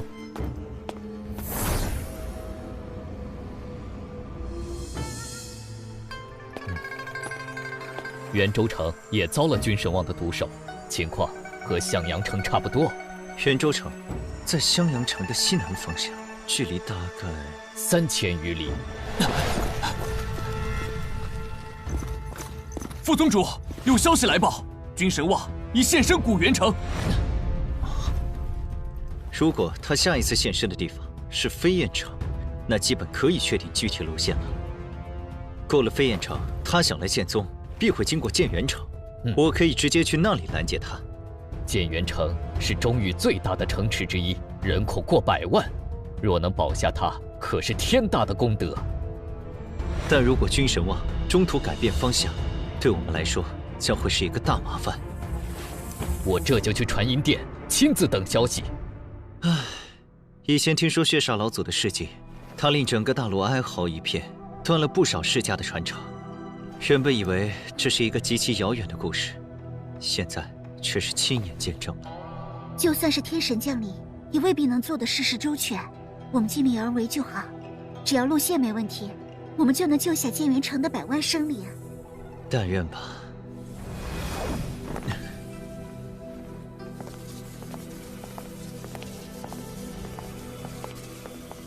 二位怎么过来了？杨哥和我实在放心不下，想着待在这里，收到消息更快些。情况怎么样？我刚想去找你们商量呢。自从离开古元城后，君神望就失去了踪迹，飞燕城那边迟迟没有看到他的身影。我思来想去，总感觉有猫腻。按理说他早该到飞燕城，难道他绕道而行了，亦或者去了别的地方？以我们现有的条件，他若有意收敛气息，我们根本无法察觉，一切皆有可能。禀告！禀告！君神望现身元虚城！君神望现身元虚城！元虚城现在什么情况？速速回答！古元城位于中域北部，元虚城位于中域西部，两城之间足有万里之遥。君神望过了古元城，没有向南而行，反而一路向西。难道他的目标不是剑宗？可君神望最熟悉的就是剑宗，而且以整体实力看，目前就属剑宗最好拿捏。他不来攻克剑宗，会选哪里呢？一路向西，莫非他的目的其实是西域吕家？但是吕家现在势力最强，不仅剑圣多，神剑也多，怎么可能？因为愤恨，我当日坏了他的好事，又将他重伤，他肯定恨我入骨。倘若保持理智，自然会首选剑宗。相反，出关第一件事必会找我寻仇。那我们赶紧回吕家，不然后果难料。我们现在就回去。万一君神望知道你在剑宗，想调虎离山，可如何是好？他现在实力大增，8成有信心打败我。若真知道我在剑宗，估计早来了。这样吧，白副宗主，等我到了西岭城，会用贵宗分舵的传音大阵和你们联系一次。如果君神望真是调虎离山，我再回来支援。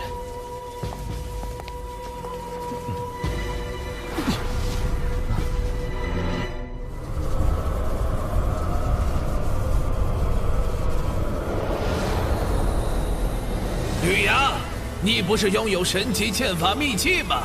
为何如此龟缩，不敢现身与本座一战？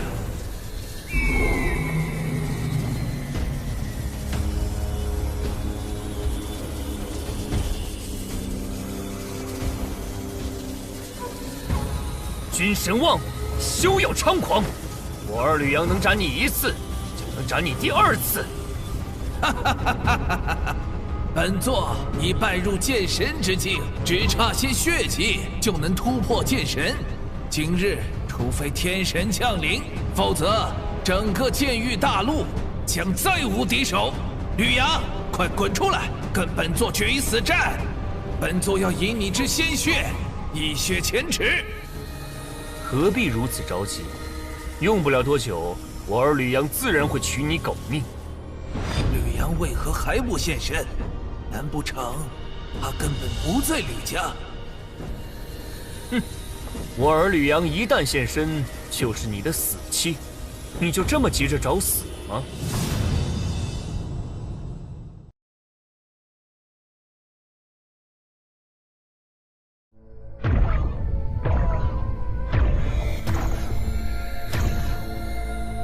他在故意拖延时间，还是说吕阳练就了新的杀手锏？哼，少在这故弄玄虚！吕阳，你再不出来，本座就砸烂吕家的乌龟壳子！哎呀！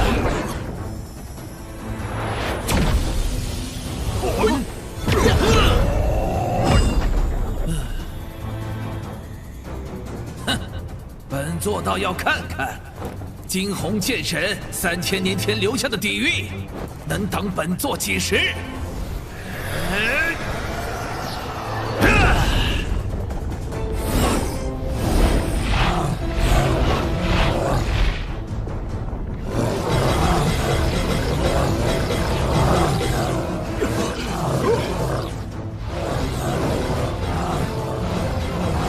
金光封天阵。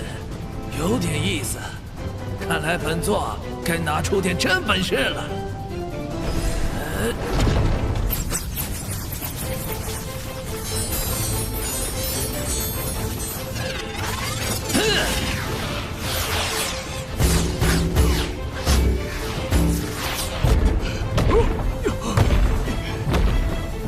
换人！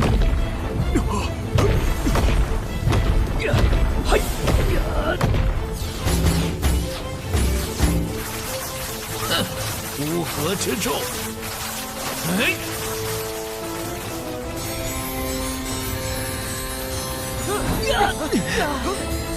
换人！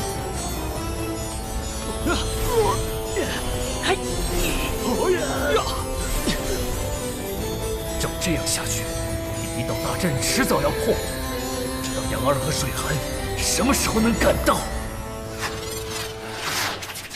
给本座破！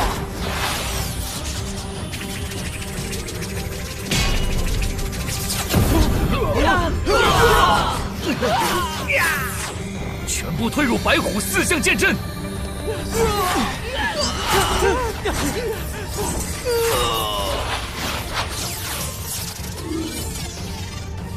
惊鸿剑神留下的底蕴不过如此。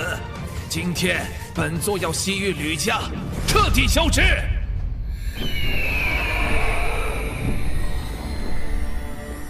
耗费1个时辰，才破了外围1个小阵而已。君神旺，你未免高兴得太早了。哼，本座能破1座，就能破第2座，除非惊鸿剑神降临，否则今日吕家必灭。用不着惊鸿剑神亲临，我儿吕阳足可斩你。是吗？那你倒是让他出来呀！这样藏头露尾，该不会是怕了吧？他很快就会出关，到那时就会命丧于此。说这么多废话，我看他根本就不在吕家。哎，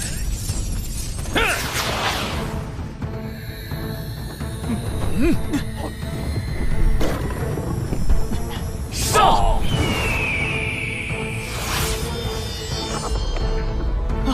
白虎4象剑阵果然厉害，咱们这下有救了。别高兴得太早，对方可有4把神剑，咱们的剑阵只有1把，估计撑不了多久。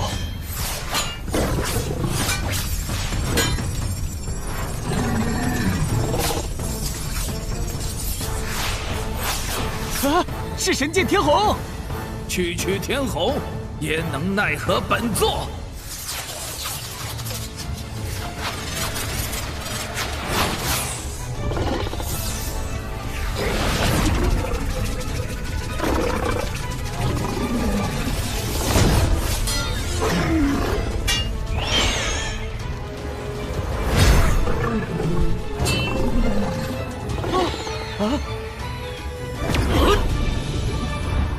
可恶！等我破了剑阵，定让你们死无全尸！大家坚持住！要不是有神剑天虹和你们3个剑圣的力量加持，白虎4象剑阵根本挡不住本座脚步。你们想耗，我就陪你们耗，反正就凭你们几个剑圣，也支撑不了多久了。一群蝼蚁罢了，早死晚死对于你们来说并无分别。难道这次吕家真要完了？啊，不可能！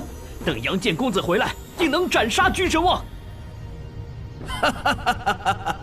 吕阳果然不在，本座正好可以用你们的血为他送上一份厚礼。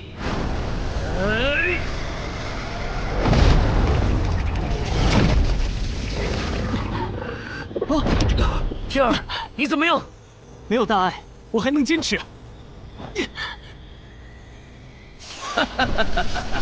你们注定要亡！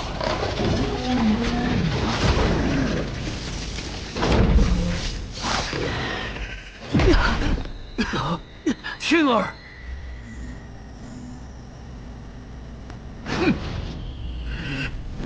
君神王，今天我就算死，也要拉你陪葬！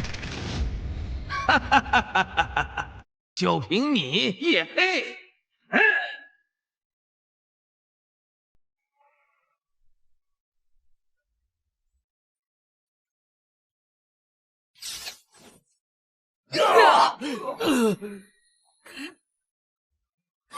先从你开刀吧。哎，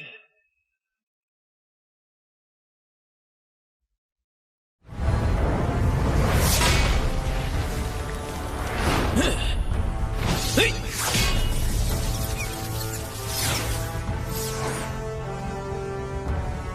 杨儿，你终于回来了！啊，是杨戬公子！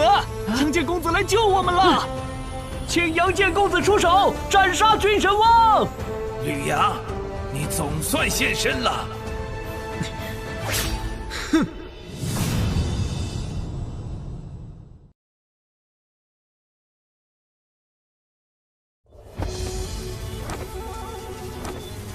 金神王，我在剑宗等你自投罗网，不成想你却跑来突袭吕家，真是让我好找。剑宗？看来我还是把你想得太聪明、太理智了。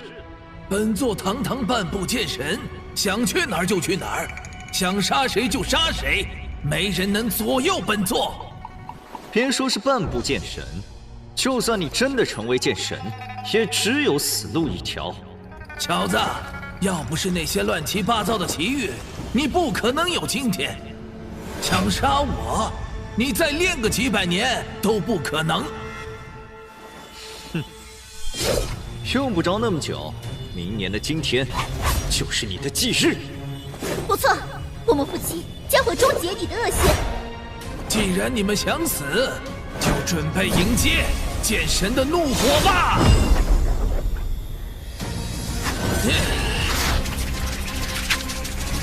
血光风雷斩！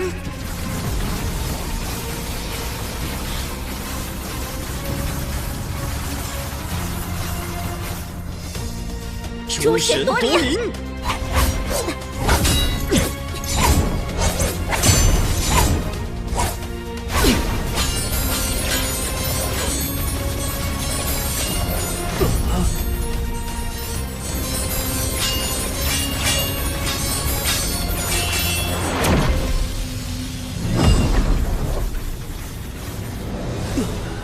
竟然是剑域，只有剑神才能拥有的剑域，这怎么可能？我迈入剑神境都无法形成剑域，你们怎么会有这种能力？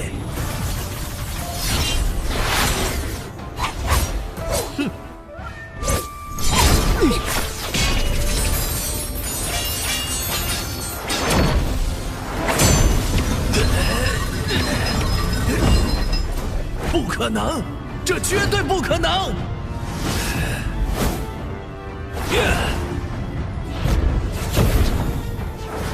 哈哈哈哈！小小剑域也不过如此。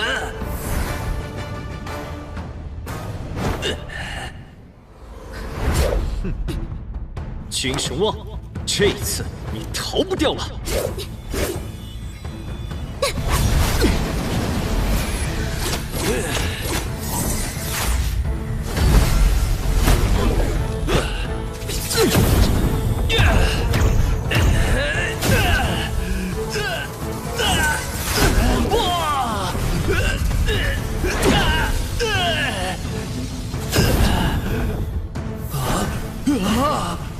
我的神魂！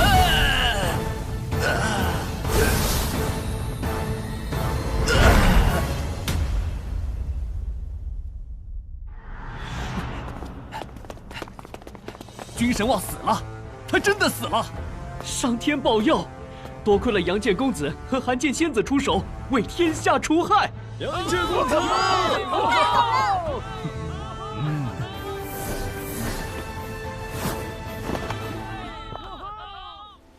终于结束了，可惜没能救下更多人。那些已经发生的事情，我们无法改变。至少现在，不会再有人因他而死。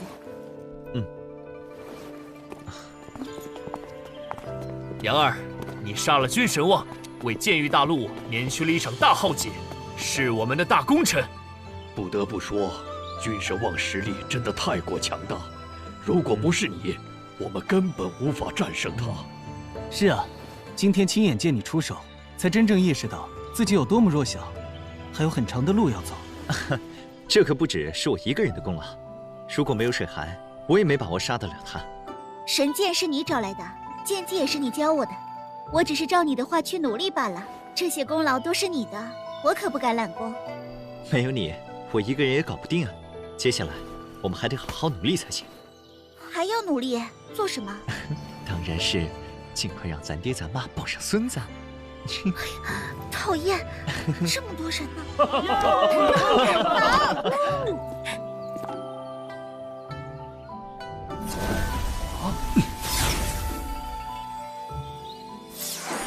接下来，只要凑齐10大神剑，就能探索古之心秘了。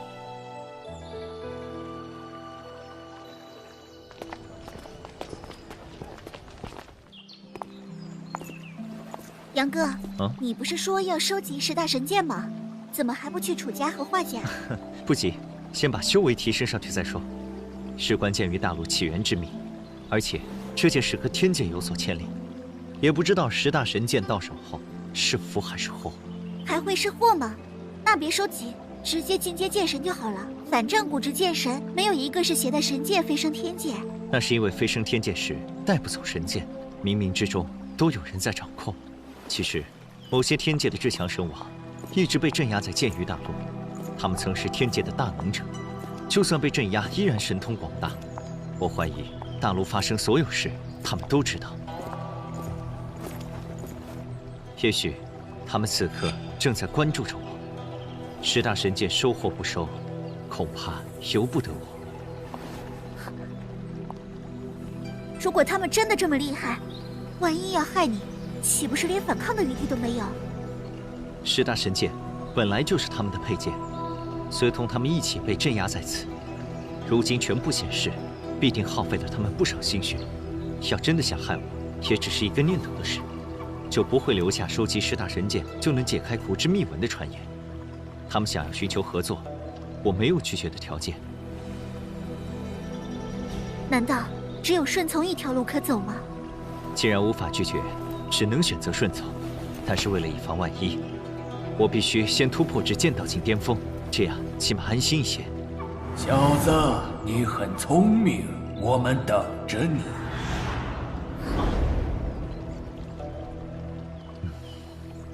他们果然在关注我。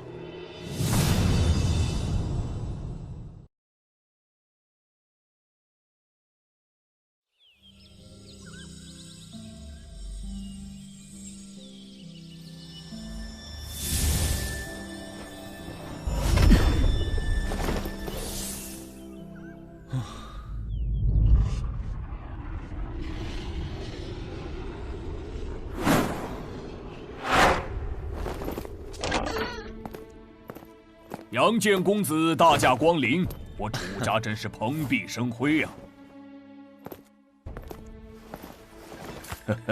不知杨建公子此次前来所为何事？楚家主，我听说10大神剑汇聚，关乎着剑域大陆上的一件上古之秘，所以打算收起它们，探索一番。需要借神剑心研一用，当然我不会白借。这是圣血果，1颗就能助巅峰剑王突破剑圣，用它来交换，如何？公子拯救苍生于水火，也等于拯救了我们楚家。能将星岩借给公子，是楚家的荣幸。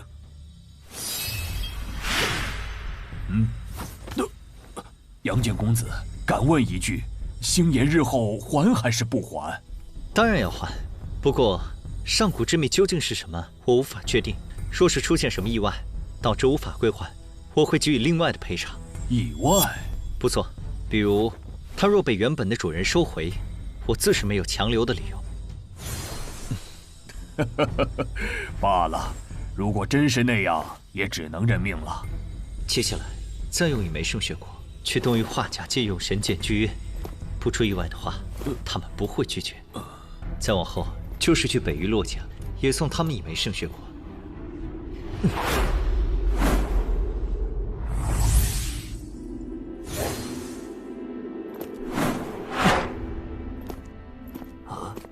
当年在世剑大会上，你已经得到了神剑水寒的认可，有权使用它。只要将水寒剑收入体内，就算凑齐了10把神剑，不知道会有怎样的结果。10大神剑从未一同出世过，吕阳，你能收集它们，就是天命之人。天命不天命的无所谓，我只求别是一桩祸事便好。此乃圣血果，有了这枚圣血果，洛家的剑声便不会断绝。你有心了，我相信你是鸿福之人，总能逢凶化吉。上古之秘一事，无需太过紧张。我明白，是福不是祸，是祸躲不过。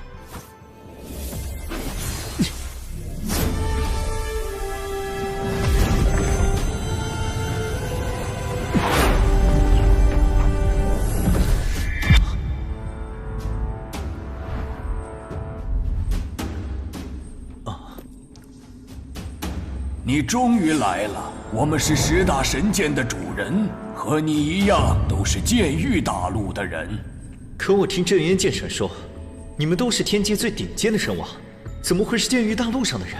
你们神通广大，知晓剑域大陆的一切，自然知道镇渊剑神是谁。现在他也是神王。我们当然知道方振海那小子当年想带桃神离开剑域大陆，还是我传音让他留下此剑。他说的没错，我们的确是天界最顶尖的神王，但是他并不清楚我们的真正来历。其实我们都是从剑域大陆走出来的无上天骄。这怎么可能？我所知道，从剑域大陆走出的剑神中，最古老的就是镇渊剑神和飞临剑神。你们比他们还古老，难道那时候剑域大陆就已经有武者飞升天界了吗？方振渊和林飞星才不过2万余岁，怎能称得上古老2字？我们这些人中最年轻的也超过10万岁，最古老的2个都超过100万岁。你的意思是说，100万年前剑域大陆就有人飞升天界？不错，确切地说，我和安宇同属一个时期。我已经1183699岁了。对，我也已经1065107岁了。你们都活了100万年，居然连年纪的零头都记得这么清楚。唉，命轮上有清晰的年轮记载，等你成了神王，也能知道自己究竟活了多少年。你们10个人，年纪最小的才10万岁。年纪最大的却已超过100万岁，也就是说，你们虽然都是从剑域大陆飞升天界，却不是一个时代的人。我们是不同纪元中最杰出的天骄，在进入天界到崛起成为至强神王，都摆脱不了被镇压的命运。因为这个世界本就是一个囚笼，所有人都只是囚笼中的奴隶。小子，你和我们都在囚笼之中，其实本质没有任何区别。囚笼世界，那飞升天界又算什么？他们是在蛊惑我，还是确有其事？不可能，我们不一样。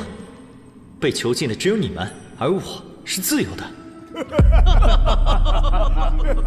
小子，以你的资质，如果不出意外，定能飞升天界，然后再经历漫长岁月，打破神王6星战力的极限，成为横扫天下的至强者。但是，你的结果会和我们一样，一旦时间到了，这个世界的主人就会出现，把你和我们关押在一起，成为奴隶。这次不一样，之前面临的都是小纪元动乱，他们只是出手镇压我们。下一次就是一个大纪元结束，他们会将所有人全部都清除掉，让这个世界重新开始。为什么这么说？你别忘了，我是这里活得最久的人，在我那个时代，这个世界的历史一片空白，却有着各种各样的武道传承，说明之前就有一个时代存在过。只是所有人或者说绝大多数人都被清除，只留下了武道传承，才有了后来者借助这些传承，继续在武道一途修炼下去。这并不能说明什么。你是不是还发现了其他蛛丝马迹？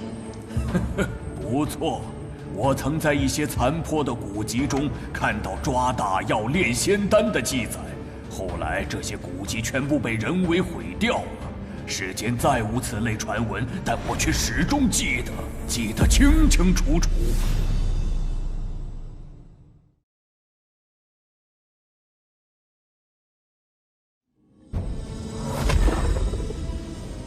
抓大药，所谓的抓大药，就是把神王当成活药抓去炼丹。我等都已度过3劫9难，只要不被人杀死，就享有无尽寿命。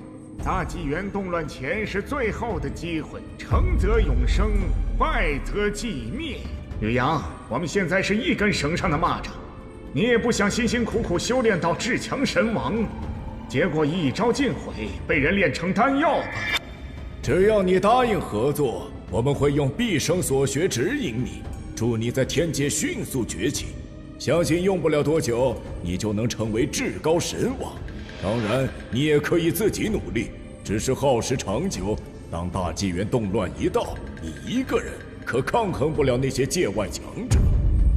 听镇元剑神说，最强神王修炼至巅峰，将拥有6星实力，而他们，不知各位神王有几星实力？9星。我很好奇，那些界外强者究竟强大到什么地步，居然能将你们这些9星神王镇压？倘若他们真的恐怖无私，我即便学了你们的武道传承，也于事无补。小子，你看不起我们？并非看不起，只是你们被镇压于此多年，都毫无办法。我就算和你们一样厉害，照样改变不了结果，又有何意义？我们虽被镇压在这儿，但对武道的感悟依旧在精进，绝非当初可比。如果还是自由之身，早就冲破极限，踏入10星之境了。还有10星神王？10星是超越9星神王的力量，那些域外强者就是10星，叫什么混元主宰？不错，我等经过漫长岁月，共同领悟出一套堪比10星的绝世武道。只要你答应合作，将来必会达到10星实力。到那时，定能瓦解界外强者的阴谋。你们想怎么合作？吕阳，自从你被桃神选中，我们就开始注意你了。无论资质还是心性，你都是万里挑一的人才，剑道潜力极大，未来成就不在我等之下。而且你的乾坤剑道包罗万象，只要将我等剑道作为参考，定能用最快的速度在天界崛起。待你修炼有成，能破开位于9天界以及修罗渊的10大封印，必须放我等出来，与你一同抵御界外强敌。只有这样，才能免遭他人活计，平安度过大动乱。好，我答应合作。不过，既然要合作，你们也该让我清楚你们的身份。本座星木，桃神剑之主。本座金红，天虹剑之主。本座黑土，镇月剑之主。本座后水，水寒剑之主。本座天火，星火剑之主。本座暗雨，暗灵剑之主。本座西光，凝光剑之主。本座乘风，逐风剑之主。本座雷闪，雷祭剑之主。本座血离，血煞剑之主。他们自报家门的顺序应是按照右排列，星木最长，血离最小。可惜，无论存活多久，变得多强，还是被镇压于此，暗无天日。如果这个世界真是一个偌大的囚笼，那么我和我的家人绝不能成为笼中鸟，必须打破它。各位前辈放心，吕阳定不负所望，将你们解救出来，共同打破囚笼。你能有这样的觉悟很好，只要解开封印，我等恢复自由之身，便能组成十方无极剑阵，哪怕是界外的10星强者，亦可斩之。十方无极剑阵，不错。自从血离也被镇压于此，我们研究了数万年才创出的终极剑道，名曰十方阵图。其中最强剑阵便是十方无极剑阵。可惜我等力量受到压制，发挥不出剑阵威力，只能借助神剑之力，勉强将封印撕开一道缺口，将10大神剑相继送至剑域大陆，培养出1位位剑神，让他们先去天界做准备，然后等待真正能破局的天命之人出现。吕阳，你的资质、天赋、气运、心智、毅力都属顶尖，正是天命之人。等你去了天界，那些从剑域大陆飞升天界的剑人，都将成为你的助力。严格来说，他们都是我们的弟子，会为你护道。血煞老祖是你的弟子？你是说钱罗？在本座面前，他可当不起老祖的称呼。他差点将整个剑域大陆都屠戮殆尽，不知造了多少杀孽。哼，杀就杀了，与我何干？钱罗是受了血渊之主和煞渊之主的蛊惑，真正的血煞剑道无需吸收炼化武者之血。钱罗的做法背离剑道之心，才会败在资质低于自己的方振海手中。直接吸收其他武者修炼出的能量，不管是血气修为还是精神能量，都会影响将来的神孽次数。吕阳，这一点你必须记住，强夺他人武道是邪路子，难成大器。血渊之主、煞渊之主，他们和魔渊之主可有关系？他们来自其他各渊，都曾问鼎天界，也是我等的手下败将。多个纪元以来，每个纪元的最强神王皆出自剑域大陆，你不觉得奇怪吗？是很奇怪。你们知道原因？就算是巧合，也不可能做到这么多次。我怀疑玉渊中还有我们不知道的秘密，或许是真正通天的剑道宝物，也或许是别的东西。等你解开封印，我们可以一同探索。相信背后的秘密不会让我们失望。宝物？他们跟我说这些，难不成是怕我临时反悔，拿宝物做诱饵？星木剑主放心，只要你们所言属实，我定会兑现承诺，解开封印。好，我们现在就把十方阵图传给你。你若能领悟，可凭一人之力施展多人合击的剑阵，修炼到极致，练成十方无极剑阵，就能斩杀界外强者。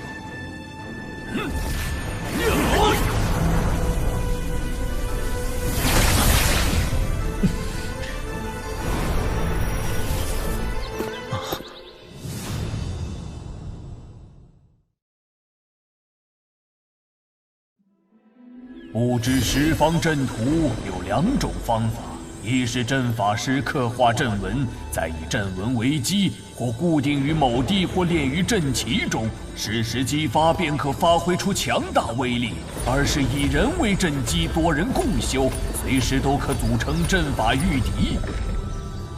2种方法的区别在于，前者威力强弱取决于材料，后者则取决于组阵者的实力。十方阵图能强大武者神魂，练就分身之术，以单人之力修炼成剑阵之威。另外，它有10重境界，你必须牢记。第1重为1人分身术，修炼者必须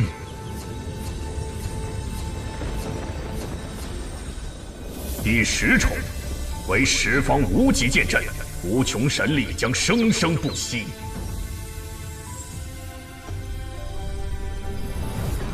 妙，太妙了！真没想到，剑道与正道竟能配合得如此融洽。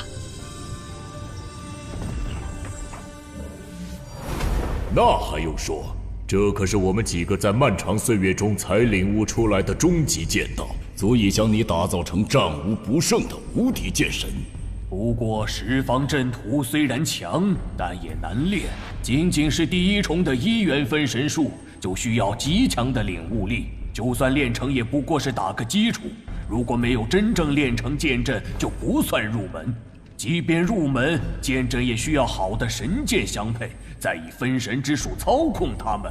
当然，神剑与自身的排异性越小越好，最好是本命神剑，这样能最大程度发挥剑阵之威。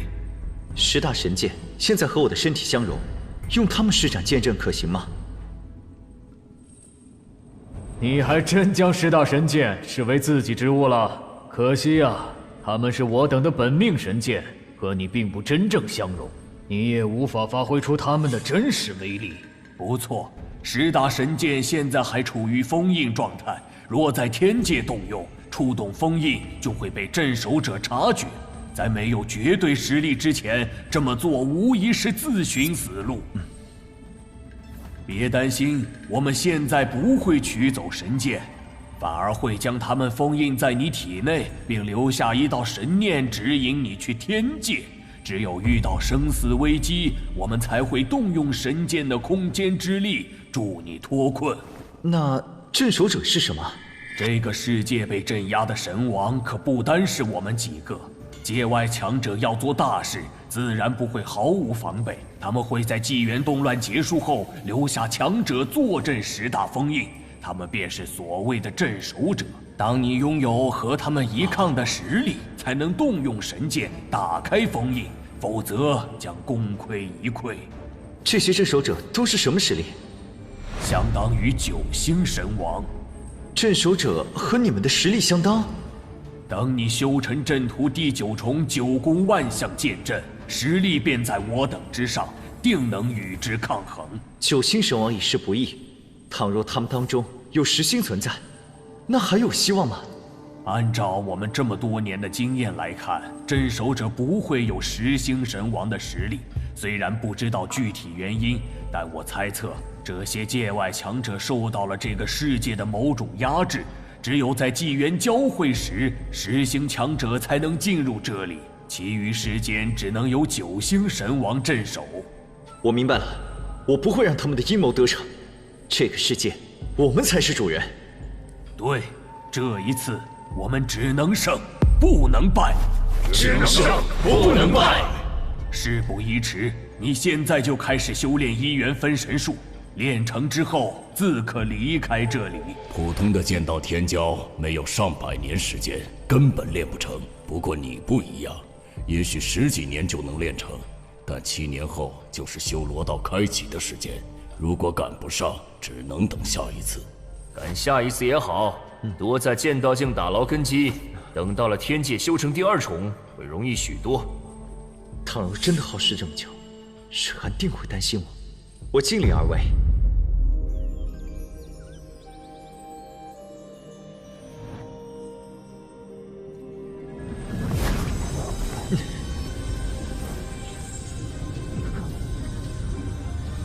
是神念分离成了，他修成1元分神术了。短短5年时间就练成了第1重，这小子可以啊！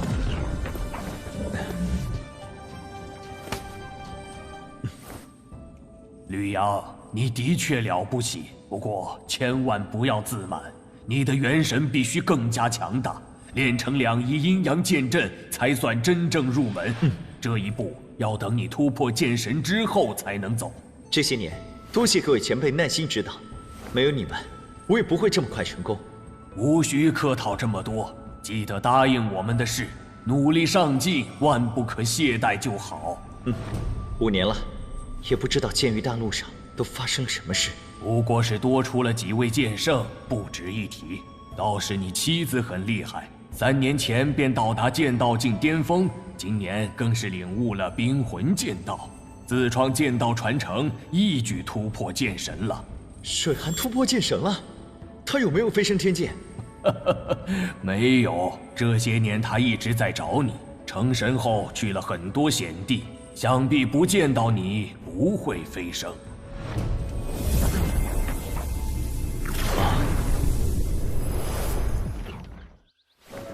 是水寒。杨哥，今生今世，我们还能再相见吗？当然的。杨哥，真的是你！是我，水寒，我回来了。我还以为……别担心，那些前辈不但没有为难我，还给了我很多机缘。真的？当然，我骗你做甚？此事说来话长，日后再与你细说。有关我们的一切消息，你最好不要告诉任何人。倘若消息走漏一星半点，必会引起镇守者的注意。至于10大神剑，你想个差不多的编排一下，不要引人怀疑。杨哥，杨哥。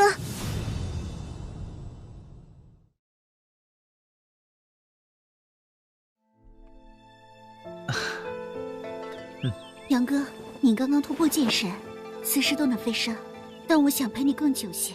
你打算什么时候去修罗道？应该在2年后。那我们在一起的时间只剩2年，天界那么广阔，我们不知何时才能再相见。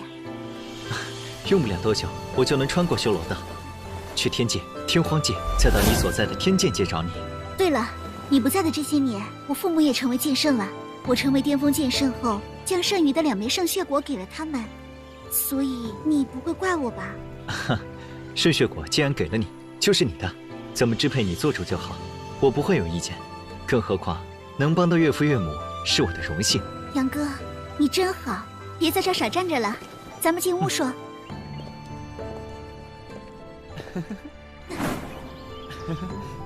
这里。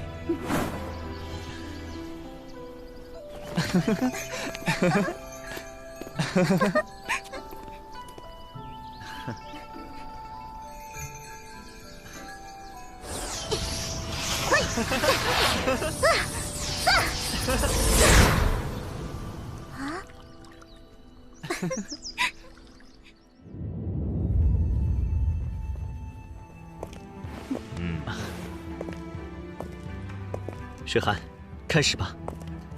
杨哥，我在天界界等你。好。老祖，爹，娘，水寒走了。注意安全。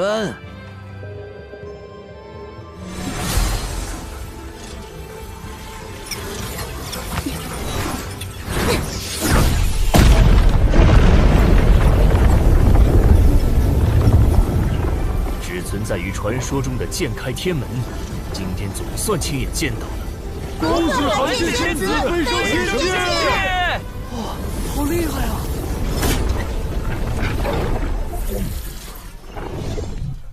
父亲，我也该启程了。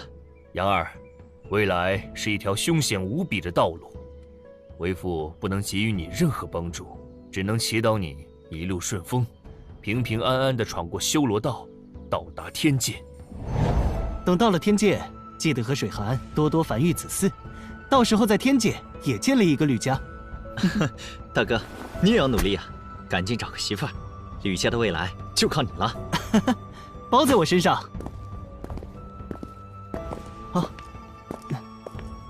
到了天界，你和水寒就是彼此最亲的人，一定相互照应，不离不弃。岳父岳母放心，只要有我在，绝不会让水寒受半点委屈。杨儿，你此次天界之行凶险难料，务必要小心行事。放心吧，二舅。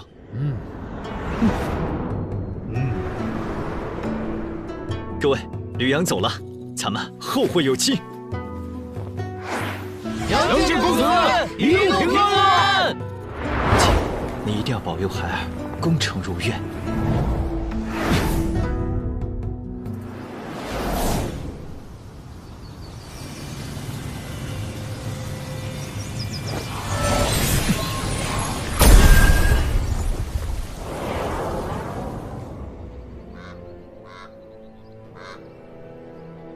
这家伙再次出现，是冲着修罗道，还是想报当年之仇？这次他身边没有神王保护，不如先下手为强，永绝后患。桑谷师兄、血墨师兄，那个异族人出现了。哪个异族人？两位师兄可还记得10年前在血神山的乾坤剑圣，他又来魔渊了。那位神王可在身边？如果神王不在，他倒是不足为虑。不在，就当时的情境判断，那位神王应当为神剑而来，并非他的亲近之人。我就说嘛，堂堂神王怎么可能在意一个小小剑圣？话说，你派人查了吗？乾坤剑圣此来魔渊目的为何？是去修罗道，还是……不管他目的为何，血魔洞已经跟他结下死仇。如果这次不解决，定会后患无穷。那依你之言，我们该如何做？我们一同操控3000血魔大阵，斩杀乾坤剑圣。可以是可以，但他如果不来血魔洞，径直往修罗道走，不就白费功夫了？不若派人将他引来，最多半天时间就能到这里。好，既然如此，我们就让他有来无回。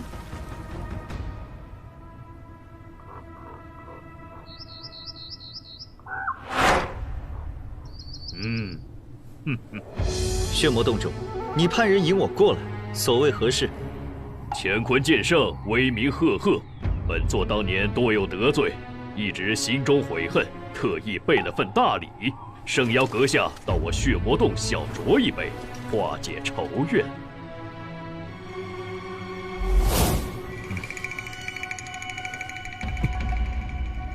你若真想赔罪，大可带着礼物送到我面前，何须如此麻烦？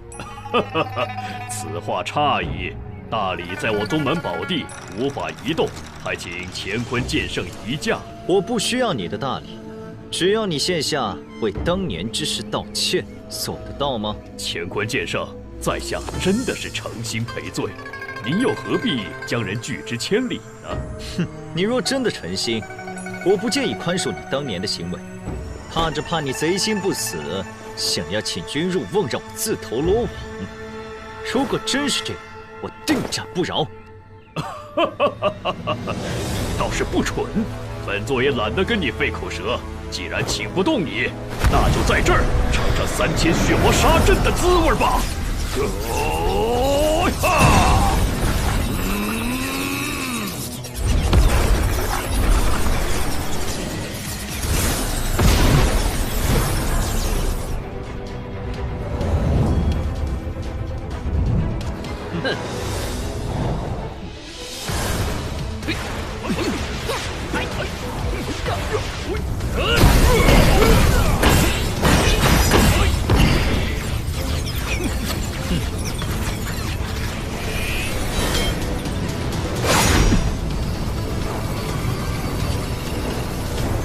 虚张声势，你们就这样能耐？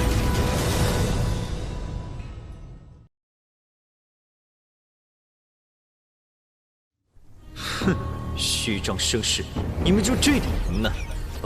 是真神器。哼，真神器又怎样？没有神王在，你注定死路一条。到时候真神器就是我的。走！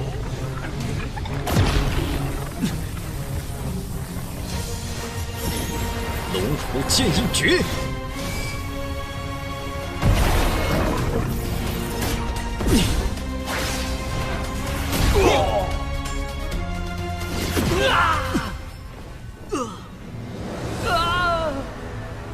竟一剑就毁掉了30多个血魔法相，这小子不简单呢！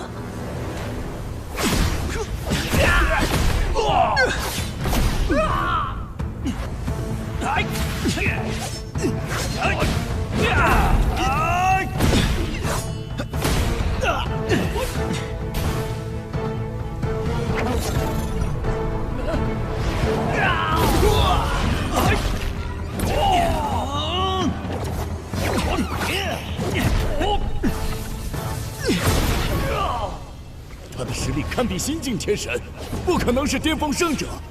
哼，这家伙要是去了修罗道，绝对能够通过。哼，他又不是真天神，肯定是用了什么秘法，短暂提升了修为，坚持不了多久。大家休要长他人志气，灭自己威风。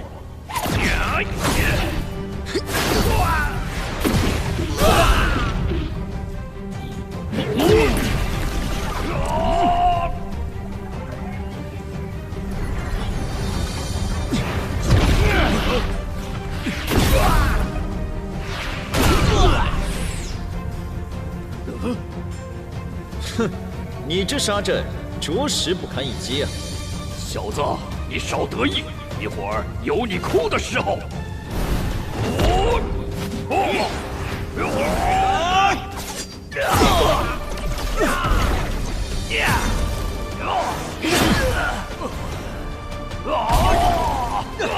居然能生生不息，哼，有意思。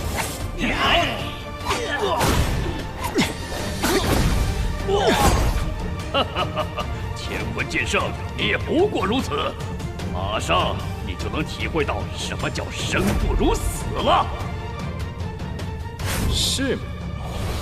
哼！天地乾坤剑。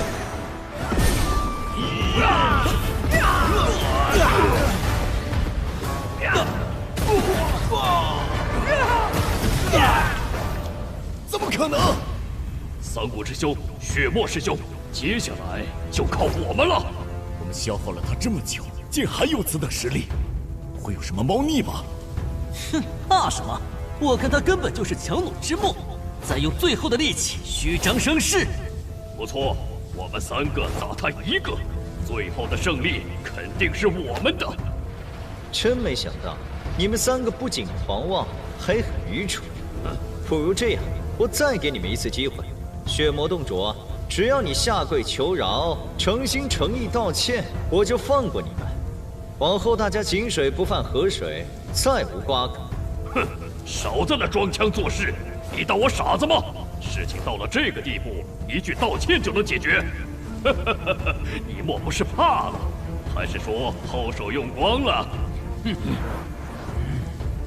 如果今天放你走，日后你成为天神，照样会找我们秋后算账。所以无论如何，你都不能活着离开。哼，冥顽不灵。天地乾坤。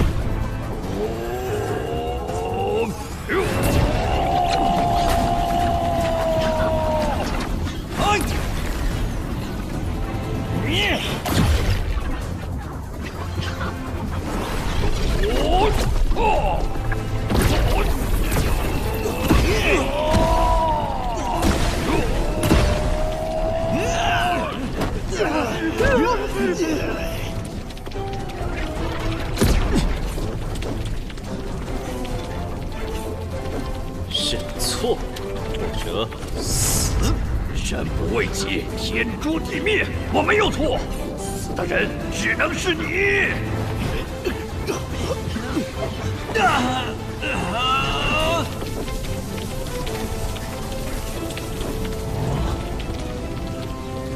乾坤剑圣，你的剑术的确很强，只可惜你我修炼时日差距甚远，底蕴摆在这里，你那点修为根本不够看，更何况我还有阵法之力加持，你压根儿奈何不了我。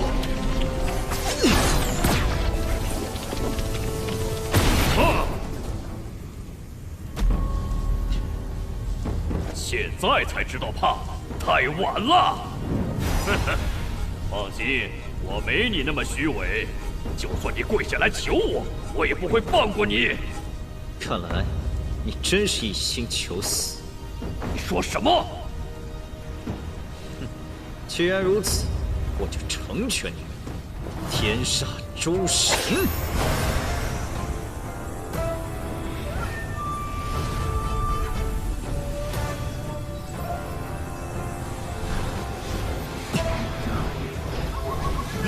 这什么功法？为何如此诡异？不好，快阻止他！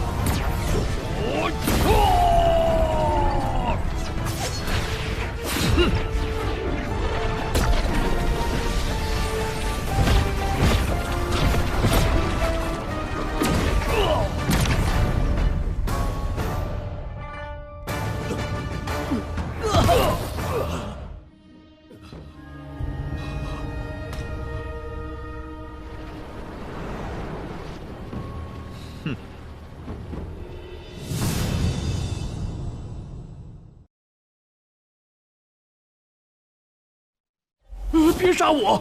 乾坤剑圣，我向你赔罪，诚心赔罪。您大人有大量，放我一条生路吧。哼，现在说这些，不觉得太迟了吗？我真的知道错了，您就放过我吧，求你。去死吧！我血魔宗在天界，还有真神仙族在世。你今日若敢杀我，天地间将无容身之所。死到临头还敢猖狂！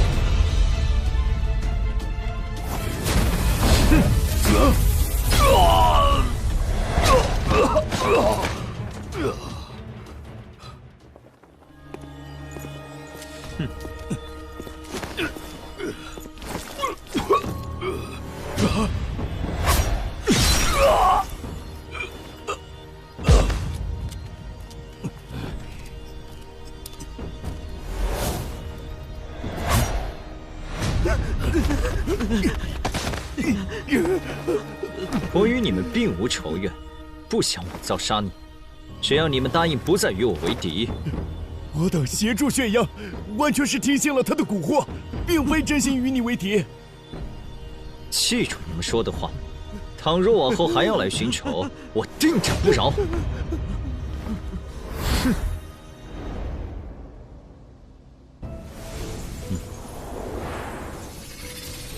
乾坤剑圣，请留步。原来是小魔仙，幸会。我刚才正好在附近办事，感应到战斗波动，便过来看看。没想到能亲眼目睹乾坤剑圣破除3000血魔杀阵，当真了得！你现在的实力恐怕已经堪比天神了吧？小魔仙该不会是得知我来了魔渊，专门在这守株待兔吧？阁下慧眼如炬，看来什么都瞒不过你。开门见山吧，找我何事？阁下已是巅峰圣者，这个时候来魔渊，想必也是为了闯修罗渊去天界，那里异常凶险。如果结伴而行，会增加许多胜算。紫月认为阁下是可信之人，想要同行。同行可以，不过在去修罗渊前，我需要处理一件事。啊？什么事？血魔洞主的行为提醒了我，我来这里的消息一旦传开，少魔神他们说不定会跟血魔洞主一样，伺机截杀我。为了避免麻烦，不如化被动为主动。你要去4大圣地找他们？距离修罗渊开启还有些时间，我必须尽快震慑他们，了结恩怨。如果现在去，你可能会扑个空。我们魔牙刚刚收到修罗渊传来的消息，说那边有一处真神遗迹现世，少魔神他们肯定也得到了消息，为免被他人捷足先登，定会提前出发去修罗渊。真神遗迹，真神来地渊非常麻烦，为何会有遗迹留在修罗渊？通常一有真神陨落，他精心布置的墓冢就会被有心之人挖掘破坏。我猜为了避免这种事发生，不少真神会将葬地选在地渊第1层真神罕至的地方。真神墓冢中随便一个东西对圣者而言都是大宝物，若能在里面找到神兵、神药或者神级武道传承，对成功穿越修罗渊前往天界帮助极大。10大神剑用不了，镇渊神剑也必须慎用。去探探也好。那我们直接去修罗渊，还请小魔仙带路。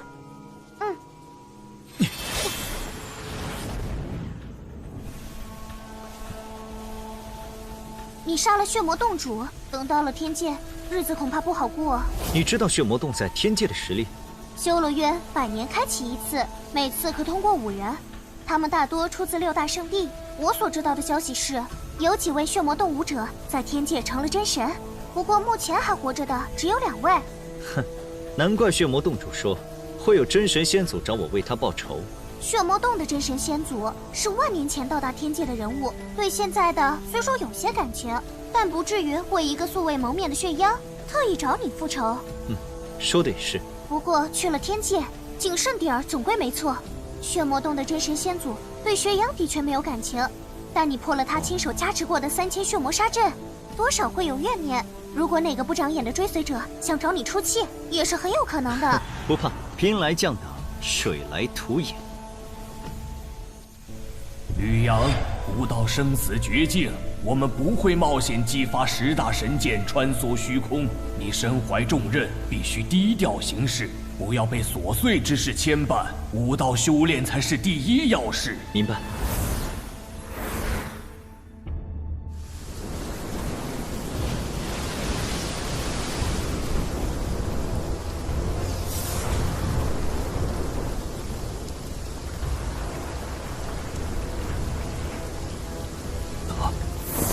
小魔仙，没事，他是自己人。其他圣地可有人去修罗渊？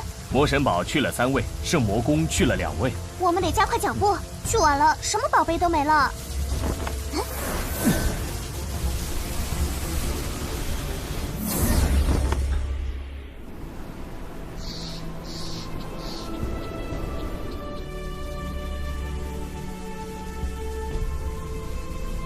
这里就是修罗渊。魔渊武者可以随便来往修罗渊吗？只有巅峰圣者才有资格往来各渊。除了魔渊圣地的人，修罗渊本土也有不少武道圣地，他们的人应该也往那个遗迹去了。我们必须赶紧过去。你对修罗渊的了解似乎很多，不如说来听听。修罗渊比其他地渊辽阔，武者数量也多。单武道圣地就有12个，其中3个距离我们最近，都在西部，分别是天罗剑阁、苍穹血殿和大日炎宫。至于东部、南部和北部的圣地武者赶来，至少要3天，倒是不必担心太多。你们能这么快获得消息，想必有交好的圣地吧？不错，大日炎宫和我们关系最好，消息就是他们传过来的。看来西部3大圣地相处并不和谐。3方势力聚在一片区域，很难和谐，顶多制衡。他们之间矛盾重重。不仅大日炎宫、天罗剑阁和魔渊另外5大圣地有所勾连，苍穹血殿则与沙渊3个圣地结盟。我要是和少魔神、圣魔公主他们起争执，天罗剑阁会帮忙吗？肯定会。不过，如果天罗剑阁真敢动手，我和大日炎宫绝不会袖手旁观。不过，你能破3000血魔杀阵，即便我们不出手，他们也不是你的对手，不是吗？哼。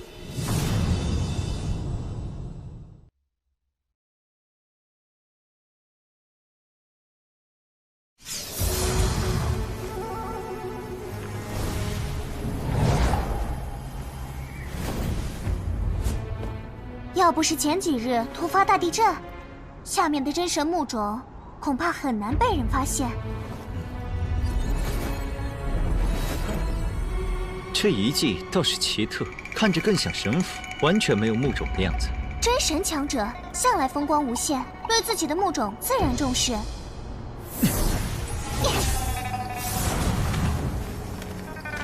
已经有人先到了，他们分别在那3座院子中。据我所知，整座墓冢由5座宫殿府院组成，除了中间的宫殿用来存放遗骸外，其余地方还需用神兵、神药和神典等宝物供奉。东方主墓存放神药，称之为神药阁；西方主金存放神兵，称之为神兵阁；南方主火存放本命真火，称之为神火阁。本命真火，传言只要本命真火不灭，灵魂归于冥渊不灭，就能利用漫长岁月具体重生。至于北部宫殿是供奉神典的地方，称之为神典阁。他们现在只占据了神药阁、神兵阁和神典阁3处，就证明还没破开最后的禁制。走，咱们先去和大日炎宫的人会合。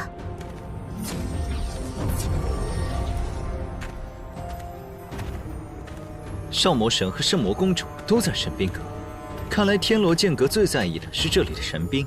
大日炎宫的人在神典阁，我们从东边的神药阁绕过去。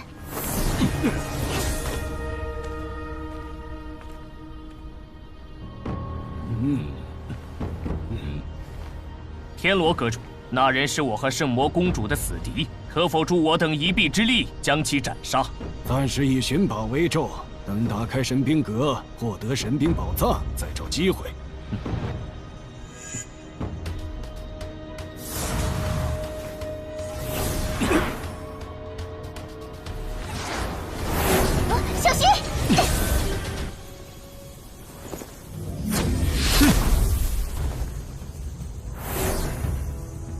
杀真人，现在就要拼个你死我活吗？他们是大日炎宫的盟友，休要挑起事端。二位莫紧张，七杀真人只是想探一探二位的实力，并无恶意。小魔仙，你的实力我们都清楚，有资格从这里过去。至于他，总得试试。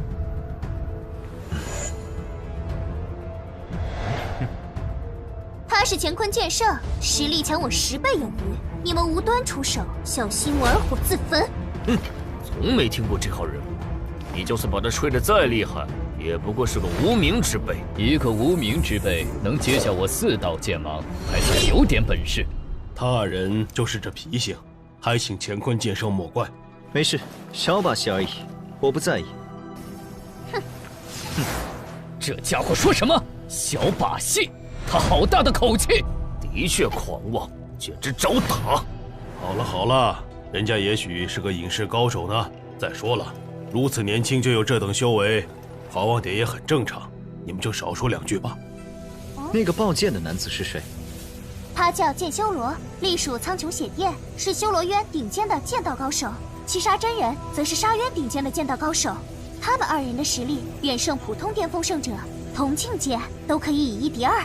哼，难怪这般傲气，我看他们就是缺少教训。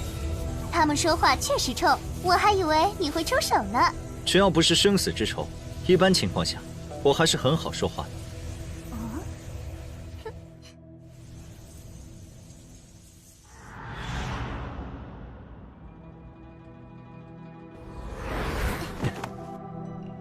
妍姬姐姐，好久不见。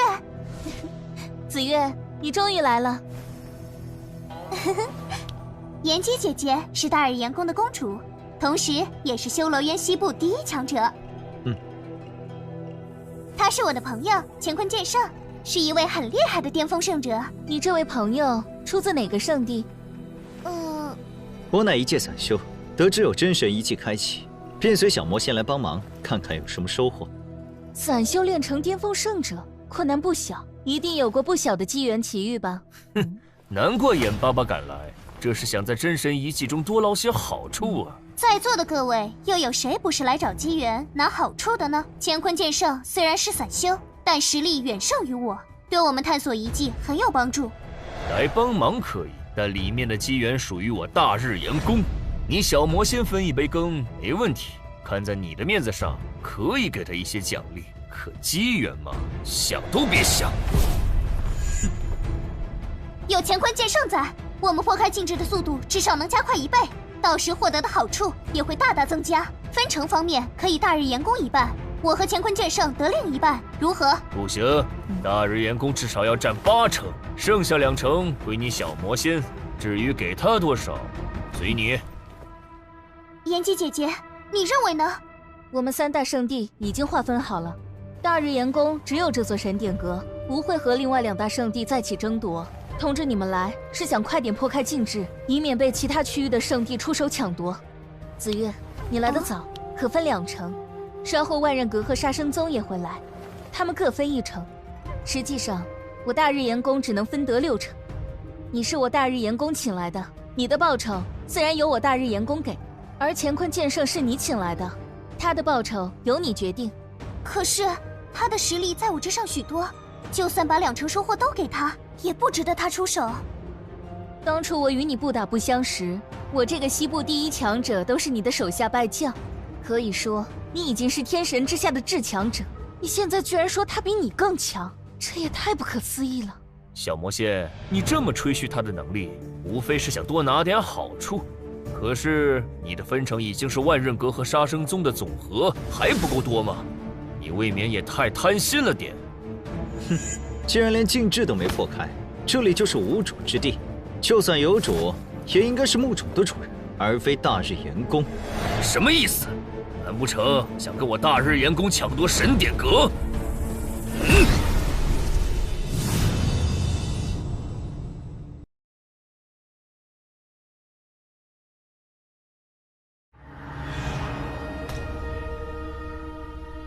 哼，如果没有小魔仙，我不会来这里。作为盟友，我不与你们争夺，但是你们摆明了不愿跟我合作。既然如此，那我就去找其他圣地合作。你能带我来这里，我十分感激。若有收获，必会送你一份大礼。他去神兵阁干嘛？难道想从天罗剑阁手中夺宝吗？那里可有10位巅峰圣者，他一个人去，不是自寻死路吗？你这朋友太莽撞了，就算你我联手，也不可能从天罗剑阁他们手中讨到好处。唉，你们不懂，他的强大远非常人能比。怎么，他一人能挡下10位巅峰圣者联手吗？更何况天罗阁主可是能以1敌2的高手，除非天神降世，否则根本没胜算。他在魔渊凭一己之力破了血魔洞的3000血魔杀阵，对付他们几个不是难事。啊！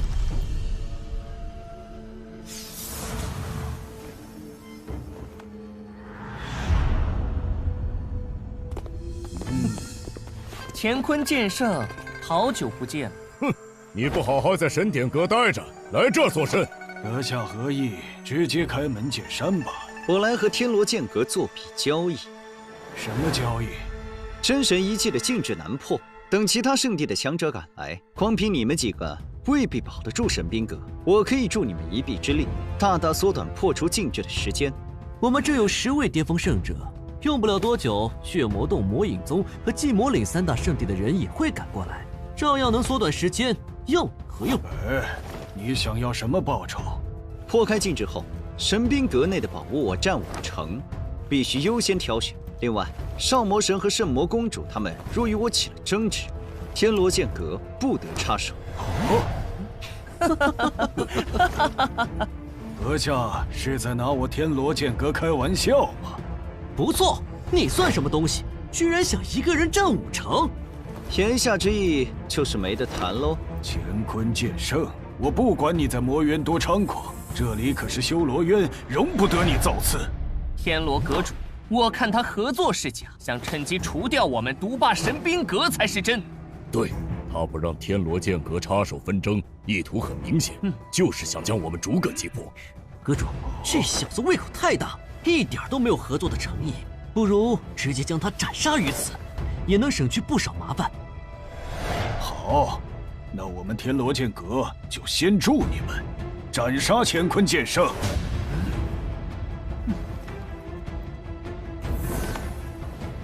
天罗阁主，寂魔岭前来相助，魔影宗前来相助。乾坤剑圣，现在我们又多了4位巅峰圣者，你就等着死无葬身之地吧。哼，人多就能赢吗？要比多，你们比得过3000血魔杀阵？你，哼，多说无益，大家一起出手，尽快斩杀他。这。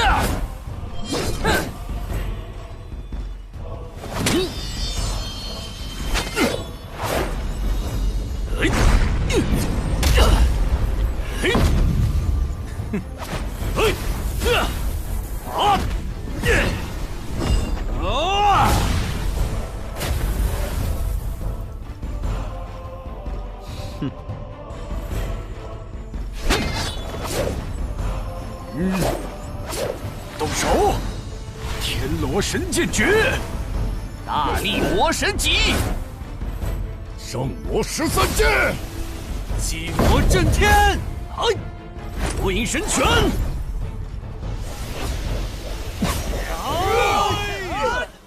如此亮丽。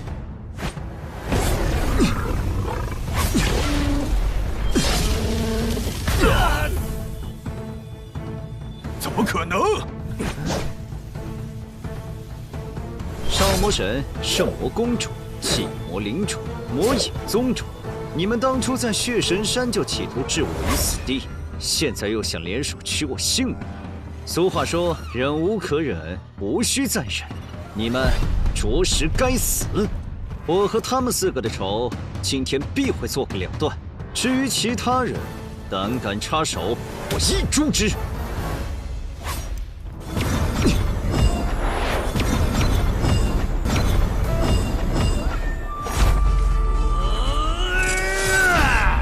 北方安全，去神典阁。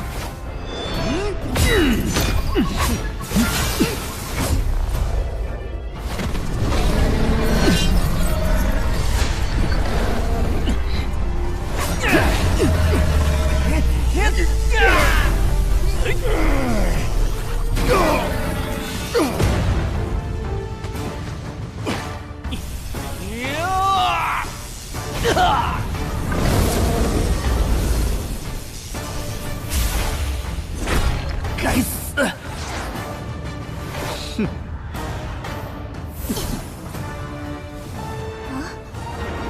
乾坤剑圣，你若饶我一命，我愿永世为奴，奉你为主。不需要。天煞诸神。哼，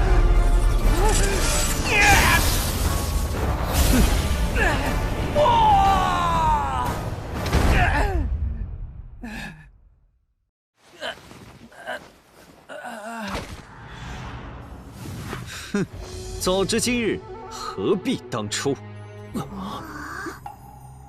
这家伙的实力也太恐怖了，连中品天神气魔神戟都能斩断，就算手握真神器，普通新晋天神也很难做到。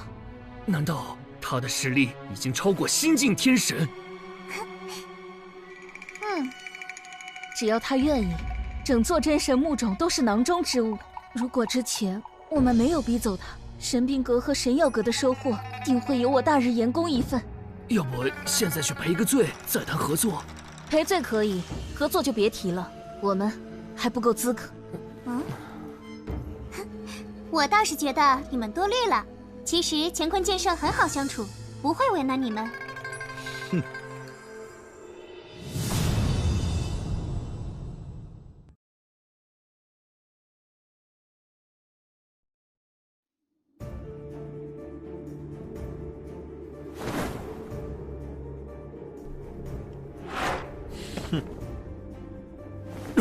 你们若同意合作，里面的宝物我只优先选取，余下的部分你们可自行分配。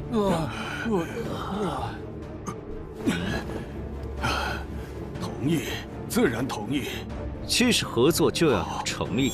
谁若敢偷懒被我发现，那里面的宝物就没你的份。开始吧。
有事？妍姬姐姐和赤岩子想向你赔罪，所以刚才我等有眼无珠，多有冒犯，甚感惶恐，特来向阁下赔罪。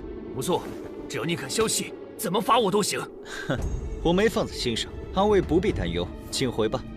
我就说乾坤剑圣为人豁达，不会计较。这件事过去了，咱们就别打扰他们了。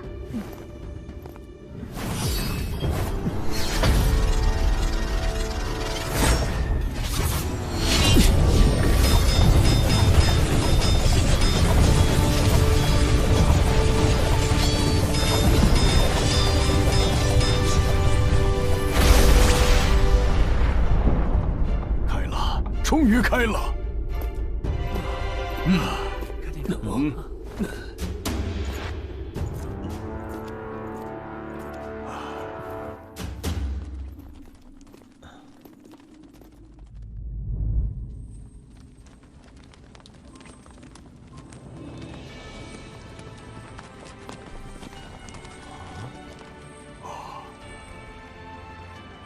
不愧是神兵阁。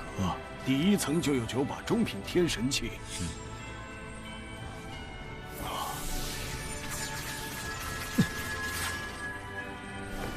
上2楼看看。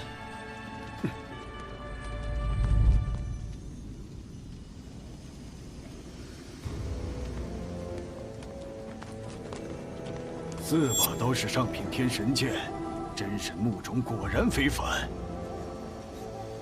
这些神剑单凭一把就能在地渊各处横着走了。谁说不是呢？也不知道乾坤剑圣会怎么分。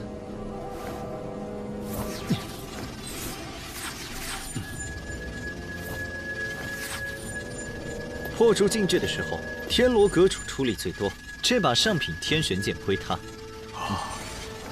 其余9把中品天神剑，你们一人一把，自行分配。你们收获已得，第3层就不必来了。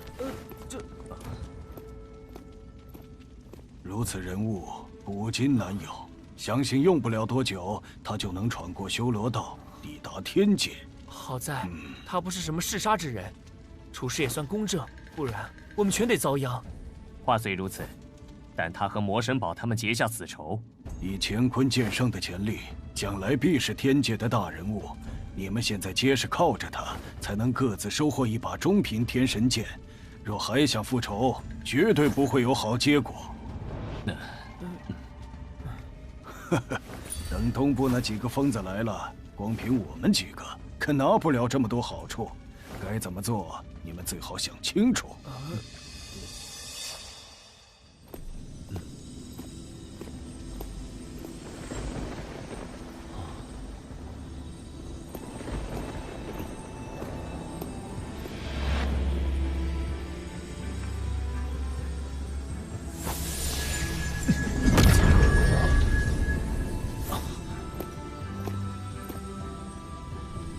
居然是一件真神器，妙啊！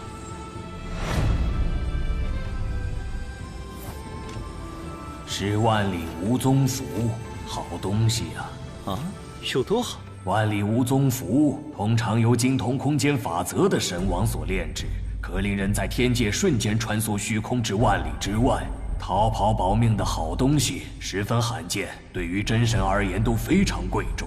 有他在，就相当于你在天界多了条命，也能让我们少动用一次神剑之力，降低被镇守者发现的风险。天界的规则不同于这里，只有神王拥有穿梭虚空的能力，而且距离非常有限。我当年还是真神时，曾被一名神王追杀，要不是机缘巧合拿到了万里无踪符，我早就死了，更别说再后来成就神王了。没想到一张小小的符篆，竟如此厉害。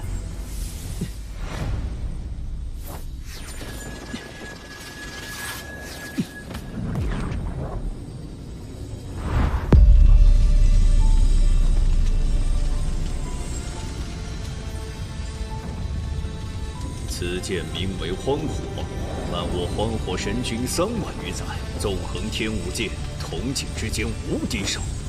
后世有缘人若得此剑，切勿污了他的威名。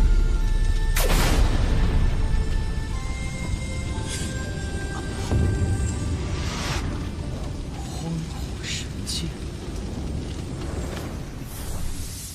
放心，在我手中，你只会比以前更加耀眼。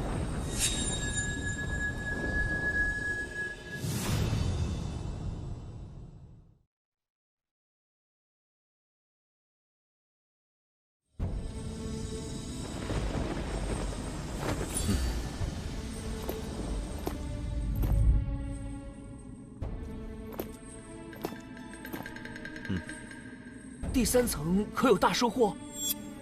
啊，乾坤剑圣勿怪，他没有窥视宝物的意思，单纯出于好奇才口不择言，还请谅解。第3层什么都没有。哦，趁着其他圣地的强者还没来，赶紧离开吧，省得给他人做嫁衣。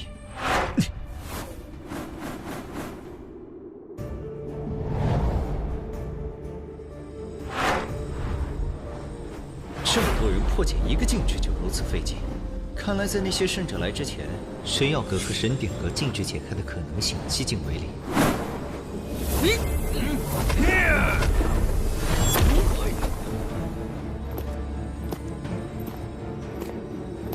不知乾坤剑圣来我神药阁所谓何事啊？神药阁既然是真神木种的一部分，自然人人都有探索的资格。阁下这是何意？难不成想抢神药阁？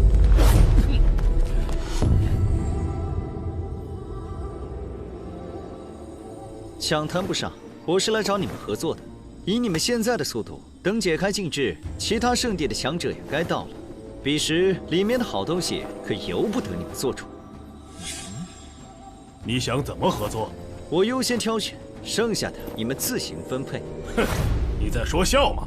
大家一起出力，凭什么你能优先挑选？不错，我看你根本没诚意，就不要浪费口舌了。真是可笑，居然敢在我们这么多巅峰圣者面前摆谱，你是疯了还是傻了？别急啊，我刚跟天罗剑阁他们合作，破开了神兵阁禁制，里面的宝物我只优先挑了几样，剩下的都交给他们自行分配。这种合作方法合情也很合理。我刚才的确感应到天罗剑阁那些人离开了，难道他说的是真的？说实话，我一个人的实力胜过你们所有人联手之和。如果没有诚意，大可不必如此麻烦。嚣张，狂妄！七杀神剑诀，修罗路神，来！如此练力。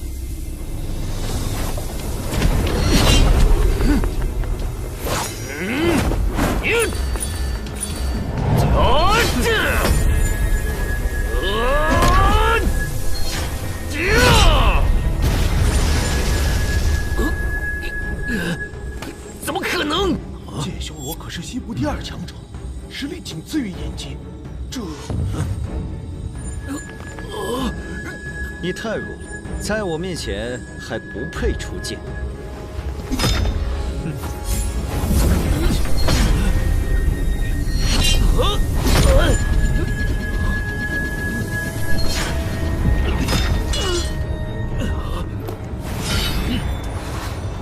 必杀剑意！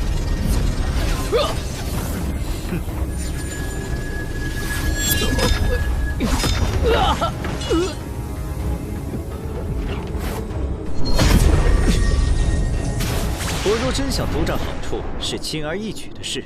你们现在可愿合作？啊，愿意，当然愿意。乾坤剑圣肯与我等合作，是我等的荣幸。好好说话不听，非要逼人动手。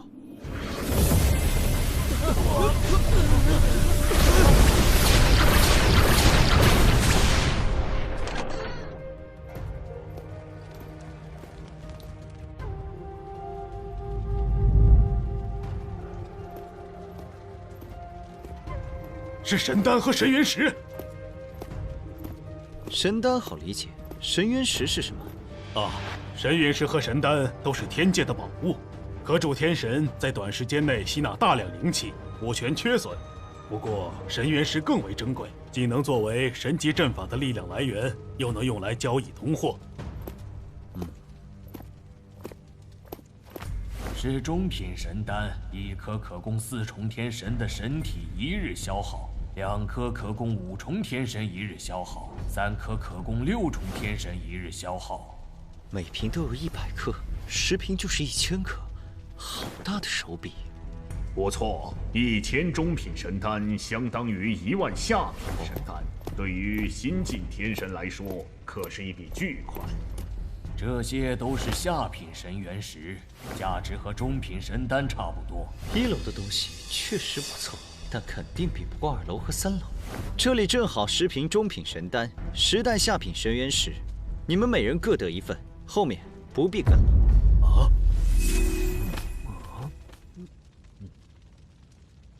1楼就有这么多好处，往上走肯定有更贵重的宝物。再贵重也跟咱们无关。不错，要不是乾坤剑圣，咱们没那么快进来。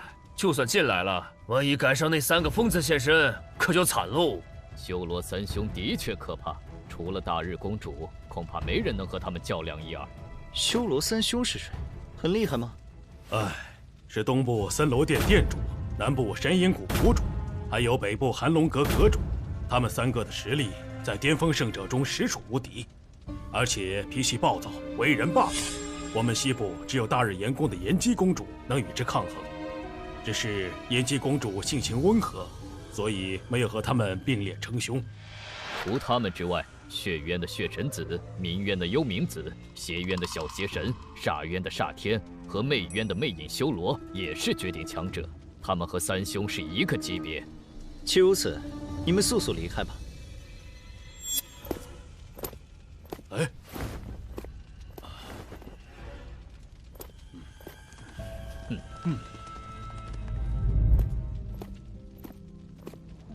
，5瓶中品神元石和5瓶上品神丹，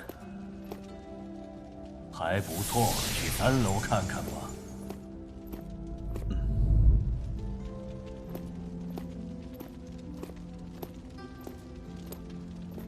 药匣，难不成里面装的是神药？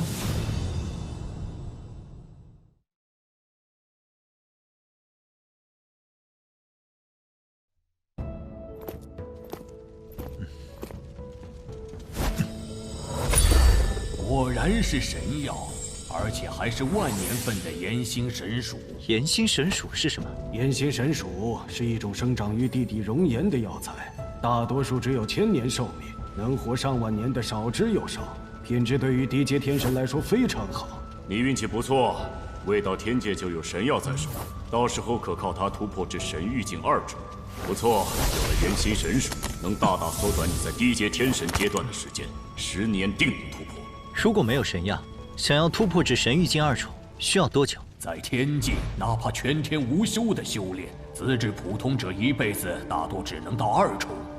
这难度也太大了。资质越好的，单纯吸收天地灵气，能在1000年内突破1重修为，就算不错。有没有别的修炼方式能加快速度？当然有，收集足够的神元石，或可100年突破1重，1000年可成真神。唉，还是太慢了。若是运气好，能不断获得神药，200年内就能突破真神。但是神药可遇不可求，每一株都要成长上万年，天神最多能活1万年。话虽如此，不过我还是想知道，有没有比服用神药更快的办法？小家伙，你这是想走捷径啊？像神元乳液和天地灵石这种灵气品质更精纯澎湃的宝物，可助你快速提升。这些东西世间罕见，你就不要想了，还是收回心思，认真修炼吧。不错，能遇上就好好把握，遇不上也不要气馁。我们几个一路走来，可没那么多奇遇，都是靠自己努力，一步一步成为如今的至强者。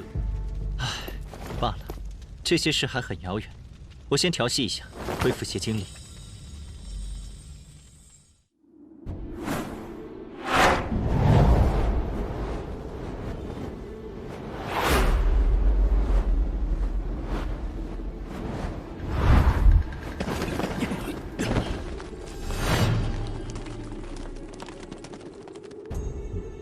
走，进去看看。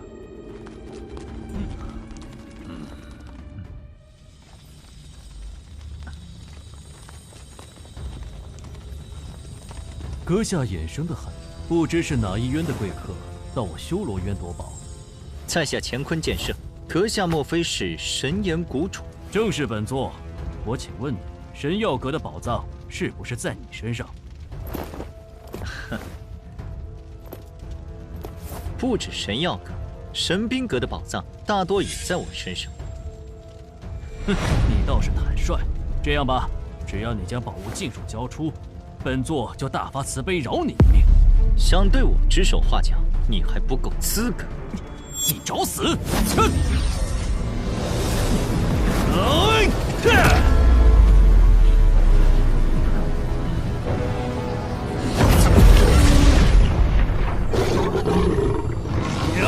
杀！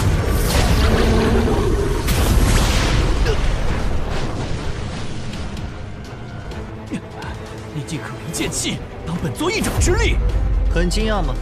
来而不往非礼也，也接我一掌。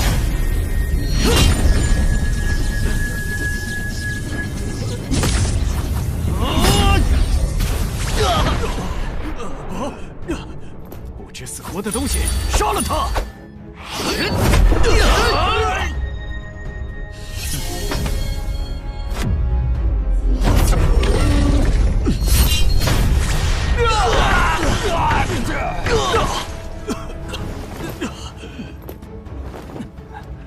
撤！他们定是去了神典阁。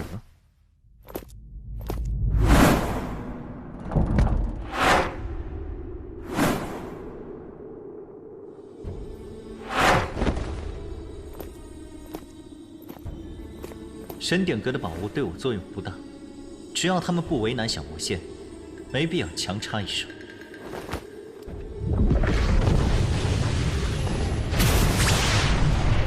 看来他们相处得很和谐，过不了多久，其他圣者也会赶到。为了避免不必要的麻烦，我还是去外面等吧。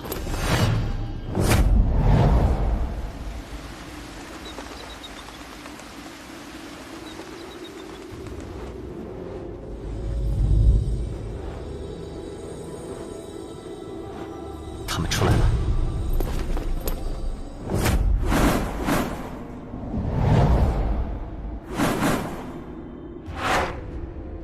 神典阁情况如何？刚开始，我们和神烟谷、绝天殿、玄火门的人合作打开了禁制，倒是相安无事。后来，阁渊的巅峰圣者越来越多，现场一片混乱，只能各凭本事争夺。哼，看你表情，似乎收获不错，想必里面的典籍品阶很高吧？确实高，真神武道传承1篇，上品神级武道传承2篇，中品神级武道传承4篇，和下品神级武道传承8篇。可惜我势单力薄，只拿到1篇上品神级武道传承。你一个人能拿到前3的宝物，实属难得。对了，那篇真神武道传承落入谁手？魅域院第1强者魅影修罗，他的幻神术十分厉害，尤其在幻神宗其他圣者的配合下，我都深陷其中，无人可挡。至于另一篇上品神级武道传承，则落入了冥渊第1强者幽冥子手中。他的幽冥黑窟印也非常厉害，连我都不敢与之硬碰。其他4篇中品神级武道传承，分别被大日公主、神岩谷主、森罗殿主和寒龙阁主所得。原来如此，我在神兵阁和神药阁得了些机缘，送给你当做带我来的答谢。1柄上品天神剑，1袋中品神元石和100颗上品神丹。这些宝物太贵重了，我受之有愧。哼，如果没有你，我来不了这里。更何况我还有其他宝物傍身，你就收下吧。那就多谢了。如果当初答应和吕阳合作，说不定我们也能分到神兵阁和神药阁好处。有人过来了。啊，是修罗渊3兄和各渊的至强者，他们刚才还打得热火朝天，现在居然联手了。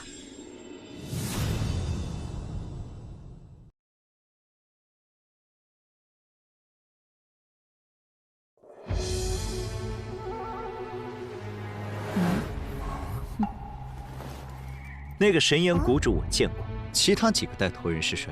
神岩谷主左边分别是修罗3兄之一的寒龙阁主和森罗殿主，右边是血渊至强者血神子，煞渊至强者煞天和邪渊至强者小邪神。至于中间那位是冥渊至强者幽冥子，他们7个加上魅影修罗、大日公主和我，便是地渊10大强者。魅影修罗不在其中。他拿到的传承太贵重，已经回宗门了。哦，贵重。如此说来，他们这次针对的目标应该是我。就是他拿走了神兵阁和神药阁的宝藏，大家一起出手，谁抢到就是谁的。没问题。要帮忙吗？哼，不需要，我一人足矣。能在我等面前毫无惧色，你也算个人物。若肯自愿放弃宝物，我们可以考虑放一条生路。是吗？只要现在回头，我也会考虑放你们一条生路。狂妄的家伙！不错，如此冥顽不灵，斩了他就是。幽冥黑窟印，神炎霸刀术，森罗神轮，龙神枪术，血影万象，天煞神拳，邪神破天枪。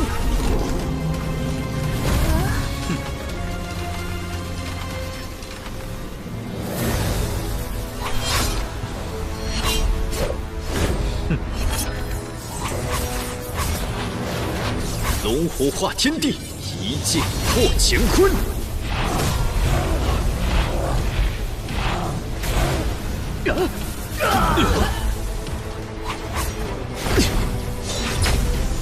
怎么可能？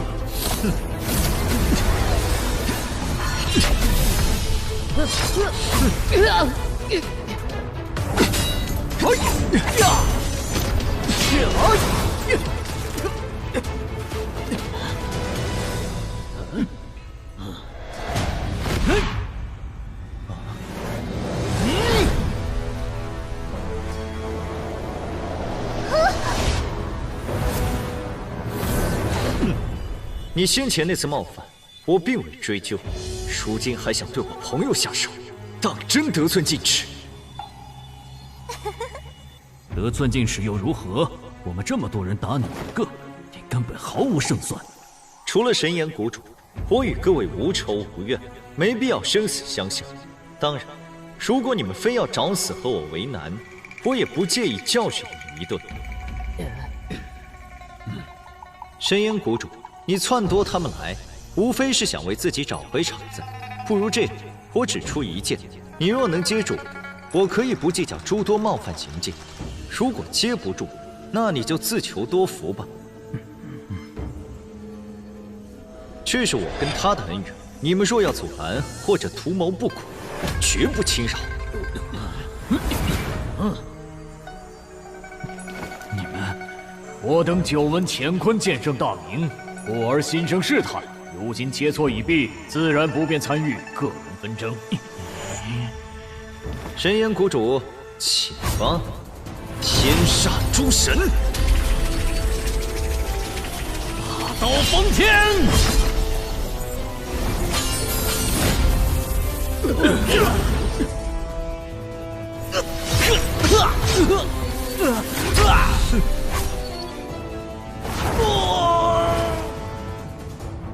国主，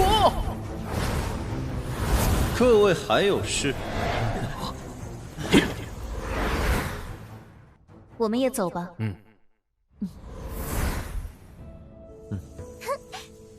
这下你算是彻底出名了，是当之无愧的地渊第一人。地渊第一毫无意义，去了天界，还不是得从底部爬起。的确，新晋天神不过是神域境1重，如果没有强大势力做靠山，会举步维艰。对了，你到了天荒界可有去处？有，镇渊剑宗。你呢？我魔牙和大日炎宫的前辈到达天荒界都会加入炎荒殿，我也不例外。据我所知，炎荒殿属于3大神王势力之一，其他2个则是真魔殿和死亡沙海。其实镇渊剑宗也不错，是仅次于3大神王势力的10大宗门之一。不过修罗道的出口位于血神宗范围，如果没人接应你，想去镇渊剑宗可不容易。走一步看一步吧，无论遇到什么麻烦，总会有办法解决。若有足够的神岩石，你可以去府城中找大型传送阵，能快速到达镇渊剑宗范围。只是血魔洞的先祖都在血神宗，如果绕道而行，就进不去府城了。确实是个麻烦，好在我有万里无踪符，逃遁应该没问题。不说这些了，我们直接去修罗道入口吧。入口在修罗城，跟我来。咱们认识了这么久，还不知道你的真名？我叫吕阳，你呢？子月。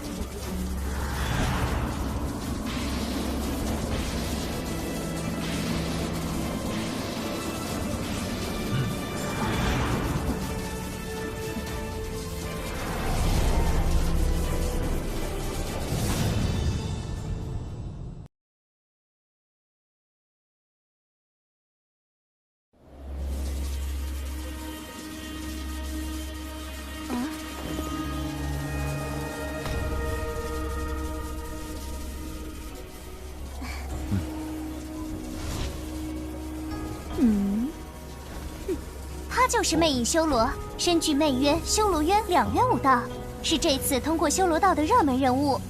之前听你说她很厉害，还以为会是个上年纪的女人，没想到如此年轻。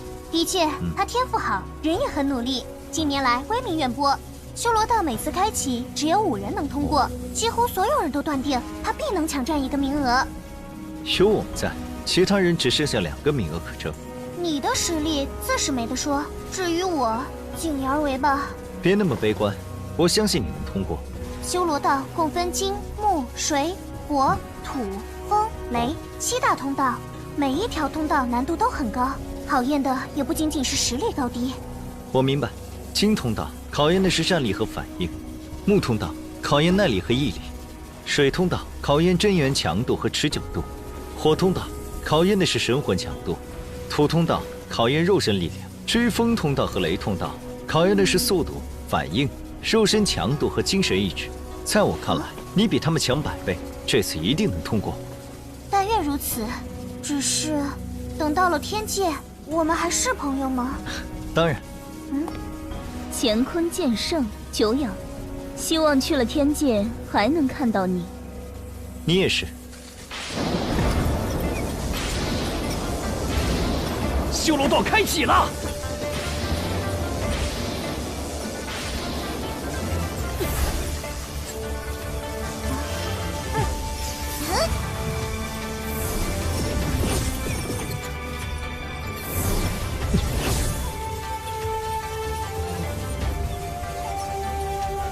果然是独立空间。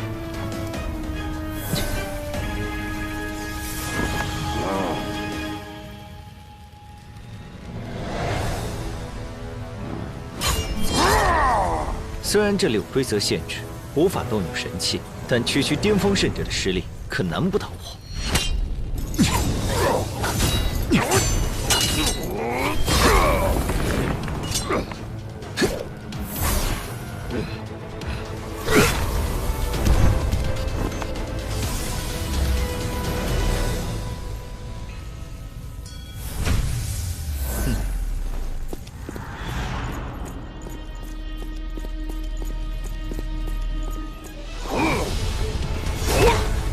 就这点能耐吗？不够看呐！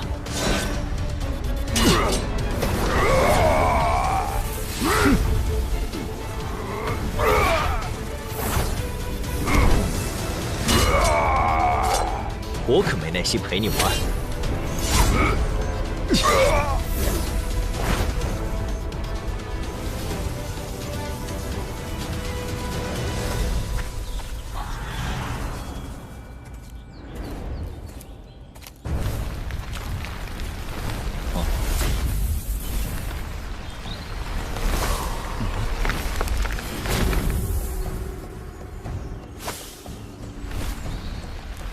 这关的藤丸攻击性极弱，但附带着一定的麻醉效果，果然难缠。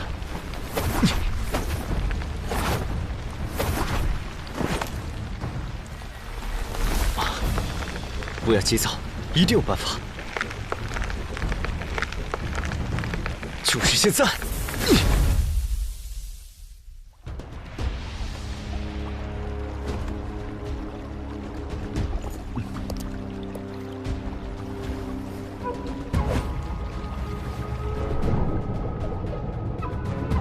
这水不简单，似乎有一定的腐蚀效果。先调整好状态，争取快速通过。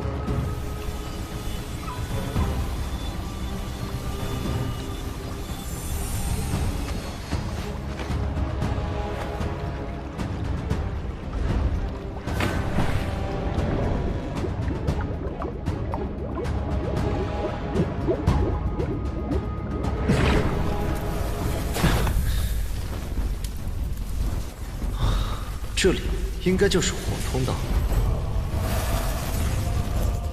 奇怪，明明这么重的火焰气息，为何感受不到一丝炙热？是神魂，这些火焰在灼烧我的神魂。还好我特意修炼了神魂之术，这种程度构不成危险。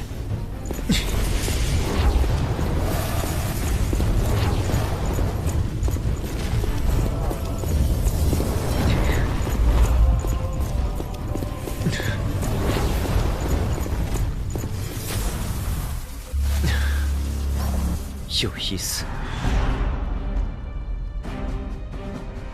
金光不灭，寒破玄冰，想困住我，做梦！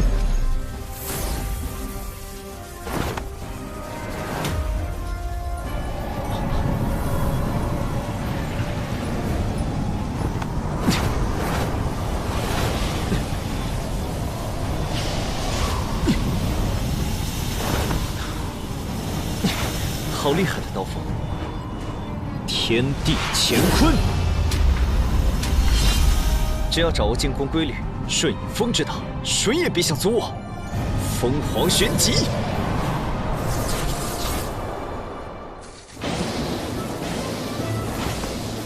只要通过这关，就能到达天荒界，突破成神。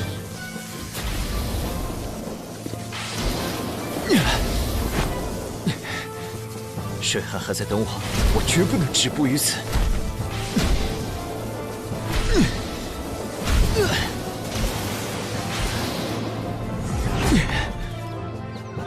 这里就是天荒界。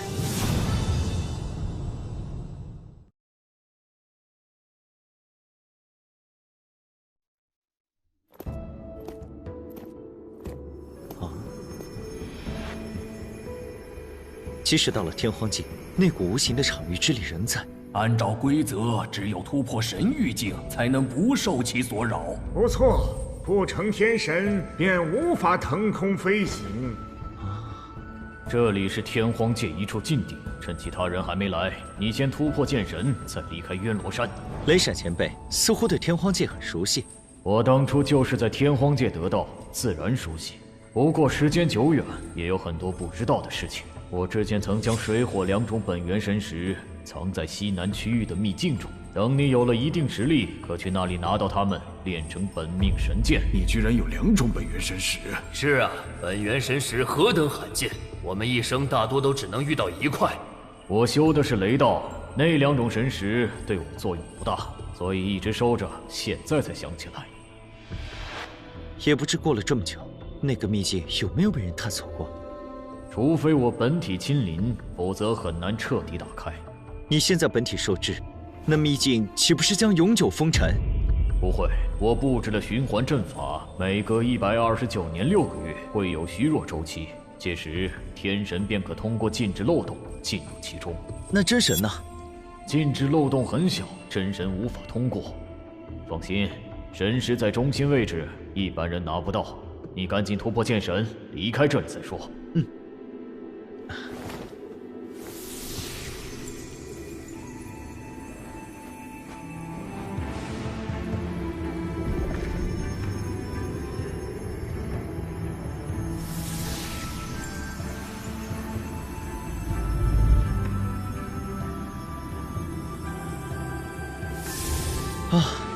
终于成神了。接下来还有很长的路要走，任何人都休想阻我。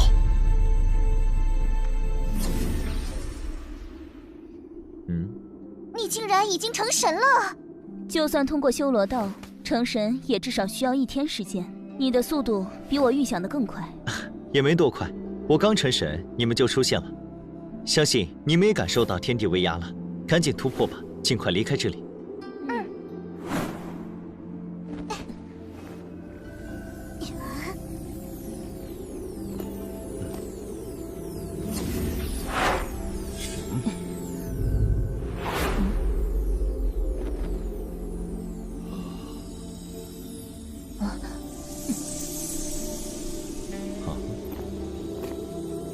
现在5人一满，不会再有其他人出现。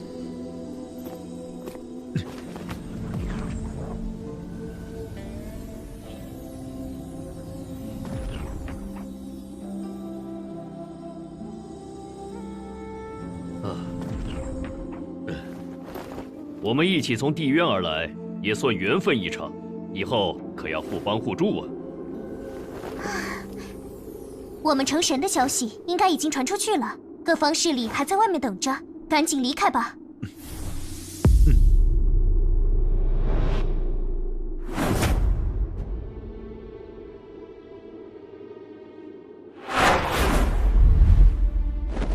这些天神中，修为最低的都是神域境2种，那几个修为高的更是深不可测。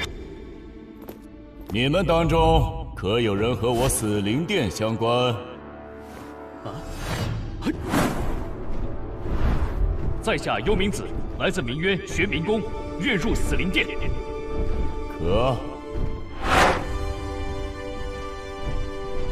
可有人愿入我真魔殿？魅渊天魅宫魅影修罗愿入真魔殿。不差，来吧。你们3位可有和我炎荒殿相关之人？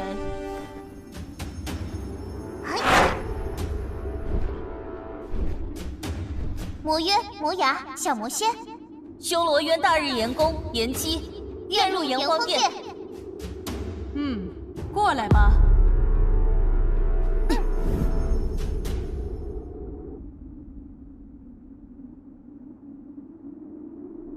不知在座各位可有真元剑宗的朋友？你就是毁了3000血魔大阵的乾坤剑圣。我正是乾坤剑圣，阁下是？本座乃血神宗执事，通元府府主欧龙岩。3000血魔大阵由护法血翼真神所创，你既然到了天界，就必须向他当面请罪。抱歉，在下有事在身，要先去镇渊剑宗一趟，还请府主大人转告血翼真神，等我办完事，定会去血神宗向他请罪。小子，血翼真神让你去，你就得马上去，可别敬酒不吃吃罚酒。在下与镇渊剑宗有大渊源，谁护送我去那里，便能获得上品天神器一件。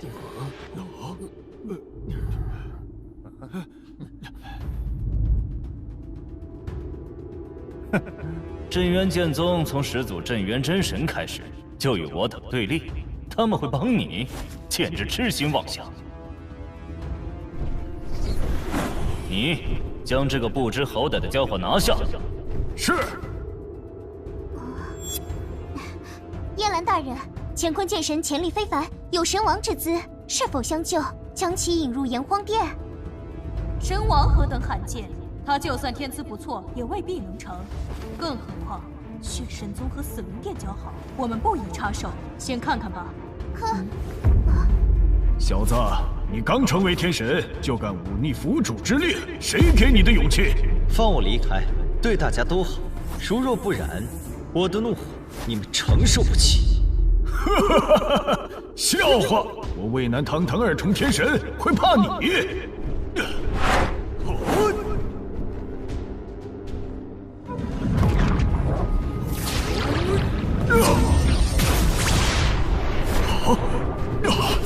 给我拜！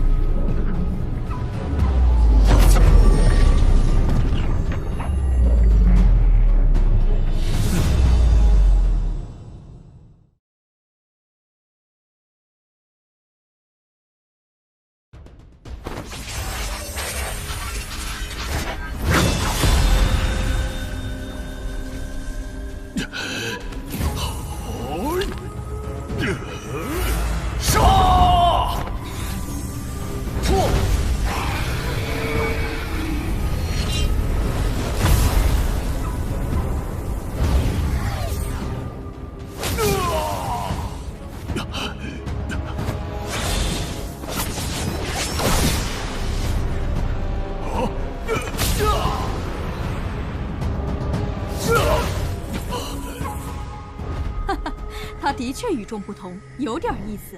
要出手保他吗？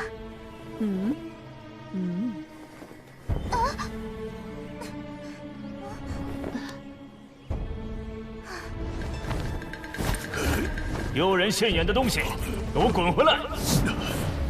牧童，你可有信心拿下他？府主放心，属下定能生擒此人。哎呀！刚到天界就能击败2重天神，的确不错。只可惜你接下来的对手是我。3重天神，一个新晋天神就有上品神剑护身，你小子运气不错。不过想要跨越2重境击败我，是绝对不可能的事。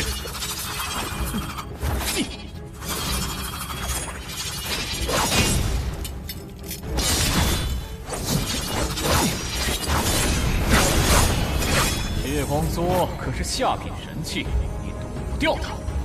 血如光。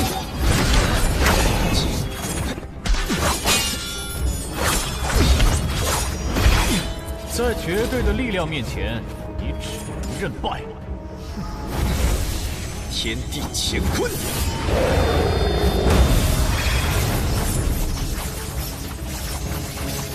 三重天神的攻击也不过如此。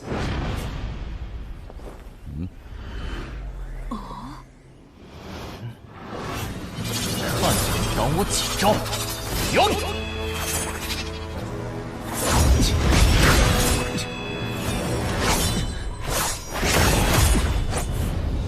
结束了。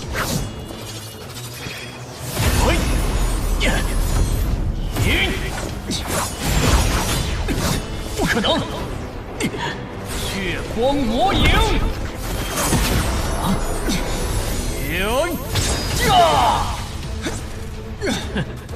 新晋天神实力再强，也休想在三重天神面前班门弄斧。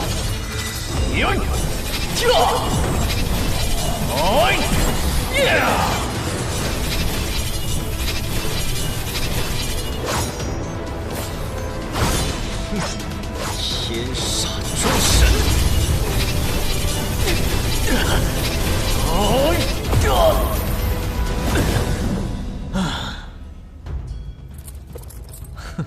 很好，你的实力有资格见识我的最强一招——血神不言击！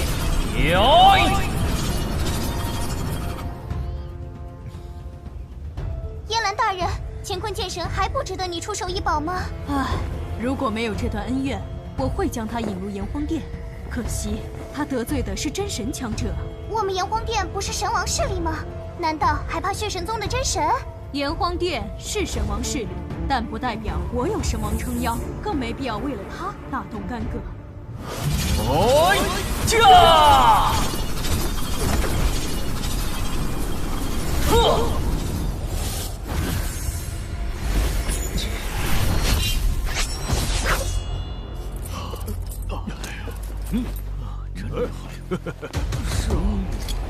若牧童出现意外，你立即出手捉拿乾坤剑圣。杀！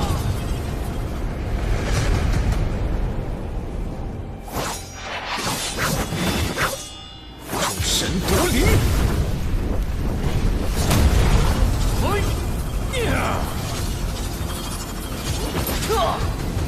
去！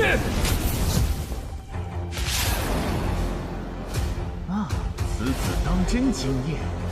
燕兰大人，他绝对有神王之姿，若能招来，有利无害。或许你说的对，他值得。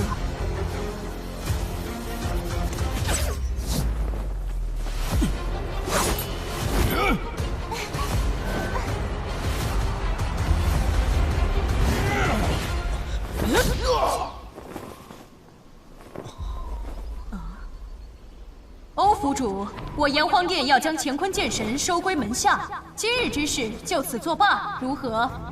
他可是血翼真神点名要的人，还请代我向血翼真神致歉，请他看在炎荒殿的面子上，放乾坤剑神一马。炎荒殿是神王势力，燕兰又是九重天神，他若执意插手，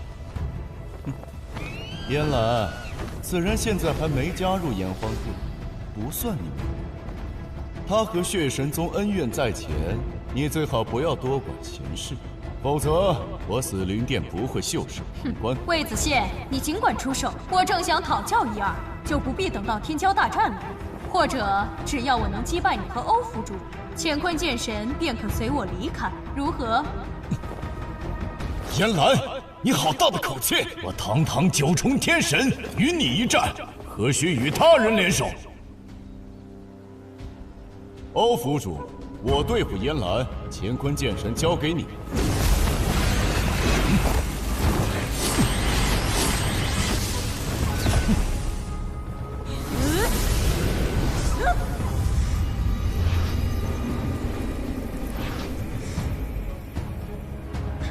今日便瞧瞧，是你的火羽灵厉害，还是我的黑灵幡更强？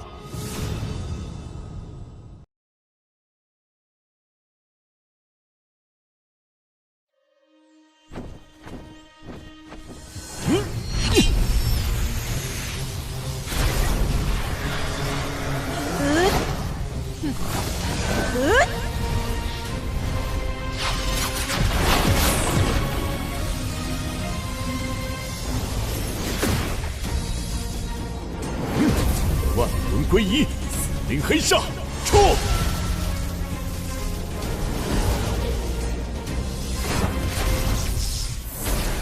你太注重法器纪律，反而忽视了自身力量。天骄榜上恐怕难有你的名字了。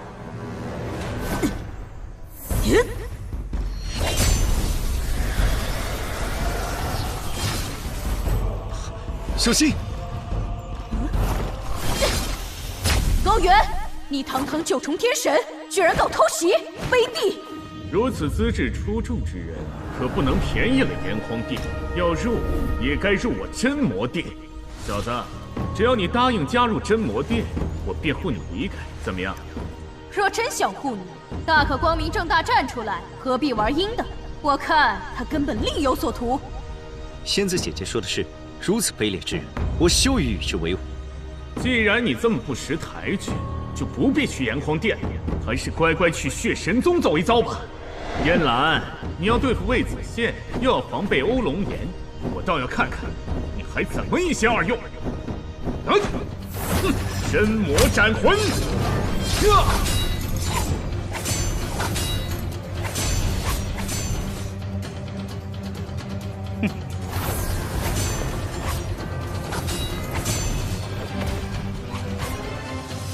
还激发万里无踪符。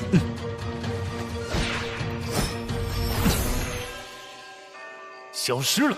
怎么可能？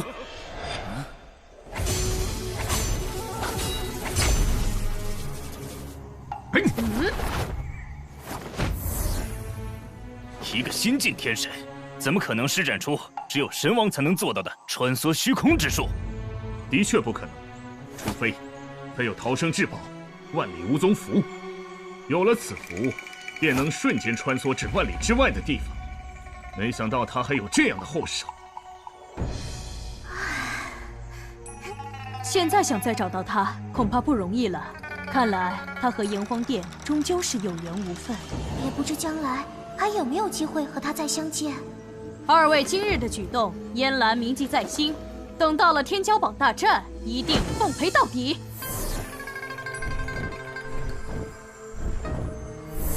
哼！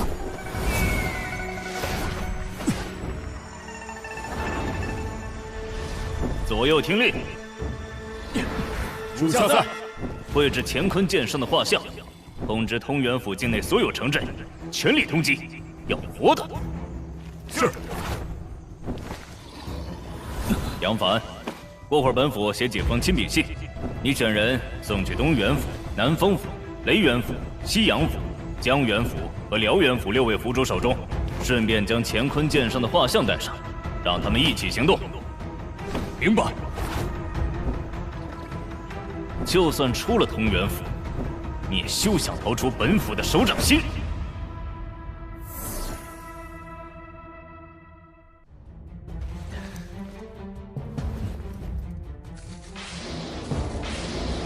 是我那个秘境传来的声音，不过秘境现在处于正常状态，还不到虚弱周期来临的时候。等虚弱周期还得数10年，你先专心修炼，争取突破2重境再说。不错。我马上教你布置隐秘阵法，可阻挡高阶天神之下的一切探查。也只能如此了。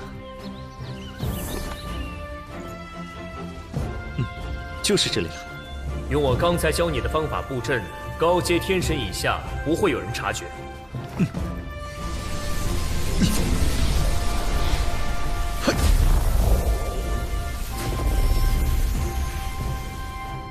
接下来，服用炎星神术，专心修行，争取尽快突破。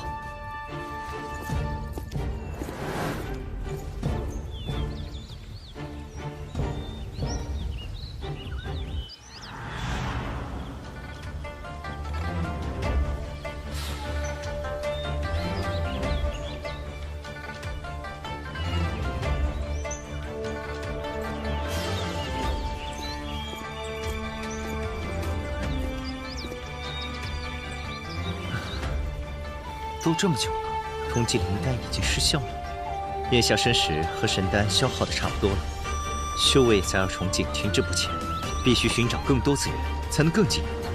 不过在此之前，先试试1元分神术和阴阳两仪剑阵的效果如何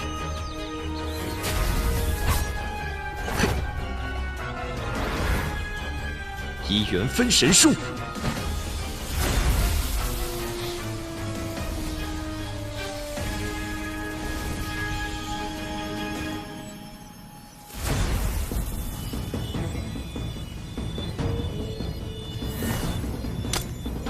阴阳两仪，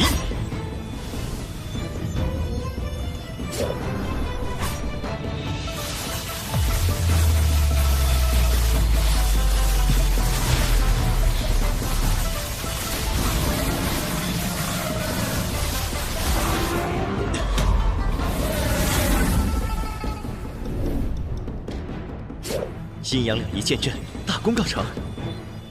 如果使用本命神剑施展剑阵，威力会更强。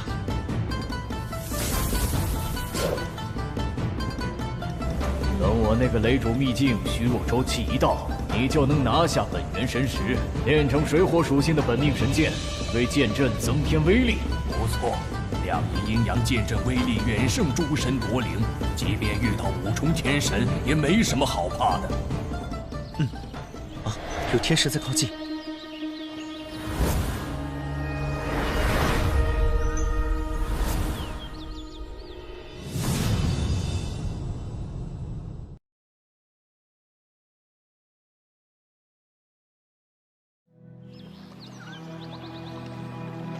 刚才感应到这边有强烈的剑意喷发，莫非是你所为？不错，我被一阵怪风吹落至此，迷失了方向。不知几位能否告知这里是何地？这里是雷渊府，千柳城境内南端的荒野，靠近死亡雷域，人迹罕至。朋友，你还算走运，若是被吹到了死亡雷域，唯有死路一条。死亡雷域是指那边吗？那是一处禁地，只有每100年特定的时间，天神才能进入。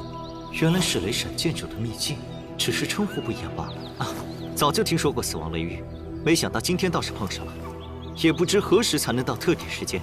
还早，距离上次开启大概要等40年。那正好可以趁这段时间再突破1境修为。40年就想突破1境修为，你未免太异想天开了。400年突破1境就算快的了，很多2重天神修炼了一辈子都突破不到3重。阁下虽然有些好高骛远，但想法很对。毕竟4重天神之下是没法出人头地的。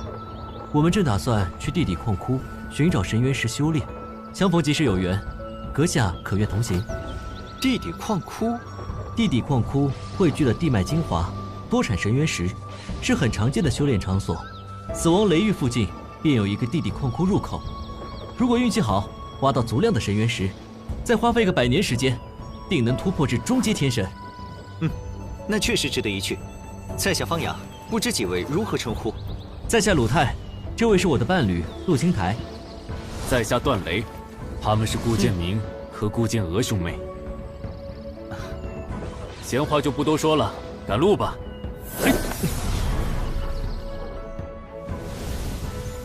方阳老弟，你竟然有上品神剑，该不会是哪个顶尖世家的子弟吧？非也，这是在下从一处古迹中机缘巧合获得的神剑，运气而已。方兄当真好运气，着实令人羡慕。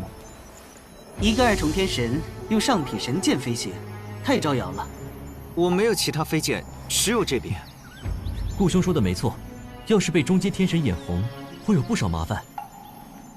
我还有一柄，送你了。等进入地底矿窟，你多挖几块神元石给我就行。多谢。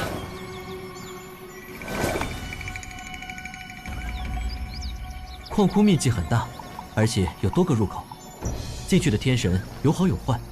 你的上品神剑太贵重，不到万不得已，最好别拿出来。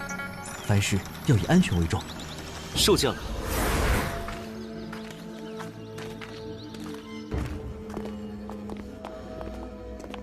吕阳，用我教你的探地术感应里面的神元石。明白。记得在路上留下神念印记，避免迷路。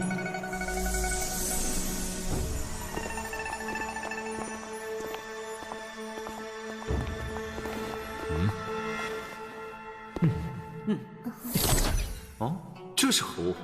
探元珠，可以探测元气波动，找到神元石。倒是挺实用。能产生元气波动的不止神元石，这东西准头不行，不像探地术能精准感应。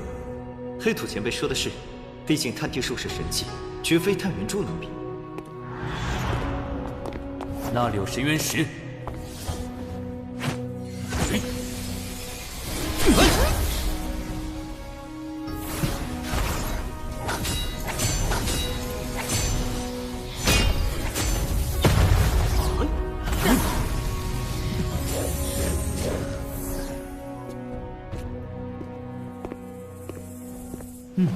总共132块下品神元石，按修为比例分配，每次分配3重天神得3块，2重天神得2块。我们眼下有3位3重天神，3位2重天神，一次分配需要15块，132块神元石可分配8次整数，剩余12块放入下次分配。这种分配方式是我们5人之前商量好的，但不包括方阳。更何况，神元石是我们用探元珠找到的。他只是出力挖了几块岩土，就要分走16块，有些不妥吧？兄长说的对，16块神元石，就算我们5人平均分配，每人也能拿到3块，哪有平白送给他的道理？段磊哥，你说是不是？我不是针对你，就目前而言，你的实际作用不大，不该分走整1份的神元石。人都跟我们来了，也出了力，没有空手而归的道理。这样吧，他每次分配到的数额减少1块，总可以了吧？我觉得1块都不该分。我们先前只答应带他来地底矿窟，又没说和他平分好处。方阳，地底矿窟已到，你可以离开了。哎，那怎么行？这里乱得很，他一个人行动会很危险。顾兄，你这不是过河拆桥吗？他觉得危险可以自行离开，如若不然，等有了探元珠再加入我们也不迟。进矿窟的独行客起码也是3重天神，你现在替他出队，这不是害他吗？陆兄，算了，既然顾兄不愿，就不要强人所难了。我能一个人探索。矿窟鱼龙混杂，不乏凶恶者。要是……陆兄，你的好意我心领了，飞剑的恩情也会铭记在心，下次再见定会致谢。既如此，这张传音符你且收下，若有危险，可立即向我求援。传音符只有激发之后，我才能感应出确切位置。没激发之前，它就是一件死物。那就多谢鲁兄了，各位，告辞。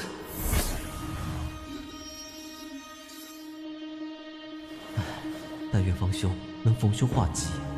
鲁兄还是少操点心吧，他身上可有上品神剑，岂会是普通的2重天神？不错，他身上的剑意强度堪比3重天神，没必要担心。你身上被人留下了神念印记。哦，是谁？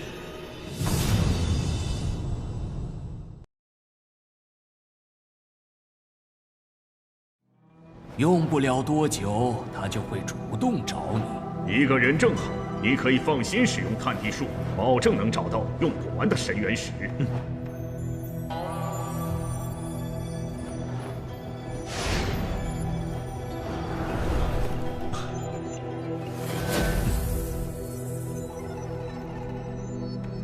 这次若能找到10万块以上的神元石，定要回去长久闭关一次。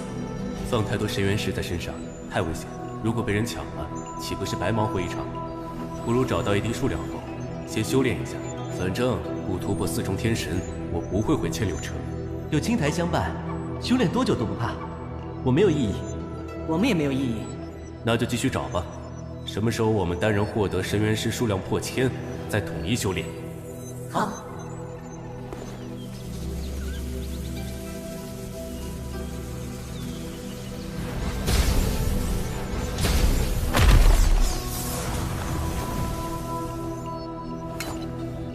我打算在此修炼，你们找其他地方，记得别离太远，彼此也好有个照应。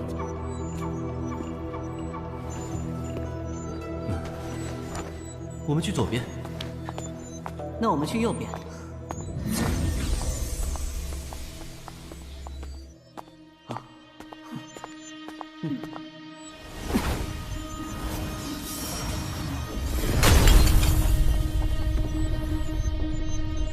1000多块，比我之前1天发现的总数都多，真幸运。他们来了。我们又见面了。方阳公子，别来无恙啊。方阳，你的运气当真逆天啊！兄长说错了，现在运气逆天的是我们。原来是你下的神念印记，你察觉到了？你我并无仇怨，仅有一面之缘。下印记的目的只有一种可能，那就是上品神剑。哼，区区2重天神，怎配得上如此神兵？不错，匹夫无罪，怀璧其罪。我们兄妹不过顺势而为罢了。能把强盗之事说得这么冠冕堂皇，简直无药可救。多说无益，乖乖奉上神剑，我就饶你一命。说我没猜错的话，你们应该是背着我兄他们悄悄过来的吧？既然在乎声誉，又怎么会留活口？我还没那么蠢。那就没什么好说的，准备受死吧！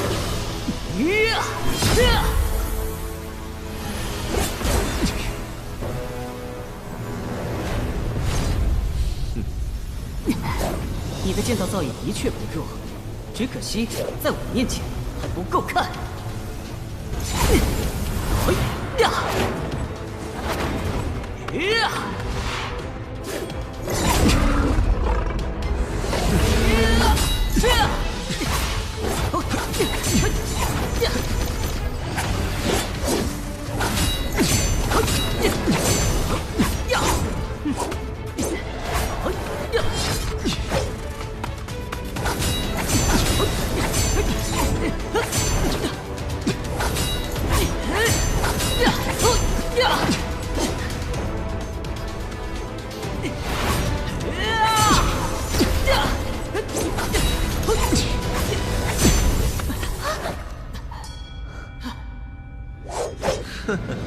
顾剑明，我还以为你有多强，就这点本事也敢来夺剑？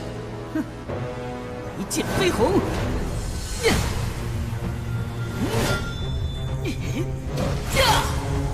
天地乾坤！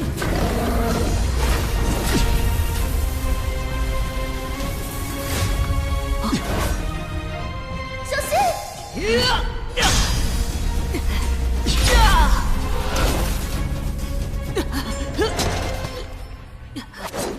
你太弱了，根本没资格从我手中夺剑。现在离开，我可以既往不咎。受轻敌了。你刚才那一剑的威力堪比4重天神，但是仍然没有胜算。我们顾家是千柳城的大族，拥有合击剑技。只要我和兄长联手，4重天神也只有死路一条。我再说最后一次，马上离开，你们都能活。少在这虚张声势，我们才不会中你的圈套。哥，别废话，让他尝尝雷火剑灵的厉害。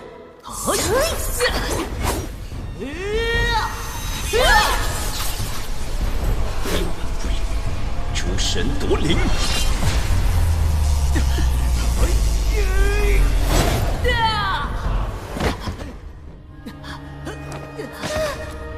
这招式，你是东元府主通缉的乾坤剑神？怎么可能？我花了1000余年时间才修炼至2重，他居然只用了20年。我们的确不是你的对手，但外面想杀你的人有很多，你没几天好日子了。哼，你们走得了吗？哼，别白费力气了，你就等着被通元府主追杀吧。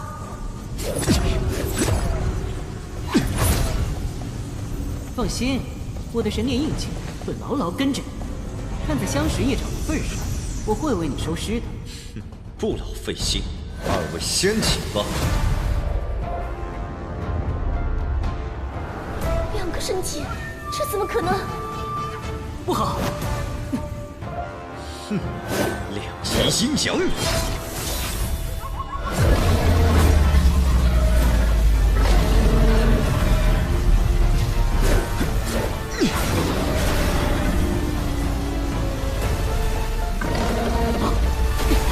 快来救我！方阳是前。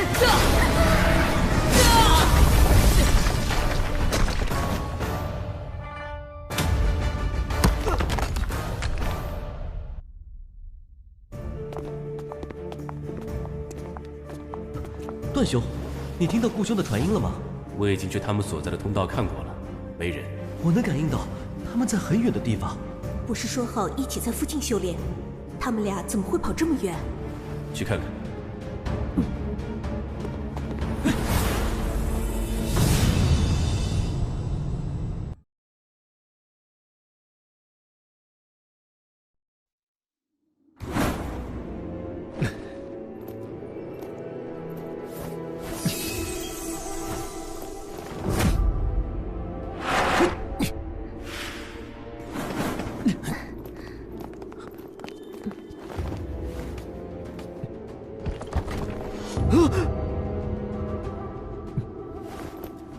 死了有一段时间，看来他是在用传音符的时候遭到致命一击。有防御阵盘在，还能落得如此下场，可见对方至少是顶尖四重天神的实力。这里仅出产下品神元石，通常只有低阶天神出没，怎么会出现四重天神？世事无常啊。不过传音符中提到了方阳，或许他知道些什么。先前顾兄极力排斥方阳，后来又单独跑来找他，好生奇怪。而且路途遥远，他们是如何精准找到方阳的？会不会太巧了些？只有一种可能，他们之前便在方阳身上留下了神念印记，特意背着我们行动，难不成是看中了方阳身上的上品神剑？但是方阳只是2重天神，如何能做到以1敌2啊？上品神剑都能拿到，说不定还有其他更强的后手。是这个理，顾兄也真是杀人夺宝却遭反杀，这不是咎由自取吗？唉，不管他们是不是咎由自取，这件事我们不能毫无作为，必须知会顾家一声。不错，毕竟他们和我们同行一场。对了，段兄打算回千柳城亲自告知吗？不成4重天神，我绝不回去。直接给顾家送飞剑传书吧。好，报完信，我们继续找神元石修炼。他俩一死，可能会引来顾家的中阶天神，我必须暂避锋芒。现在，我身上7000多块下品神元石，足够闭关10年。地底矿窟绵延数千里，通道众多，他们肯定想不到我还敢继续留在这儿。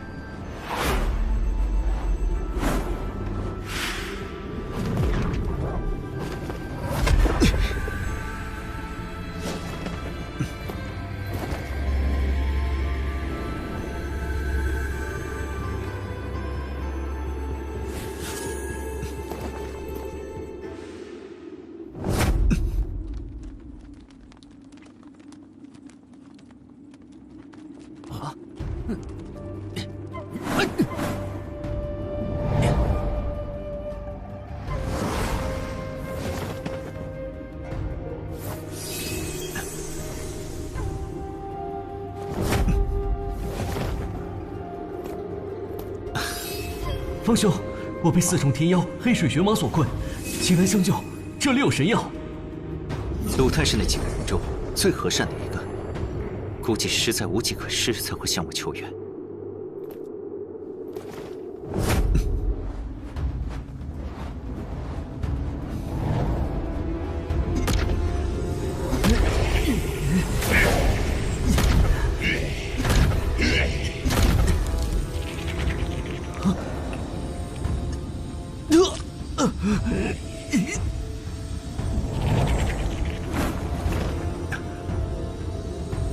接近2万岁的地元星莲，好东西呀！此物能助人破境吗？1万年份的神药可助低阶天神破境，2万年以上的可助中阶天神破境。这条玄蟒已达4重天妖圆满，它守在这里，肯定是为了等地元星莲彻底成熟后再吃，好一举突破5重天妖。方兄，这厮甚是厉害，当心啊！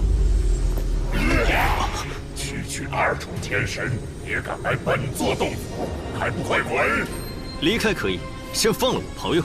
这天高地厚的小子，你没资格和本座谈条件。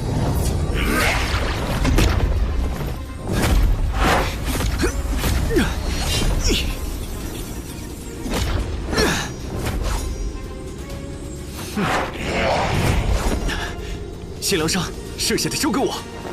多谢风兄。卑鄙的人类！本座发现这株神药已有800余载，所有意图染指者都得死。本座的玄嘉明强如中品神兵，哪怕是4重天神，也只有死路一条。天地乾坤！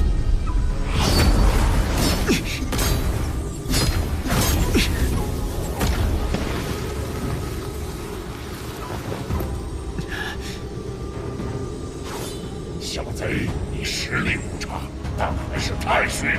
本座倒要看看你能坚持多久。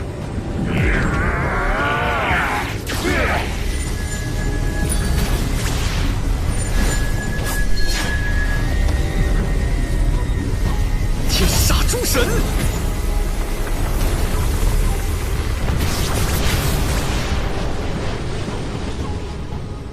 没想到方兄的实力竟如此强劲，难怪能以1敌2，打败顾氏兄妹。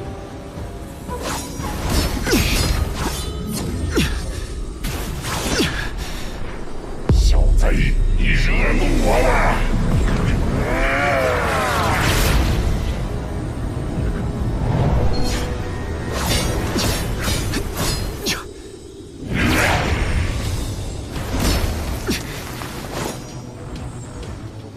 久战对我不利，必须速战速决。两极阴阳，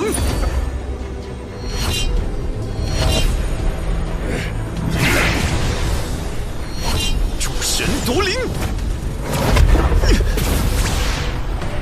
怎么可能？哼！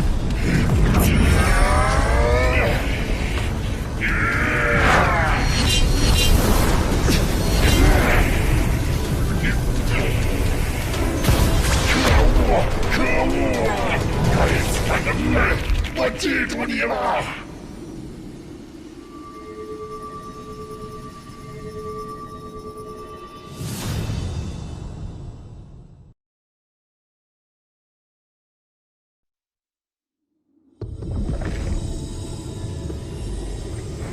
地元星莲本就是无主之物，能者得之，不用太多负担。不错，修行路上充满变数，竞争残酷是常有的事。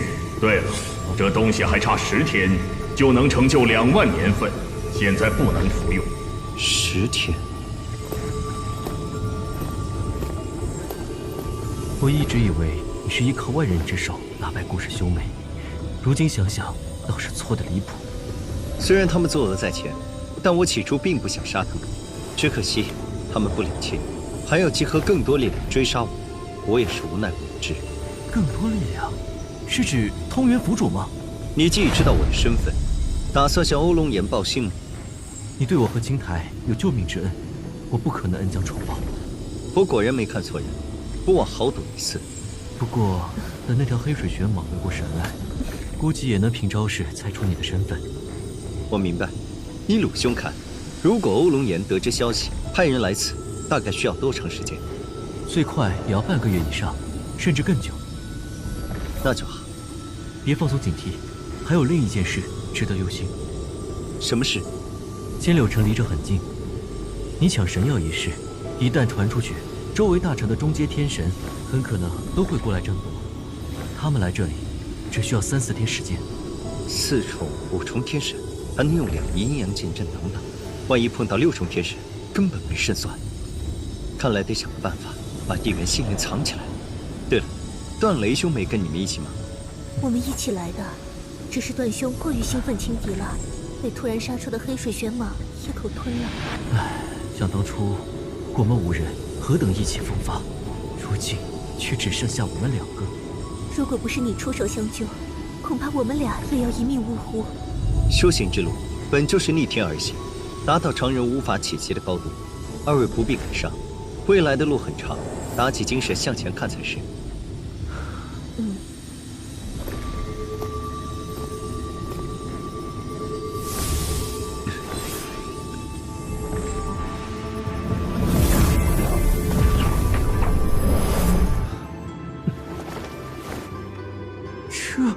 你把地缘心莲挪走了？非也，藏匿而已。如此一来，就不用担心有人争抢了。方兄好手段。二位，在下有个不情之请，在地缘心莲成熟前，还请二位留在此地休养。没问题，反正在哪里修炼都一样。多谢二位体恤。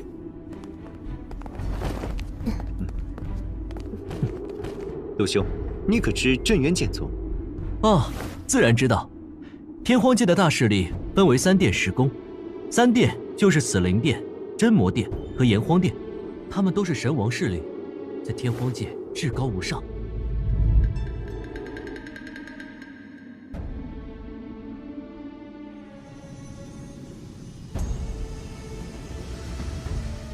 3殿之外便是10大宗门，镇渊剑宗就是其一。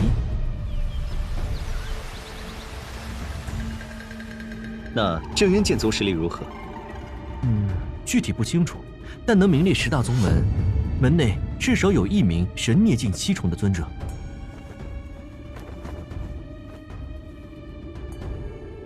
听说镇渊剑宗在南部的镇剑域，不知离此地有多远？若要前往，有何渠道？那可远了，镇剑域距离我们雷荒域中间隔着3大域界呢。具体有多远？1域之地，方圆100万里。更何况3大域界，天神御剑飞行起码得好几年。果然很远，就没有更快的方式吗？比如传送阵？传送阵可不是一般人能用的，只有某些府城中才有，而且开启传送阵需要消耗的神元石极多。倘若传送距离超过100万里，还要使用品质更高的神晶石。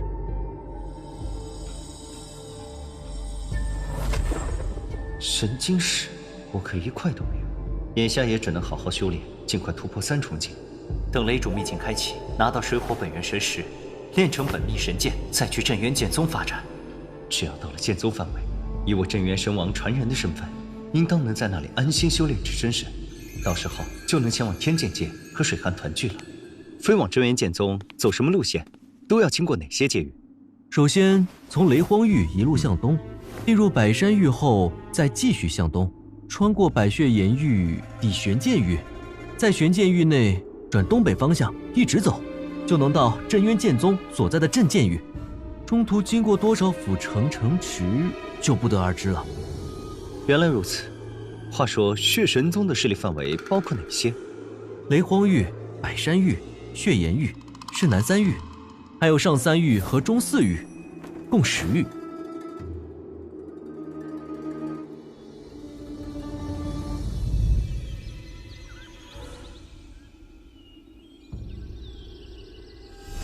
这么大，那镇渊剑宗有多少？只有6域。为何差这么多？本来镇渊剑宗在第1任宗主成就神王后，实力堪比3大殿，但那位神王鲜少露面，久而久之，剑宗的势力就逐渐没落了。不过，只要那位神王不陨落，剑宗始终能保证一定的威慑力。要飞往镇渊剑宗，必会经过血神宗的势力。欧龙岩还好，如果那位血翼真神亲自追踪，恐怕……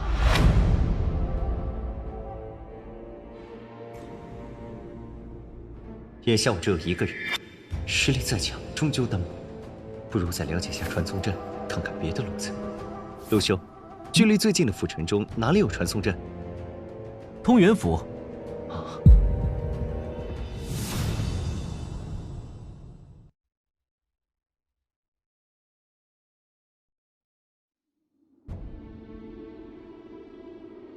除了通元府，还有其他较近的传送阵吗？有，10万里之外的紫血府，不过他也在血神宗势力，并且有9重天神坐镇。紫血府总比通元府好，等凑足了神晶石，或可一试。奇怪，药香怎么越来越淡了？不会走错方向了吧？那儿有个地底洞厅，过去看看。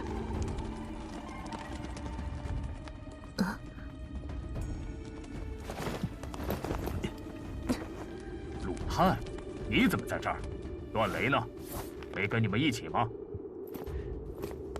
不关你的事。关不关我的事，你说的可算。梁坤，你想干嘛？当然是要痛打落水狗喽！哼，是他，那个二重天神。快走！凤兄，他们为何如此怕你？可能是前段时间因为神元石的事教训了好几波争强者，他们便在其内吧。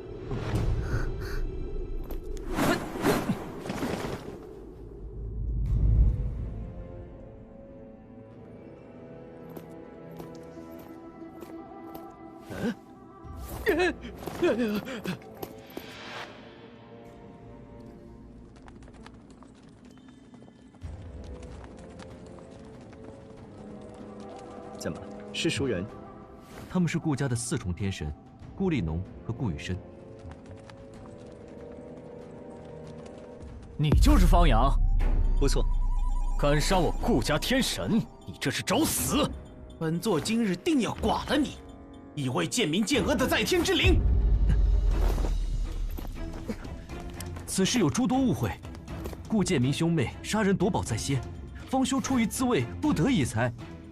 罗泰，少跟我扯这些，不管谁对谁错，这小子今天必须死。不错，一个2重天神，能有什么宝物值得顾建明他们拿命去拼？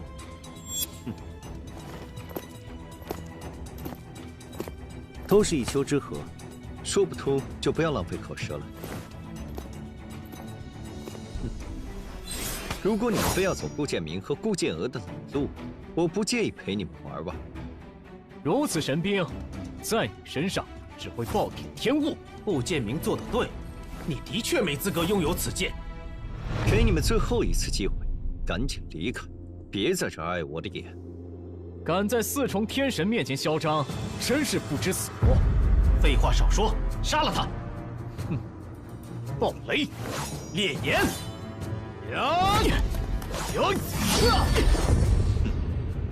愚蠢至极！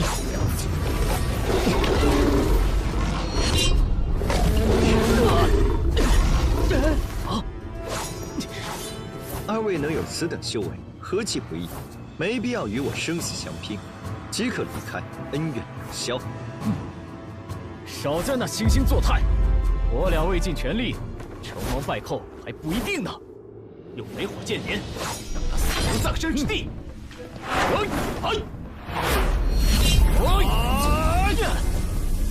他们声势虽大，真实实力却和黑水玄蟒相当，不必冒险多人见证。诸神夺灵！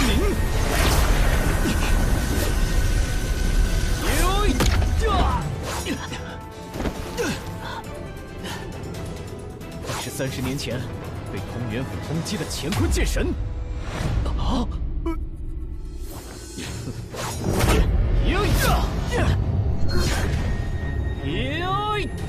卑鄙！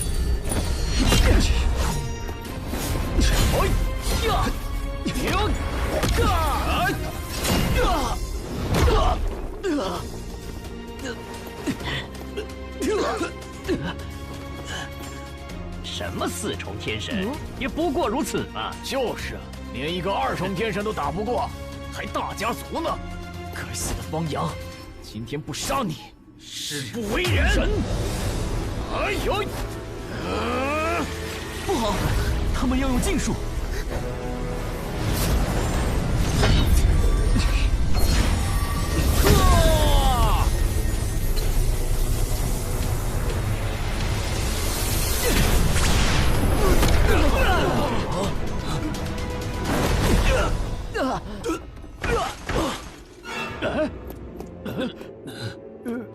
短短30年，就从1重境突破到2重境，这也太逆天了！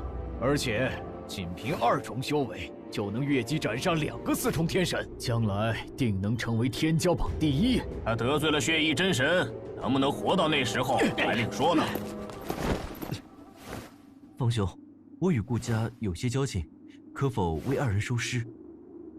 请便。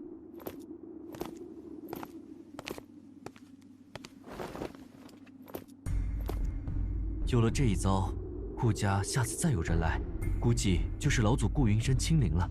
他是五重天神。我明白，兵来将挡，水来土掩，挡不住就跑。对了，鲁修，我刚才听那些人提到天骄榜，是什么意思？天界每隔100年就会举办一场1000岁之下天骄都能参与的大战，决定实力排名。哦，所有1000岁之下的天骄都参加吗？不过天骄宝最终只会收录72位天骄的名字。除了排名，有没有实质性的好处？当然，排名前10者能登上天骄山巅修炼10年，100年之内必能突破真神。有意思。若能夺得第1，还能进入天骄领域修炼，将来至少都是真神3重的神君强者。神君也是真神吗？不错，算是真神的细分类别。前3孽是真神，中3孽尊称为神君，第7孽是尊者，往后2孽相当于神王。天骄山是本源山，天骄领域就是本源之地。我曾在那里拿到了血之本源神石，我的火之本源神石也出自那里。其他建筑亦是。原来如此，看来这个天骄榜很有必要参加一下。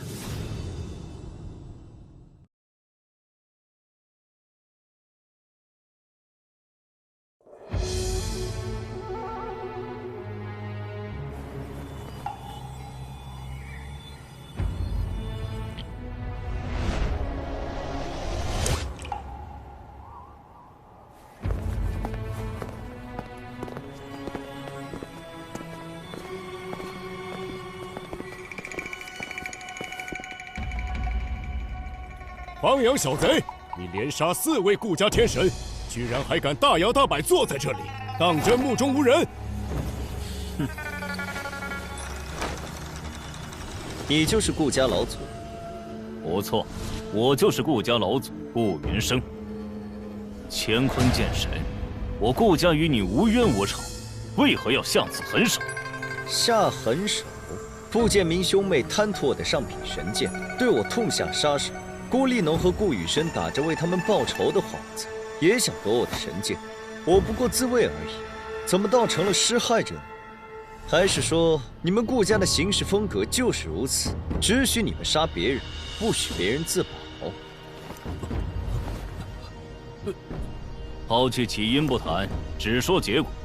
顾家损失了4位天神，是近万年来的耻辱，你必须给予相应补偿，否则顾家定会与你不死不休。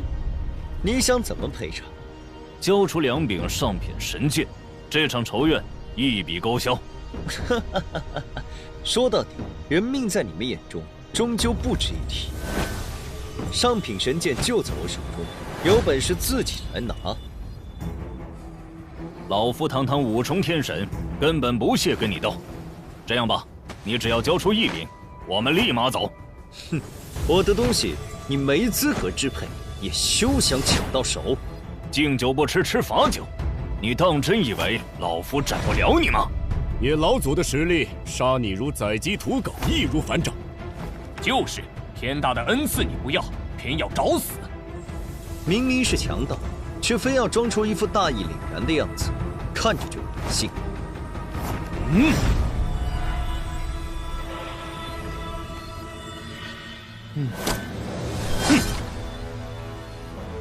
是中品神剑吞雷，方兄小心！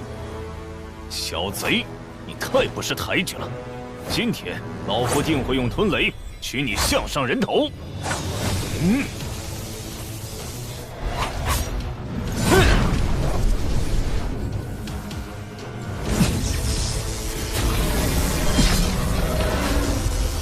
这就是5重天神的实力吗？诸神夺灵！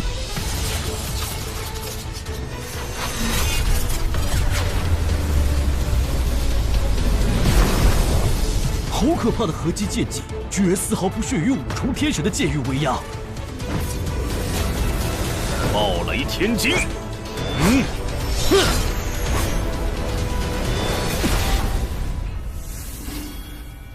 这就是你杀害顾立农他们所用的合击剑技，的确很精妙。只可惜你实力不足，光凭这招毫无胜算。乾坤剑神，你成功引起了老夫的兴趣。还有什么底牌，尽管亮出来吧。看来只能都能见这一波了。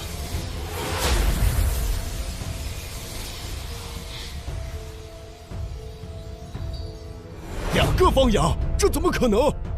这是你的元神，元神离体，肉身便会失去生命之本。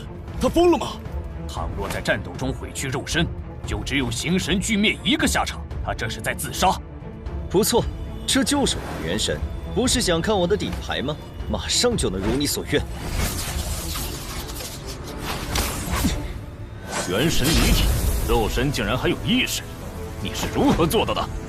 哼，大千世界无奇不有，你看不出，只能怪自己见识太短。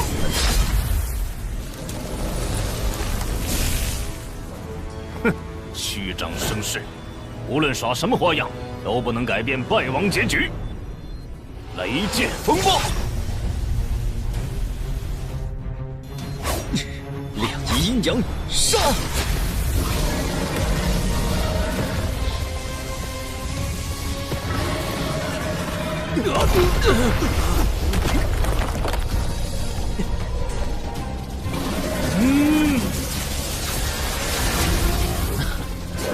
雷剑风暴。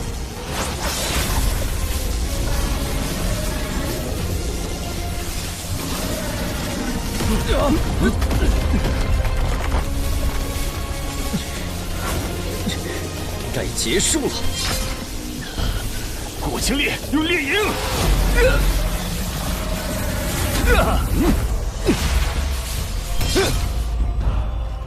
火之剑莲，雷之剑莲。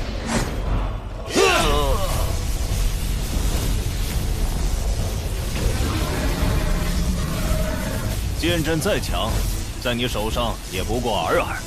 既然没有和解的可能，老夫今日必斩你！哼哼，老祖，此子身上定有天大机缘。除了那2柄上品神剑，说不定还有更多宝贝。不如将其囚禁，慢慢挖出他身上的秘密。哼！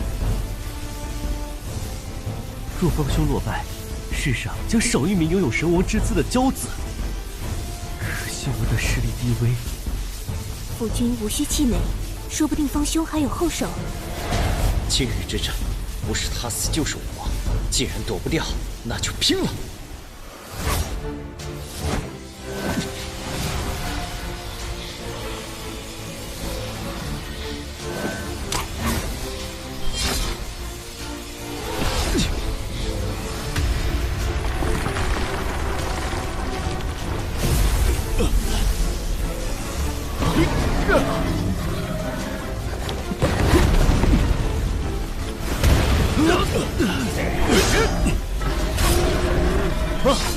这是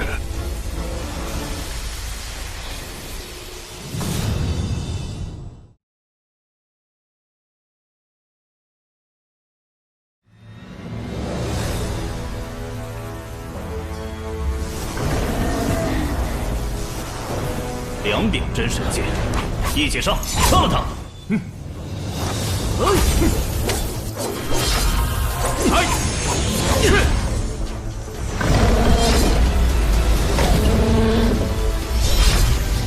两仪阴阳，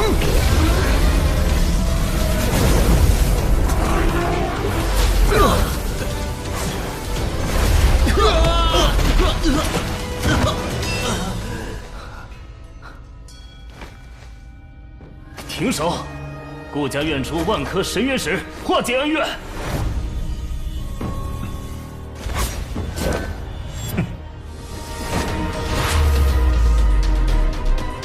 去死吧！你们无药可救！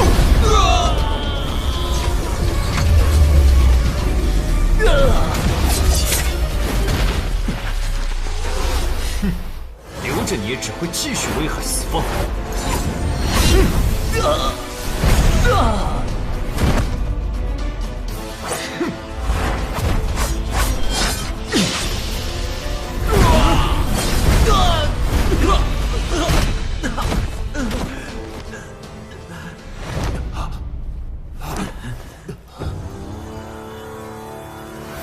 招惹你们，非要赶着送死，管不得任何人。谁也不许走！在我离开之前，谁都不能出去传递消息。违者，杀无赦！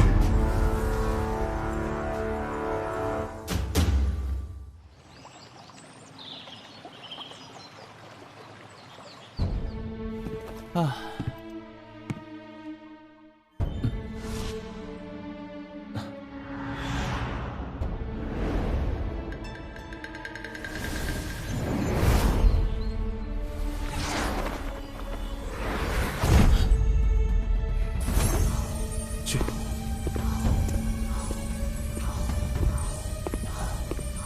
就是这里。诸位，可曾见过顾家老主顾云生？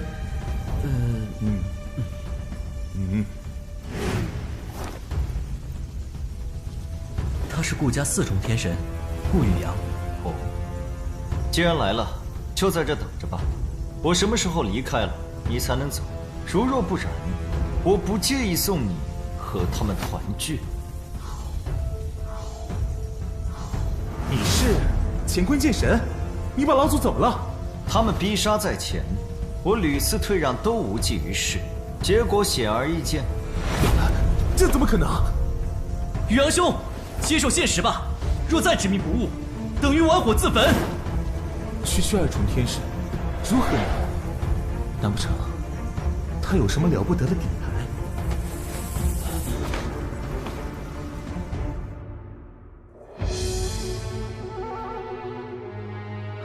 连宇阳都没了消息，怪，太怪了，一定出大事了。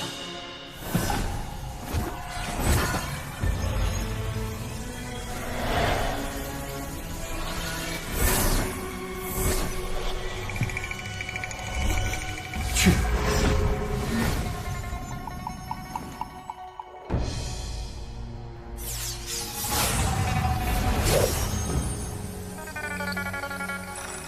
短短30年，他就突破2重天神，越级斩杀5重天神，这可能吗？想来乾坤剑神失踪的这几年，得了不少机缘。不管他如何厉害，在小神手中依旧翻不了天。大人，小神这就去千柳城擒住此僚。眼下血翼真神忙着指导血雄公子修炼，无暇顾及我等。只有趁此机会将此事办妥，才能将功补过。倘若血翼真神高兴，还会落下赏赐，到时候少不了你的份儿。小神定不辱使命。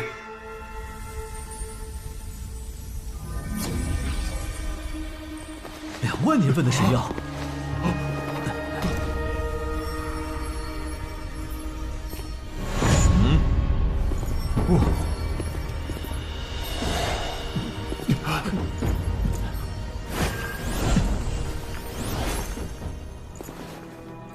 2位，就此别过，有缘再见。方兄救命之恩，我等莫齿难忘。祝方兄前程似锦，将来定能问鼎神王。借你吉言，在下先行一步。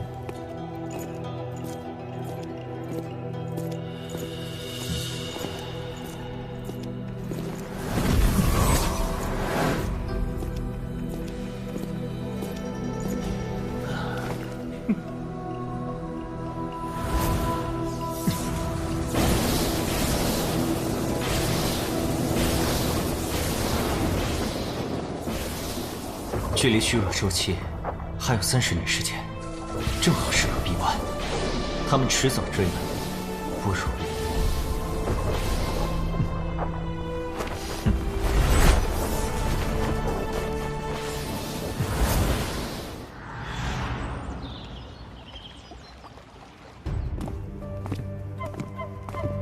目前得到的消息便是如此。前段时间见顾云生还神采奕奕，却不想他会栽在一个2重天神手中。你确定乾坤剑神只有2重修为，没有任何隐藏？我问过在场其余天神，确定他只有2重修为。他拿到了2万年份的地元心灵，恐怕过不了多久，就能晋升3重天神。大人放心，我在他身上留下了神念印记，行踪尽在掌握。地元心莲，如果情况属实，乾坤剑神手中还有2柄真神剑，只要抓住他，这些宝物都是本座的囊中物。如此甚好，出发。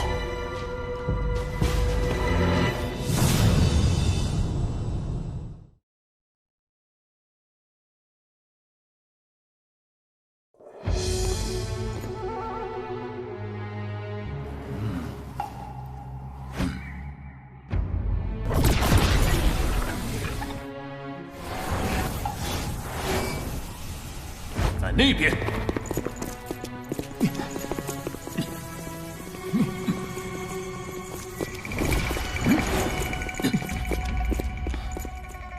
消失了。那是禁地，死亡雷域。现在不到开启的时候，神王都进不去。本座去外围瞧瞧，你先回顾家调派人手，以地底矿窟为中心搜寻，有消息第一时间通知我。是。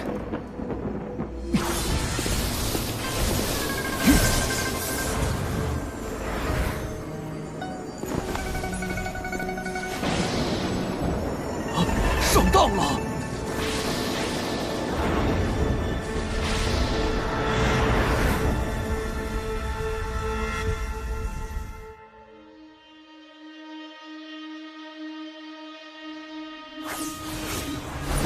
！2柄真神剑，外加2万年份的神药，必须尽早铲除此子，永绝后患。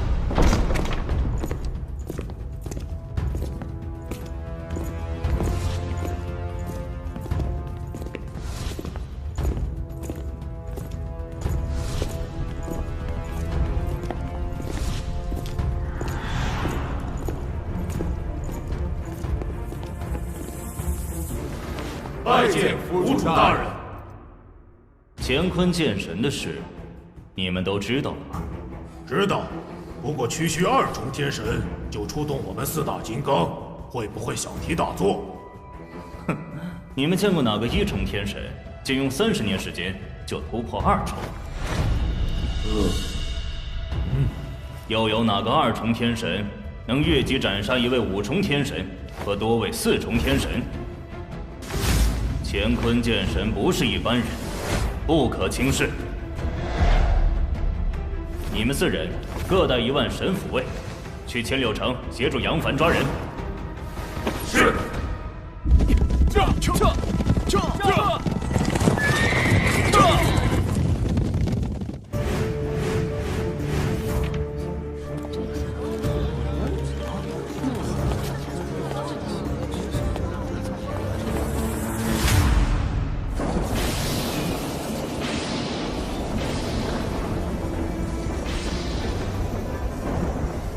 眼下，我虽已突破至3重后期，但中品神元石却所剩无几。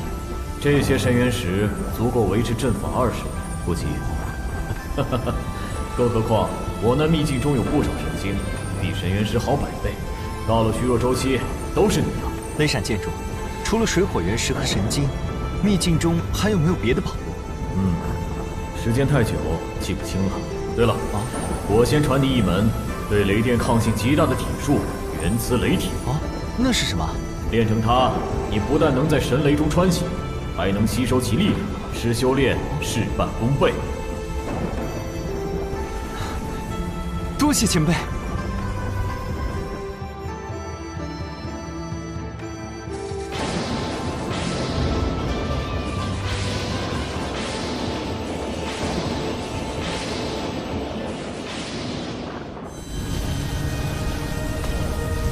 等下血熊上山来了，都给我机灵点！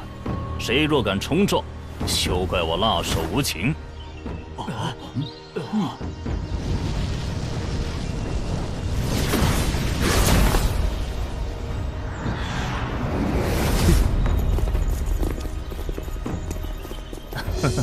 通元府府主欧龙岩，携1众部下，拜见血熊上神。欧府主有礼了。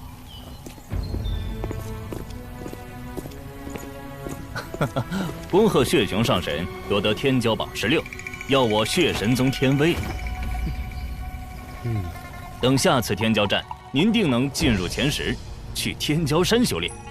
到时候突破真神指日可待啊！那就借你吉言了。敢问血熊上神此次前来，可是为了乾坤剑神一事啊？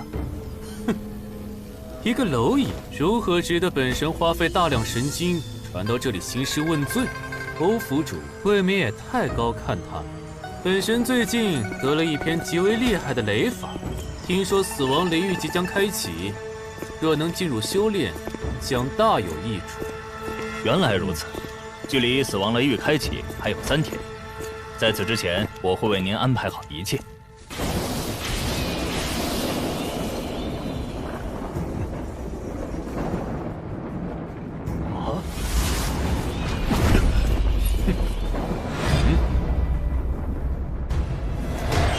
天神，别紧张，他发现不了你。恭迎府主大人、巡抚使大人。这位是血翼真神之子，天骄榜排名16的血熊上神。拜见血熊上神。本座不喜打扰，东元府的人跟着进去就行了，其他人禁止入内。血熊上神放心，小神定会守好入口，不让任何人进去。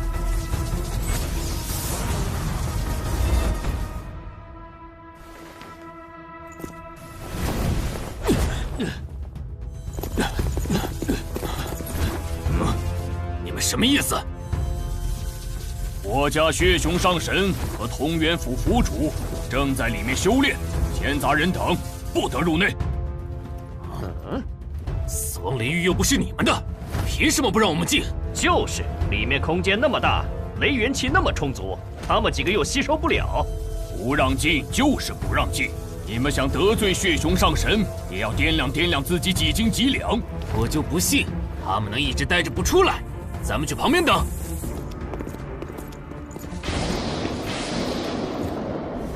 算算时间，他们应该走远了。坐以待毙只会错失良机，不如搏一把。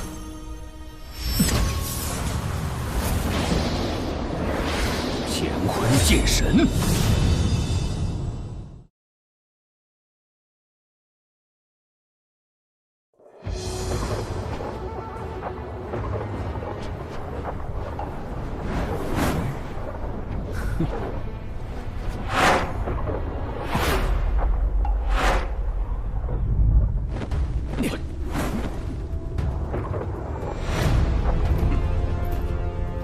本座找了你30年都不见踪影，今天居然主动送上门了。我没记错的话，他上次现身还是2重天神，现在竟然到3重了。在这个节骨眼儿，只怕来者不善呢。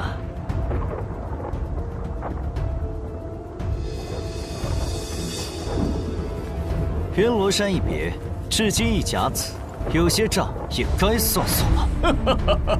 靠神药硬拔的修为，也配跟本座算账？谁给你的胆子？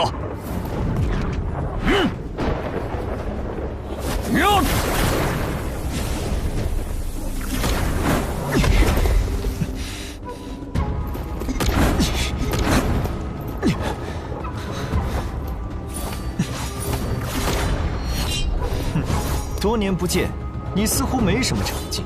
少逞口舌之快，一起上！你，回去啊！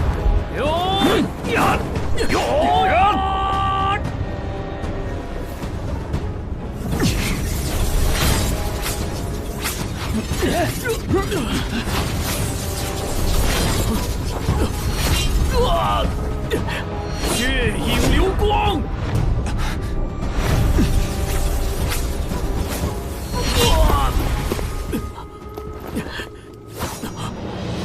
血光魔影！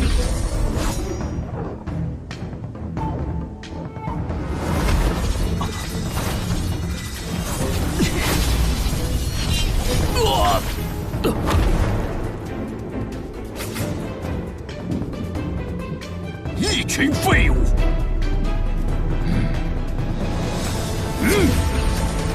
通天血手，诸神夺灵！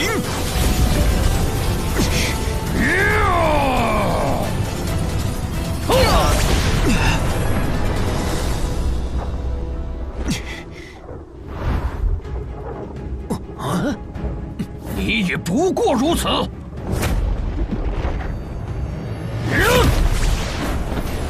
一元分神，哼，故弄玄虚。亮起阴阳。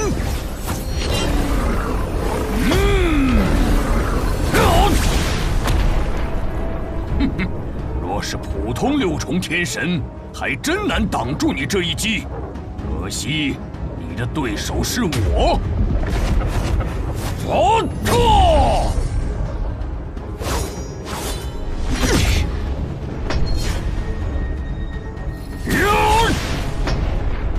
区3重，能扛这么久已是不易。若继续成长下去，前途无量。奈何运气不好，偏偏遇上这号狠人。唉，好事越久越不利。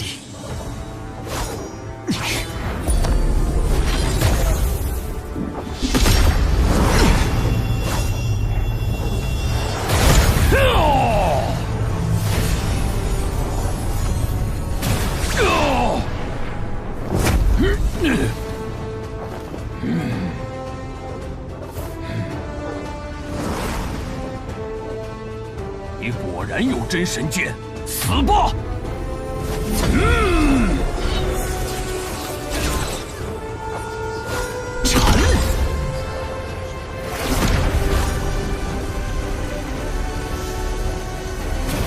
怎么可能？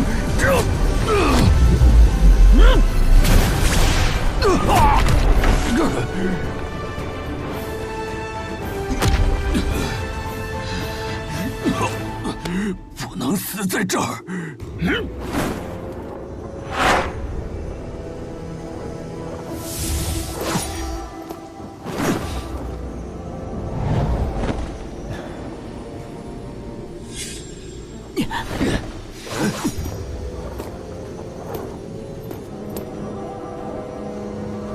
就这么放他进去，会不会？哼，杨凡大人都打不过，你我能难住吗？血熊上神和府主大人都在里面，任他再厉害，也只有死路一条。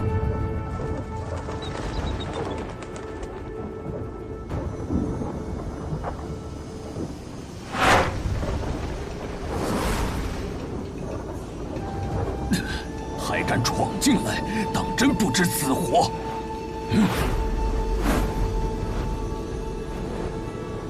哼，跑得挺快。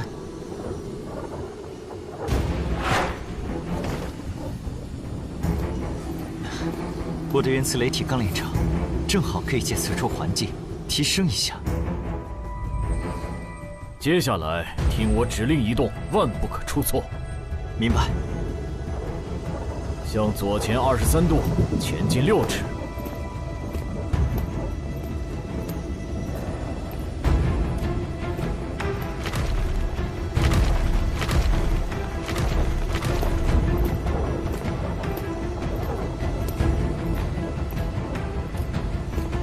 安心修炼，等你的原磁雷体提升一个层次，才有把握进入核心区。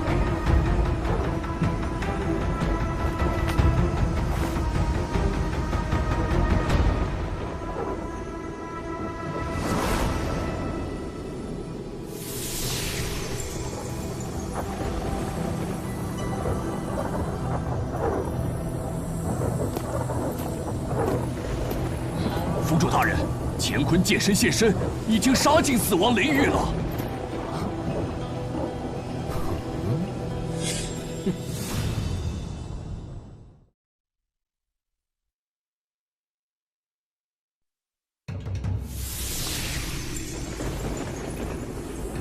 杀进雷域，你们交过手？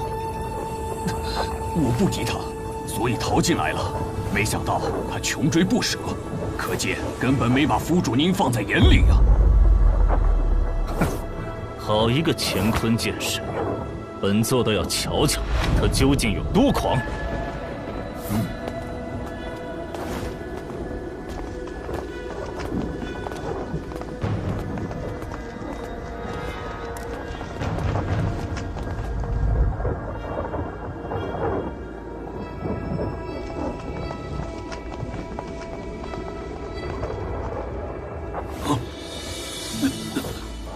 奇怪，怎么不见了？出去看看。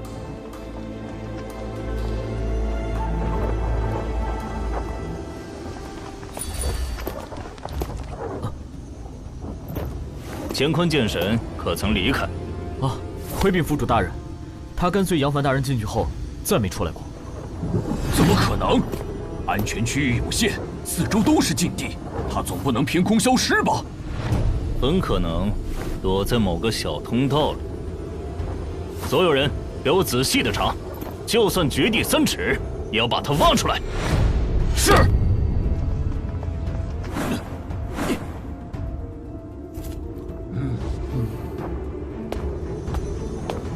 没有找到乾坤剑神。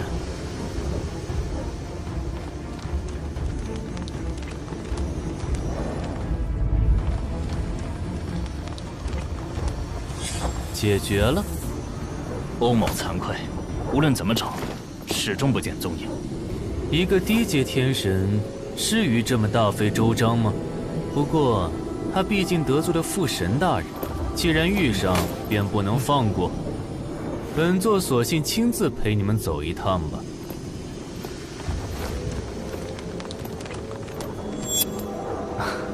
有血雄上神亲自出马，那厮定能手到擒来。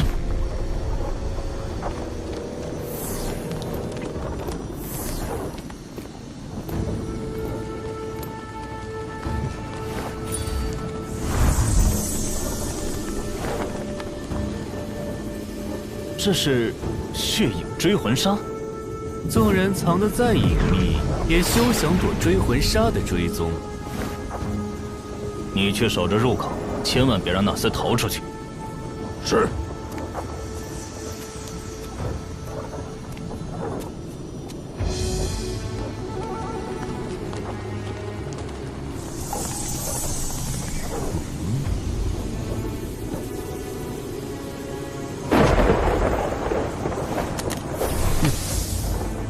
不可能吧？乾坤剑神在雷霆区域。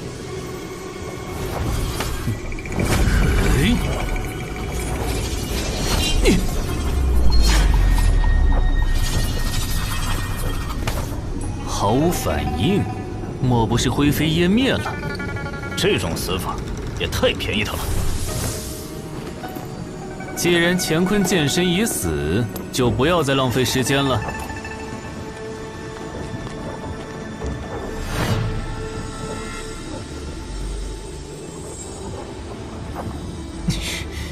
只有他好技术，才能练成雷渊万磁剑体、狂雷神剑经和劲雷剑法。坚持住！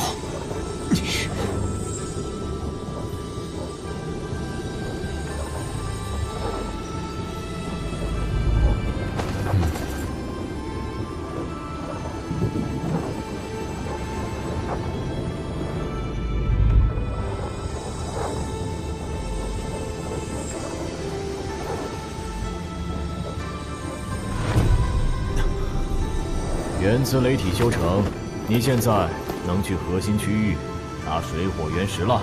不过，你需要从安全区域尽头的入口走，穿越那里便能直接抵达雷海。欧龙岩他们貌似就在那边，我过去岂不是羊入虎口？嗨，怕什么？那边通道众多，只要你速度够快，他们也拿你没辙。出发吧，按我指令移动。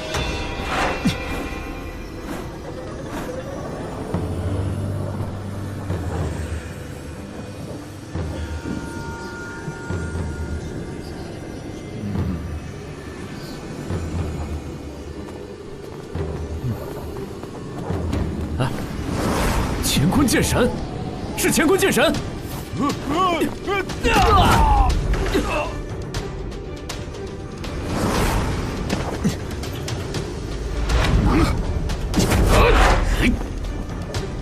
拿命来！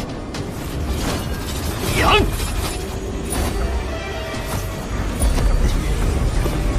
阳极阴阳。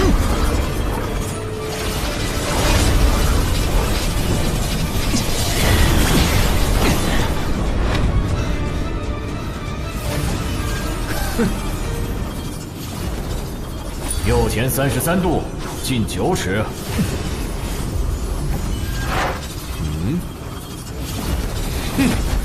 右前24度，进7尺。他竟然能在里面穿梭无阻，怎么可能？原来他知晓雷击规律，难怪之前找不到。看来他身上有大秘。接下来怎么办？雷域总有关闭之时，我们只要守住入口，他就插翅难逃。你们所有人都去入口待着。若让乾坤剑神跑了，本座绝不轻饶。是。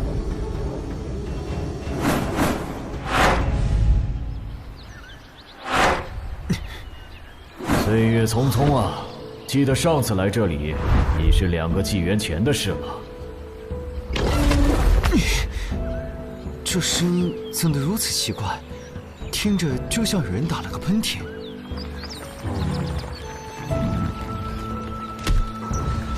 老王八，别睡，有人来了。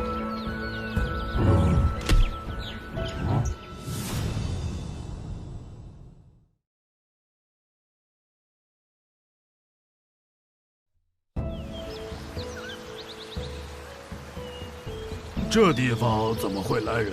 你可别骗我！你不信就自己感应。总之，赶紧换电。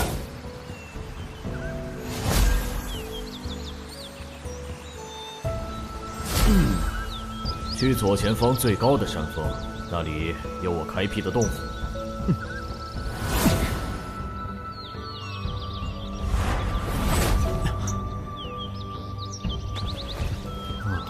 难不成之前真有人在这儿？此事古怪，你快进洞府看看，东西还在不在？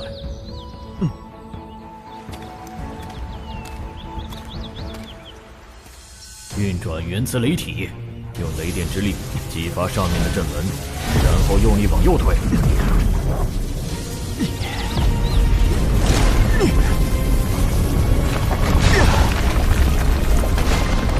是神元乳液。你可真走运啊！神元乳液是可遇不可求的宝物。不错，神元乳液的数量比神药都少，而且需要在灵气充沛之地。常年累月积攒才可能出现。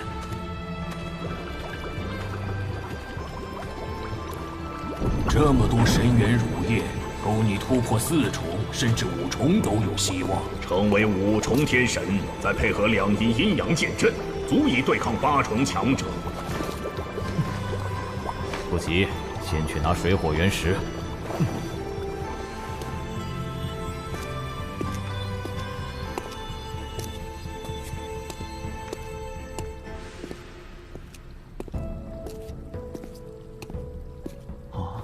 这是神元界，水火原石和神经全在里面。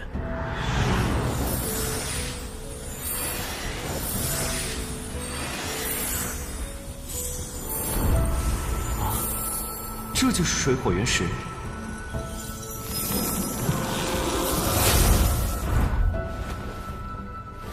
好强的力量，我的神念竟无法触及。往后有的是时间，把神元界带上。先去吸收神元乳液，提升修为。这是神雷禁符，能释放类似雷霆区域的雷击。当年随手放的，差点忘了它。千万别用雷元气激发，若是轰到自己，必将灰飞烟灭。肖像符纸居然如此厉害，再厉害也得击中了才有用。多谢前辈馈赠，有了这些宝物。传送至镇元剑宗一事指日可待，玄寒，我一定会尽快与你相见的。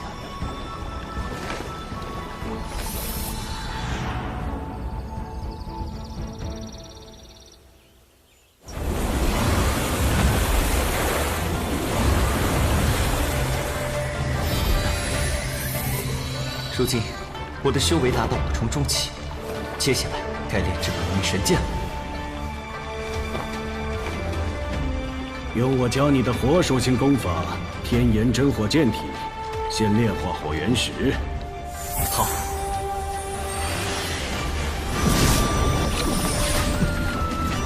无论面对何种困难，都不能轻言放弃。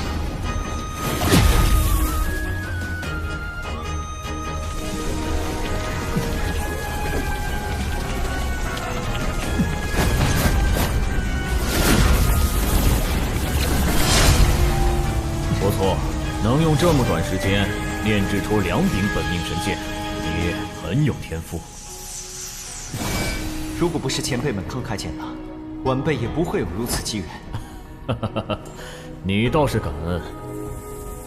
好了，雷主秘境即将关闭，此地不宜久留，离开吧。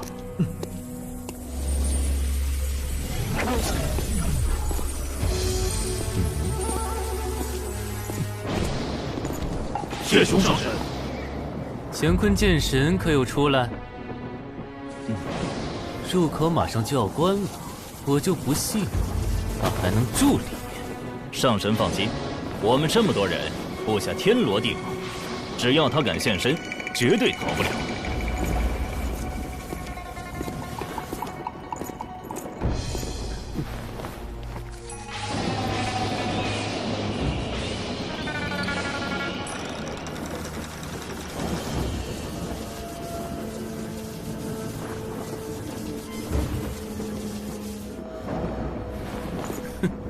本座没那么多耐心跟他耗，你们继续等，我先回同源府修炼。旭雄上神，这乾坤剑神一直不出来，该如何是好？总不能干等着吧？到时候本座自会让你们离开，在此之前，谁也不许偷懒。佛主，咱们……我知道你想说什么，谁让人家生得好，有个厉害的爹呢？这次抓不到你，本府誓不为人。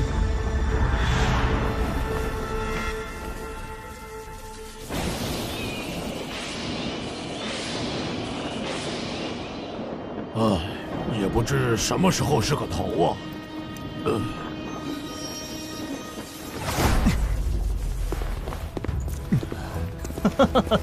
乾坤剑神，你终于舍得出来了，让我们好等。由4大金刚出手，你今天插翅也难逃。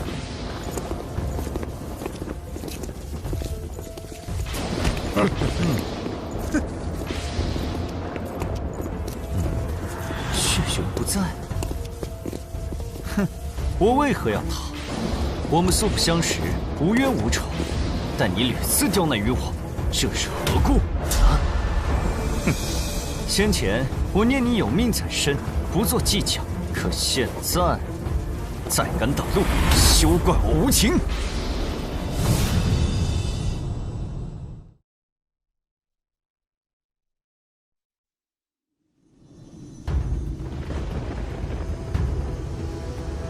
乾坤剑神，你太猖狂了！难不成他还有一张万里无踪符？不可能，万里无踪符可遇不可求，哪有这么好的事？无需废话，拿下他再说。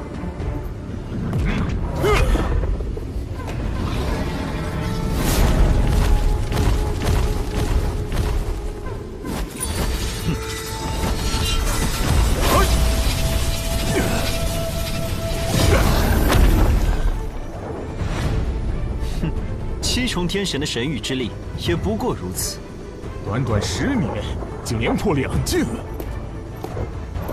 你在死亡雷域究竟得了什么机缘？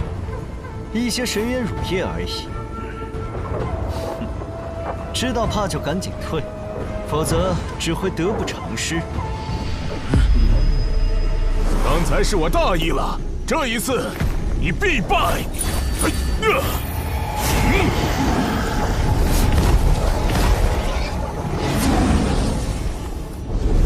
龙虎剑印。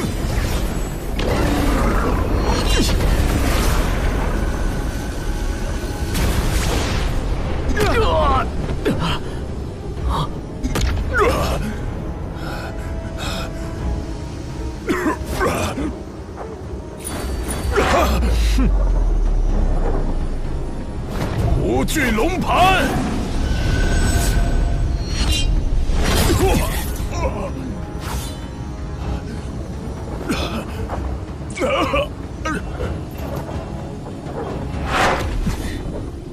放肆！五行神雷！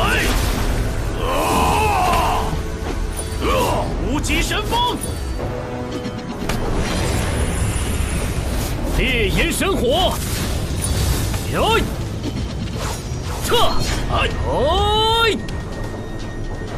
天地乾坤！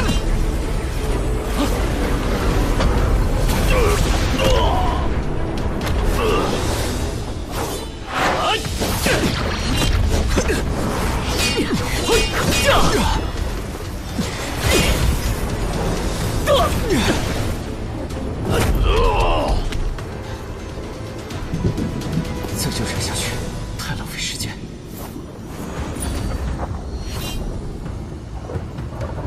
哼，故弄玄虚。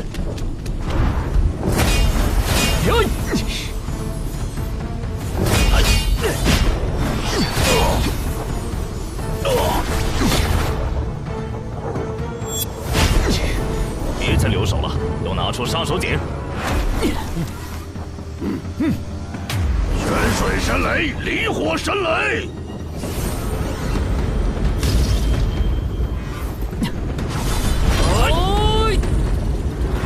！3个七重天神的全力一击，量他再厉害，也绝不是对手。不错，此击过后，乾坤剑神不死也惨。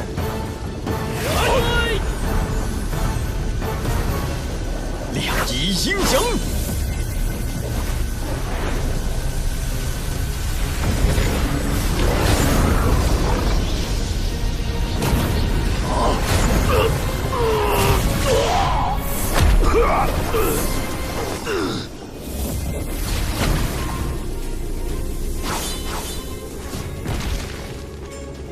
什么？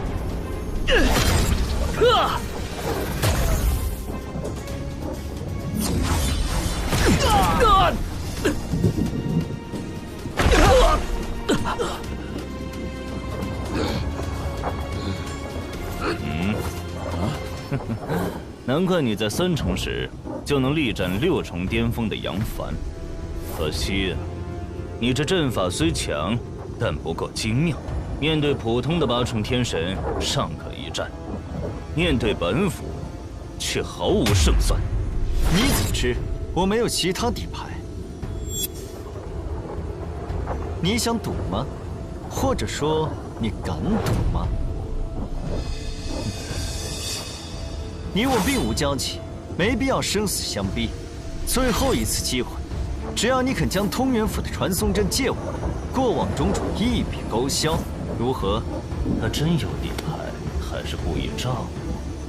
若放他离开，不仅无法向血翼真神交代，还会颜面尽失。单凭几句话就想从本府手中逃脱，未免痴心妄想。血神雷罡手，那可怪不得我了。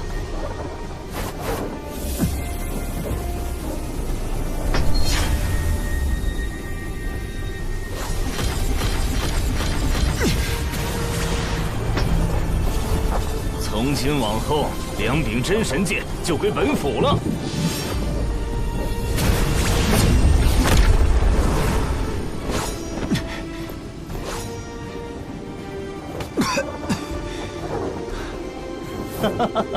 乾坤剑神，你果然在虚张声势。是时候动用本命神剑了。用真神剑都打不过本府，换上2柄中品神剑有用吗？哈哈哈，这厮分明傻了。府主大人，快让他清醒清醒吧！愚蠢至极。2仪阴阳。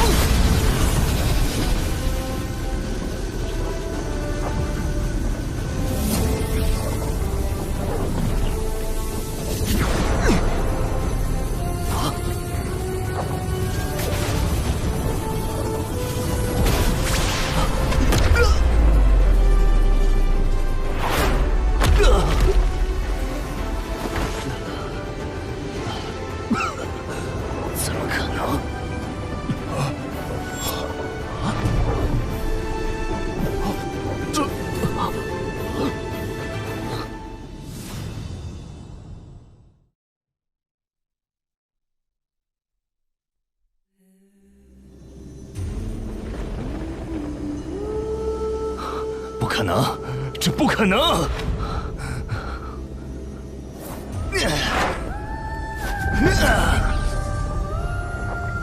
哼，冥顽不灵。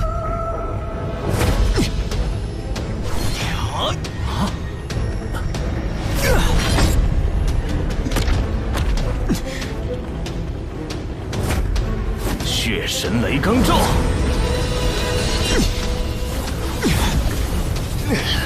都愣着干嘛？快上啊！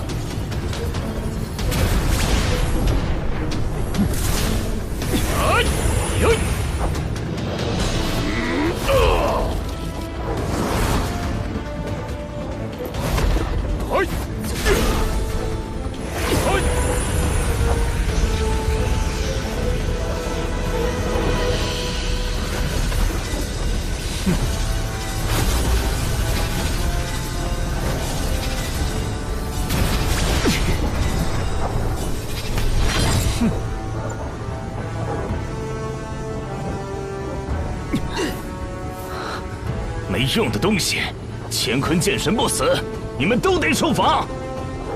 敢违逆本府，想造反吗？哼，对待手下尚且如此，可见偏玉有多仗势欺人。你无药可救！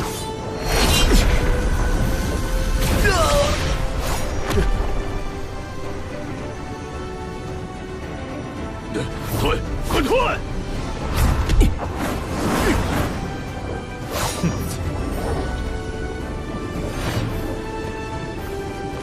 早知如此，何必当初？别急着走，把他怀里的空间袋拿来。果然有不少宝物，好好收着，就当屡次追杀你的补偿了。有足够的神界，是时候去通元府的传送大阵了。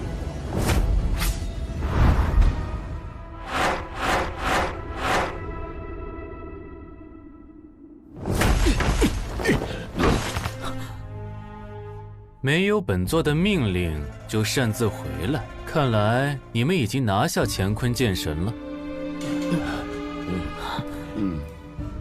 我等有罪，求上神宽恕。怎么，又让他跑了？我们不敌乾坤剑神，甚至连府主大人也命丧他手。什么？欧龙岩死了？乾坤剑神又得奇遇，现象已经突破5重，而且他有2把中品神剑，十分诡异。明明品阶不高，威力却极其骇人。上神明鉴，并非我等不用心，而是乾坤剑神太强，所以……够了！吩咐下去，动员所有力量搜捕乾坤剑神，本座要亲手斩了他。其实不用这么麻烦。此话怎讲？乾坤剑神曾向府主借传送阵一用，但府主没答应，可见他一定会来。既然如此，本座倒要好好准备送他一程。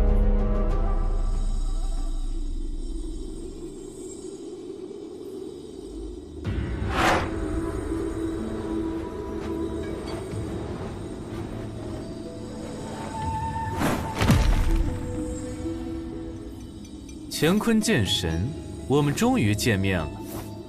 血雄，你居然还在？你认识本座？当然，奉劝你一句，马上让开，不然后果自负。好大的口气！区区5重也敢在9重天神面前叫嚣？原本你这种货色根本犯不着让本座出手。可惜，你偏要自讨苦吃。放心，本座会赐你一个痛快，想怎么死自己选吧。哼，你们这些人好生奇怪，为了一点小事，对陌生人喊打喊杀，很闲吗？蝼蚁怎能理解强者的尊严？就算将你千刀万剐也不为过。你和欧龙岩一样，无药可救。2仪阴阳剑阵目前挡不住9重天神，未经之计，只能动用净符。现在知道怕晚了。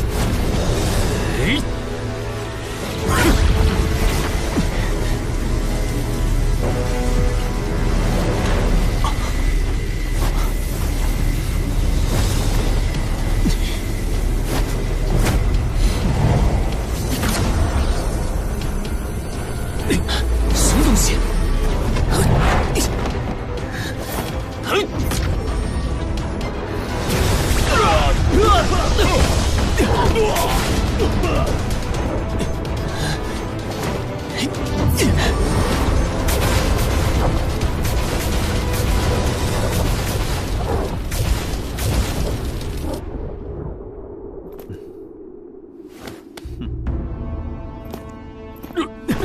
幸亏这是饶命！幸亏这是饶命！想活命就赶紧滚！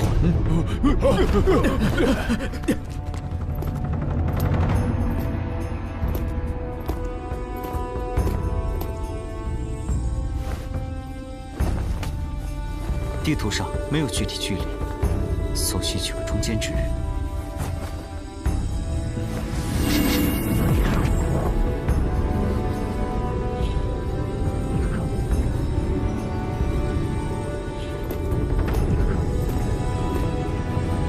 镇渊剑宗，我来了！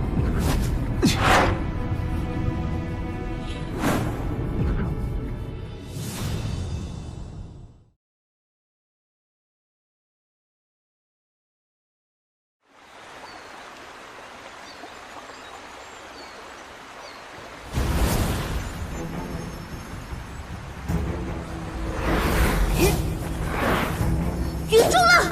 你毁了那么多师姐师妹的清白，这一次我必斩你！子非鱼，安知鱼之乐？他们在我飞天神浪怀里，别提有多快了。死到临头还敢猖狂！你。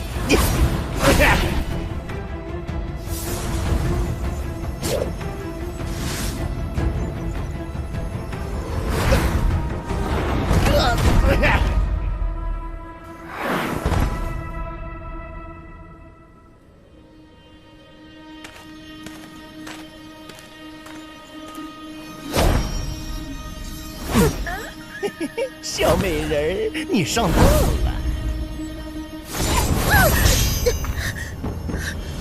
你竟是神灭境真神！早在数百年前，本座就突破了神灭境，隐藏修为，不过为了方便行事。小凤碧想杀我，你还差得远。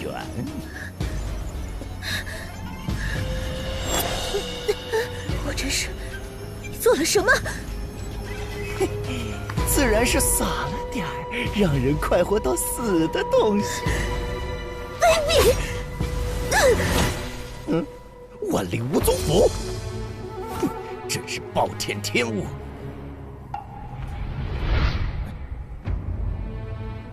人呢？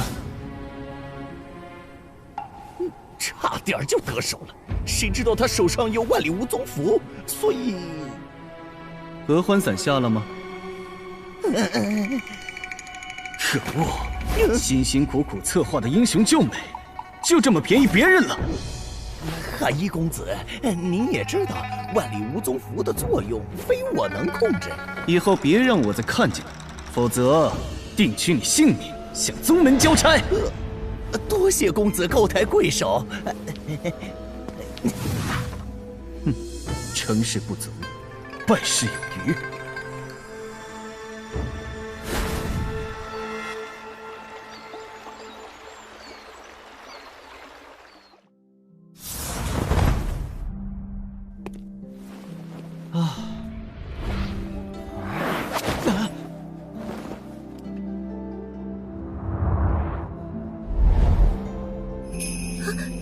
别碰我，不然杀了你！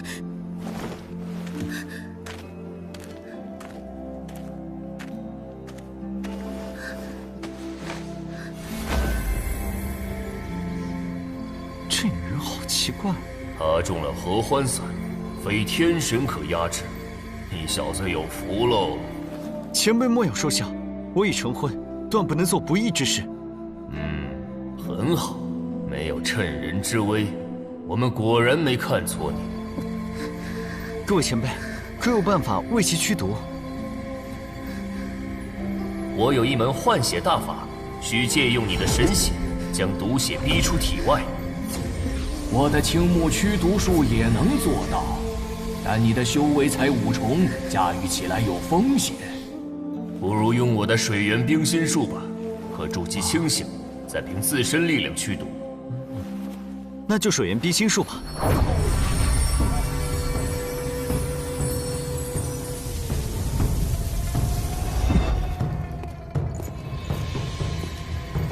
不管你是谁，离我远点儿！我帮你冷却心火。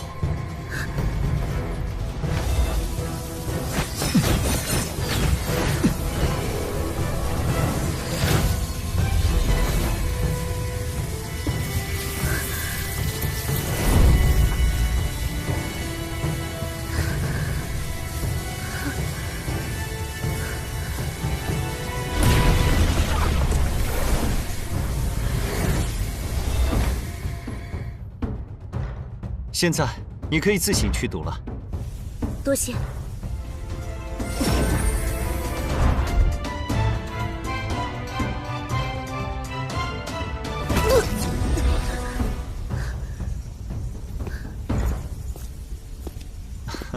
姑娘年纪轻轻，便是9重天神，想必出自大宗门。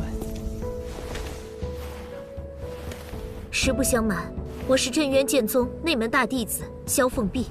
不知公子如何称呼？在下吕阳，来自剑域大陆，正要前往镇渊剑宗。剑域大陆，那里似乎是祖师的老家。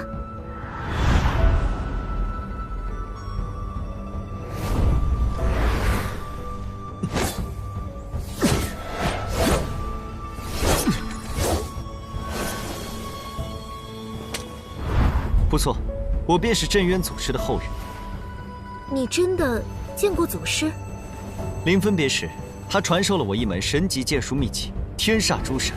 还请阁下施展此技，若为真，我亲自带你回宗门。好。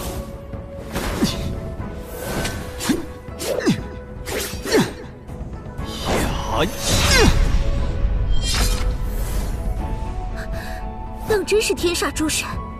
既然都是剑宗弟子，你便随我回去吧。多谢萧姑娘。算起来，你应该叫我师姐。多谢萧师姐。